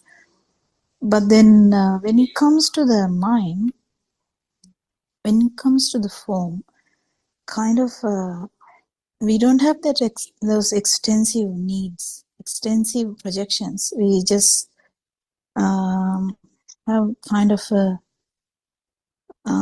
seeking for the perceptions, mind perceptions. And when it comes to the feel, okay, it's not that it doesn't have a form, so that's why we call it kind of, when we even describe, we try to tell it as a vibration. So the need to or craving for the vibration, craving for feel, What do you think about that? So the craving for the feel is different to the actual feel. Do you have anything to add to that, Surangika? Because it's rapid vibration. Yes, that was the ignorance made it to feel that it is something, but due to that, what has happened? That is what actually even the beginning of the zygotic vibration. Beginning of the zygotic vibration is because of this this vibration which is not actually related to any of the organs. That is why Aranvansi keeps telling that it has nothing to do with the body, nothing to do with the mind, because it is not, because it is not, and it is actually created. It is created and it is telepathized every time when a stimuli is formed. So what happens is this, even with the cessation of the bodily functions or the mind and the respiration, sensory functions are not there. Then what is the main vibration that is going to persist? Is that extra power. Where is the extra power from? Because there is a need to maintain the power. That is the force that would make you to, that is kind of a force. Can we call that? Maybe. Because it's a force that has, or power that has the ability to telepathize or synchronize to some other very different similar vibration. Isn't it? So this need, it's difficult to understand sometimes, but it is when we keep discussing this, I think it will go into our deeper level, because you need to differentiate these two, what happens and what happens with the I'm sorry, I think the background noise is so much, but did you We hear can me? hear you, Dr. Punkila. Oh, okay. Yeah. So clear. the importance of understanding that the actual vibration and the need to maintain the vibration, you can feel this when we try to understand non-form, because in non-form there's no discussion, there's no story, there's no form, there's no word, there's nothing. Just to feel has nothing. So just to feel, that's why we call it even a vibration, because it has no form at all. But then what is the difference between the vibration of the sensory organ and the need to maintain the vibration? How does that come? Because of the ignorance. That's because of the ignorance. The vibration is taken as something for granted. That is what is going to telepathize into this extra vibration. That is this extra vibration is the vibration which is going to vanish, in the sense there will be this vibration will cease because it was fueled by ignorance. If the ignorance is not going to go down, and craving can't exist. It's on the Lord Buddha has said once that in the field of the ignorance only, the craving seed is harvesting, isn't it? So what is important is to distinguish these things practically. That is the difficult part. Actually, difficult part is not the Dhamma. Difficult part is, Dhamma is also difficult. Understanding this is a massive task that we have been trying very hard, and we may be still understanding. But what I'm trying to say is that the difference between the feel, the without this power, and is the important thing.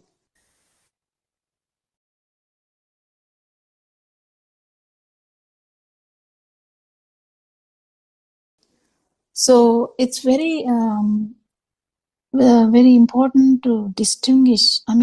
you can't distinguish with the words. That's the problem, because it's a feel. So we can only do this with the wisdom we have.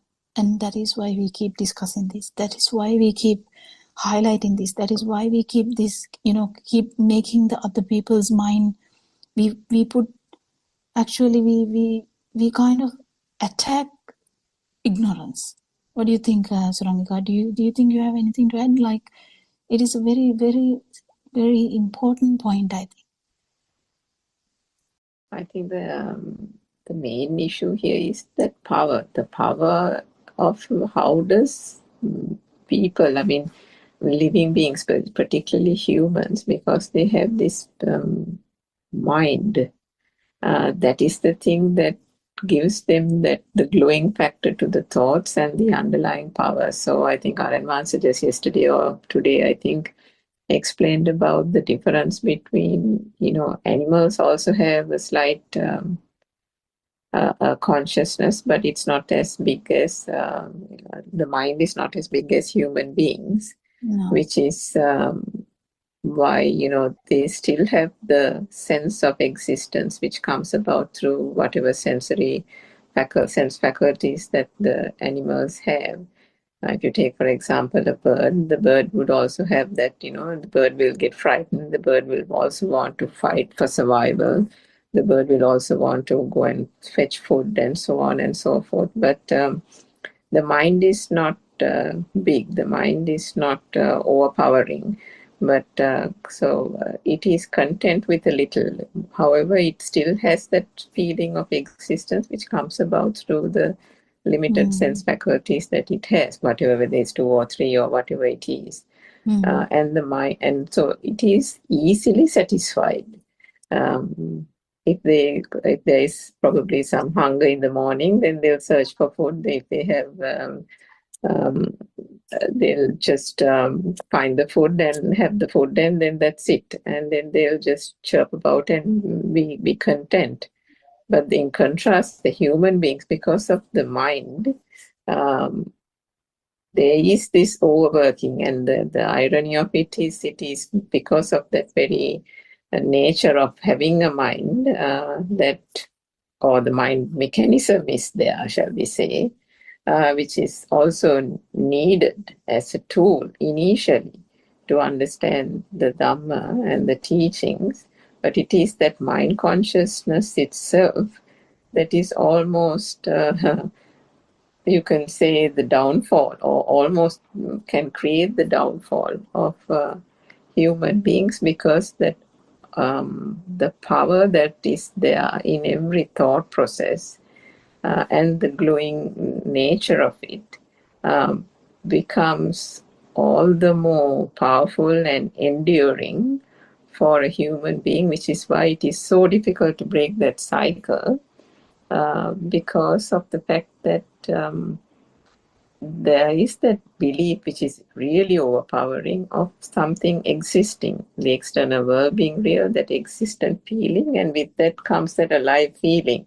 So I was just reflecting this today about this. I don't know whether there's any other example, perhaps anyone else can suggest, but what our noble spiritual teacher has given us is the stone or the pebble being put into the water or being thrown to the water, and how the ripples arise. So how do the ripples arise? That is because the stone, the impact of the stone or the pebble being thrown into the water creates, there is a power. Because of the power, the ripples are caused, and it doesn't mean that the ripples are moving from one direction to the end of the pool or end of the wall or something, but it is creating a vibration, which means that one single vibration has an underlying power. So we talked earlier about, it's not just one vibration, but it's a series of vibrations, and the vibrations are also happening, the vibrations are happening at speed. So if one pebble is one vibration, and if you can imagine that it is vibrations happening at sheer speed, and the underlying power of that in a continuous series of continuous seed is the thing that gives rise to that alive power. That is the thing that makes people think that I am alive, we are alive, and that is the thing that they are fighting for. They don't know. It is true what you said, Dr. Kokila. It is that ignorance of not understanding that wanting to be alive. It is that thing that keeps them alive and kicking. That's the thing that keeps them fighting. That's the thing that keeps them feeling as if they belong to something. And how do they get that feel? By attaching to objects, attaching to persons, attaching to various things. And how does that attachment come about? Through the thought process, isn't it? So it's like a never-ending chain Yeah, of never ending. power building up an underlying power which they are fighting without even knowing it, to keep on maintaining that power, isn't it? Yeah, and then we have to ask the question, what are you fighting for? And the people will be like gobsmacked, because they don't even know what we are fighting for, because it's very difficult to finally pinpoint. Like Aranwanse asks, where are you? And we are like confused. Where am I actually? Then like that, what we are fighting for is here, like to maintain a field, or maintain this mind, or maintain this the dream, kind of, because this is a dream as well. Even though we talk about another dream when we sleep, this is a kind of a dream as well, full of stuff that is feeling as real, because it's miraculously beautiful. That's Lord Buddha said. It's like a Chalanchitra, and it's such a makes us fools, kind of, because of that mirage effect, or illusory effect, this simulation world.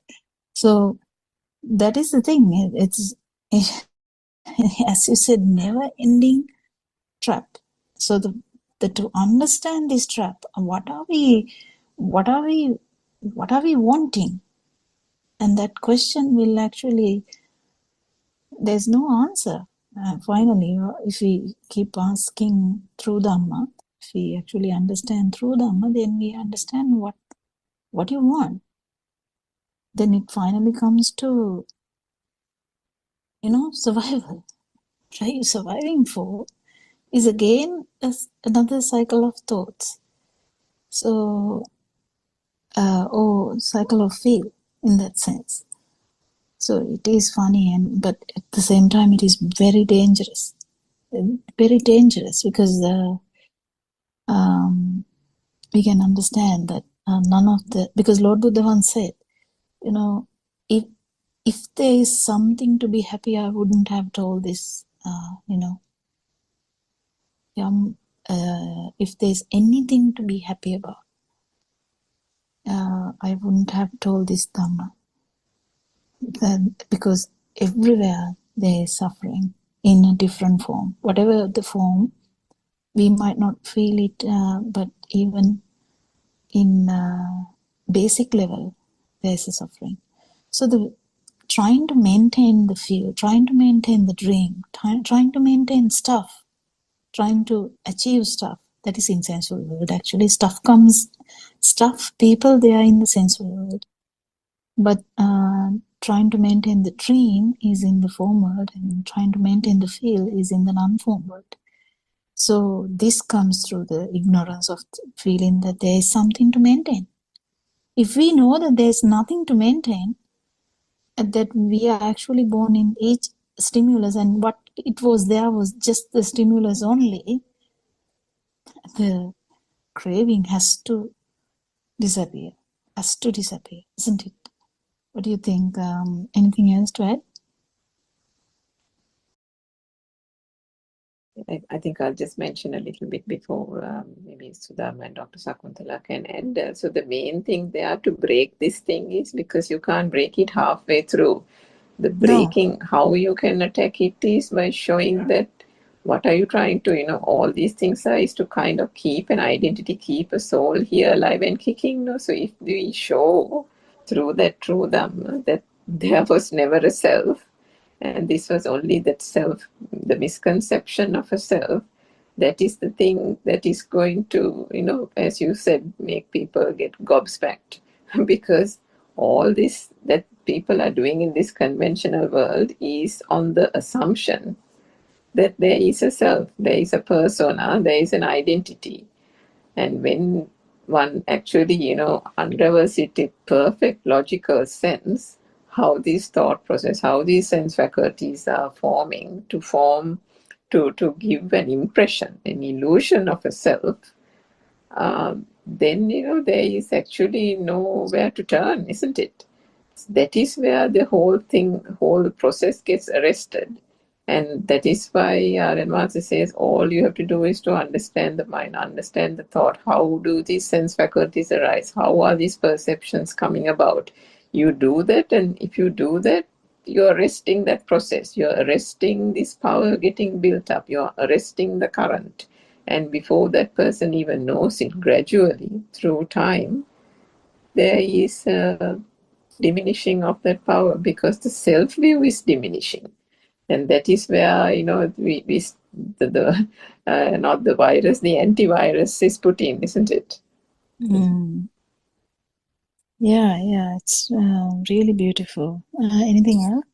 Yeah, Theruvan Saranai, Dr. Pugala, it's so beautiful and enlightening. And as actually all this life, we did not have any other experience than the experience of these sensory faculties. And this physical world was so real to us. And then to know that it is actually, it's a dream, it's not real, itself was unbelievable in the first place.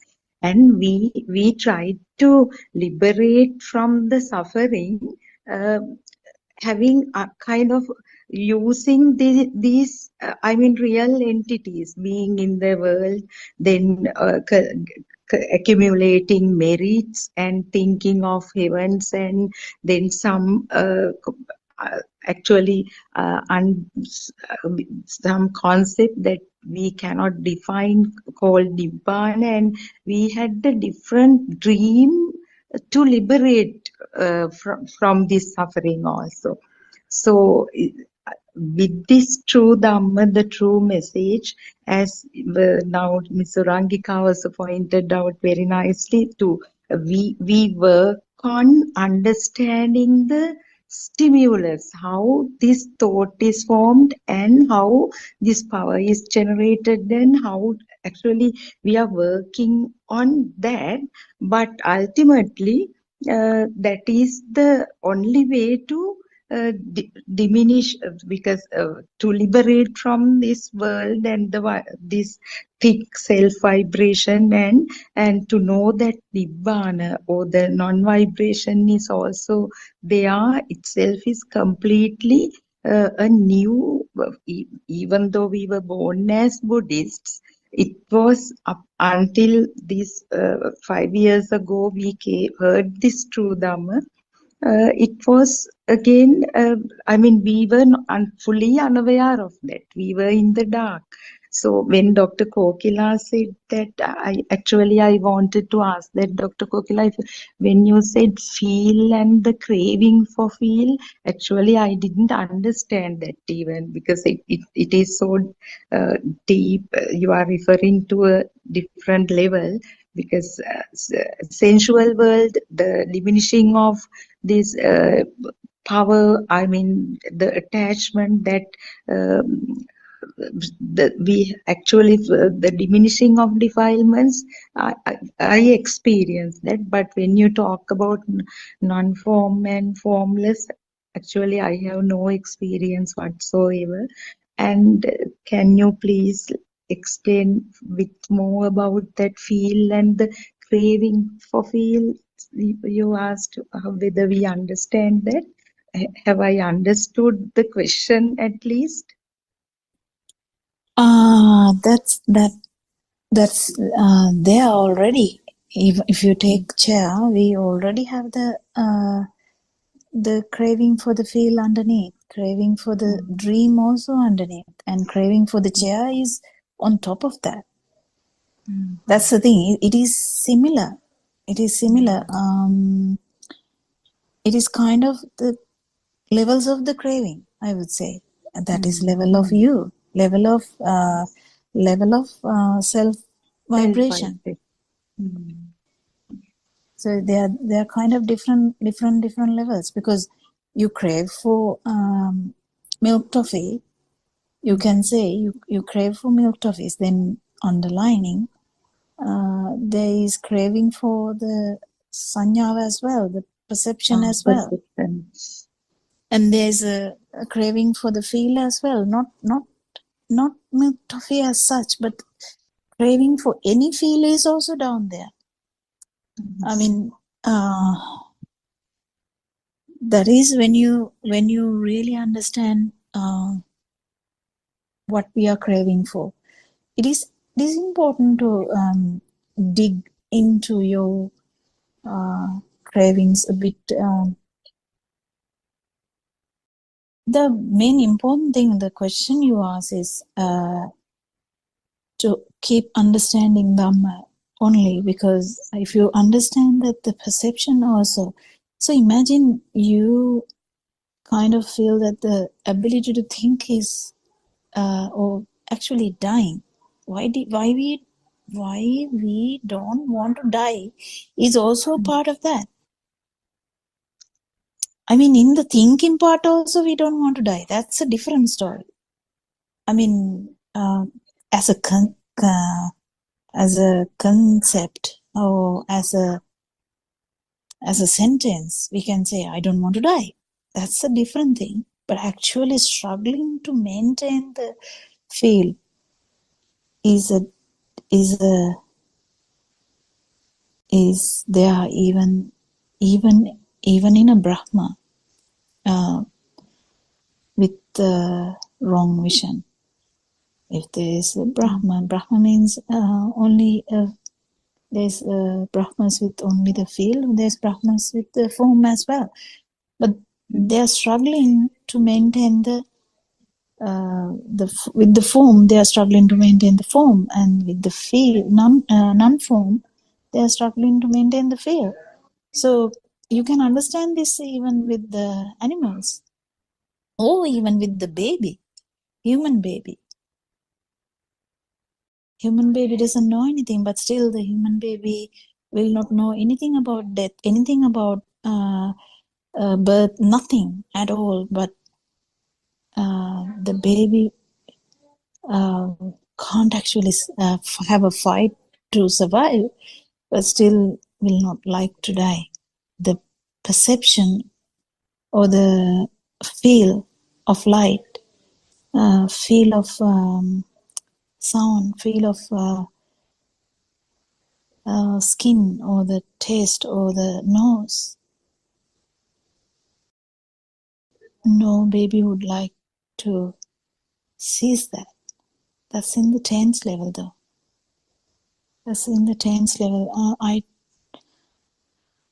think it should be just understood through the Pubbe Nivasanussatiñāna, and yeah, you can understand through that as well, because there's only one vibration in the one cell organism. So if you just take these examples only, you can feel this. How come one cell organism would maintain that vibration?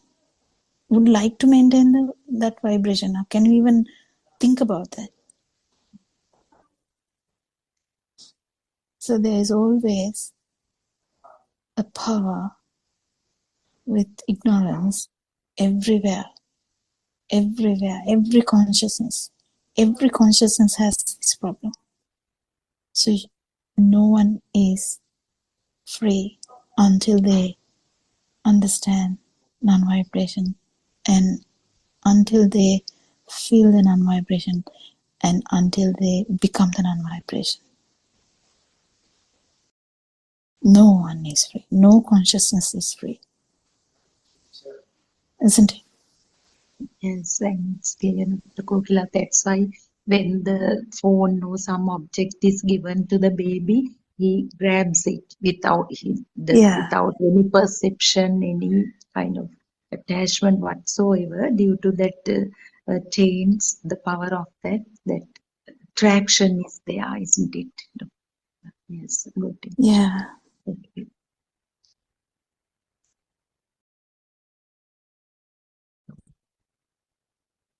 Anything else? Yes, about this craving that you mentioned, Dr. Kokila, craving for the feel or craving for the things or the thoughts, whatever, means craving for existence, isn't it? Yes, Craving to be, similar. yes, similar. And I think Lord Buddha has mentioned that do not wish for existence even for a very short period or whatever the higher realm that you can be very comfortable.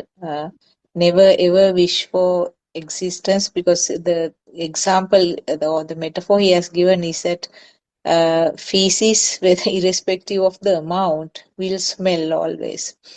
So it's something like craving or wishing to, wishing for existence or for another life is something similar to that. So always should uh, refuse or utterly, reject that feel to be, to exist. And also that example that Surangika mentioned about the water, the ripples. One thing important that we should understand is that there is the water particles are not going from this end to that end, isn't it? Because nothing goes from here to there. It's the current which is transmitted, and the water molecules or the water particles are moving then and there in that place, but transmitting the current. So it is the same mechanism which is described as synchronization or telepathization, where the current from one life is transmitted to another life. So if the current is strong, the where it is transmitted is going to be at a lower realm. Where the current is minimal, it will be at a higher realm. So what is the importance is that the mechanism is the same. Nothing goes from one end to the other. So because earlier we had this, we have heard in some of these Dhamma discussions by different other teachers, other monks, that consciousness is transmitted from this birth to the next birth. That's what actually that's not what Lord Buddha has mentioned. And very clearly our Aran Mahanse, our spiritual teacher, has explained that fact, that nothing is transmitted, nothing goes from this end to that end. And I think he has given some modern examples, the function of the television test set, where the pictures are created then and there. It's similar to the sensor functions of the living person or the human body. When the appropriate sensors are there, the picture or the story is created.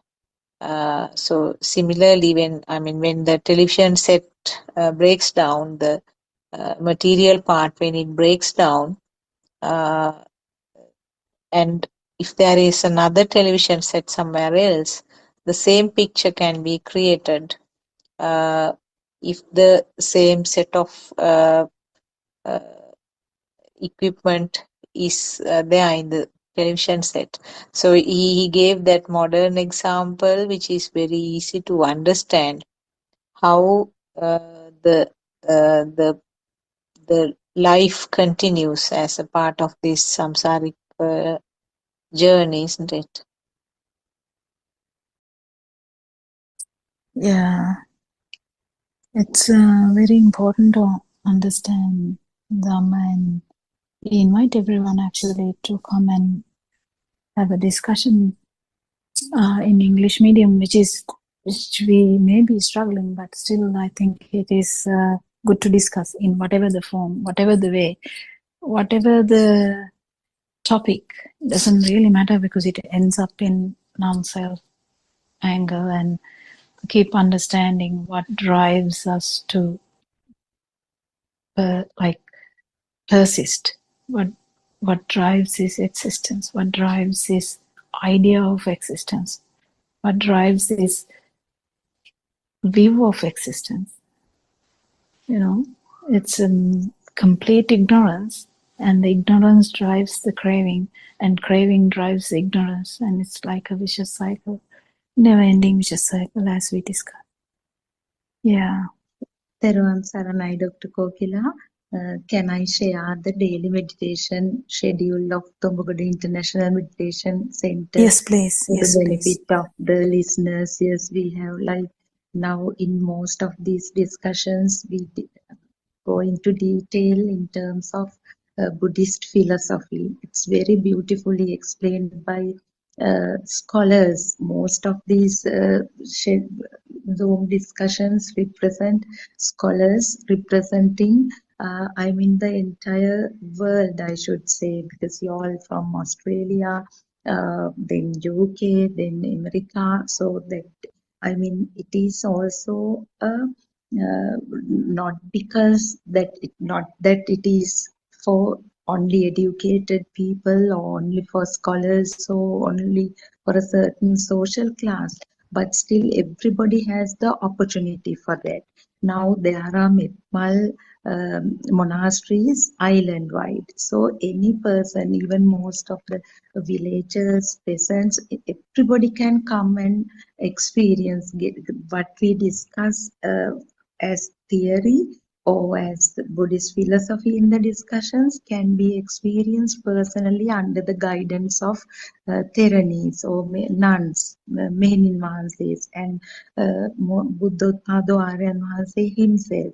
Why this international meditation center is important is because people who work overseas, who have migrated to other countries, may not have the opportunity to get this experience in Metmal monasteries because they don't have that much time. They come to Sri Lanka on holiday for a short time. So I have the personal experience. I am here. I came with my sister who came down to Sri Lanka only to participate in this program. And by participating in 2 days, she got the basic concept practically because there are two nuns here. The one-to-one guidance, a participant gets one-to-one guidance. That's very beautiful because this is so new to us, this true Dhamma, because it is not some extraordinary Dhamma, it is the true Dhamma disclosed to the world 2500 years ago by Gautama Buddha. So as we all know, this Buddothpado Aryan Mahanse, through perseverance, he worked himself, meeting diverse teachers, visiting different monasteries, and working on it by himself. He rediscovered or reawakened the Gautama Buddha Sasana. That is not just a word, because inside meditation was distorted, because the true Buddhist philosophy was distorted over the time. So he bravely rediscloses this to the world as he practically experiences it. So what we hear in these Zoom discussions is the Dhamma he has been shared with us, actually, who have been listening to these sermons for a while. So in this meditation center, this Dobagoda, it's not very far from Colombo, the main city in Sri Lanka, easy access, but this is based in a very beautiful, serene environment. On one side, there's a beautiful rubber plantation. On other side, vast stretch of paddy fields, and then some wilderness. And you have the facility to book a comfortable room via booking.com, and it's so economical also, it's not very costly. That is to facilitate, because we believe that people who live overseas cannot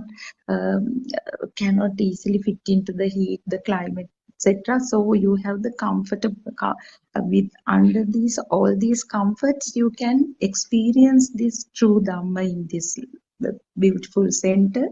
So I briefly go we briefly discuss this daily meditation retreat schedule. Normally, the participants are supposed to wake up at 5 o'clock, and from 5 to 5:30 they can themselves, get ready for the day. And from 5:30 to 6, the Samatha Bhavana, concentration meditation. And then 6 to 6:45, it's beautiful working meditation. So why this working meditation is important is we practice these points of contemplation in an artificially created situation.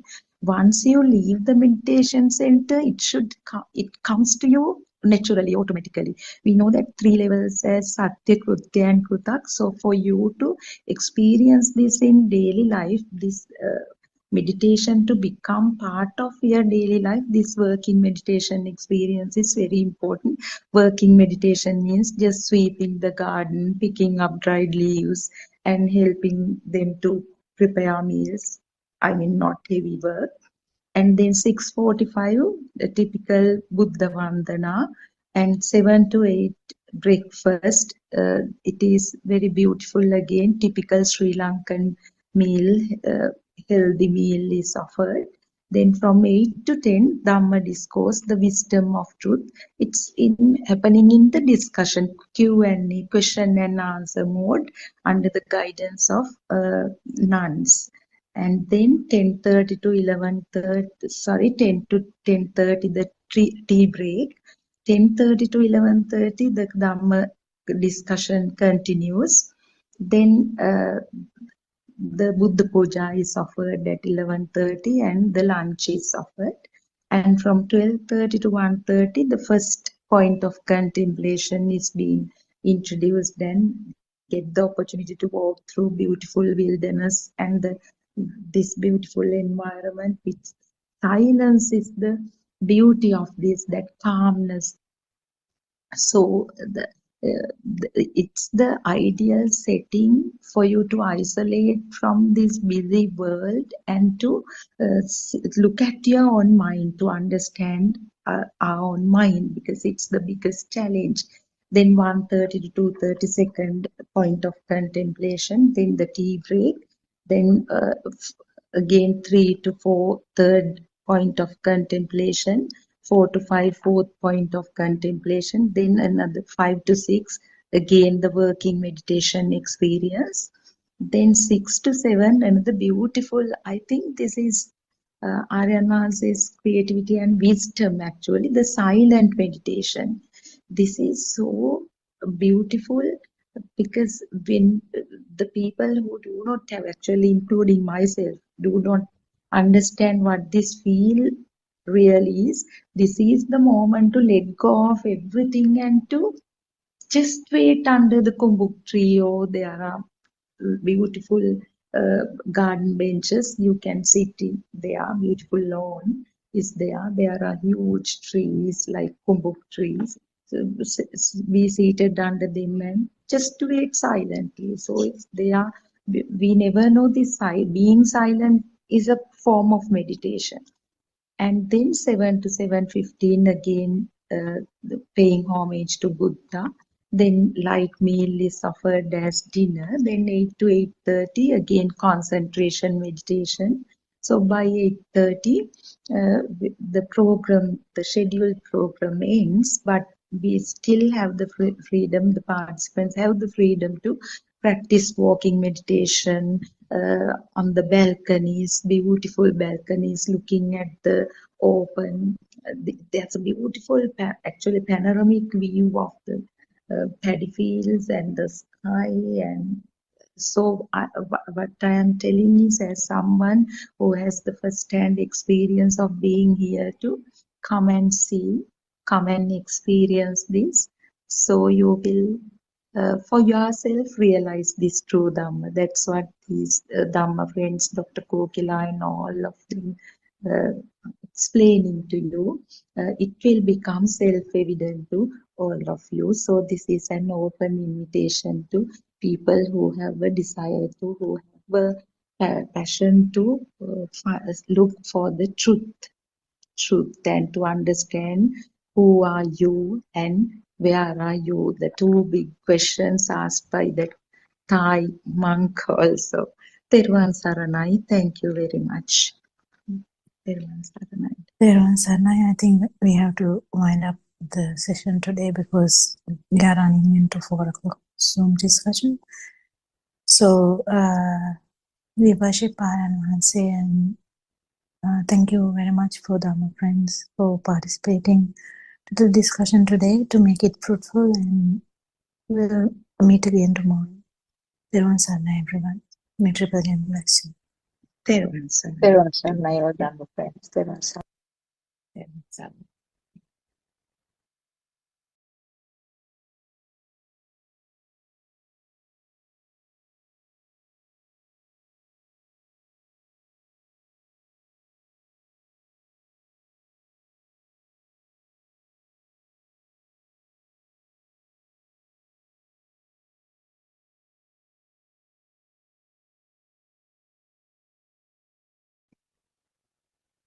You have to keep in mind that the outside does not exist and that it is only an illusion.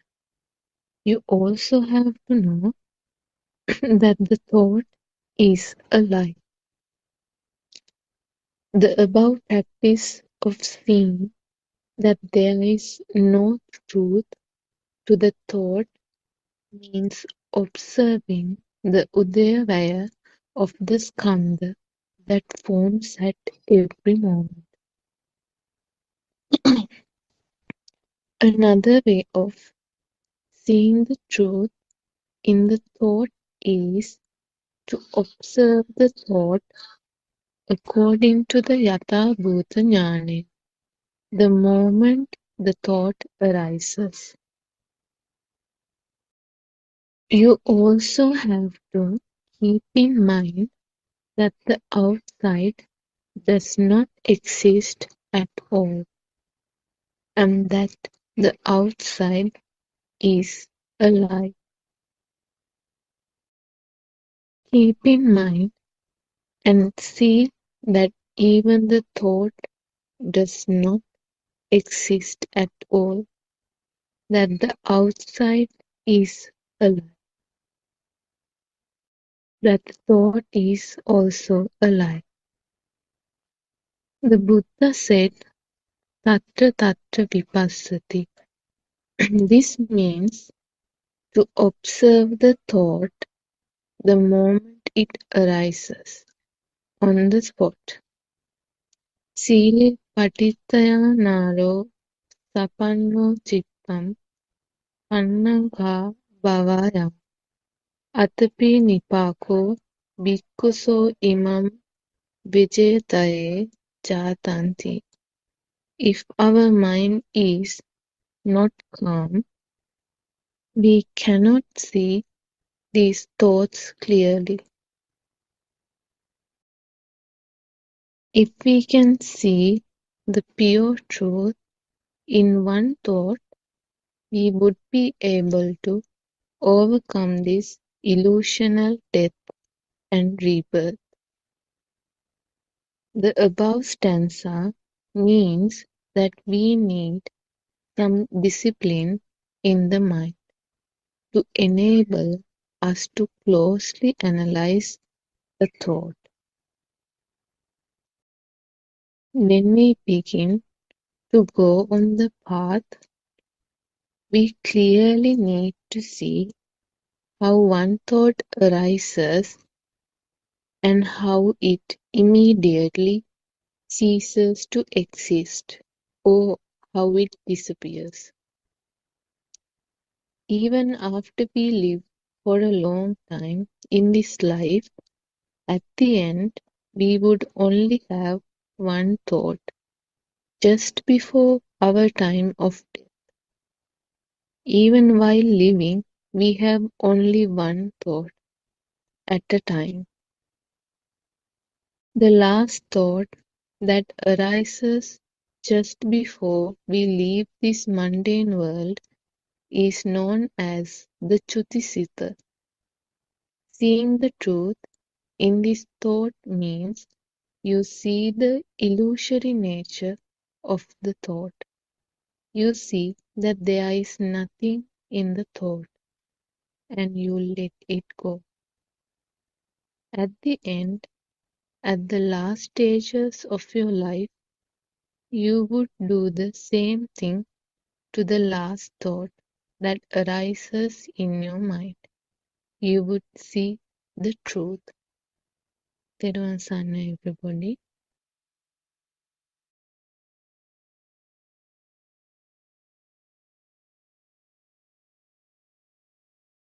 Therwan Saranai. May all of you be blessed by Triple Gem. We worship Aran Mahanse at his feet. Therwan Saranai, all Dhamma friends who have joined to the Zoom and also who are listening from the YouTube. This is the English Zoom discussion, and we will be discussing the facts that Shani just read from the book, The True Dhamma Has Awakened, Volume 2. So we were discussing the facts read from yesterday, and then it is a continuity of what was mentioned and discussed yesterday. As a summary, what she read was all about the thought formation and then how it happens as a result of the five senses. As long as the breathing is there, the five senses will be activated. Five senses in the sense the eye, ear, nose, tongue, and the skin. So there is a continuous process. There is continuous stimuli which are arising as a part of this sensor function. And in the baby with the radiant mind, it's only the sensor functions which are there. That means the baby will experience seeing, hearing, and feeling. But later on, little by little, these sensor functions unite together, and there is the sixth sensor or the thought formation or the mind faculty or mind sensor comes to light. So we are actually dealing with the thoughts or the activity of this sensor function, mind function or mind faculty, and this is what will take the system thereafter, taking charge of the system, and the living or the feeling of alive or the feeling of existence is the ultimate result. But as Shani said, always there is only one thought at a time. And there is a sequence of thoughts, series of thoughts, which means the which gives the meaning to the life, or this is a changing pattern of thoughts, and the it's called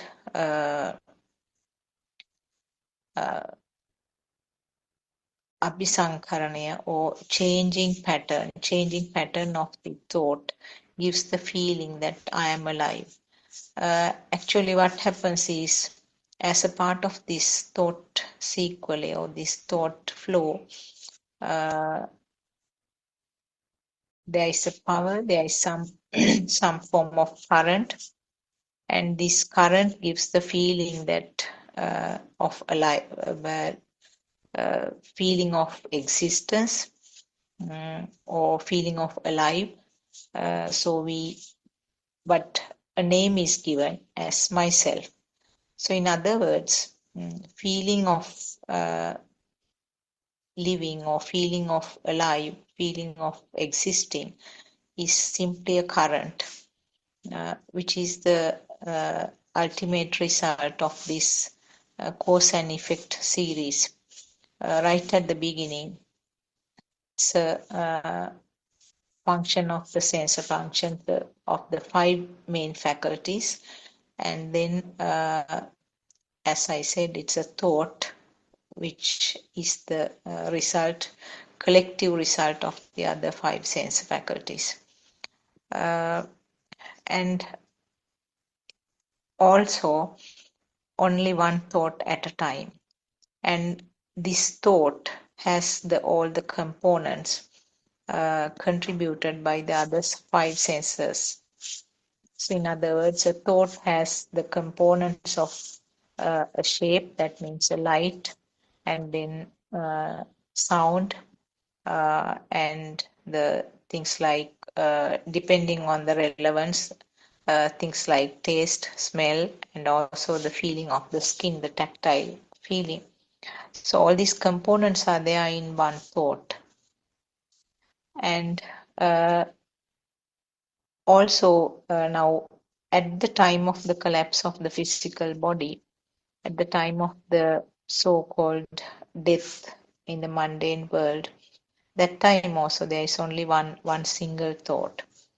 So depending on the current, how strong the power of this thought decides actually what happens next. So that is called the Chutisita, or the thought that occurred at the last, as the very last thought of the life on this side, just at the time where the physical body ceases to function. And depending on that current, how powerful, how strong that current is, it's decided where it will telepathize. So this whole process is something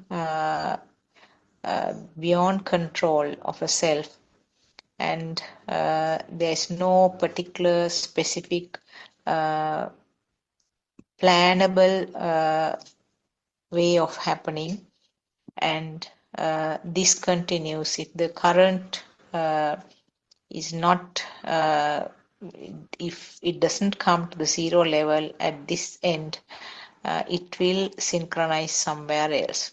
So that is the danger of this, that is the danger, or the fearful fact about this current. So I can see Surangika and Lalana also has joined. Would you like to add something? Therwan Saranai. Therwan Saranai, Doctor. Therwan Saranai, everyone. Yes, Doctor, the most important thing we have to understand how the current, the power of the current, how it has come through. So when we analyze ours, five faculties. It is the main reason to have a thought to become real. So when we analyze it carefully, so we know that current makes us the world and our thought becomes real for everyone. So without analyzing it, how the thought has formed, we won't be able to get rid of the thought. We are unable to see the truth of the mind. The mind is a thought. Thought is not real at all. So the powerfulness of the thought starts due to the sense creation. So when we understand this reality, the power of the thought will diminishing little by little gradually. So the existing field also, we know it is not true due to the speedy occurrence of these senses. It gives us the picture as it is real even. So it is not real actually. So when we understand this reality, it may take time, but Doctor, this truth we haven't heard before.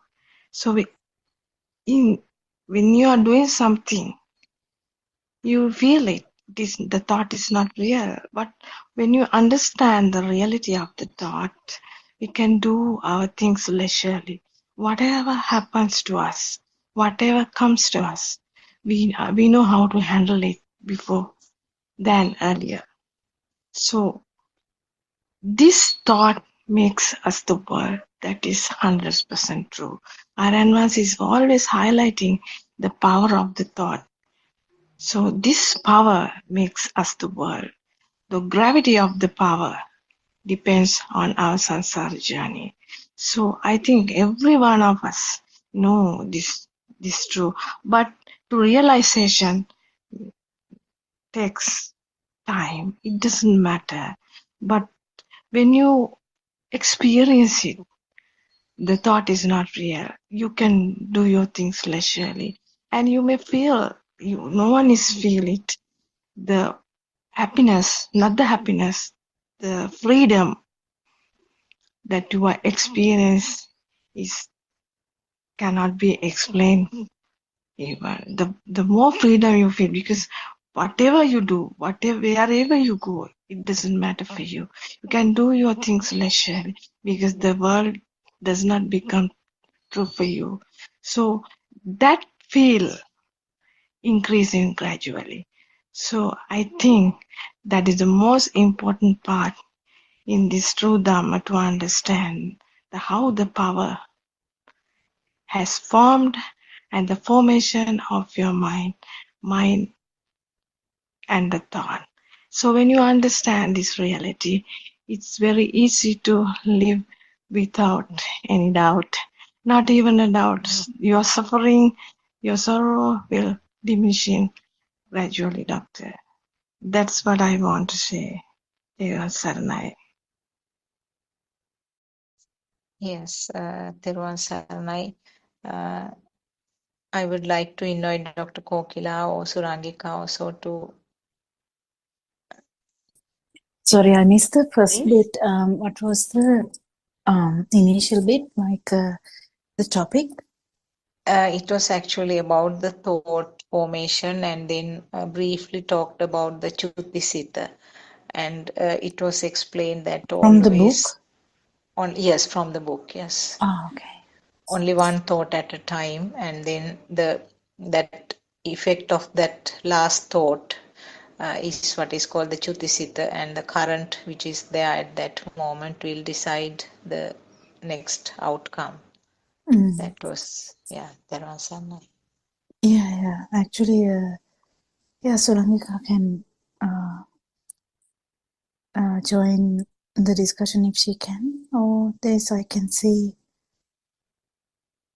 few others also, they can join as well.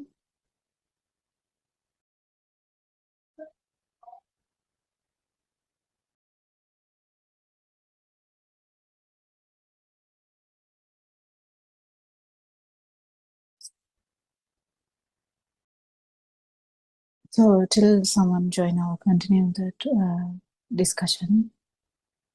Yeah, it's very important to understand the thought is just a construct. That part is really important.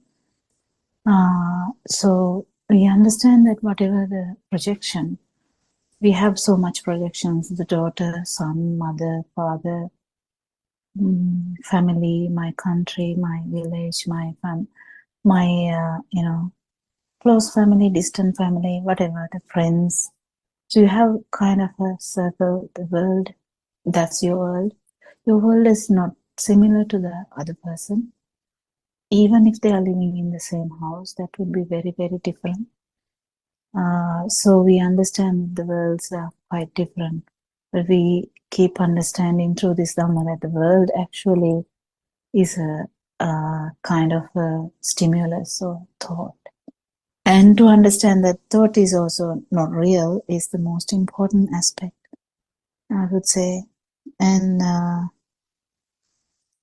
and when we understand that it's only one stimulus at a time and one thought at a time, and the power of that thought, which underlies the thought, is what we feel, and that one is actually nothing related to the stimulus. That is why when we talk about that, we understand that the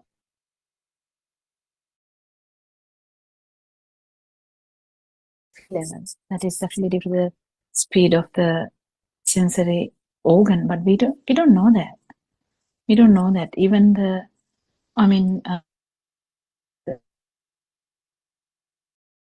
even that baby's reading mind, there's no ability to understand that there's underlying power, small power. It's not a massive power, it's very small, but still to detect that, the best way to detect that is to understand your thought process and the thinking patterns. There's so many different thinking patterns, and we can understand one person will have a different, and the way you think is the magic power that you end up with a really bad kind of worse vibration than you are born. That's the usual pattern. Usually most of the humans will end up in lower realms. That's what Lord Buddha suggested. Your home is usually lower realms, not upper realms. But rarely you can get some upper realms too. But the main important thing is the correct vision. Anyone else who can join the discussion? So the formation of mind, or formation of one thought, or formation of this and the continuation of this vibration is the main thing that we keep understanding. Any practical points also you can ask. Anything else, Suranka? Do you have anything to add? Terun Sanai, Dr. Pokinai, Dhamma friends. Yes, I think the point about various emotions and various realms being touched by this one thought is quite important that you try to bring out. We've heard about the 31 planes of existence and the conventional or worldly interpretation of this, thinking that, there are actually different planes of existence, or when one dies, one goes to heaven, when one dies, one goes to hell, so on and so forth. So those have all been based on misconceptions that have been carried on over the years through various teachings. It has been through the what Suranka said. Was it similar to everyone, or was it me? Maybe it is me, actually. Sorry, Dr. Popula? No, I couldn't hear part of what you said. Was it only my problem, or was it same to the others? I just said that in terms of the thought and how important it is to analyze the thought, And as a part of that, to understand that these 31 planes of existence, sorry, can you hear me now? Yeah, we can hear. Okay. So as part of understanding the thought, that it is also equally important to understand this so-called 31 planes of existence, which if we didn't come across the true Dhamma, there was this notion or misconception that those actually existed outside somewhere, and that one has to die to go to heaven and might die and go to hell. So therefore do good, do merit, and so on and so forth. So through this true Dhamma, we understand by analyzing the thought and the volitional formations that I think Dr. Sakuntala, you touched on earlier, as well as in the book. The depends on how close that emotion, how close that upadana or the attachment and the craving is to the thought, and how strong that self vibration is, then that can propel one to the lower realms. If it is finer and finer and the volitional formation becomes less as the defilements fade away gradually, then the realms can be the higher realms, because the thoughts are not as coarse and not as heavy as it used to be because of the understanding of the true Dhamma. But despite it being in different planes, so I'll come to that in a minute. The other thing that even Aryan Vahansa, a noble spiritual teacher, says that another misconception is people think that, the dog is in the dog world and the cat is in the cat world, and then we humans, we are in the human world, and therefore we are, higher than them and, more superior than them kind of thing. But if you take any kind of example of different people behaving in different ways, or even with our own experiences, one knows that if as long as one is in ignorance, through emotions and through volitional formations, one can get angry, one can get stressed, one can get depressed, one can, in a fraction of a moment, there can be a murder that will happen because someone has flown into a temper or into a rage, to the extent that that person can take a knife or a gun and stab or shoot a person. So to that extent, the abhisankarana or the volitional formation can go to an absolute extreme.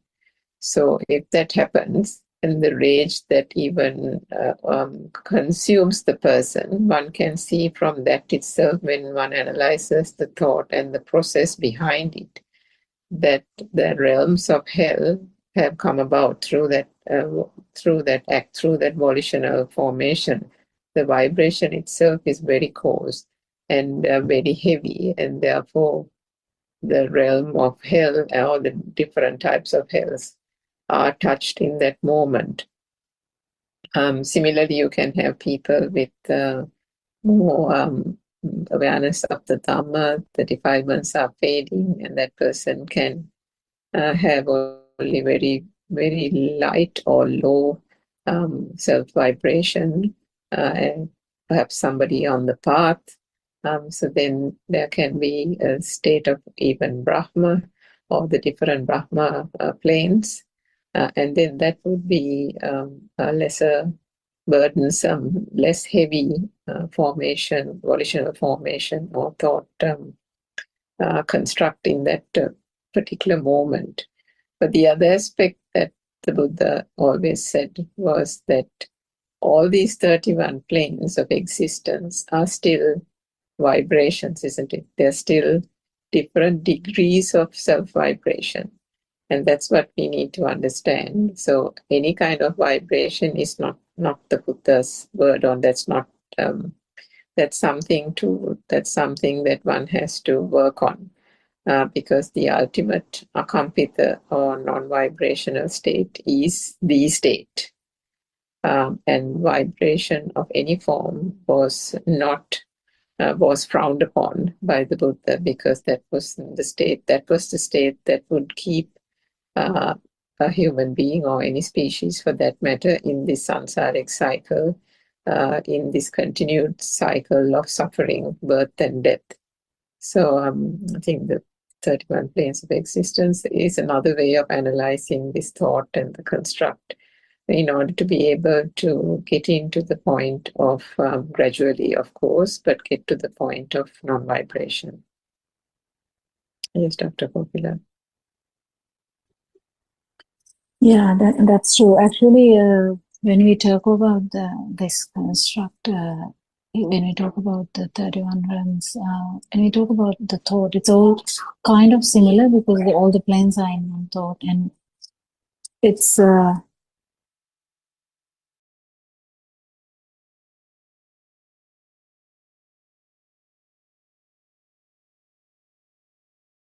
sorry, I had to mute a little bit. There's so much sound down here. So what I was trying to say is like it's bit difficult sometimes for us to get around this idea of 31 realms in one thought, but actually what it means is the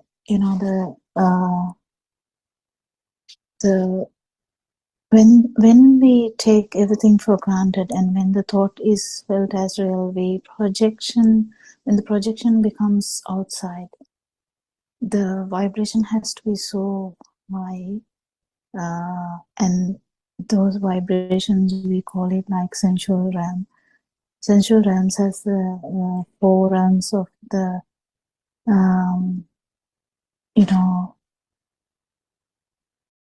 is it called hell? So 4 realms of lower realms, and then the human and the I think the devas, and then when we come to understand the other level, it's actually in the mind side. Not understanding the fully Dhamma, I'm just talking about someone who has not understood Dhamma.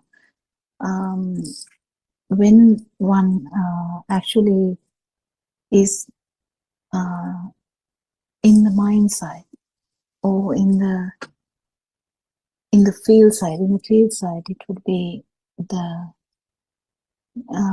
non-form level. So can you understand that? How can you actually feel this? Because the baby is actually the start of the baby's life is an example that you can feel this very well. So the baby or 6 weeks baby, if you take an example for a 6-week baby, you can understand that how this feel level would be. It's a non-form level. Can you understand that non-form level? How that would be actually?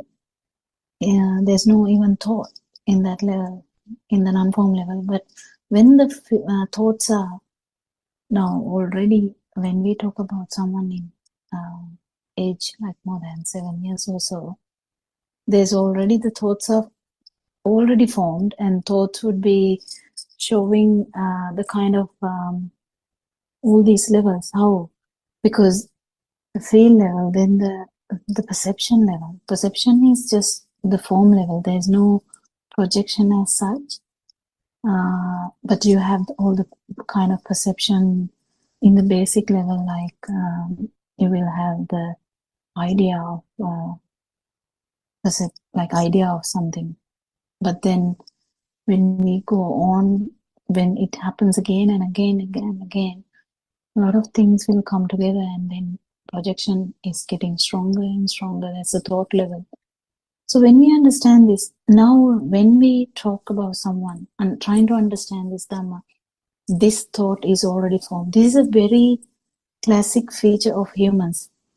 It's in human thought only we talk about these 31 realms. So in a human thought, you can understand that human stimuli, or just one stimuli starting from maybe if you just sit down in your garden and you hear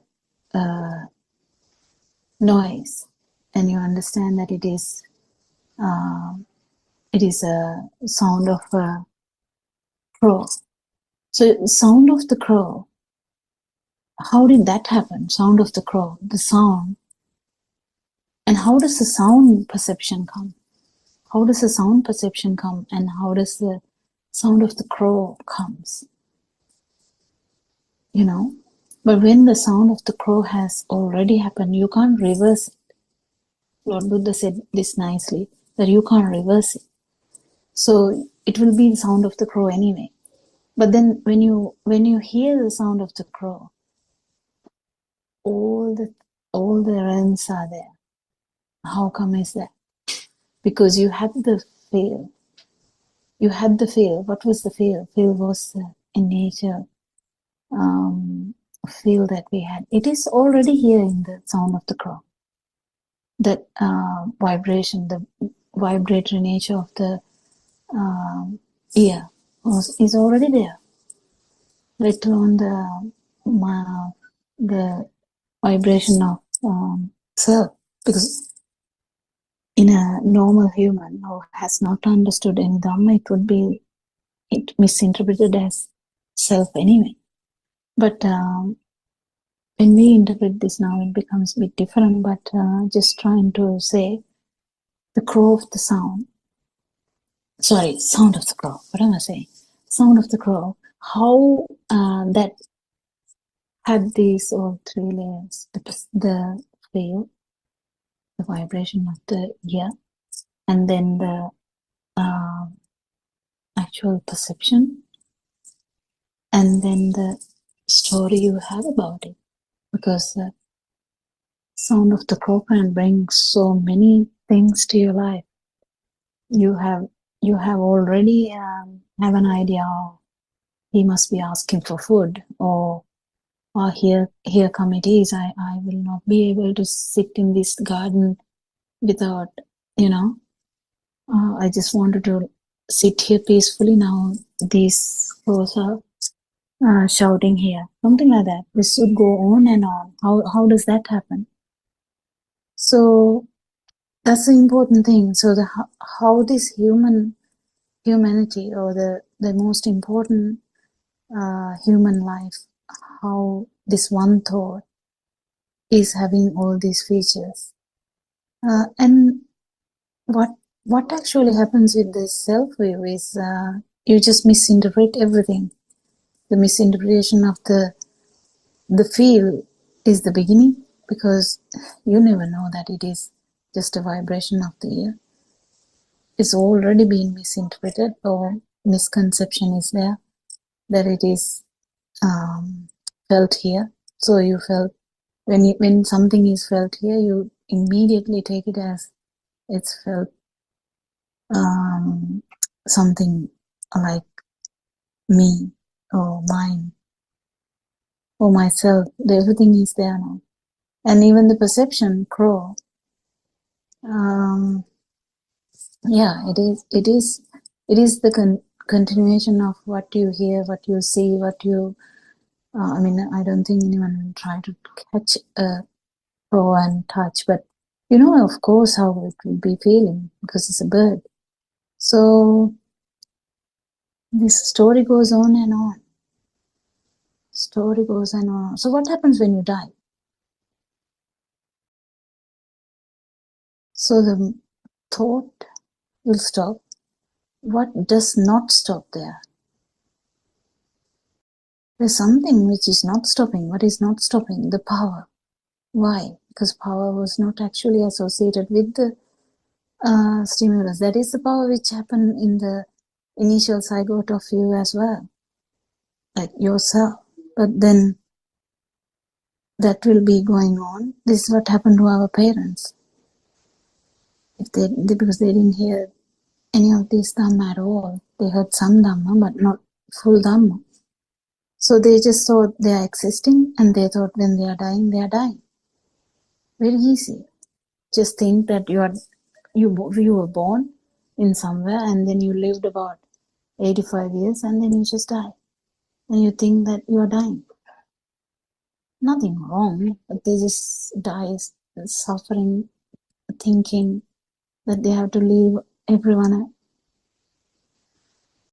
and they didn't know what is going to happen.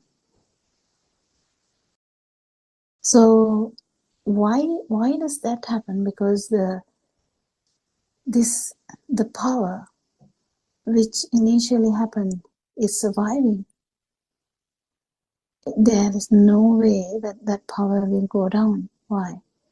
Because as we know, living is cold. What happens is the constructs are going to get more stronger and stronger. So the power is going to get stronger and stronger. So the more you have the data, more you have the power, because they all give you a sense of living, a sense of self.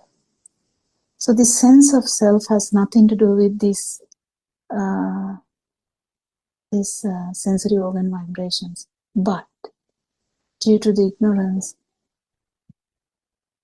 this continued to play a part in everyone's life, isn't it?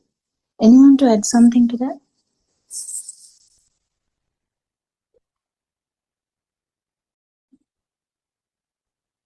Yes, I think you were explaining very well about the current, which is going to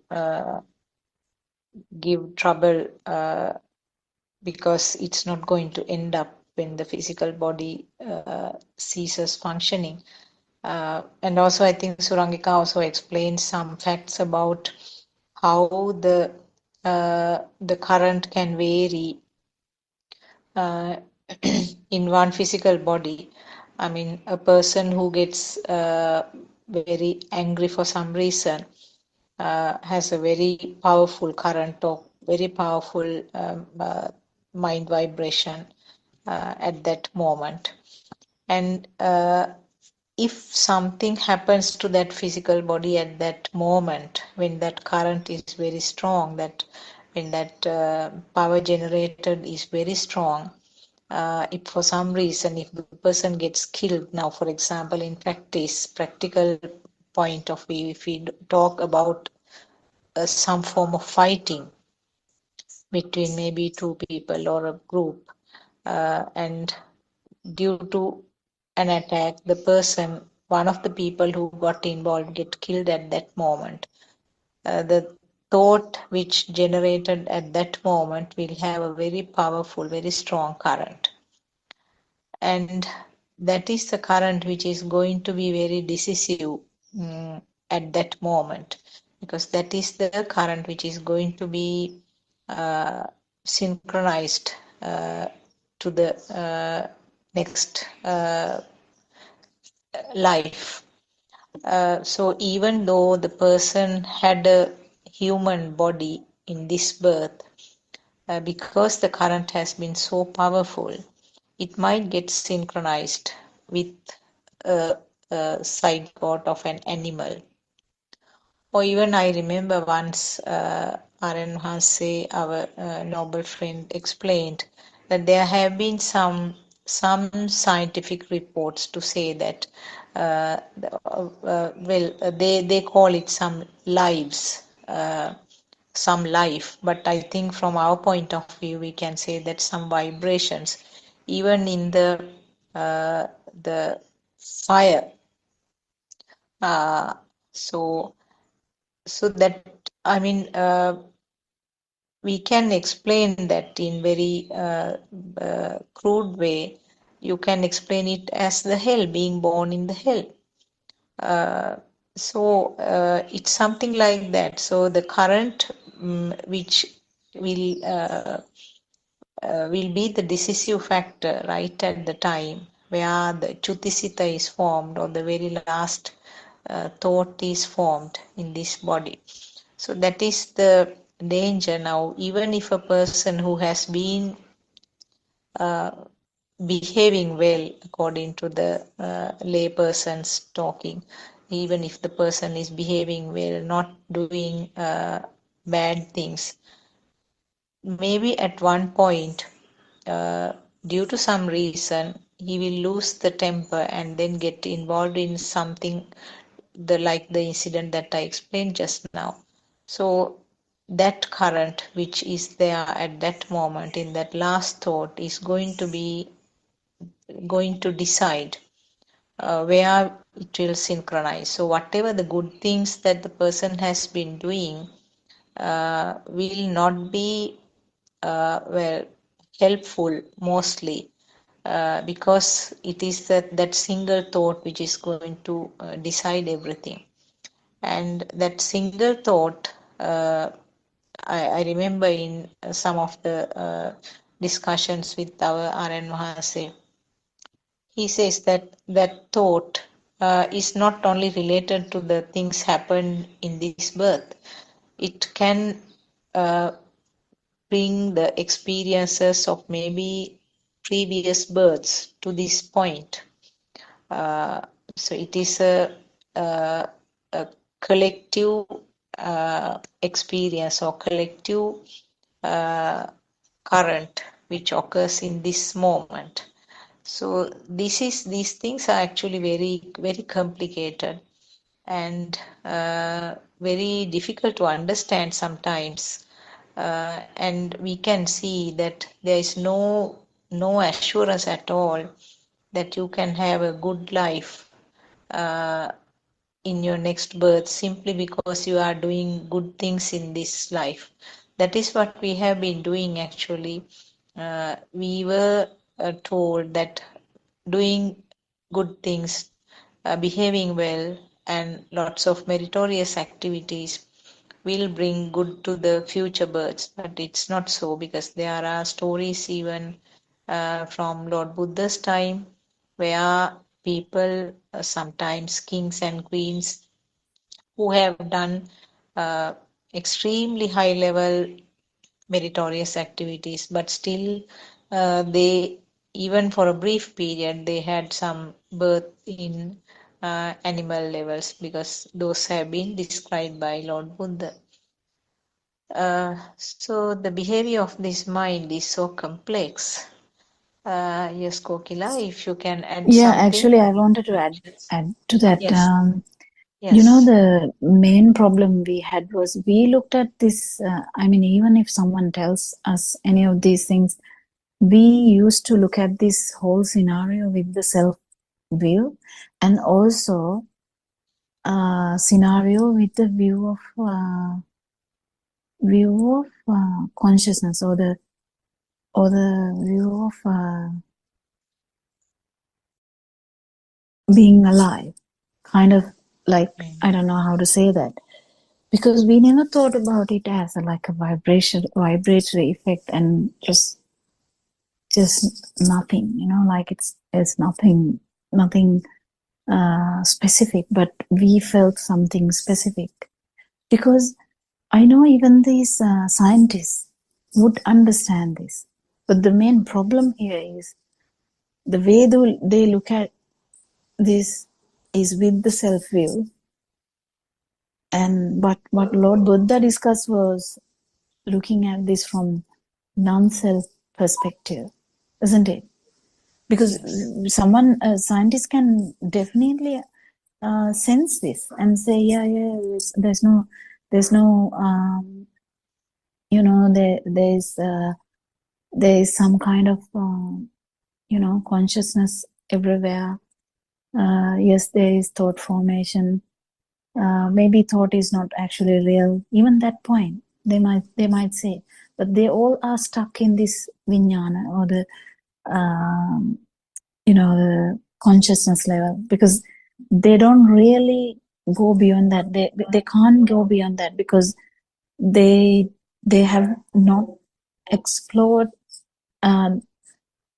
it beyond that, because they can't do it in the lab. They can't really understand anything beyond consciousness at all. So that's where the abhinya, or someone's like, you know, extreme feel level into the non-vibration comes very important, because this is something you can feel only.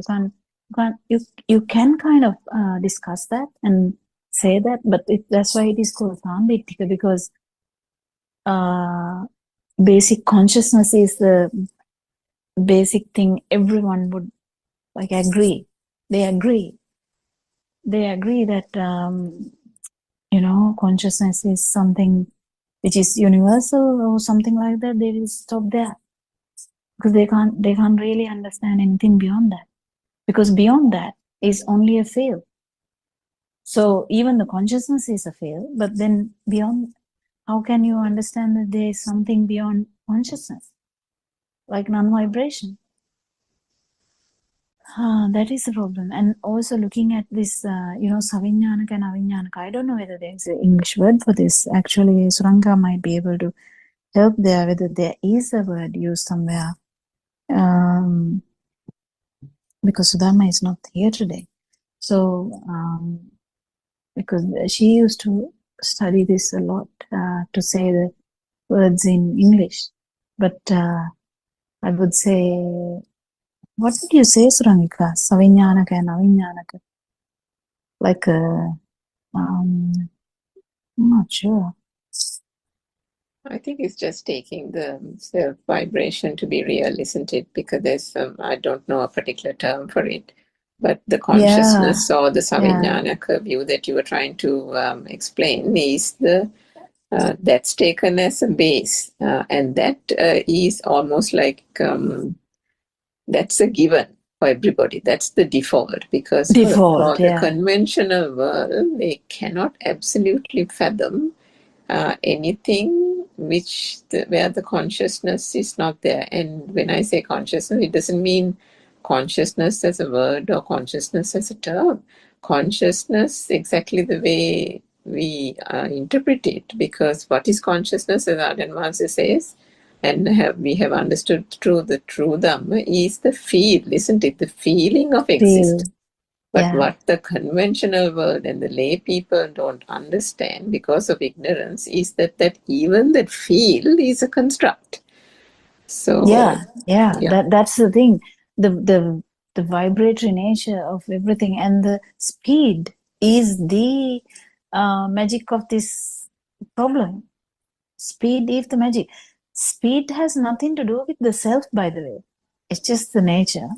But the problem is, with the speed, you feel as alive, and you feel as, existing.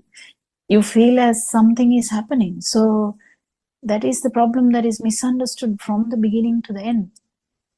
And even to discuss this, I think, is such a beautiful thing, because you can't get around that idea much. Just to discuss this, let alone feeling this.